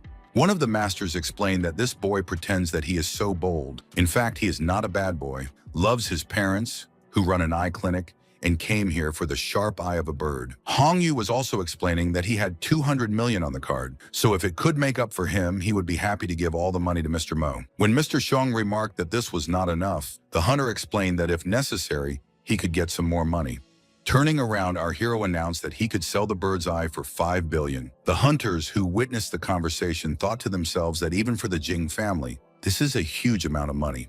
The guy wanted to take the trophy, but he asked to give him 3 months to collect the necessary amount, since now there is what is on the map. Monan said that he was willing to accept the deal, but if it was broken, the young man's family would have to pay 10 times more. After that, the student asked Mr. Shin to take the treasure from the beast body. After hearing about this, a friend of our hero noted that he also wants to go, if he is allowed to do so. In the next instant, the man was staring intently at something as if spellbound. Suddenly, the master pulled out a strange object from the bird's body. Shin explained that this is a condor's eye, which treats absolutely all eye diseases, and therefore it is very valuable. However, the teenager was more interested in his subject, which was not a simple fragment of the wheel, because to master it, you need to use all your strength, otherwise it will simply slip away. This part of the wheel needed to be improved as much as possible, which was the reason why he decided not to touch Hong Yu. A minute later, the young man our hero was thinking about came up to him and sincerely thanked him for this eye. Just as the crowd was about to leave, the villains from the village shouted for no one to move. The boy who had done bad things before was now telling his mother that he too wanted the same eye that his uncle kept. The peasant woman shouted that this place belongs to her family and no one has the right to take anything out of here. Therefore, the young man is obliged to give up what is in his hands. After hearing about this, the guy shouted at Liu Shugai to get out of here, as he deserved this trophy. Holding a crossbow, the little prankster viciously declared that he would shoot the hunter for treating his family like this. A moment later, the child shot an arrow that passed only a few centimeters away from Hong Yu. Despite the fact that there was a child standing in front of the tourist, he pulled out a gun and pointed it at him, realizing that he was already a real bandit. Nothing could stop the guy, so he fired several shots. The young man was angry and said that no one dared to threaten him, especially this petty criminal. The villagers looked on in bewilderment at what was happening in front of them, not believing that it was really happening. The enraged mother threw herself at her abuser, shouting that she was going to deal with him now. Hong Yu slapped the peasant woman across the face and yelled that she had asked for it, so there was nothing to complain about now. The assistant grabbed his boss, telling Tom that they had taken everything they wanted and now it was time to leave. But after saying that, the guy became even more angry, saying that he would destroy this woman who dared to hunt them. The comrades knew that this might not end well and immediately rushed to the leader to restrain him and lead him away from here. Jiao began to call out wisdom, saying that if the Jing family found out that their son had killed half of the island's people, they would definitely not give him money for Connor's eye. But the young man didn't want to listen to this, claiming that they were the masters of the North Coast, hence they could do what they wanted. Then he said that if Monan wanted to do something to them, he would not be able to do it because they could send an entire army to help them. At that moment, a fat man came in and told his companion that they had collected all the treasures from the bird, and now he wanted to know what they should do next. The young man asked to bring him his suitcase, explaining that the chance to brew an elixir using the flesh of such a bird probably will no longer appear. You need to act now. After a while, the man brought a small suitcase and asked if the student believed that this Hong Yu would actually give him 5 billion, as they had agreed. But Monan said that it wasn't important. The most important thing was to make sure that their family was all right. Then he would definitely find a way to get his money back. The blonde who had been standing nearby all this time also made herself felt. However, after a moment, Xia Lingswan opened her mouth wide because she saw those people from the village. They also noticed the girl and started shouting that it was because of her that the most terrible and irreparable thing happened. After hearing the accusations against the blonde, our hero indifferently stated that if the peasant woman once again says nasty things about someone, she will go after her son. Zheng'er couldn't do it again, so he started shouting like never before, accusing the woman of all her sins. However, Liu Shugi started wailing again, stating that if the young man hadn't started fighting with that guy who left, everything would have been fine. And after that, she called our hero a real evil, with which she will definitely get even. Monan once again said that the woman got what she deserved. Looking at her, one shouldn't be surprised at how the son was raised. Grabbing a knife, the villain immediately decided to attack the young man, hoping that she would be able to defeat him. But the student was not going to tolerate such disrespect, and therefore immediately hit the ill-wisher. The teenager repeated that he had said everything he wanted and did not deserve to be treated this way. Lying on the ground, the peasant woman carefully looked at the guy, but was in no hurry to do anything. Suddenly, she jumped up and ordered her men to destroy this young man, who wished them harm. Zheng'er tried to reason with this woman, saying that the schoolboy had nothing to do with the boy's death, and the blonde who joined in the conversation also added that the villain was raised by his mother and therefore ended his life in this way.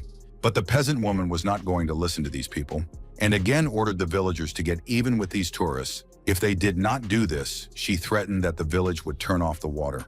After hearing this conversation, Monan said that he could let the mother and son talk again. At the same time, our hero used the same trick that he had already done with Grandpa Liang. This time it all looked terrifying, as if some evil spirit had come to these places. One of the masters himself understood this and immediately shouted that they should not do such a thing, since there was an evil spirit in front of them. But the young man was not going to finish what he had started, and in a few seconds the soul of this little robber stood in the clearing. The joyful woman immediately started greeting her son without realizing what was happening. But the spirit was really evil, so there was nothing but darkness in the eyes of this entity. Knocking the woman to the ground, the boy screamed that it was his mother's fault, that she had driven him to the grave, and therefore should go down to the underworld to keep him company. The frightened peasant woman saw that the image of her son began to choke her, and again repeated that he did not need to be confused because his mother was in front of him. Liu Shugi didn't understand what she had done, thinking that her son couldn't do anything wrong anyway. However, the spirit of the child asked the woman why, if she is called his mother did not take any measures, why did not stand between him and the bullet? The master, looking at the villain, said something that has already been said to her more than once. She suffered from her own anger and hatred. You don't need to blame anyone else for this. After that, the elders somehow looked at each other carefully, although they were silent. The reason was because the masters were thinking that this superhuman Mo was actually a frightening person. On the other hand, a young person who directs his strength in the right direction does very good things. This strange encounter with the ghost led to the fact that the woman lost consciousness. Realizing that there was nothing else to do here, Shin stated that he would tell all the locals to go back. The master immediately grabbed Liu Shugi and dragged her to put her in the boat that was on the shore. Sheng'er, who had approached the other elder at this time, asked why they needed to leave so quickly.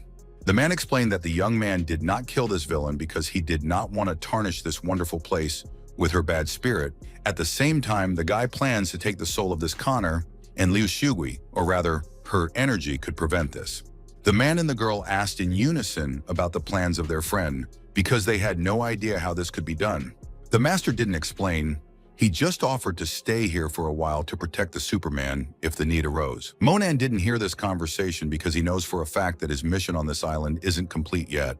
A minute later, everyone was watching as the schoolboy asked the Condor soul to appear immediately. Suddenly, something magical began to happen. Bright light flooded the entire clearing. Closing the soul in a vessel, the student explained that first it will stay in this place, and later he will decide what to do next.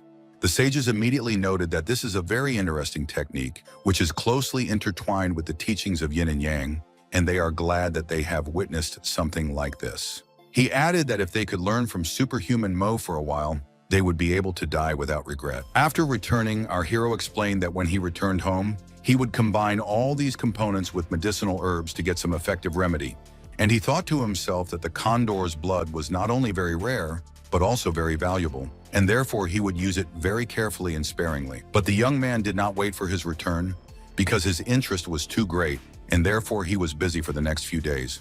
The companions who hadn't been distracting Monan all this time now wanted to know what he had done, because making pills and not testing them was an unforgivable mistake. But the schoolboy did not want to offend his friends, and therefore proudly declared that if they want, they can try his new magic tool. The audience, who had volunteered themselves, were now happy to try what they were offered. The masters immediately said that it seemed to them that this potion increased their inner strength by several times, which is why they decided to meditate to see if this was the case.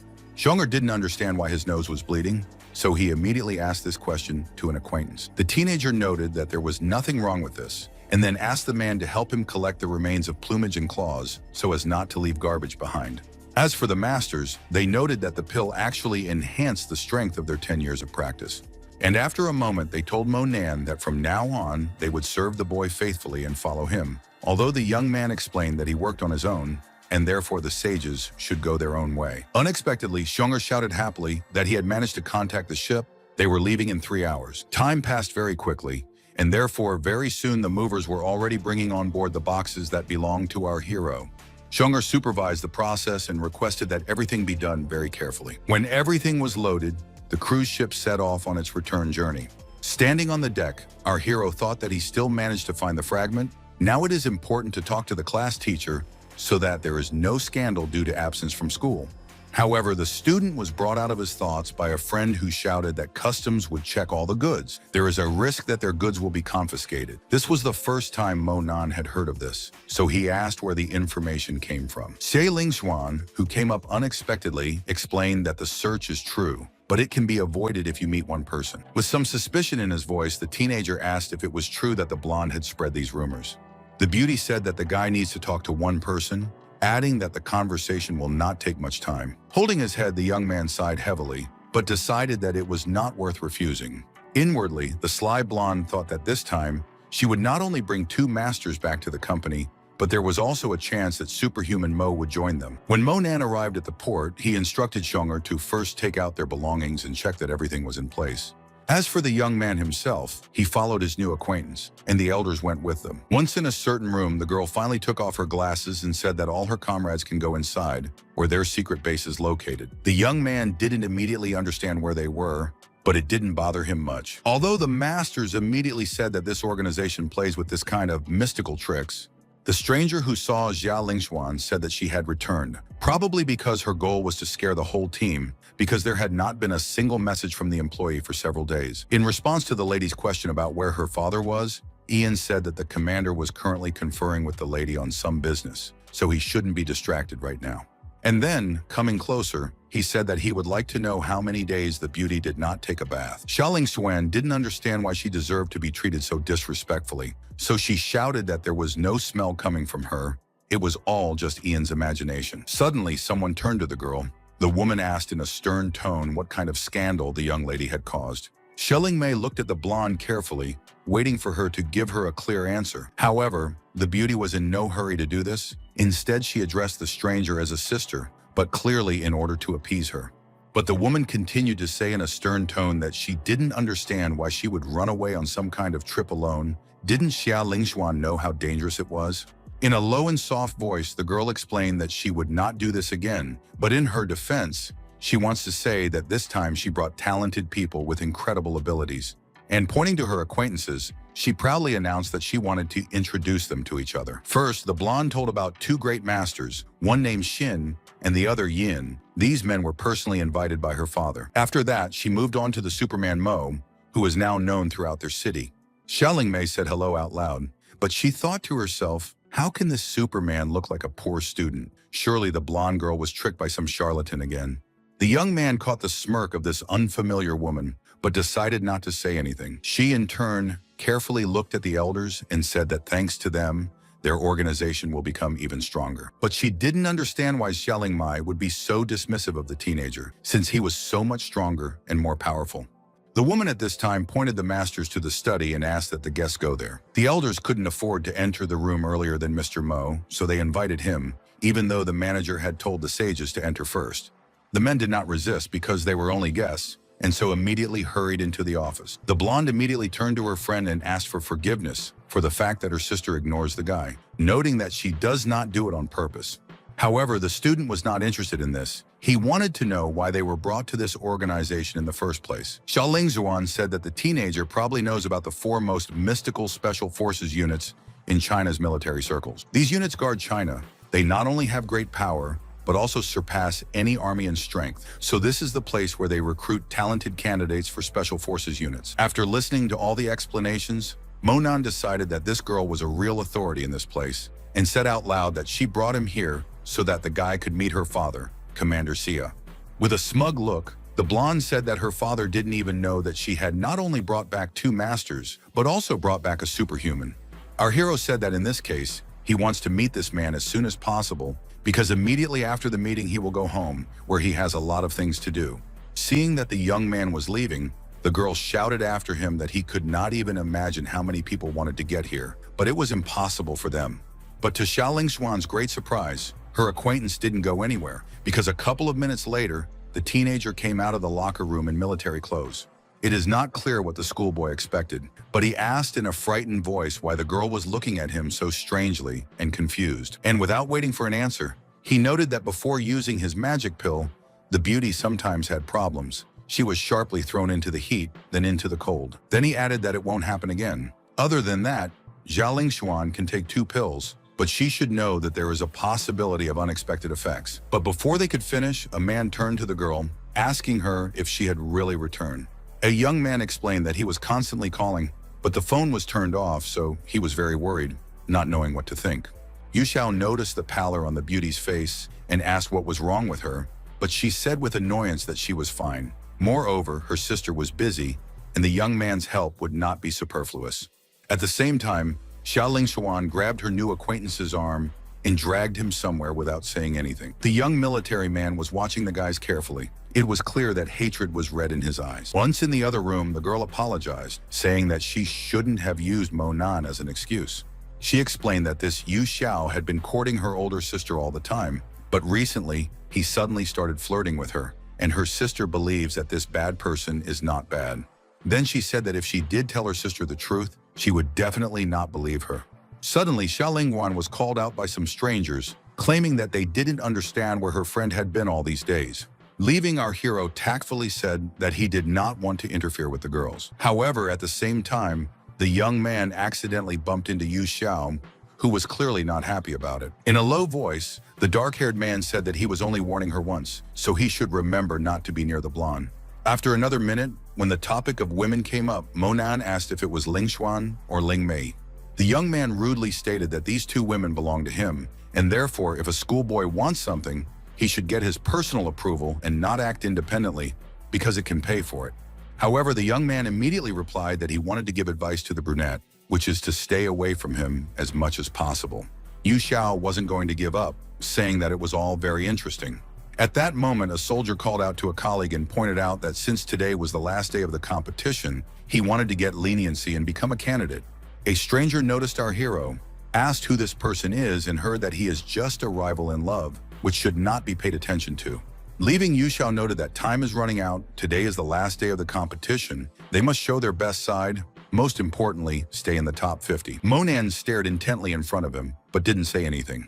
After a while, the soldiers gathered at the battleground to watch the competition. The student was also in no hurry, and therefore sat down on the podium with the others, so that he could at least roughly understand what was going to happen here. Suddenly, the host asked everyone to keep quiet. Since the commander has arrived, he also has something to say. The man got up on stage. His whole appearance said that this is a real leader, this is a man of his own business. The leader of the guys did not greet them, but went straight to the point, explaining that today they would have the last opportunity to select candidates. Everyone knows the rules, even though the first 50 best people have already been chosen, but the rest still have to fight no matter what. He immediately added that today they had the honor to invite instructor Dong Rong, who was about to appear on the stage. And while the man was approaching the stage, the audience immediately began to exclaim in surprise. The guys did not believe that this was the same instructor from the Baihu division. Young people said that this person personally came to choose the fighters of the unit. It is impossible to even dream of such a thing. The coach immediately said that he did not need to pay attention to him. He was just passing by, therefore the competition can begin. But the guys didn't seem to hear these words, continuing to say that the power of the Baihu division is much higher than the Xuanwu division. If they can get the favor of this person, then it will be possible to soar up the career ladder. Once again, the captain spoke up, saying that he knew what the fighters were looking for, but this time Dong Rong really came to see the show. Xiaoling Mei, who has now come to the forefront, announced that the competition is starting. If anyone wants to show off, they can do it right now. Suddenly, the blonde turned to her sister, who didn't understand what had happened. The girl said that she had brought 3 people with her, and they did not yet have the rights to write a challenge to someone, and therefore it was necessary to test them first, although the older sister was against this idea. With tears in her eyes, Xiaoling Xuan said that she didn't understand what was going on with the young woman. After all, she wasn't like this before. Moreover, her father also doesn't mind the idea. After hearing her sister's approval, the beauty immediately turned to the masters and also called Monan. The father, who already knew who his daughter had managed to bring in, wondered how she had managed it, since even he couldn't persuade Xin and Yin to join their team. The elders were ready for any development of events, and therefore they were waiting for when they could go on stage to show themselves. One of the guys asked the guests to hit the test machine, saying that as soon as the value reaches 1,000, they will fit the stated criteria. Seeing what was happening, Mr. Zhao remarked that it was a waste of time. He knows what these masters are capable of. They can be enrolled immediately. The men were shocked by the fact that they didn't need to pass the test. They were enrolled in the group automatically. Folding her arms across her chest, the girl said with admiration that Papa could not persuade these sages, but she did it with ease. Dong Rong, who had overheard the conversation, explained that he had also heard about the two's reputation. They were eccentric, but they were very suitable for teaching and training newbies, especially considering their rich experience. Smiling, the sages said that whether they went anywhere or not, it all depended directly on Superman Mo, and if he was hired, they would work side by side with him. The commander didn't believe that Mo Nan, who was being talked about so much lately, was also here. At this point, the man's daughter turned to her friend, explaining that now it was his turn to pass the test. Realizing that the teenager was hesitating, Xiaoling Xuan grabbed his hand and led him somewhere. hearing that everyone was discussing this disciple as an ordinary disciple who was far from great achievements. Mr. Xia didn't understand why his daughter cared so much about a schoolboy, since Mr. Mo was a white-haired old man. But the masters explained that in front of them is really the same Superman. They are his defeated opponents and now relentlessly follow only him.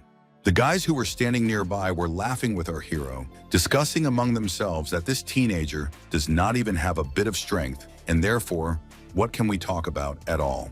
Yu Xiao, who considers himself the best, turned to Mo Nan and said that if he really has super skills, he should show them. Moreover, he can become a rival. The blonde immediately asked sarcastically if the fighter was really going to challenge such a great man. But the older sister said that Xia Lingxuan was confusing something, since this soldier is the first in the ranking. So it's Mo Nan challenging him, and he condescends to teach him a lesson. However, the fighter proudly declared that he was not doing anything like that. Let this boy pass the test first. If he did not reach the 1,000 mark, then he had nothing to do in this place at all. The captain immediately said that he had never personally met a superhuman, but for the sake of two great masters, he would give the young man a chance to prove himself. The guy was already tired of trying to prove something to someone, so he just looked down. After that, he went to a machine that measures a person's strength. The schoolboy swung so hard that it seemed a little more, and the car would just break down. But the effect was reversed. The device not only did not break, but also showed a strength mark equal to 200. Those who expected some incredible results from this guest were very surprised. Others, including the upstart Yu Xiao, were sure that this was an ordinary boy who couldn't be fought because he might not survive such a competition. The blonde knew exactly the incredible strength of her friend, but she couldn't figure out what was wrong with him right now. The captain said that everything was clear with the young man, but now we can move on to the competition. Dong Rong carefully looked at the young man who was walking away, but he knew that this young man was not so simple. At the same time, Xia Lingxuan, who had switched to shouting, was trying to find out what happened to Mo Nan, why he was so careless about it. Turning around, our hero said that before the girl wanted to deceive him, and now suddenly started talking about negligence. Moreover, she said that she would only need to meet with one person. As for him, he kept his word. However, the beauty did not understand why the young man did not want to join their special forces, having heard that it would not be able to give what was needed. One of the masters asked the girl not to worry. He explained that with the capabilities of the superhuman, Mo Wu Xuanwu simply does not have the means to get such a fighter. At this time, on the training ground, a certain Liu Bo Wen was challenging champion Yu Xiao. Fans noted that it will be interesting to watch because really strong people are fighting, and not those who want to appear like this. The captain, looking at all this, thought that this young man is actually one of the best, so he has every chance to join the Xuanwu division. At this time, the host shouted that the opposing sides can start the competition. After that, the young man immediately summoned the power of fire and attacked his opponent. The girl could summon the power of water, so she knew what she could do against this man. Looking at her friend, the blonde asked him what he thought was the stronger one. The young man said that she was stronger than Liu Bowen, and her natural abilities were not bad, but Yu Xiao would still win.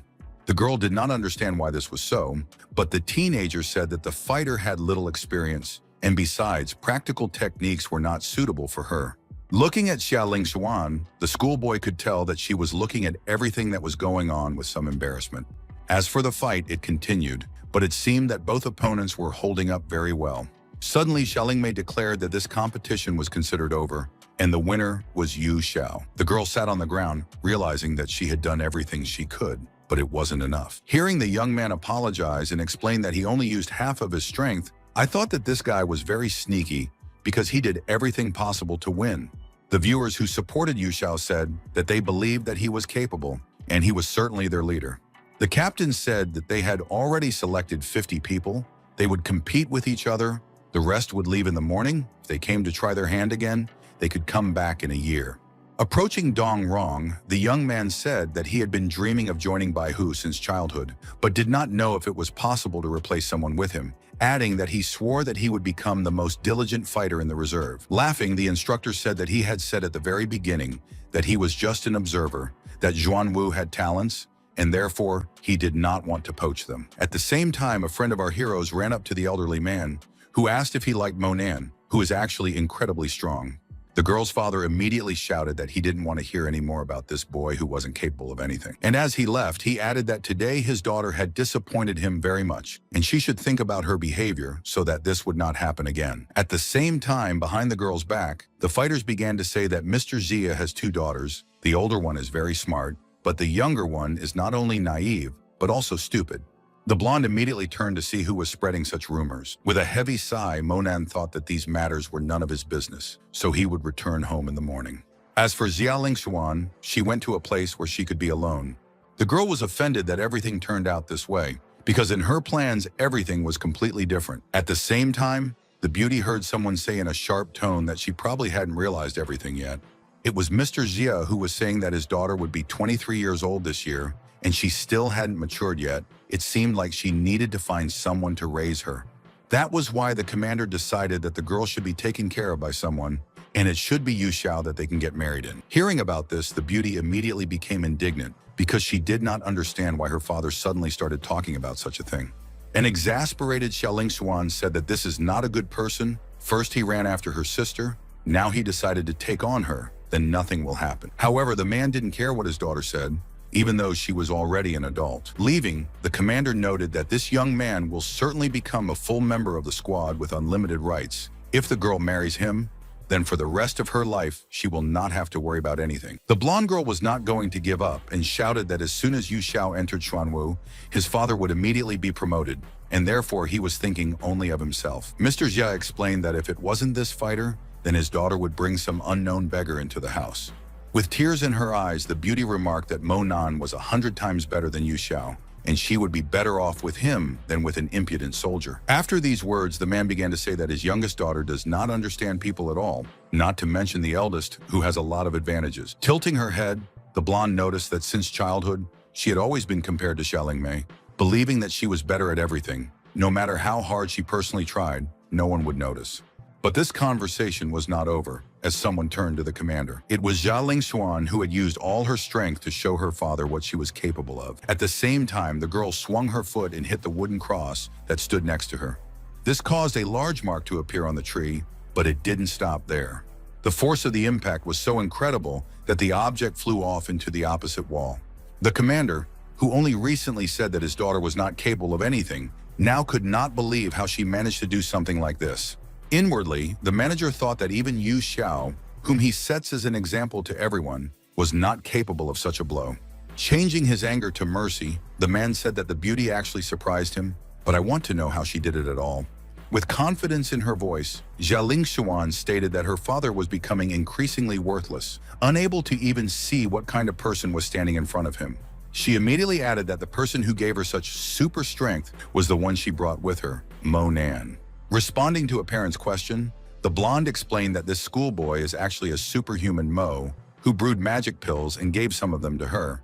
Then she added that she had brought this man in, and her father hadn't even looked at him. At the same time, Mr. Jia had an idea about pills, so he asked his daughter where this guy was, even though the beauty replied that it was too late for her to ask about it. And then she explained that she had tricked him into coming to this place, which she now regretted very much, hoping that the commander would not look for him. Causing his anger, the man could not even imagine what the consequences would be. However, the commander shouted that there was no question of any anger. If this young man joined them, then glory and honor would be waiting for him. The next morning, our hero was already packed up and waiting to go home. However, when I saw the commander and his daughter in my room, I was very surprised that they came. The man told Mo Nan that yesterday the girl was full of praise for the guy, saying that after drinking his pills, she had a rapid breakthrough in self-improvement. The young man carefully stared at the person in front of him, thinking inwardly that it was his request not to tell anyone about the pills. At the same time, Mr. Jia continued to explain that the schoolboy didn't show up properly, but if he made a certain amount of pills, the commander would guarantee that the young man would be able to meet the special squad with his beloved daughter and become his son-in-law at the same time. Leaving, the teenager said that there are not so many pills, he cannot distribute them just like that. In addition, he does not want to join the special squad and will not marry a blonde either. Realizing that a great opportunity was leaving, the commander shouted that this was all done for the sake of China. If the disciple had no conscience, he would keep all the pills for himself. Mo Nan didn't say anything and continued walking through the warehouse in silence. At the same time, Mr. Xia began to press for pity and then said that he could give the student a certificate of honor, and his parents would be awarded a medal. With anger in his voice, our hero asked this man if he was not ashamed to talk about nobility at all. Yu Xiao, who was standing nearby, asked the teenager a rhetorical question about whether he considered himself normal and polite. Then he went to Mo Nan and said that he didn't know if the boy had stolen the pills or taken them from someone else, but he had to give them back immediately. The student got tired of all this, and he told the young man to continue going where he was going. Unwitting viewers again began to gossip about the fact that this guest does not exactly understand who he is talking to, and in fact, he may even be maimed. Yu Xiao, who wanted to curry favor with others and show himself caring, now began to talk about how our hero brought poison with him, and therefore it is necessary to put his hands on his head and kneel.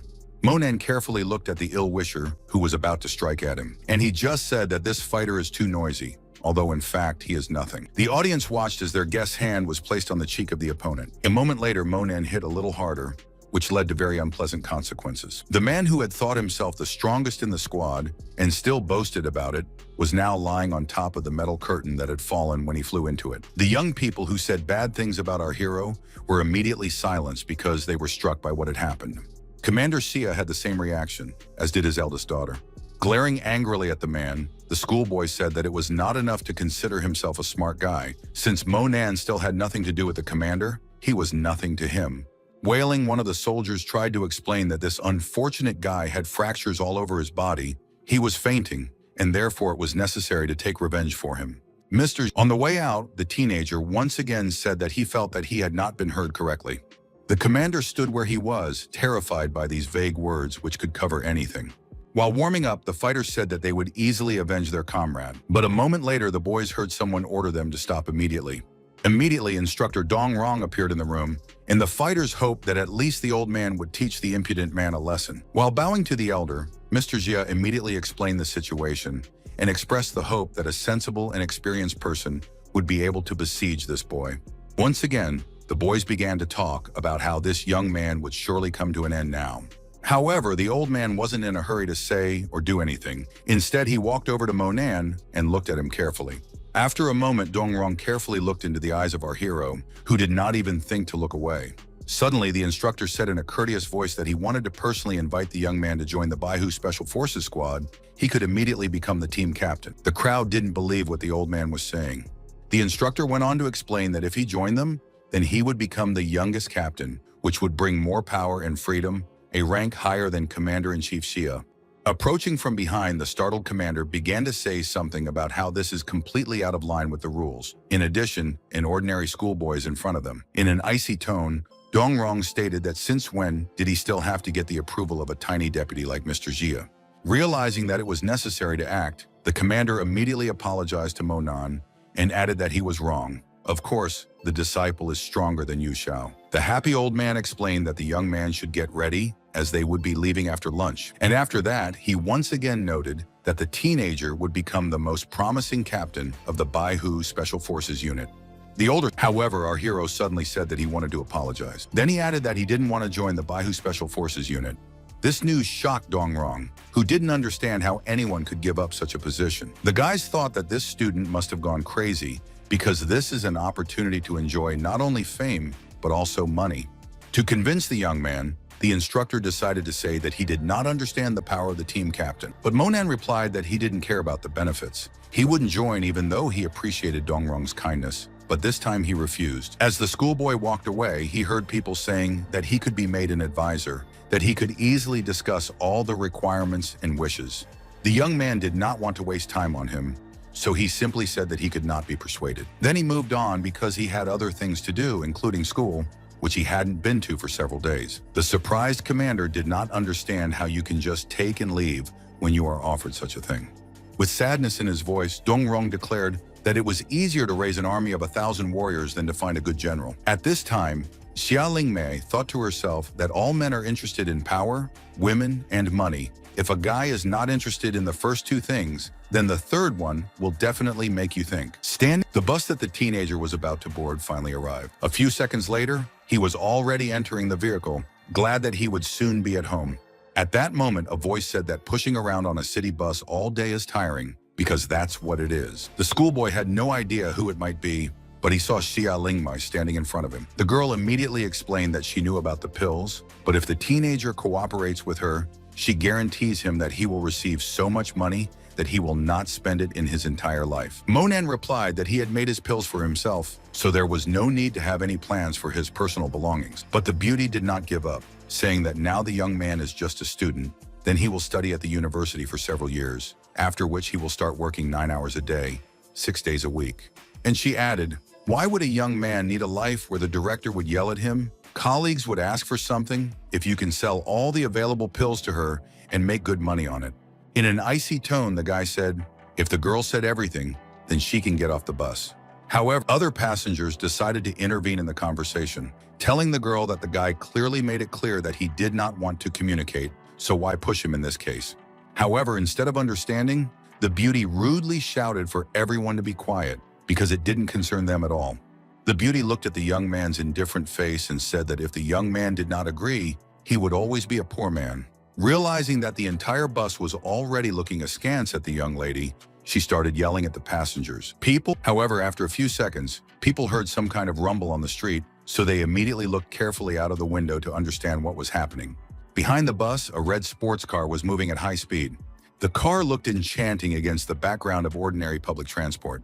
But it was not this that mattered to many, but the fact that someone violates the rules of the road, not realizing that it is very dangerous. And it was really dangerous because suddenly the car began to cut off the bus, which was not so maneuverable. The driver, who was putting on the brakes with all his might, was trying to understand what the major was trying to achieve, sitting behind the wheel of such an expensive car. After some time, the public transport vehicle managed to stop after all. The cars that had also braked were now getting out of their cars to see who was driving so hard. But then something happened that few people expected, because a stranger started banging on the bus doors, asking to be let in.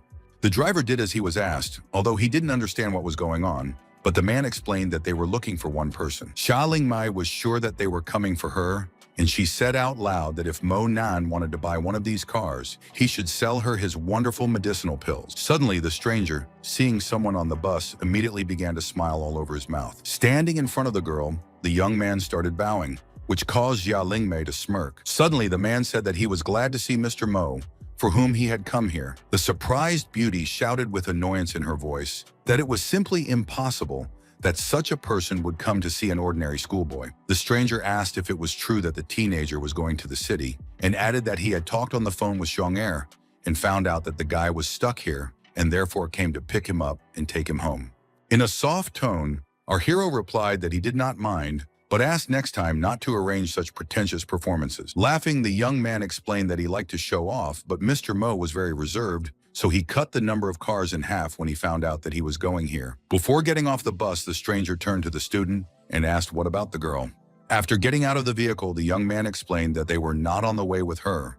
A minute later, our hero was sitting in an expensive car that was moving quickly along the highway. Some of the guys on the bus thought that the rich boys had decided to try the life of ordinary mortals, which is very rare, although the rich have their own laws. After that, they began to discuss Xia Lingmai, saying that she was certainly very disgraced.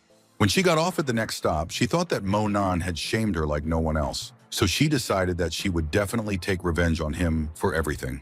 The happy man who drove the car said that they had already sold out all the 100 spiritual leaves that the guy had given them for sale.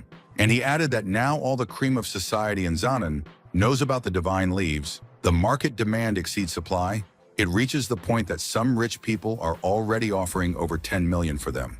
This kind of business can help to get a steady stream of customers. Old Yan is planning to hold a meeting of rich people, and he would like Mr. Mo to show up at this meeting, if he doesn't mind. The young man explained that he couldn't stay in the shadows all the time, so he could arrange a meeting next Saturday. When he heard that the man would take care of everything, the young man thanked him for it, even though the latter said that they should thank Superman Mo for everything. As he was lost in his thoughts, he thought that he had no idea what would happen after refining the interdependent origin wheel fragment. After a while, the schoolboy went to his house with a confident step. Zhong'er, who was inside, said how good it was that the owner had returned, and added that all the things he was assigned to transfer were already here. The two men wanted to talk about something else, but at the same moment, something outside the window caught their attention. It was a shining tree, its leaves slowly falling off. Inwardly, Mo Nan thought that this was truly a unique opportunity to see a tree that could receive supernatural power and accumulate it within itself. After that, the young man said that he would continue to make his pills, and the assistant could go about his business after hearing that he would be looking for joy in life. After a while, the disciple was already sitting in the room where his alchemy furnace was located. Looking at the sharp claws, the teenager understood that this is a good thing, which can make a great talisman if you turn it into a bracelet. As long as there is a bracelet, the safety of family members will be guaranteed.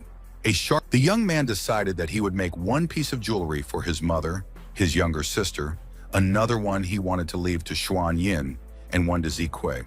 However, the improvement of the Wheel of Mutual Origin should never be violated, which means that it remains to deal with it first. Standing in front of the mirror, the guy decided that the next day he had to go to school, and therefore it was necessary to change his appearance.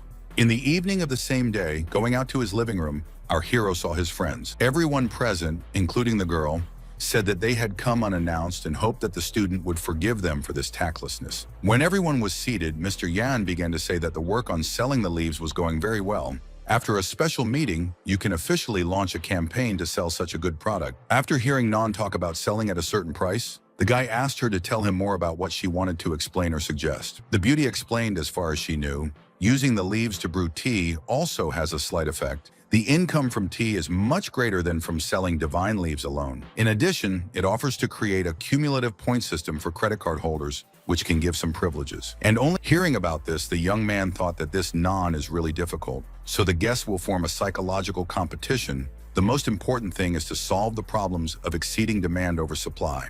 Smiling, the young man thanked the girl for the great idea, noting that probably he would have to take it as a share. The embarrassed guest paused for a moment, then said something about the details. The next morning, Monan got up early, knowing that there was no way he could be late for school since he had already skipped school for a couple of days. But before he could get out of the yard, the young man noticed a red car that was standing in front of his house. Winking at her acquaintance, Su Liusha coquettishly asked if the guy wanted to have some fun. But Monan immediately said that he was visited by the Queen of Evil Spirits, who instead of practicing, came here early in the morning. After getting in the car, the student wanted to know what had happened, adding that he might be late for school and he didn't need any more problems. The beauty immediately said that she would take the teenager to school. He could not worry about this, and then asked how she looks, whether the male instincts of a friend pulsate. But Monan didn't want to joke, so he asked the question again as to why the girl had come here. Being in her own spirit, Su Liusha said that the schoolboy is very boring, and added that someone on the dark list wants to buy the life of a young man. For his heart, they pay 150 million. The young man wanted to know who it was, but the friend replied that she did not know, but could make inquiries if the guy would take her with him to the banquet of the rich. Hearing about this, our hero sharply replied that this would definitely not happen, because a girl can decide to kill someone there. While there is time, she should practice well, and then she will do these things of her own. Sulu, the beauty, replied that if a schoolboy interferes with her work, then he should answer for it, and suggested that the teenager start supporting her. Hearing something about the bed, the guy ordered the girl to take him to school immediately, hearing her talk about the banquet again. Having solved all the problems with the beauty, our hero finally crossed the threshold of a new educational institution. Seeing the class teacher, the student tried to explain something to her. Annie Yuxin interrupted him, telling him to repeat the course immediately. Seeing the teacher leave, our hero could not understand what had happened to the girl during these days.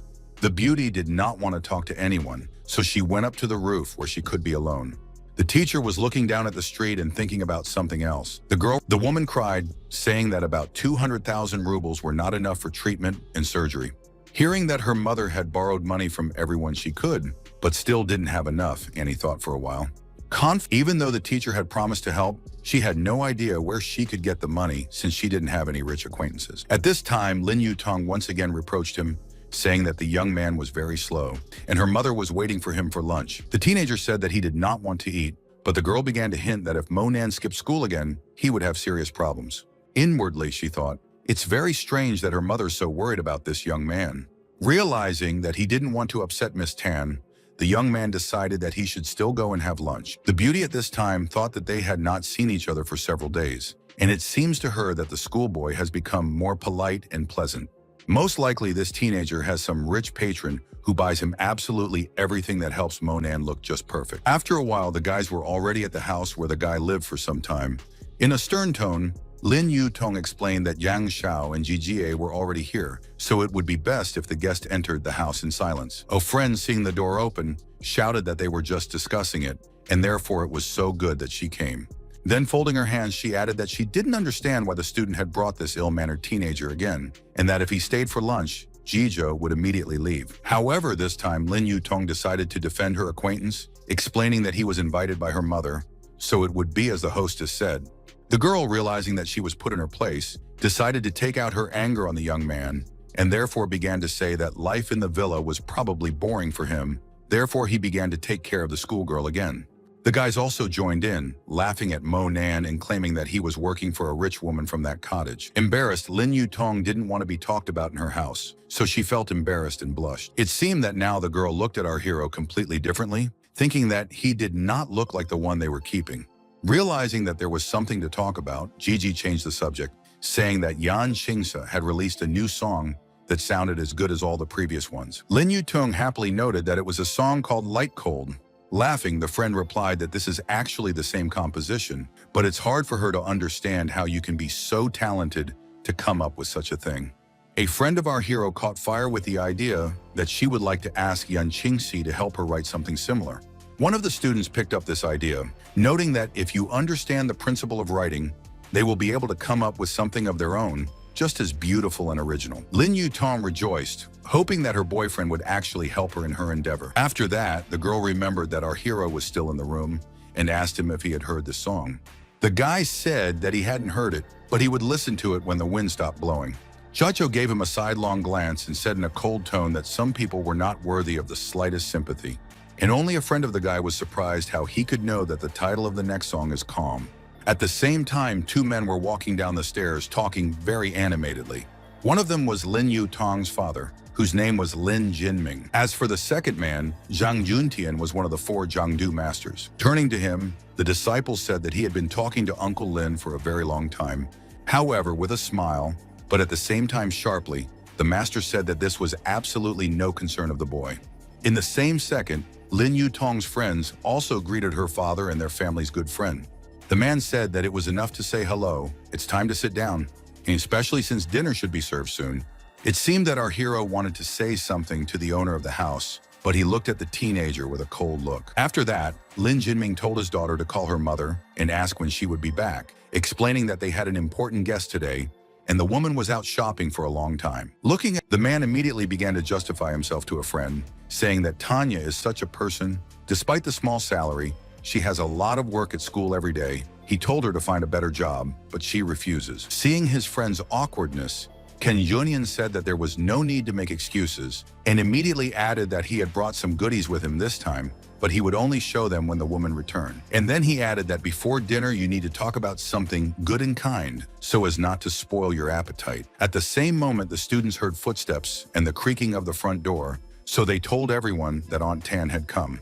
Monan immediately jumped up from the chair to help the woman, but the woman replied that it was not difficult at all, especially since she did not have to go to the store. She ordered all the food from the restaurant. Answering her daughter's question, the vice principal explained that she was late at work because teacher Yuxin had asked for a short vacation, and it was necessary to think carefully about everything because exams are coming up soon. When our hero heard that the homeroom teacher wanted to take a vacation, he thought that she had been restless all day. Perhaps something had happened to her. After a while, a variety of delicious dishes were placed on the table. The young man immediately recalled what Kang Junian had said about wanting to show off something interesting. The man immediately said that everyone probably knew about the superhuman Mo, who became famous in their city. Spreading her hands, Jijo said that everyone knew about him. It was unforgivable not to read about such a thing. And the guest went on to say that these days, all the rich people are trying to get hold of only one thing, that spiritual water purified by Superman Mo.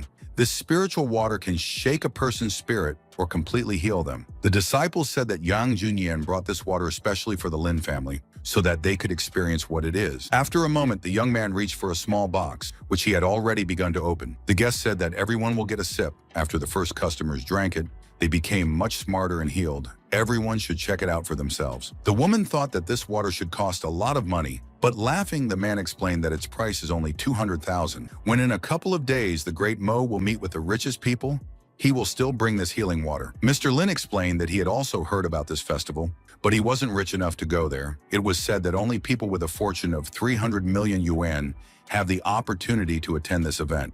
Gio said that she wanted to go there, and the guest replied that there would be no problem with this because this hall belongs to his best friend, and therefore everything can be arranged. But after a short pause, he added that he can only take one person to the event. As the man handed the bottle to Junpei, he asked him to share the spirit water with everyone present.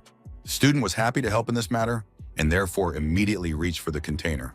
After a while, the student began to pour water to everyone, but so that it was enough for absolutely everyone. However, when it came to Lin Yutong's turn, it turned out that she barely had enough, let alone our hero. Pretending that this was an accident, the young man shrugged, saying that there was nothing else in the bottle. Kenjunian didn't want the stranger to get the water, but he decided to justify himself in front of everyone, explaining that he didn't think there would be any strangers in the house, so he only took a little of this valuable water. Teacher Tan immediately walked over to Monan and handed him her glass, asking him to take some of the elixir from her. However, the daughter sharply stated that the mother is not so healthy as to refuse such a value. Our hero thanked his aunt and said that he had already tried such water before, but now, firstly, he didn't want to, and secondly, he still had his own things to do. Many of the people gathered looked at the departing man with some anger, believing that he was far from their level.